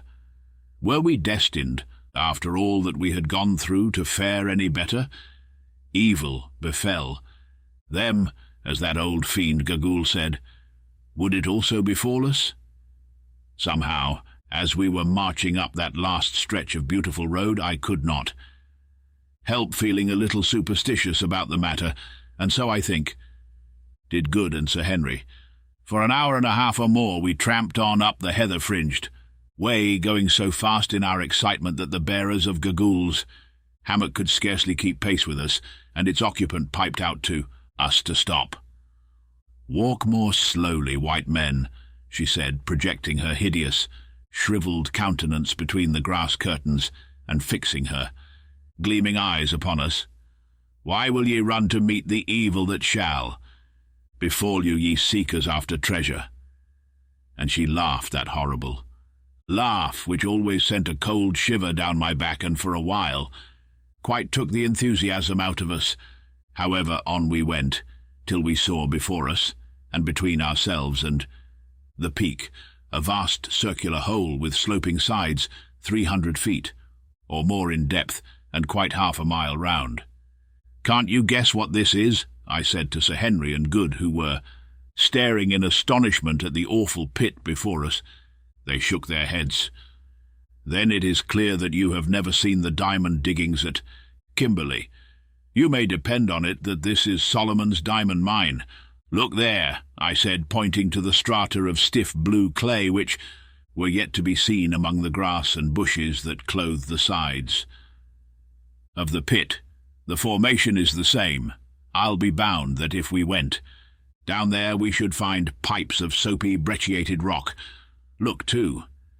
And I pointed to a series of worn, flat slabs of stone that were placed on a gentle slope below the level of a watercourse which in some past age had been cut out of the solid rock. If those are not tables once used to wash the stuff, I'm a Dutchman. At the edge of this vast hole, which was none other than the pit marked on the old Dom's map, the great road branched into two and circumvented it. In many places, by the way, this surrounding road was built entirely out of blocks of stone, apparently with the object of supporting the edges of the pit and preventing falls of reef. Along this path we pressed, driven by curiosity to see what were the three towering objects which we could discern from the hither side of the great gulf. As we drew near, we perceived that they were colossi of some sort or another, and rightly conjectured that before us sat the three silent ones that are held in such awe by the Kukuana people. But it was not until we were quite close to them that we recognized the full majesty of these silent ones. There, upon huge pedestals of dark rock, sculptured with rude emblems of the phallic worship, separated from each other by a distance of 40 paces, and looking down the road which crossed some 60 miles, of plain to Loo, were three colossal seated forms, 2 male and 1 female, each measuring about 30 feet from the crown of its head to the pedestal. The female form, which was nude, was of great though severe beauty, but unfortunately the features had been injured by centuries of exposure to the weather. Rising from either side of her head were the points of a crescent. The two male colossi, on the contrary, were draped and presented a terrifying cast of features, especially the one to our right, which had the face of a devil. That to our left was serene in countenance, but the calm upon it seemed dreadful. It was the calm of that inhuman cruelty, Sir Henry remarked, which the ancients attributed to beings potent for good, who could yet watch the sufferings of humanity, if not without rejoicing, at least without sorrow. These three statues form a most awe-inspiring trinity as they sit therein, their solitude, and gaze out across the plain forever. Contemplating these silent ones, as the Kukuanas call them, an intense curiosity again seized us to know whose were the hands which had shaped them, who it was that had dug the pit and made the road.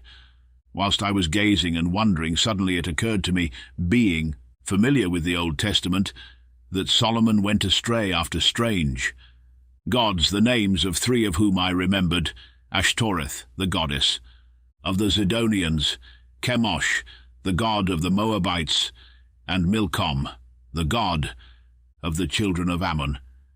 And I suggested to my companions that the woe figures before us might represent these false and exploded divinities.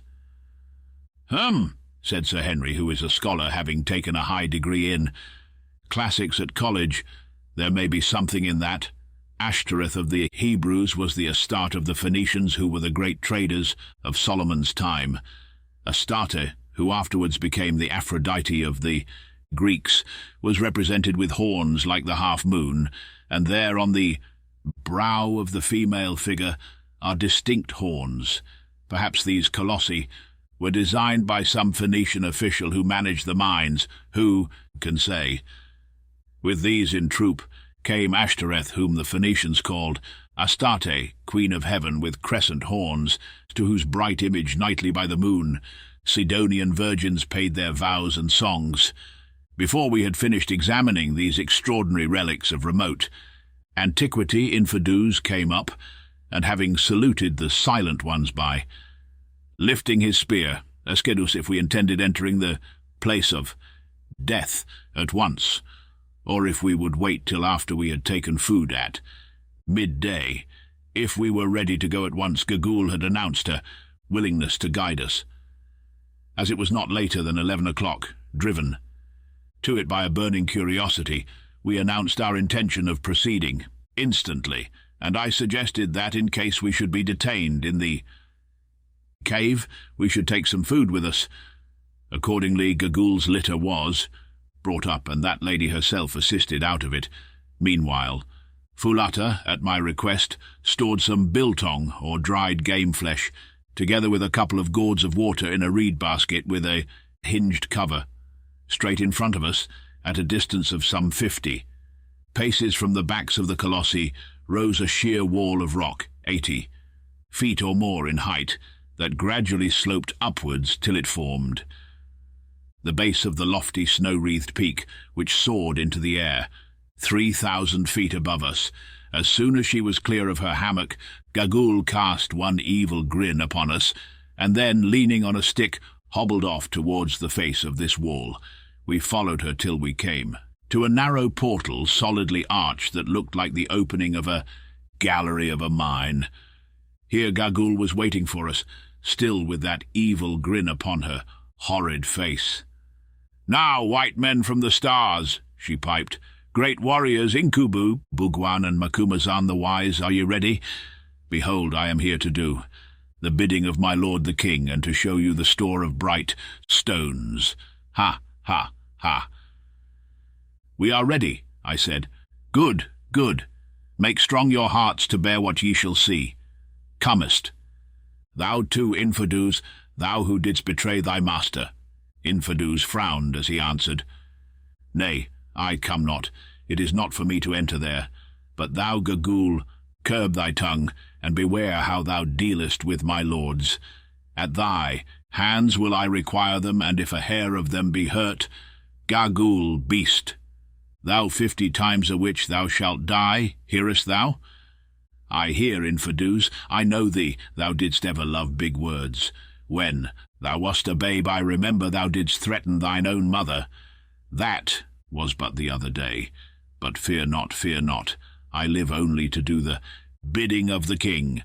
I have done the bidding of many kings, Infidus, till in the end they did mine. Ha, ha, ha, ha, ha. I go to look upon their faces once more, and Twalla's also. Come on, here is the lamp. And she drew a large gourd full of oil, and fitted with a rushwick from under her fur cloak. Art thou coming, Foulata? Asked Good in his villainous kitchen. Kukuana, in which he had been improving himself under that young lady's tuition. I fear, my lord, the girl answered timidly. Then give me the basket. Nay, my lord, whither thou goest, there I go also. The deuce you will, thought I to myself. That may be rather awkward, if we ever get out of this. Without further ado, Gagool plunged into the passage, which was wide, enough to admit of 2 walking abreast, and quite dark. We followed the sound of her voice as she piped to us to come on, in some fear and trembling, which was not allayed by the flutter of a sudden rush of wings. "Hello! What's that?" helloed Good. "Somebody hit me in the face." "Bats," said I. "On you go." When, so far as we could judge, we had gone some 50 paces, we perceived that the passage was growing faintly light. Another minute, and we were in perhaps the most wonderful place that the eyes of living man have beheld. Let the reader picture to himself the hall of the vastest cathedral he ever stood in, windowless indeed, but dimly lighted from above, presumably by shafts connected with the outer air and driven in the roof, which arched away 100 feet above our heads, and he will get some idea of the size of the enormous cave in which we found ourselves, with the difference that this cathedral, designed by nature, was loftier and wider than any built by man, but its stupendous size was the least of the wonders of the place, for running in rows adown its length were gigantic pillars of what looked like ice, but were, in reality, huge stalactites. It is impossible for me to convey any idea of the overpowering beauty and grandeur of these pillars of white spar, some of which were not less than 20 feet in diameter at the base, and sprang up in lofty and yet delicate beauty sheer to the distant roof. Others again were in process of formation. On the rock floor there was, in these cases, what looked, Sir Henry said, exactly like a broken column in an old Grecian temple, whilst high above, depending from the roof, the point of a huge icicle could be dimly seen. Even as we gazed, we could hear the process going on, for presently with a tiny splash, a drop of water would fall from the far-off icicle onto the column below. On some columns the drops only fell once in 2 or 3 minutes, and in these cases it would be an interesting calculation to discover how long at that rate of dripping it would take to form a pillar, say 80 feet by 10 in diameter. That the process, in at least one instance, was incalculably slow, the following example will suffice to show. Cut on one of these pillars we discovered the crude likeness of a mummy, by the head of which sat what appeared to be the figure of an Egyptian god, doubtless the handiwork of some old-world labourer in the mine. This work of art was executed at the natural height at which an idle fellow, be he Phoenician workman or British cad, is in the habit of trying to immortalize himself at the expense of nature's masterpieces, namely, about 5 feet from the ground, yet at the time that we saw it, which must have been nearly 3,000 years after the date of the execution of the carving, the column was only 8 feet high and was still in process of formation, which gives a rate of growth of a foot to 1,000 years, or an inch and a fraction to a century. This we knew because as we were standing by it, we heard a drop of water fall. Sometimes the stalagmites took strange forms, presumably where the dropping of the water had not always been on the same spot.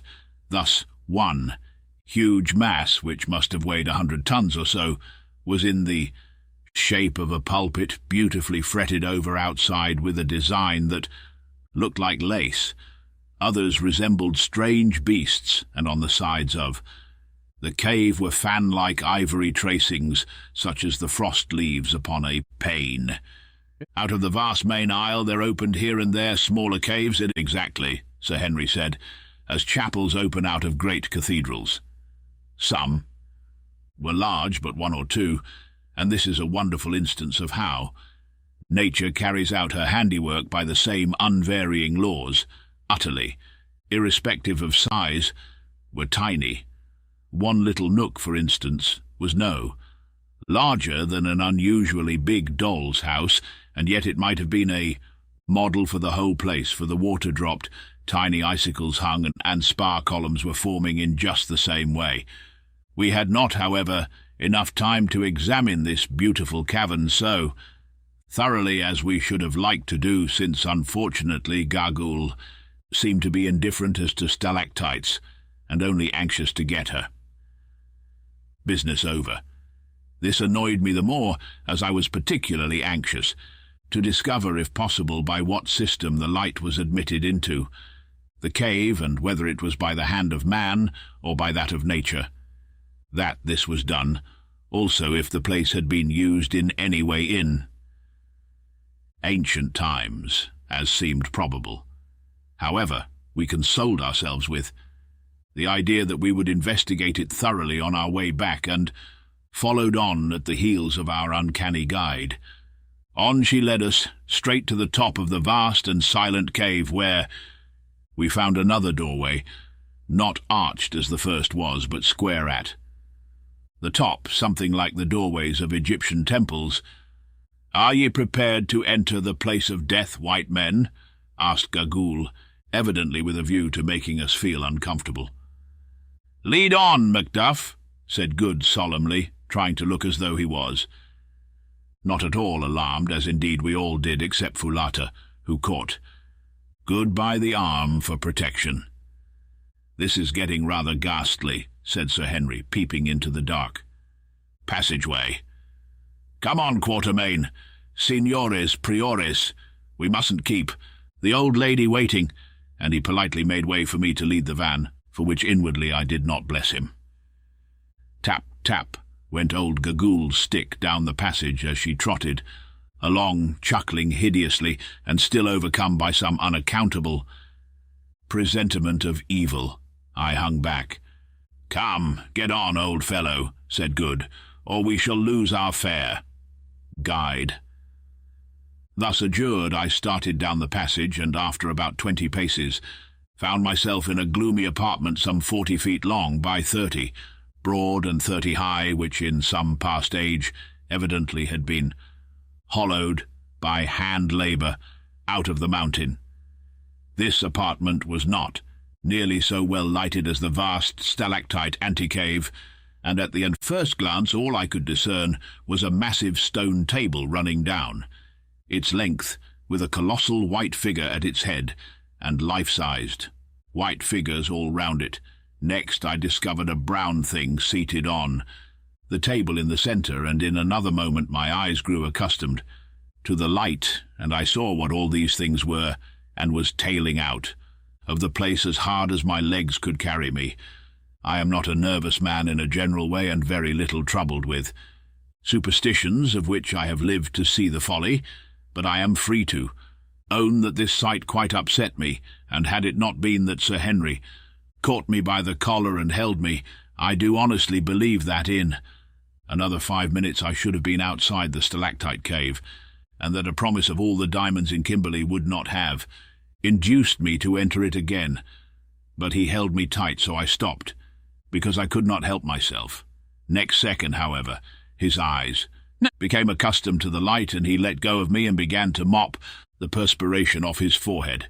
As for Good, he swore feebly, while Foulata threw her arms round his neck and shrieked. Only Gagaul chuckled loud and long. It was a ghastly sight. There at the end of the long stone table, holding in his skeleton fingers a great white spear, sat Death himself, shaped in the form of a colossal human skeleton 15 feet or more in height. High above his head he held the spear as though in the act to strike. One bony hand rested on the stone table before him, in the position a man assumes on rising from his seat, whilst his frame was bent forward so that the vertebrae of the neck and the grinning, gleaming skull projected towards us and fixed its hollow eye places.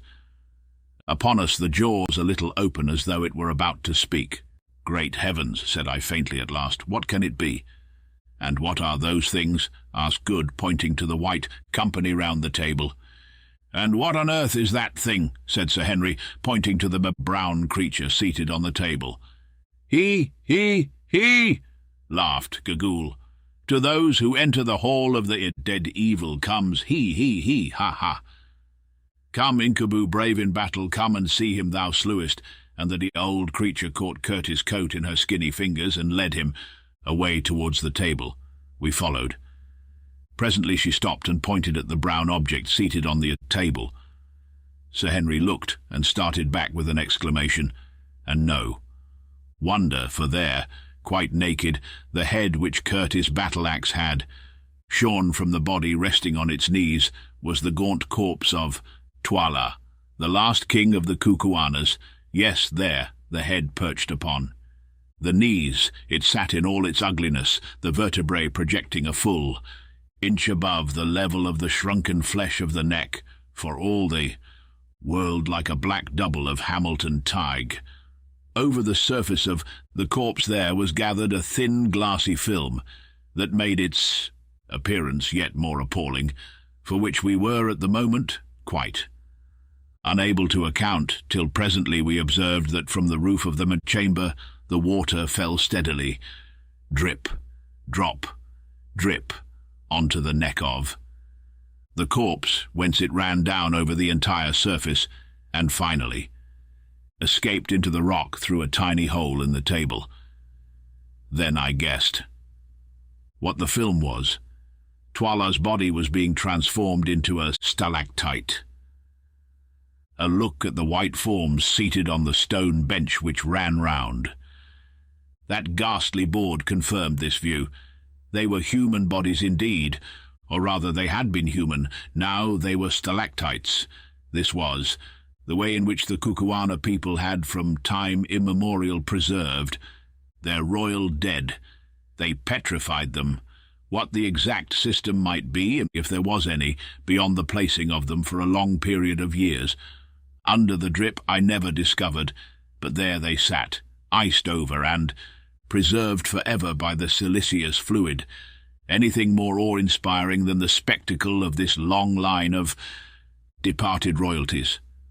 There were 27 of them, the last being Ignosi's father, wrapped each of them in a shroud of ice-like spar, through which the features could be dimly discovered, and seated round that inhospitable board with Death himself for a host. It is impossible to imagine that the practice of thus preserving their kings must have been an ancient one is evident from the number, which, allowing for an average reign of 15 years, supposing that every king who reigned was placed here, an improbable thing as some are sure, to have perished in battle far from home, would fix the date of its commencement at 4 1/4 centuries back. But the colossal Death, who sits at the head of the board, is far older than that, and, unless I am much mistaken, owes his origin to the same artist who designed the 3 colossi. He is hewn out of a single stalactite, and, looked at as a work of art, is most admirably conceived and executed.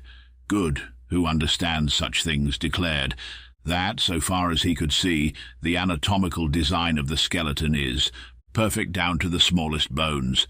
My own idea is that this terrific object was a freak of fancy on the part of some old-world sculptor, and that its presence had suggested to the Kukuanas the idea of placing their royal dead under its awful presidency.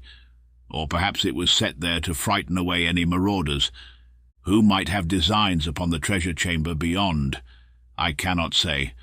All I can do is to describe it as it is, and the reader must form his own conclusion.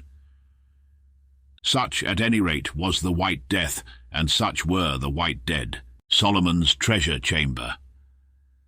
While we were engaged in recovering from our fright and in examining the grisly wonders of the place of death, Gagaul had been differently occupied, somehow or other, for she was marvellously active when she chose. She had scrambled onto the great table and made her way to where our departed friend Toila was placed under the drip to see, suggested good, how he was pickling, or for some dark purpose of her own.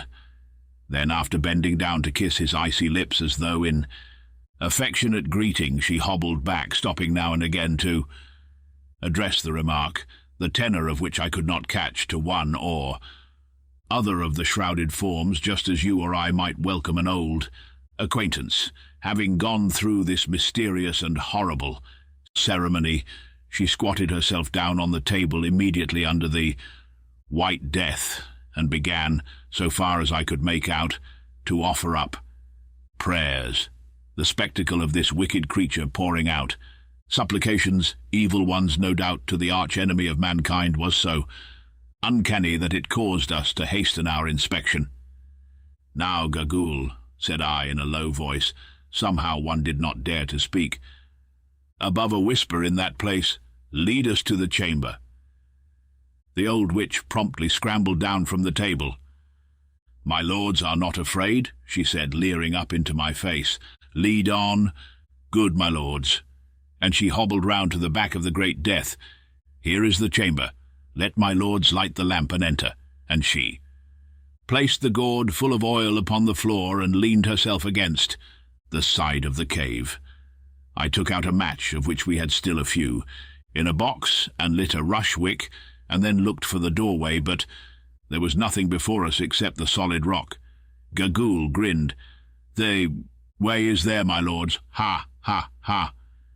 "Do not jest with us," I said sternly. "I jest not, my lords. See?" And she pointed at the rock. As she did so, on holding up the lamp, we perceived that a mass of stone was rising slowly from the floor and vanishing into the rock above, where doubtless there is a cavity prepared to receive it. The mass was of the width of a good-sized door, about 10 feet high and not less than 5 feet thick. It must have weighed at least 20 or 30 tons, and was clearly moved upon some simple balance principle of counterweights, probably the same as that by which the opening and shutting of an ordinary modern window is arranged. How the principle was set in motion, of course none of us saw. Gagaul was careful to avoid this, but I have little doubt that there was some very simple lever which was moved ever so little by pressure at a secret spot, thereby throwing additional weight onto the hidden counterbalances and causing the monolith to be lifted from the ground. Very slowly and gently the great stone raised itself, till at last it had vanished altogether, and a dark hole presented itself to us in the place which the door had filled. Our excitement was so intense as we saw the way to Solomon's treasure chamber thrown open at last that I, for one, began to tremble and shake. Would it prove a hoax after all, I wondered, or was old da Silvestra right? Were there vast hoards of wealth hidden in that dark place, hoards which would make us the richest men in the whole world? We should know in a minute or two. "Enter, white men from the stars," said Gagaul, advancing into the doorway. "But first hear your servant, Gagaul the Old. The bright stones that ye will see were dug out of the pit over which the silent ones are set and stored here, I know not by whom, for that was done longer ago than even I remember. But once has this place been entered, since the time that those who hid the stones departed in haste, leaving them behind. The report of the treasure went down indeed among the people who lived in the country from age to age, but none knew where the chamber was, nor the secret of the door. But it happened that a white man reached this country from over the mountains Perchance he, too, came from the stars, and was well received by the king of that day. He it is who sits yonder, and she pointed to the fifth king at the table, of the dead. And it came to pass that he and a woman of the country, who was with him, journeyed to this place, and that by chance the woman learnt the secret of the door. 1,000 years might ye search, but ye should never find that secret. Then the white man entered with the woman, and found the stones, and filled with stones the skin of a small goat, which the woman had with her to hold food. And as he was going from the chamber, he took up one more stone, a large one, and held it in his hand. Here she paused. "Well?" I asked, breathless with interest as we all were. "What happened to Da Silvestra?" The old hag started at the mention of the name. "How knowest thou the dead man's name?" she asked sharply, and then, without waiting for an answer, went on.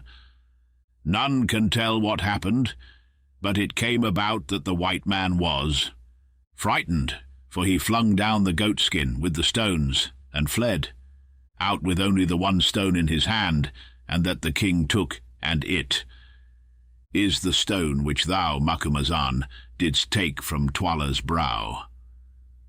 "Have none entered here since?" I asked, peering again down the dark passage. "None, my lords. Only the secret of the door has been kept, and every king has opened it, though he has not entered. There is a saying that those who enter there will die within a moon, even as the white man died in the cave upon the mountain where ye found him, Macumazahn, and therefore the kings do not enter. Ha, ha! Mine are true words." Our eyes met as she said it, and I turned sick and cold. How did the old hag know all these things? "Enter, my lords. If I speak truth, the goat skin with the stones will lie upon the floor, and if there is truth as to whether it is death too, enter here, that ye will learn afterwards. Ha, ha, ha!"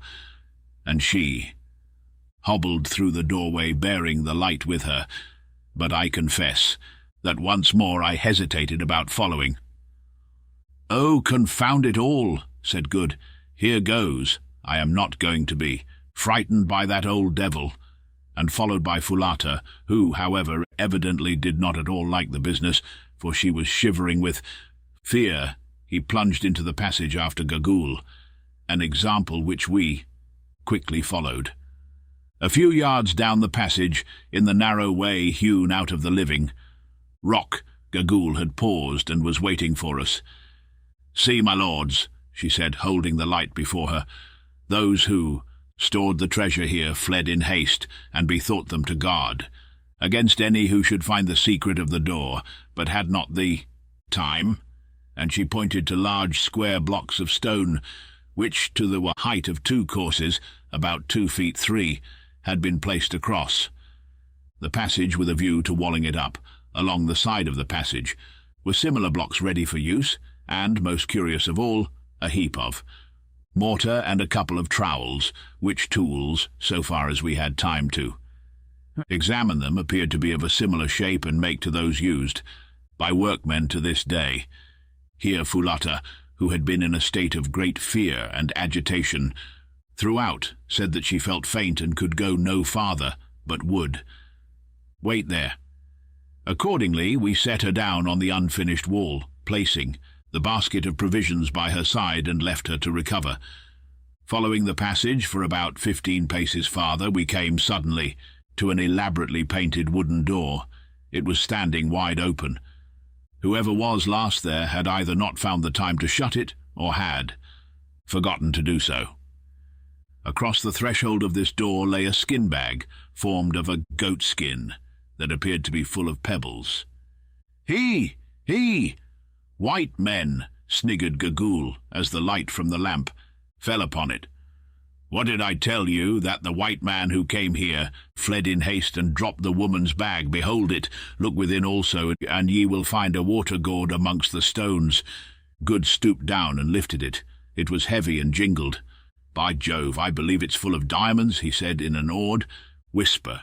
And indeed, the idea of a small goat skin full of diamonds is, enough to awe anybody. "Go on," said Sir Henry impatiently.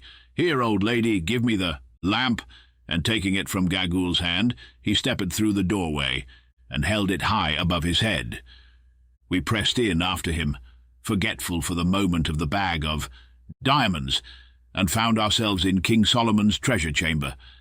At first, all that the somewhat faint light given by the lamp revealed was a room hewn out of the living rock, and apparently not more than 10 feet square.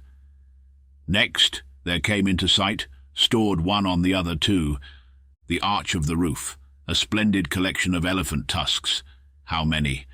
Of them there were we did not know, for of course we could not see to what depth they went back, but there could not have been less than the ends of 400 or 500 tusks of the first quality visible to our eyes.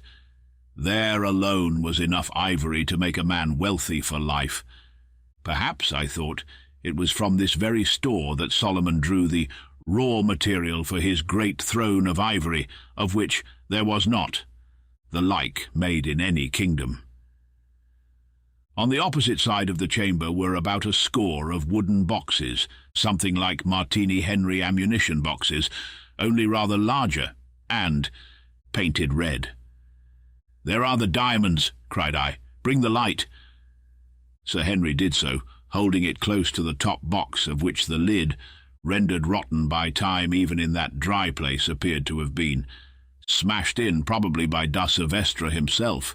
Pushing my hand through the hole in the lid, I drew it out full, not of diamonds, but of gold, pieces of a shape that none of us had seen before, and with what looked like Hebrew characters stamped upon them.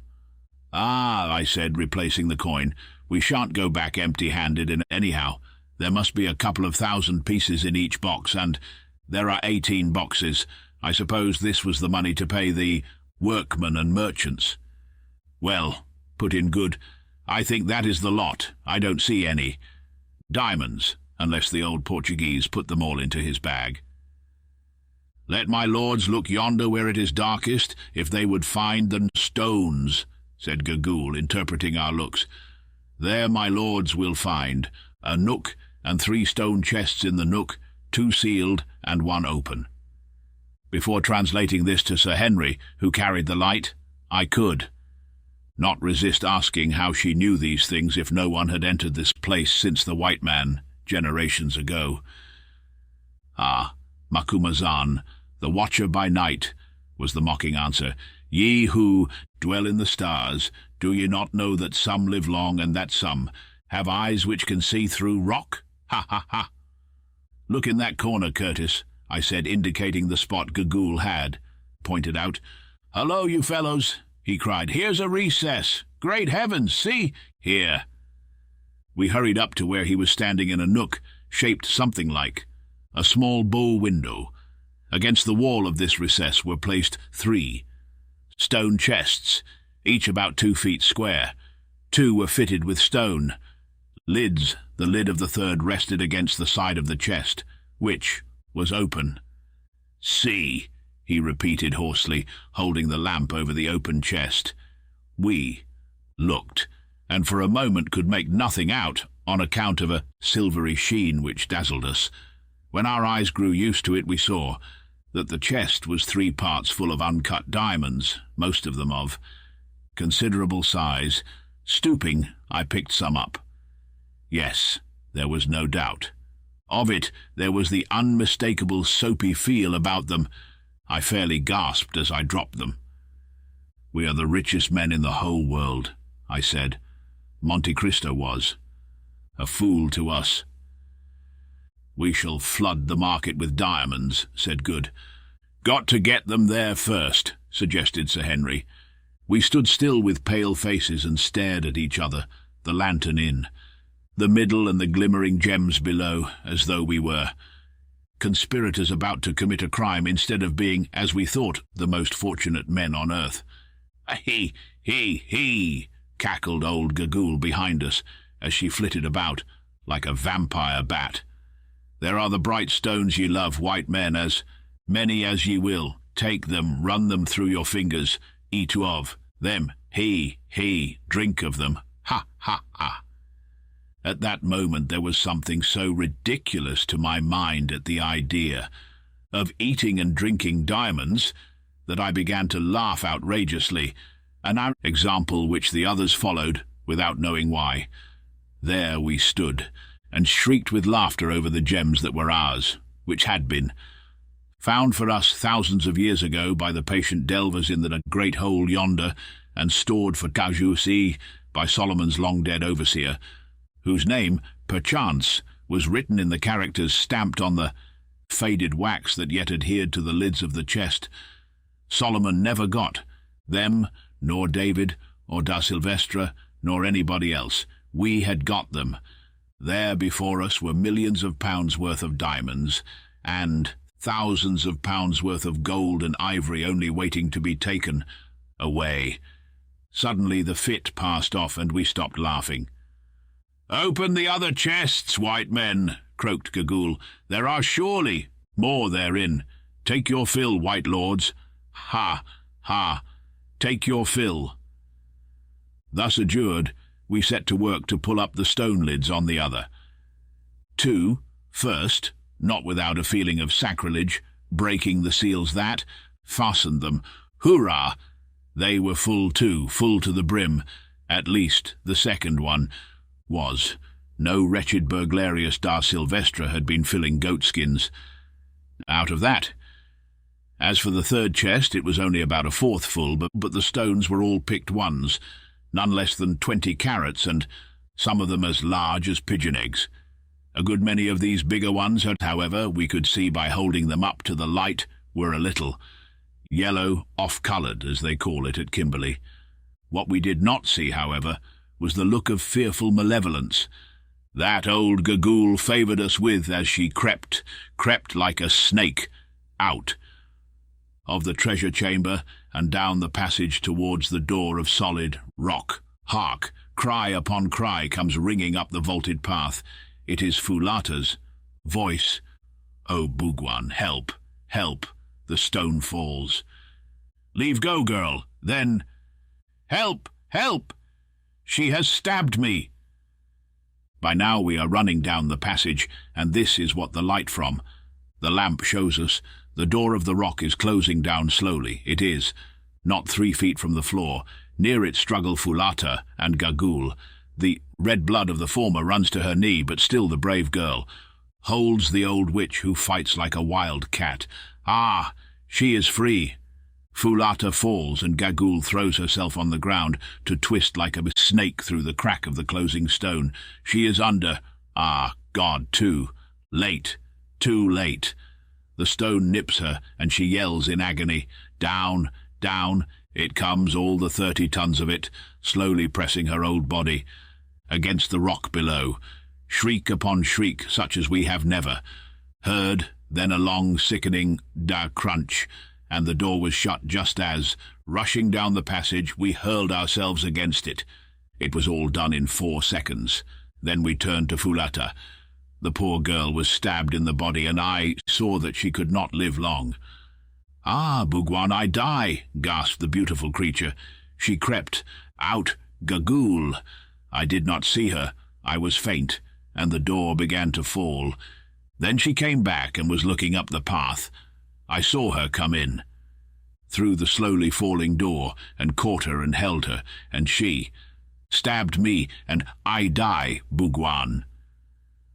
Poor girl, poor girl, Good cried in his distress, and then, as he could do nothing else, he fell to kissing her.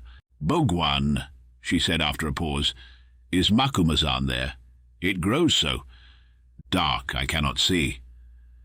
"Here I am, Foulata." "Macumazahn, be my tongue for a moment, I pray thee, for Bougwan cannot. Understand me, and before I go into the darkness, I would speak to him a word. Say on, Foulata, I will render it. Say to my lord, Bougwan, that I love him, and that I am glad to die, because I know that he cannot cumber his life with such as I am, for the sun may not mate with the darkness, nor the white with the black. say that since I saw him at times I have felt as though there were a bird in my bosom, which would one day fly hence and sing elsewhere. Even now, though I cannot lift my hand and my brain grows cold, I do not feel as though my heart were dying. It is so full of love that it could live 10,000 years and yet be young. Say that if I live. Again, mayhap I shall see him in the stars, and that I will search them. Although perchance there I should still be black, and he would still be white. Say, nay, Macumazahn, say no more, save that I love. Oh, hold me closer, Bogwan. I cannot feel thine arms. Oh, oh! She is dead, she is dead, muttered Good, rising in grief, the tears running down his honest face. You need not let that trouble you, old fellow, said Sir Henry. "Eh?" exclaimed Good. "What do you mean?" "I mean that you will soon be in a position to join her. Man, don't you see that we are buried alive?" Until Sir Henry uttered these words, I do not think that the full horror of what had happened had come home to us, preoccupied as we were with the sight of poor Foulata's end. But now we understood. The ponderous mass of rock had closed, probably forever, for the only brain which knew its secret was crushed to powder beneath its weight. This was a door that none could hope to force with anything short of dynamite in large quantities, and we were on the wrong side. For a few minutes we stood horrified, there over the corpse of Foulata. All the manhood seemed to have gone out of us. The first shock of this idea of the slow and miserable end that awaited us was overpowering.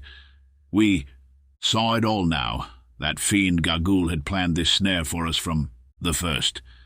It would have been just the jest that her evil mind would have rejoiced in, the idea of the 3 white men whom, for some reason of her own, she had always hated, slowly perishing of thirst and hunger in the company of the treasure they had coveted. Now I saw the point of that sneer of hers about eating and drinking the diamonds. Probably somebody had tried to serve the poor old Dom in the same way when he abandoned the skin full of jewels. "This will never do," said Sir Henry hoarsely. "The lamp will soon go out. Let us see if we can't find the spring that works the rock." We sprang forward with desperate energy, and standing in a bloody ooze, began to feel up and down the door and the sides of the passage, but no knob or spring could we discover. "Depend on it," I said, "it does not work from the inside. If it did, Gagool would not have risked trying to crawl underneath the stone. It was the knowledge of this that made her try to escape at all hazards. Curse her." "At all events," said Sir Henry with a hard little laugh, "retribution was swift. Hers was almost as awful an end as ours is likely to be. We can do nothing with the door. Let us go back to the treasure room." We turned and went, and as we passed it I perceived by the unfinished wall across the passage the basket of food which poor Foulata had carried. I took it up and brought it with me to the accursed treasure chamber that was to be our grave. Then we returned and reverently bore in Foulata's corpse, laying it on the floor by the boxes of coin. Next we seated ourselves, leaning our backs against the 3 stone chests which contained the priceless treasure. "Let us divide the food," said Sir Henry, "so as to make it last as long as possible." Accordingly we did so. It would, we reckoned, make 4 infinitesimally small meals for each of us, enough, say, to support life for a couple of days. Besides the biltong, or dried game flesh, there were 2 gourds of water, each of which held not more than a quart. "Now," said Sir Henry grimly, "let us eat and drink, for tomorrow we die." We each ate a small portion of the biltong and drank a sip of water. Needless to say, we had but little appetite, though we were sadly in need of food, and felt better after swallowing it. Then we got up and made a systematic examination of the walls of our prison house, in the faint hope of finding some means of exit, sounding them and the floor. carefully. There was none. It was not probable that there would be any to a treasure chamber. The lamp began to burn dim. The fat was nearly exhausted. "Quatermain," said Sir Henry, "what is the time? Your watch goes." I drew it out and looked at it. It was 6 o'clock. We had entered the cave at 11. "Infidus will miss us," I suggested. "If we do not return tonight, he will search for us in the morning, Curtis." "He may search in vain. He does not know the secret of the door, nor even where it is. No living person knew it yesterday except Gargoul. Today no one knows it. Even if he found the door, he could not break it. Down. All the Kukuana army could not break through 5 feet of living. Rock. My friends, I see nothing for it but to bow ourselves to the will of the Almighty. The search for treasure has brought many to a bad end. We shall go to swell their number." The lamp grew dimmer yet. Presently it flared up and showed the whole scene in strong relief.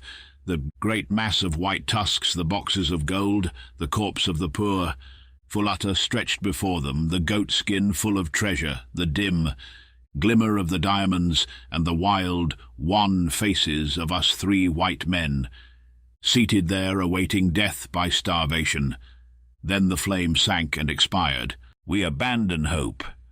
I can give no adequate description of the horrors of the night which followed. Mercifully, they were to some extent mitigated by sleep, for, even in such a position as ours, wearied nature will sometimes assert itself. But I, at any rate, found it impossible to sleep much, putting aside the terrifying thought of our impending doom for the bravest man. On earth might well quail from such a fate as awaited us, and I never made any pretensions to be brave.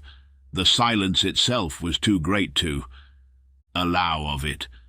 Reader, you may have lain awake at night and thought the quiet oppressive, but I say with confidence that you can have no idea what a vivid, tangible thing is perfect stillness on the surface of the earth. There is always some sound or motion, and though it may in itself be imperceptible, yet it deadens the sharp edge of absolute silence. But here there was none. We were buried in the bowels of a huge snow-clad peak. Thousands of feet above us the fresh air rushed over the white snow, but no sound of it reached us. We were separated by a long tunnel and 5 feet of rock, even from the awful chamber of the dead, and the dead make no noise. Did we not know it who lay by? Poor Fulata's side, the crashing of all the artillery of earth and heaven could not have come to our ears in our living tomb. We were cut off from every echo of the world. We were as men already in the grave. Then the irony of the situation forced itself upon me.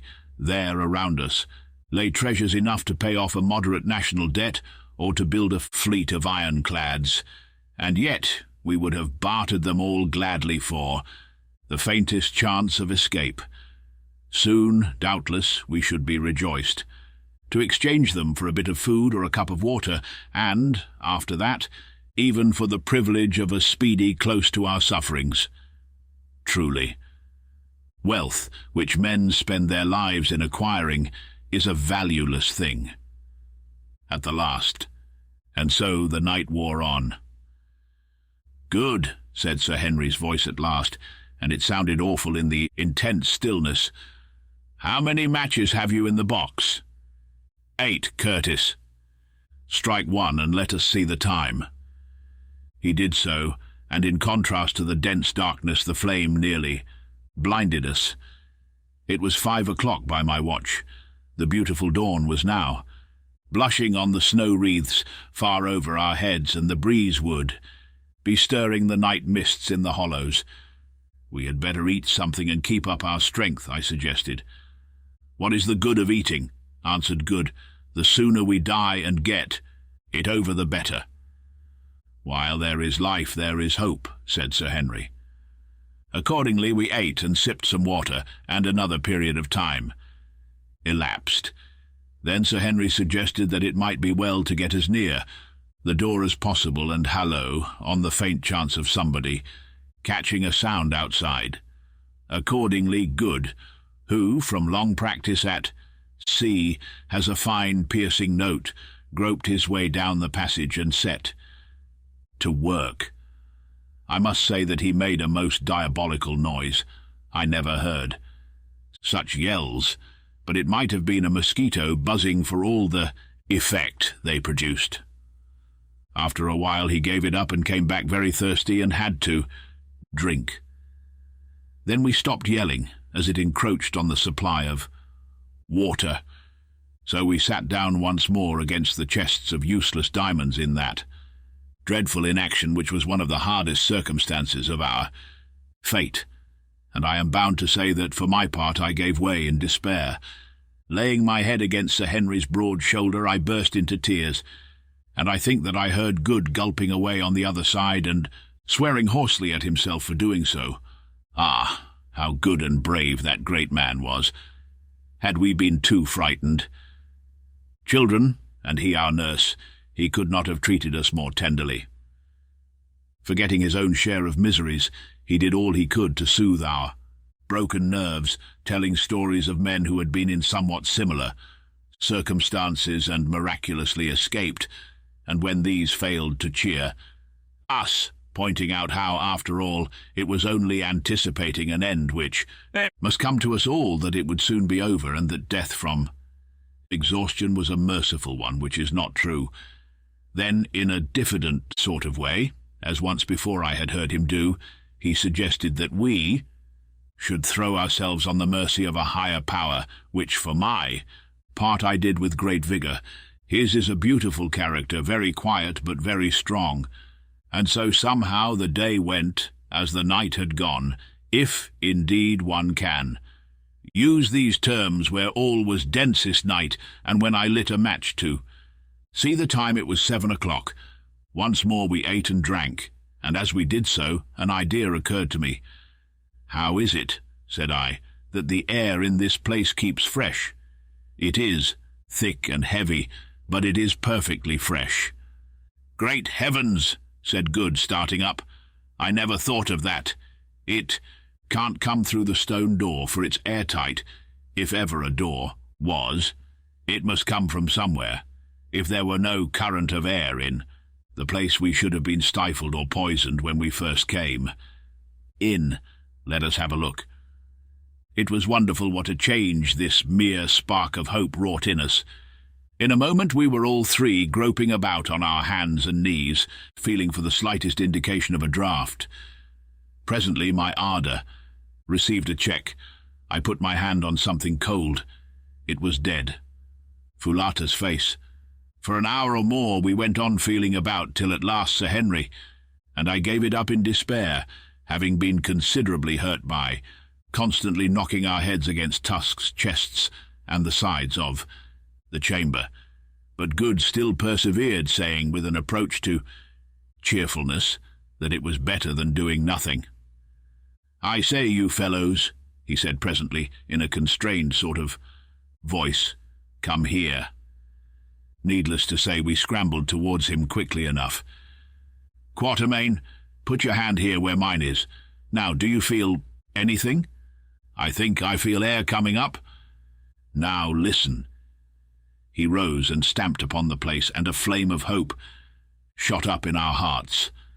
It rang hollow. With trembling hands I lit a match. I had only 3 left, and we saw that we were in the angle of the far corner of the chamber, a fact that accounted for our not having noticed the hollow sound of the place. During our former exhaustive examination, as the match burnt, we scrutinized the spot. There was a join in the solid rock floor, and, great heavens, there, let in level with the rock, was a stone ring. We'd said no word. We were too excited, and our hearts beat too wildly with hope to allow us to speak. Good had a knife, at the back of which was one of those hooks that are made to extract stones from horses' hoofs. He opened it and scratched round the ring with it. Finally he worked. it under and levered away gently for fear of breaking the hook. Then a ring began to move. Being of stone, it had not rusted fast in all the centuries it had lain there, as would have been the case had it been of iron. Presently it was upright. Then he thrust his hands into it and tugged with all his force, but nothing budged. "Let me try," I said impatiently, for the situation of the stone, right? In the angle of the corner was such that it was impossible for two to pull at once. I took hold and strained away, but no results. Then Sir Henry tried and failed. Taking the hook again, Good scratched all round the crack where we felt, the air coming up. "Now, Curtis," he said, "tackle on and put your back into it. You are as strong as two. Stop." And he took off a stout black silk handkerchief, which, true to his habits of neatness, he still wore, and ran it through the ring. "Quatermain, get Curtis round the middle and pull for dear life when I give the word. Now." Sir Henry put out all his enormous strength, and Good and I did the same with such power as nature had given us. "Heave, heave, it's giving," gasped Sir Henry, and I heard the muscles of his great back cracking. Suddenly there was a grating sound, then a rush of air, and we were all on our backs on the floor with a heavy flagstone upon the top of us. Sir Henry's strength had done it, and never did muscular power stand a man in better stead. "Light a match, Quatermain," he said, so soon as we had picked ourselves up and got our breath. "Carefully now." I did so, and there before us, heaven be praised, was the first step of a stone stair. "Now, what is to be done?" asked Good. "Follow the stair, of course, and trust to Providence." "Stop!" said Sir Henry. "Quatermain, get the bit of biltong and the water that are left. We may want them." I went, creeping back to our place by the chests for that purpose, and as I was coming away an idea struck me. We had not thought much of the diamonds for the last 24 hours or so, indeed the very idea of diamonds was nauseous, seeing what they had entailed upon us, but, reflected I may as well pocket some in case we ever should get out of this ghastly hole. So I just put my fist into the first chest and filled all the available pockets of my old shooting coat and trousers, and topping up, this was a happy thought, with a few handfuls of big ones from the third chest. Also, by an afterthought, I stuffed Fulata's basket, which, except for one water gourd and a little biltong, was empty now, with great quantities of the stones. "I say, you fellows," I sang out, "won't you take some diamonds with you? I've filled my pockets and the basket." "Oh, come on, Quatermain, and hang the diamonds," said Sir Henry. "I hope that I may never see another." As for Good, he made no answer. He was, I think, taking his last farewell of all that was left of the poor girl who had loved him so. Well, and curious as it may seem to you, my reader, sitting at home at ease and reflecting on the vast, indeed the immeasurable wealth which we were thus abandoning, I can assure you that if you had passed some 28 hours with next to nothing to eat and drink in that place, you would not have cared to cumber yourself with diamonds whilst plunging down into the unknown bowels of the earth in the wild hope of escape from an agonizing death, if from the habits of a lifetime it had not become a sort of second nature with me never to leave anything worth having behind if there was the slightest chance of my being able to carry it away. I am sure that I should not have bothered to fill my pockets and that basket. "Come on, Quatermain," repeated Sir Henry, who was already standing on the first step of the stone stair. "Steady, I will go first. Mind where you put your feet. There may be some awful hole." "Underneath?" I answered. "Much more likely to be another room," said Sir Henry, while he descended slowly, counting the steps as he went. When he got to 15, he stopped. "Here's the bottom," he said. "Thank goodness. I think it's a passage. Follow me down." Good went next, and I came last, carrying the basket, and on reaching the bottom lit one of the two remaining matches. By its light we could just see that we were standing in a narrow tunnel which ran right and left at right angles to the staircase we had descended. Before we could make out any more, the match burnt my fingers and went out. Then arose the delicate question of which way to go. Of course, it was impossible to know what the tunnel was or where it led to, and yet to turn one way might lead us to safety, and the other to destruction. We were utterly perplexed, till suddenly it struck Good that when I had lit the match, the draught of the passage blew the flame to the left. "Let us go against the draught," he said. "Air draws inwards, not outwards."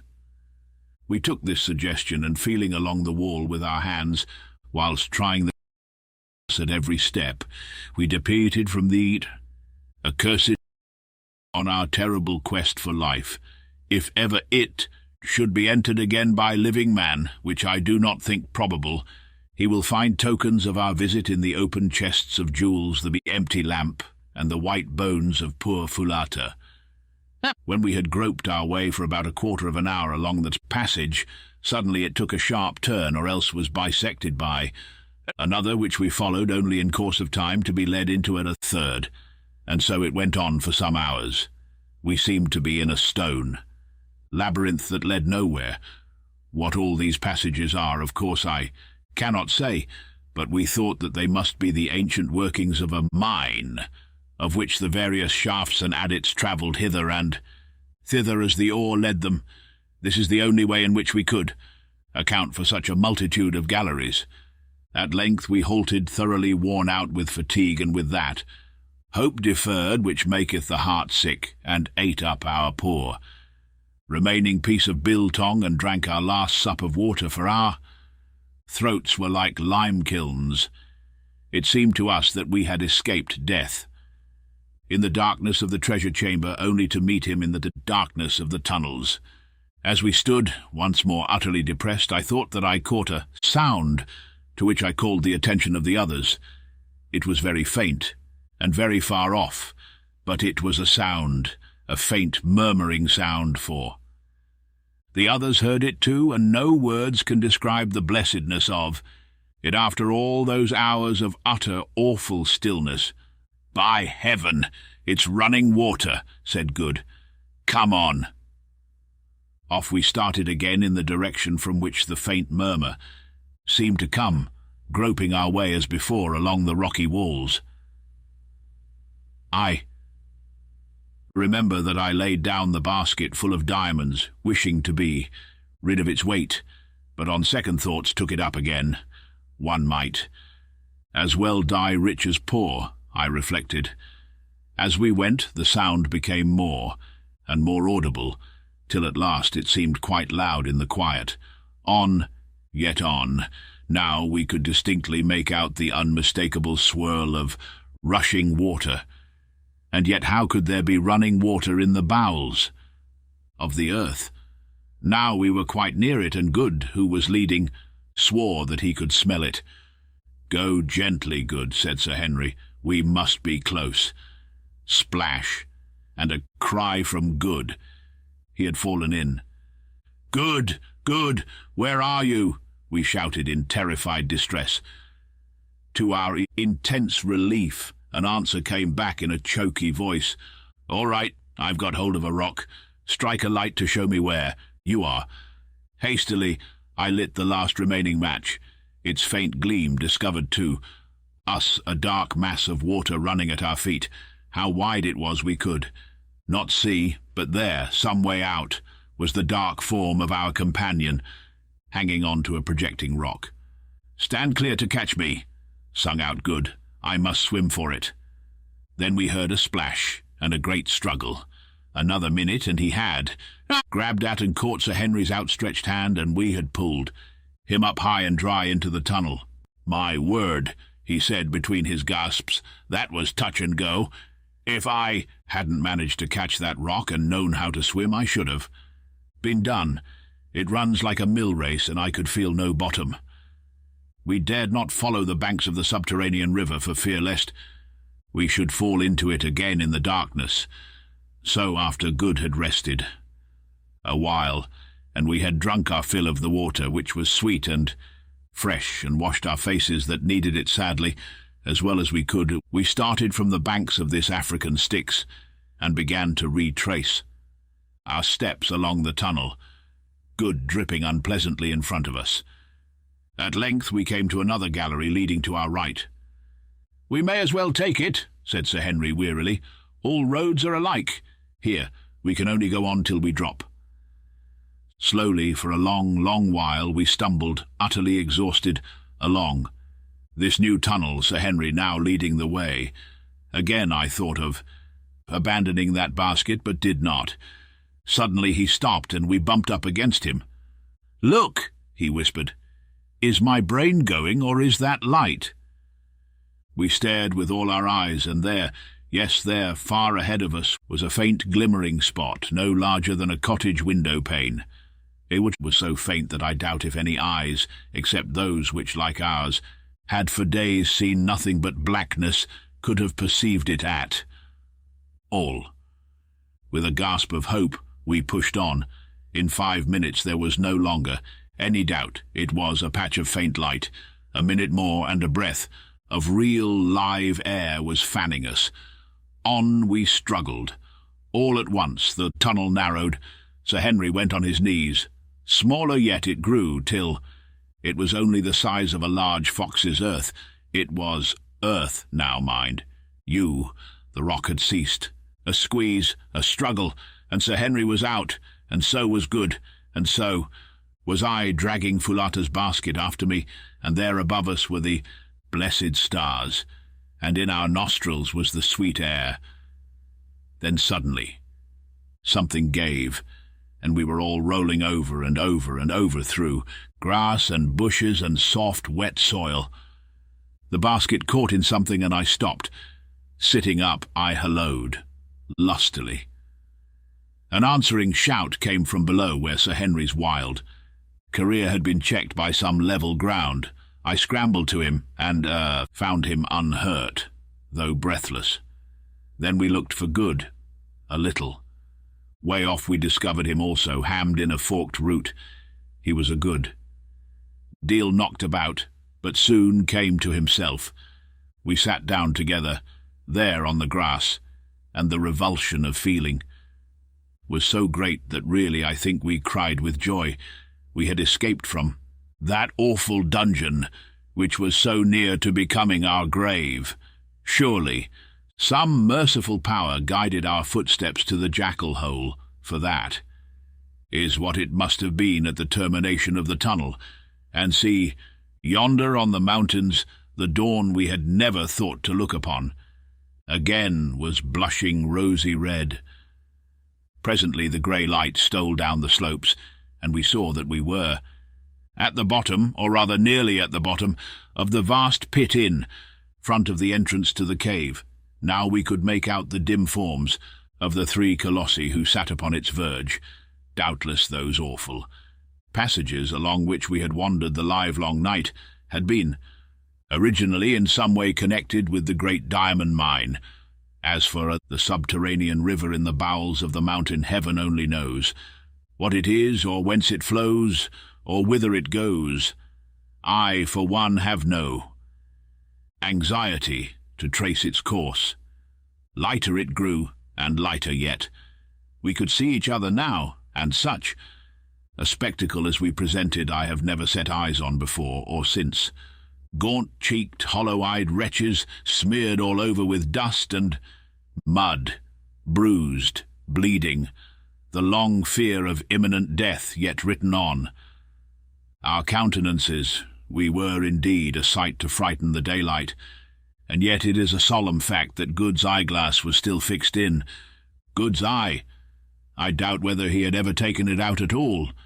Neither the darkness, nor the plunge in the subterranean river, nor the roll down the slope had been able to separate Good and his eyeglass. Presently we rose, fearing that our limbs would stiffen if we stopped there longer, and commenced with slow and painful steps to struggle up the sloping sides of the great pit. For an hour or more we toiled steadfastly up the blue clay, dragging ourselves on by the help of the roots and grasses with which it was clothed. But now I had no more. Thought of leaving the basket. Indeed, nothing but death should have parted us. At last it was done, and we stood by the great road on that side of the pit which is opposite to the Colossi. At the side of the road, 100 yards off, a fire was burning in front of some huts, and round the fire were figures. We staggered towards them, supporting one another and halting every few paces. Presently one of the figures rose, saw us, and fell onto the ground, crying out for fear. "Infidus, infidus! It is we, thy friends." He rose. He ran to us, staring wildly and still shaking with fear. "Oh, my lords, it is indeed you come back from the dead. Come, back from the dead." And the old warrior flung himself down before us, and clasping Sir Henry's knees, he wept aloud for joy. Ignosi's farewell. 10 days from that eventful morning found us once more in our old quarters at Loo, and, strange to say, but little the worse for our terrible experience, except that my stubbly hair came out of the treasure cave about 3 shades greyer than it went in, and that good. Never was quite the same after Foulata's death, which seemed to move him very greatly. I am bound to say, looking at the thing from the point of view of an oldish man of the world, that I consider her removal was a fortunate occurrence, since otherwise complications would have been sure to ensue. The poor creature was no ordinary native girl, but a person of great, I had almost said stately beauty, and of considerable refinement of mind. But no amount of beauty or refinement could have made an entanglement between Good and herself a desirable occurrence, for, as she herself put it, can the sun mate with the darkness, or the white with the black? I need hardly state that we never again penetrated into Solomon's treasure chamber. After we had recovered from our fatigues, a process which took us 48 hours, we descended into the great pit in the hope of finding the hole by which we had crept out of the mountain, but with no success. To begin with, rain had fallen and obliterated our spoor, and what is more, the sides of the vast pit were full of ant-bear and other holes. It was impossible to say to which of these we owed our salvation.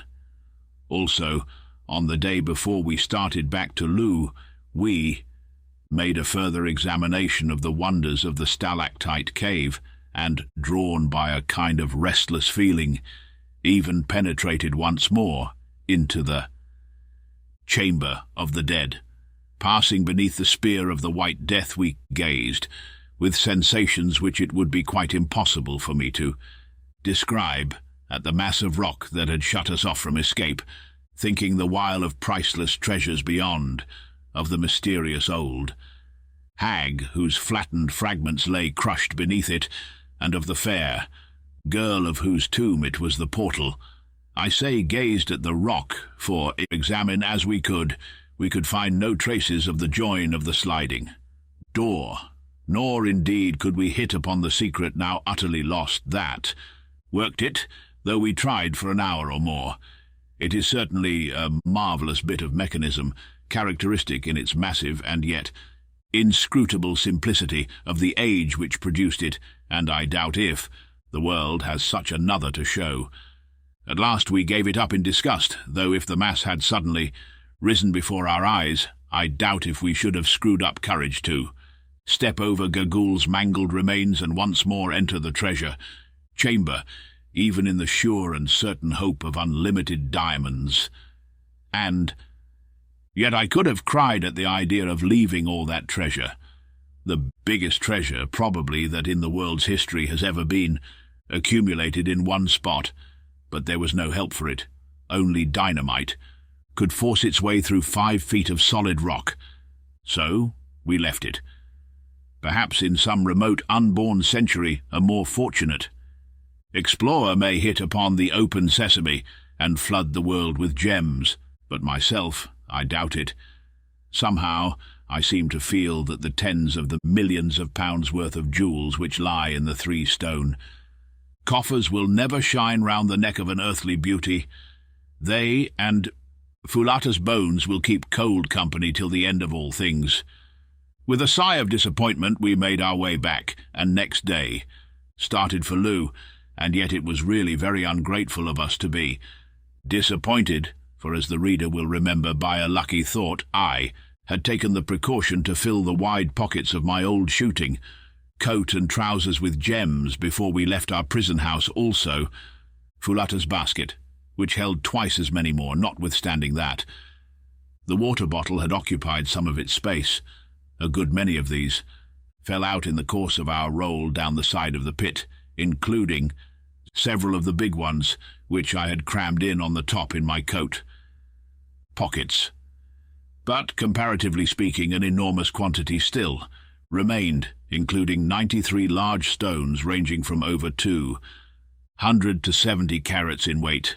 My old shooting coat and the basket still held sufficient treasure to make us all, if not millionaires, as the term is understood in America, at least exceedingly wealthy men, and yet to keep enough stones each to make the 3 finest sets of gems in Europe. So we had not done so badly. On arriving at Loo, we were most cordially received by Ignosi, whom we found well and busily engaged in consolidating his power and reorganizing the regiments which had suffered most in the great struggle with Twala. He listened with intense interest to our wonderful story, but when we told him of old Gagul's frightful end, he grew thoughtful. "Come hither," he called to a very old Induna or counsellor who was sitting with others in a circle round the king, but out of earshot. The ancient man rose, approached, saluted, and seated himself. "Thou art aged," said Ignosi. "Ay, my lord the king, thy father's father, and I were born on the same day. Tell me, when thou wast little, didst thou know Gagaula the witch doctress?" "Ay, my lord the king." "How was she then, young like thee?" "Not so, my lord the king. She was even as she is now, and as she was in the days of my great-grandfather before me, old and dried, very ugly, and full of wickedness. She is no more, she is dead. So, O king, then is an ancient curse taken from the land. Go, Coom, I go, black puppy, who tore out the old dog's throat. Coom." "You see, my brothers," said Ignosi, "this was a strange woman, and I rejoice that she is dead. She would have let you die in the dark place, and mayhap afterwards she had found a way to slay me, as she found a way to slay my father, and set up Twala, whom her black heart loved, in his place. Now go on with the tale. Surely there never was its like." After I had narrated all the story of our escape, as we had agreed between ourselves that I should, I took the opportunity to address Ignosi as to our departure from Kukuanaland.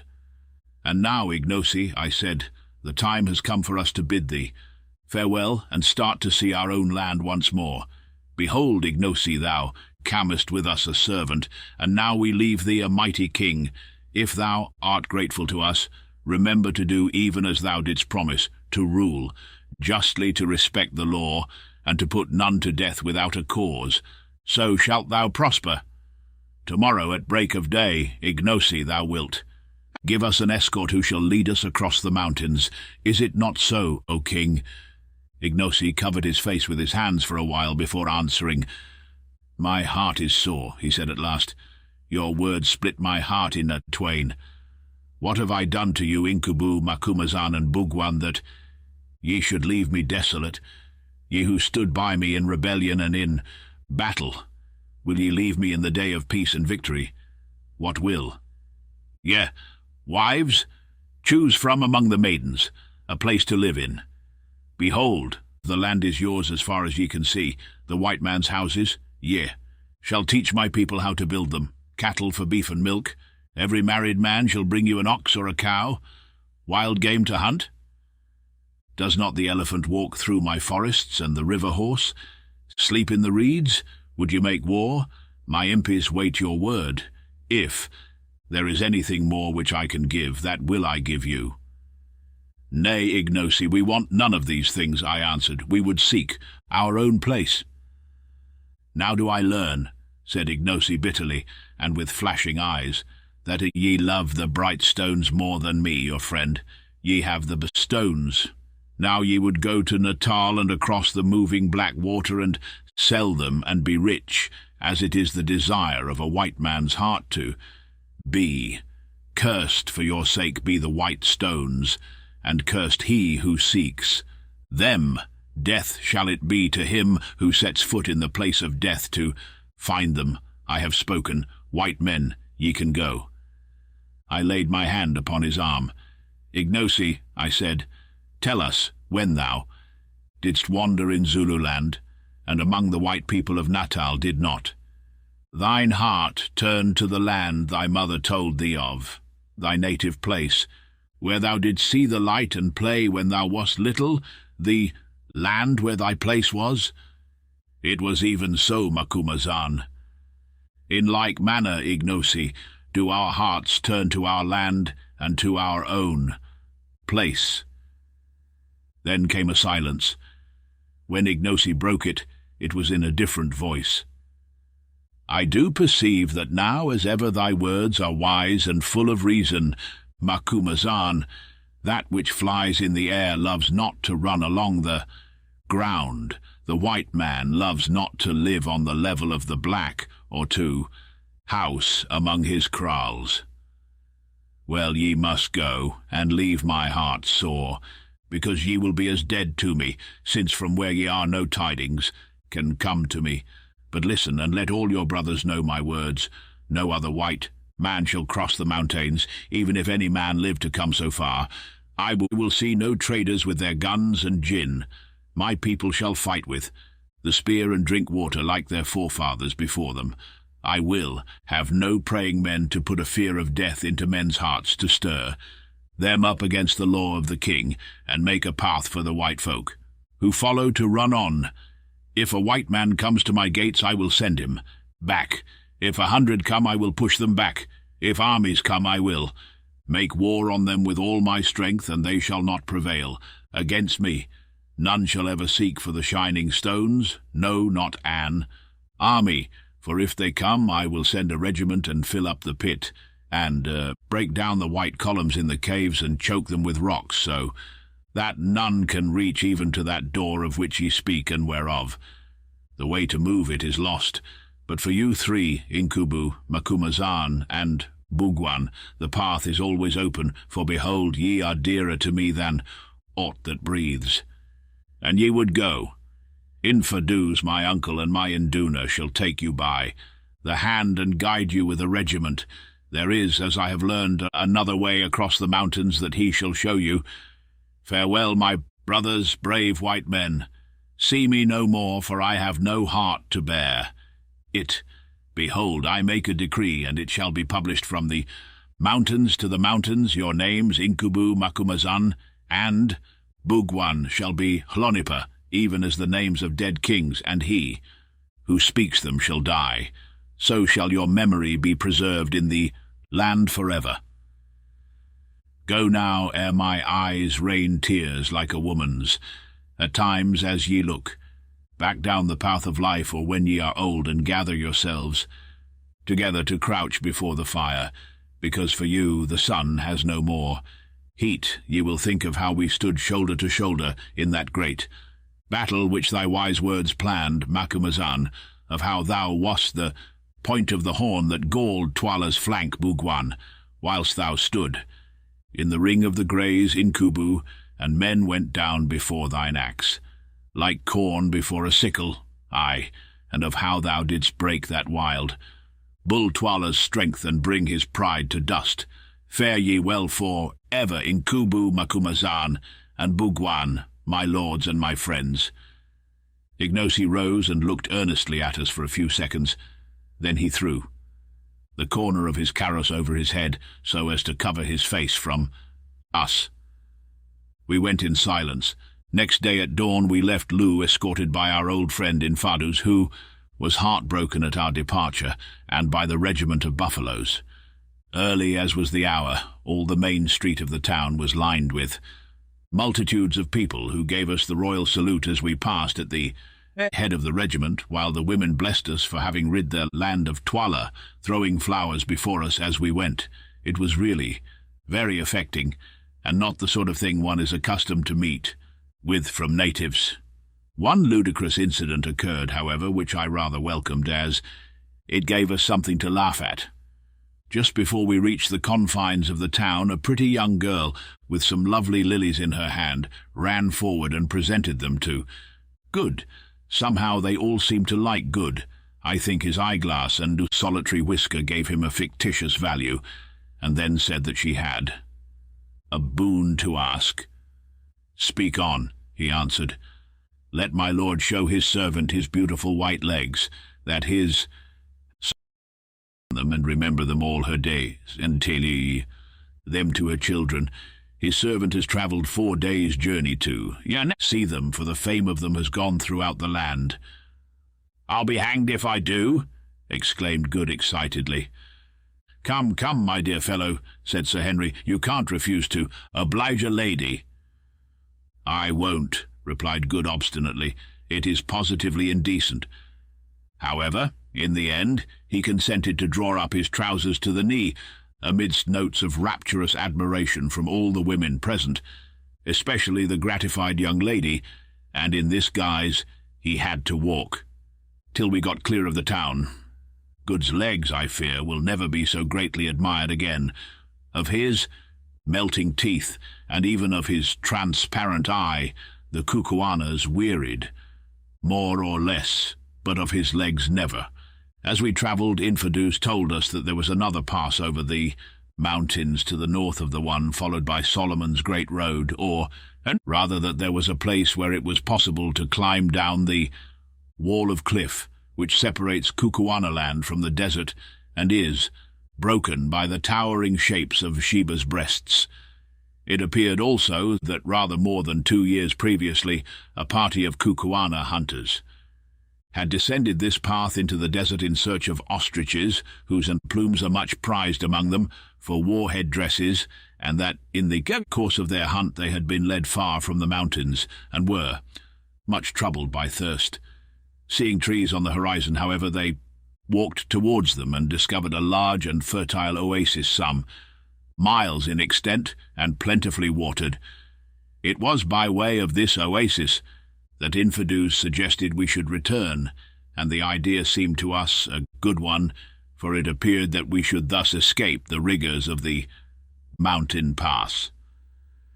Also, some of the hunters were in attendance to guide us to the oasis, from which they stated they could perceive other fertile spots far away in the desert. It often puzzled all of us to understand how it was possible that Ignosi's mother, bearing the child with her, should have survived the dangers of her journey across the mountains and the desert, dangers which so nearly proved fatal to ourselves. It has since occurred to me, and I give the idea to the reader for what it is worth, that she must have taken this second route and wandered out like Haggard into the wilderness.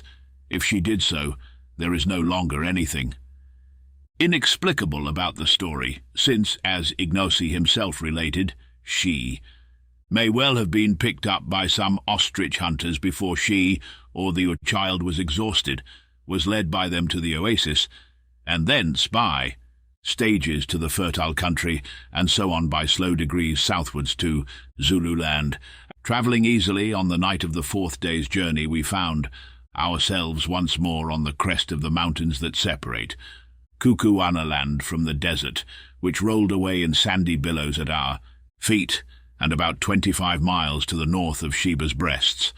At dawn on the following day, we were led to the edge of a very precipitous chasm, by which we were to descend the precipice and gain the plain 2,000 and more feet below. Here we bade farewell to that true friend and sturdy old warrior Infadus, who solemnly wished all good upon us, and nearly wept with grief "Never, my lords," he said, "shall mine old eyes see the like of you again. Ah, the way that Incubu cut his men down in the battle. Ah, for the sight of that stroke with which he swept off my brother Twala's head. It was beautiful, beautiful. I may never hope to see such another, except perchance in happy dreams. We were very sorry to part from him. Indeed, Good was so moved that he gave him as a souvenir, what do you think, an eyeglass. Afterwards we discovered that it was a spare one. Infadus was delighted, foreseeing that the possession of such an article would increase his prestige enormously, and after several vain attempts he actually succeeded in screwing it into his own eye. Anything more incongruous than the old warrior looked with an eyeglass I never saw. Eyeglasses do not go well with leopard skin cloaks and black ostrich plumes. Then, after seeing that our guides were well laden with water and provisions, and having received a thundering farewell salute from the buffaloes, we wrung Infadus by the hand and began our downward climb. A very arduous business it proved to be, but somehow that evening we found ourselves at the bottom without accident. "Do you know," said Sir Henry that night as we sat by our fire and gazed up at the beetling cliffs above us, "I think that there are worse places than Kukuanaland in the world, and that I have known unhappier times than the last month or two, though I have never spent such queer ones. Eh, you fellows?" "I almost wish I were back," said Good with a sigh. "As for myself, I reflected that all's well that ends well, but in the course of a long life of shaves, I never had such shaves as those which I had recently experienced. The thought of that battle makes me feel cold all over, and as for our experience in the treasure chamber, next morning we started on a toilsome trudge across the desert, having with us a good supply of water carried by our 5 guides, and camped that night in the open, marching again at dawn on the morrow. By noon of the 3rd day's journey we could see the trees of the oasis, of which the guides spoke, and within an hour of sundown we were walking once more upon grass and listening to the sound of running. Water, found, and now I come to perhaps the strangest adventure that happened to us in all this strange business, and one which shows how wonderfully things are brought about.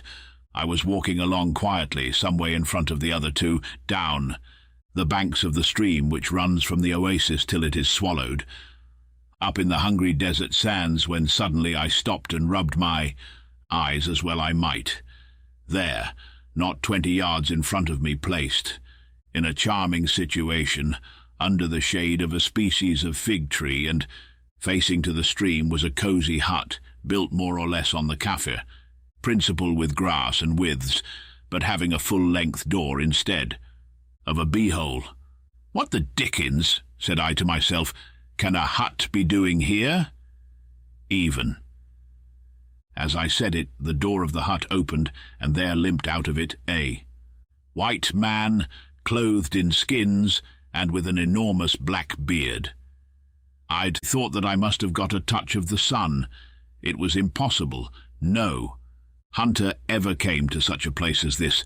Certainly no hunter would ever settle in it.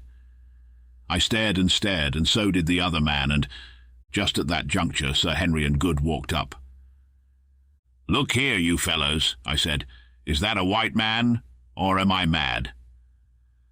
Sir Henry looked, and Good looked, and then, all of a sudden, the lame white man with a black beard uttered a great cry and began hobbling towards us. When he was close, he fell down in a sort of faint. With a spring, Sir Henry was by his side. "Great powers," he cried, "it is my brother George." At the sound of this disturbance, another figure, also clad in skins, emerged from the hut, a gun in his hand, and ran towards us. On seeing me, he too gave a cry. "Macumazahn," he halloed, "don't you know me, boss? I'm Jim the Hunter. I lost the note you gave me to give to the boss, and we have been here nearly 2 years." I fell at my feet and rolled over, weeping for joy. "You careless scoundrel," I said. "You ought to be well. Jambocked, that is, hided." Meanwhile, the man with the black beard had recovered and risen, and he and Sir Henry were pump-handling away at each other, apparently without a word to say.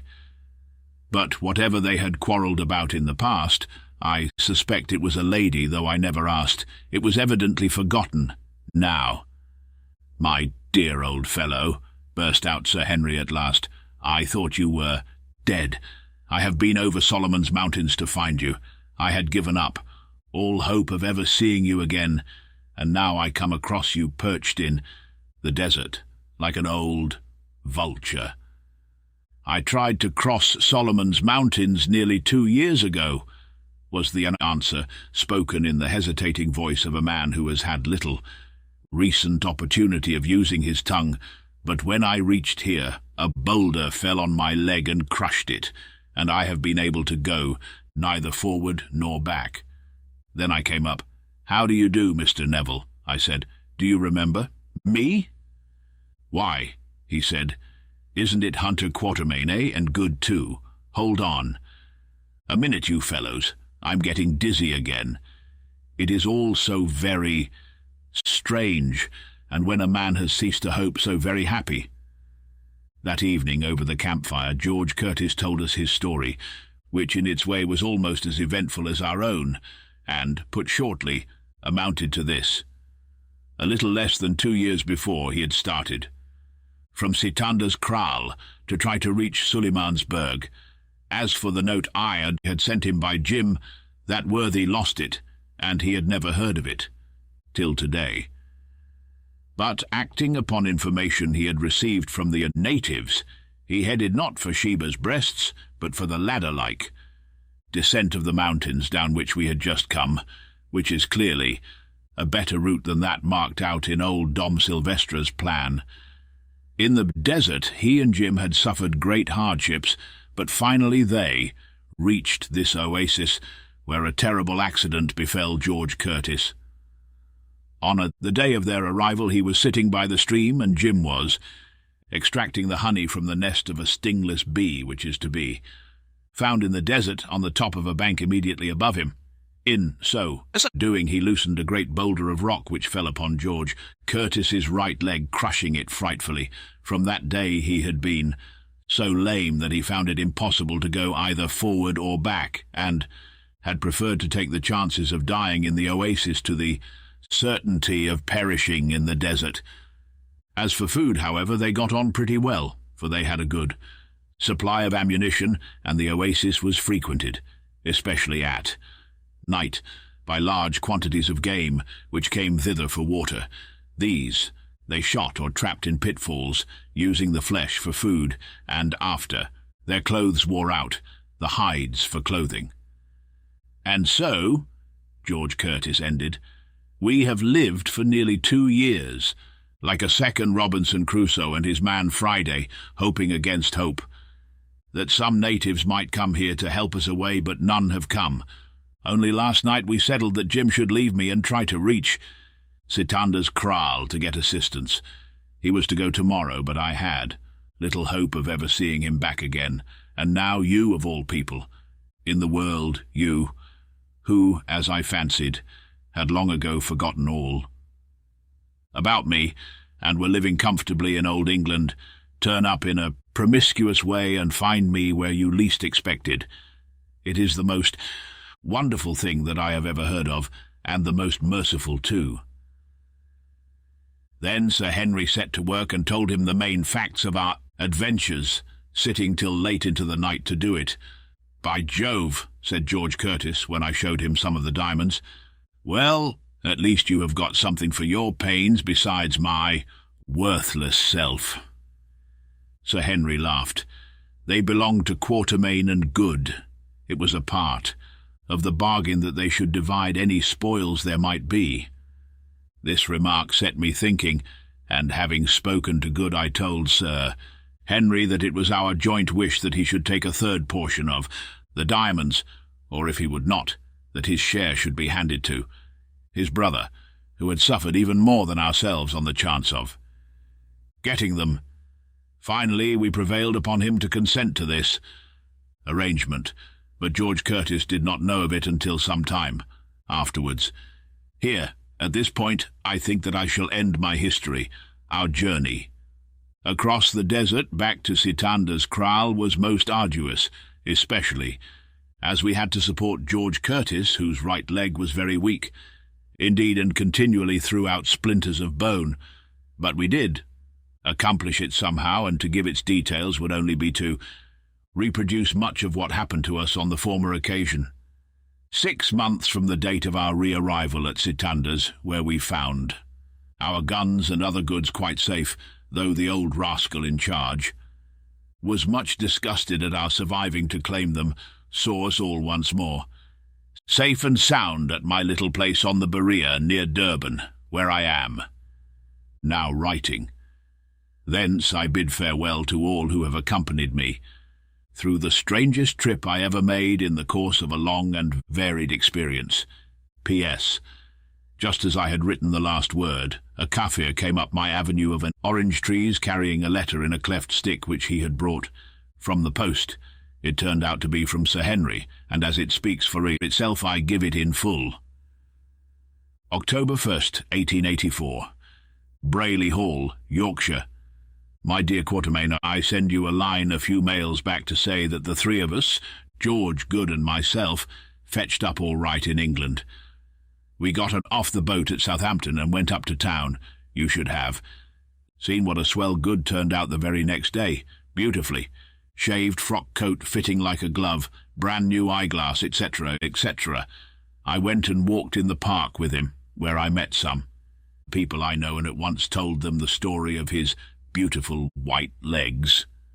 He is furious, especially as some ill-natured person has printed it in a society paper. To come to business, Good and I took the diamonds to Streeter's to be valued, as we arranged, and really I am afraid to tell you what they put them at. It seems so enormous. They say that of course it is more or less guesswork, as such stones have never to their knowledge been put on the market in anything like such quantities.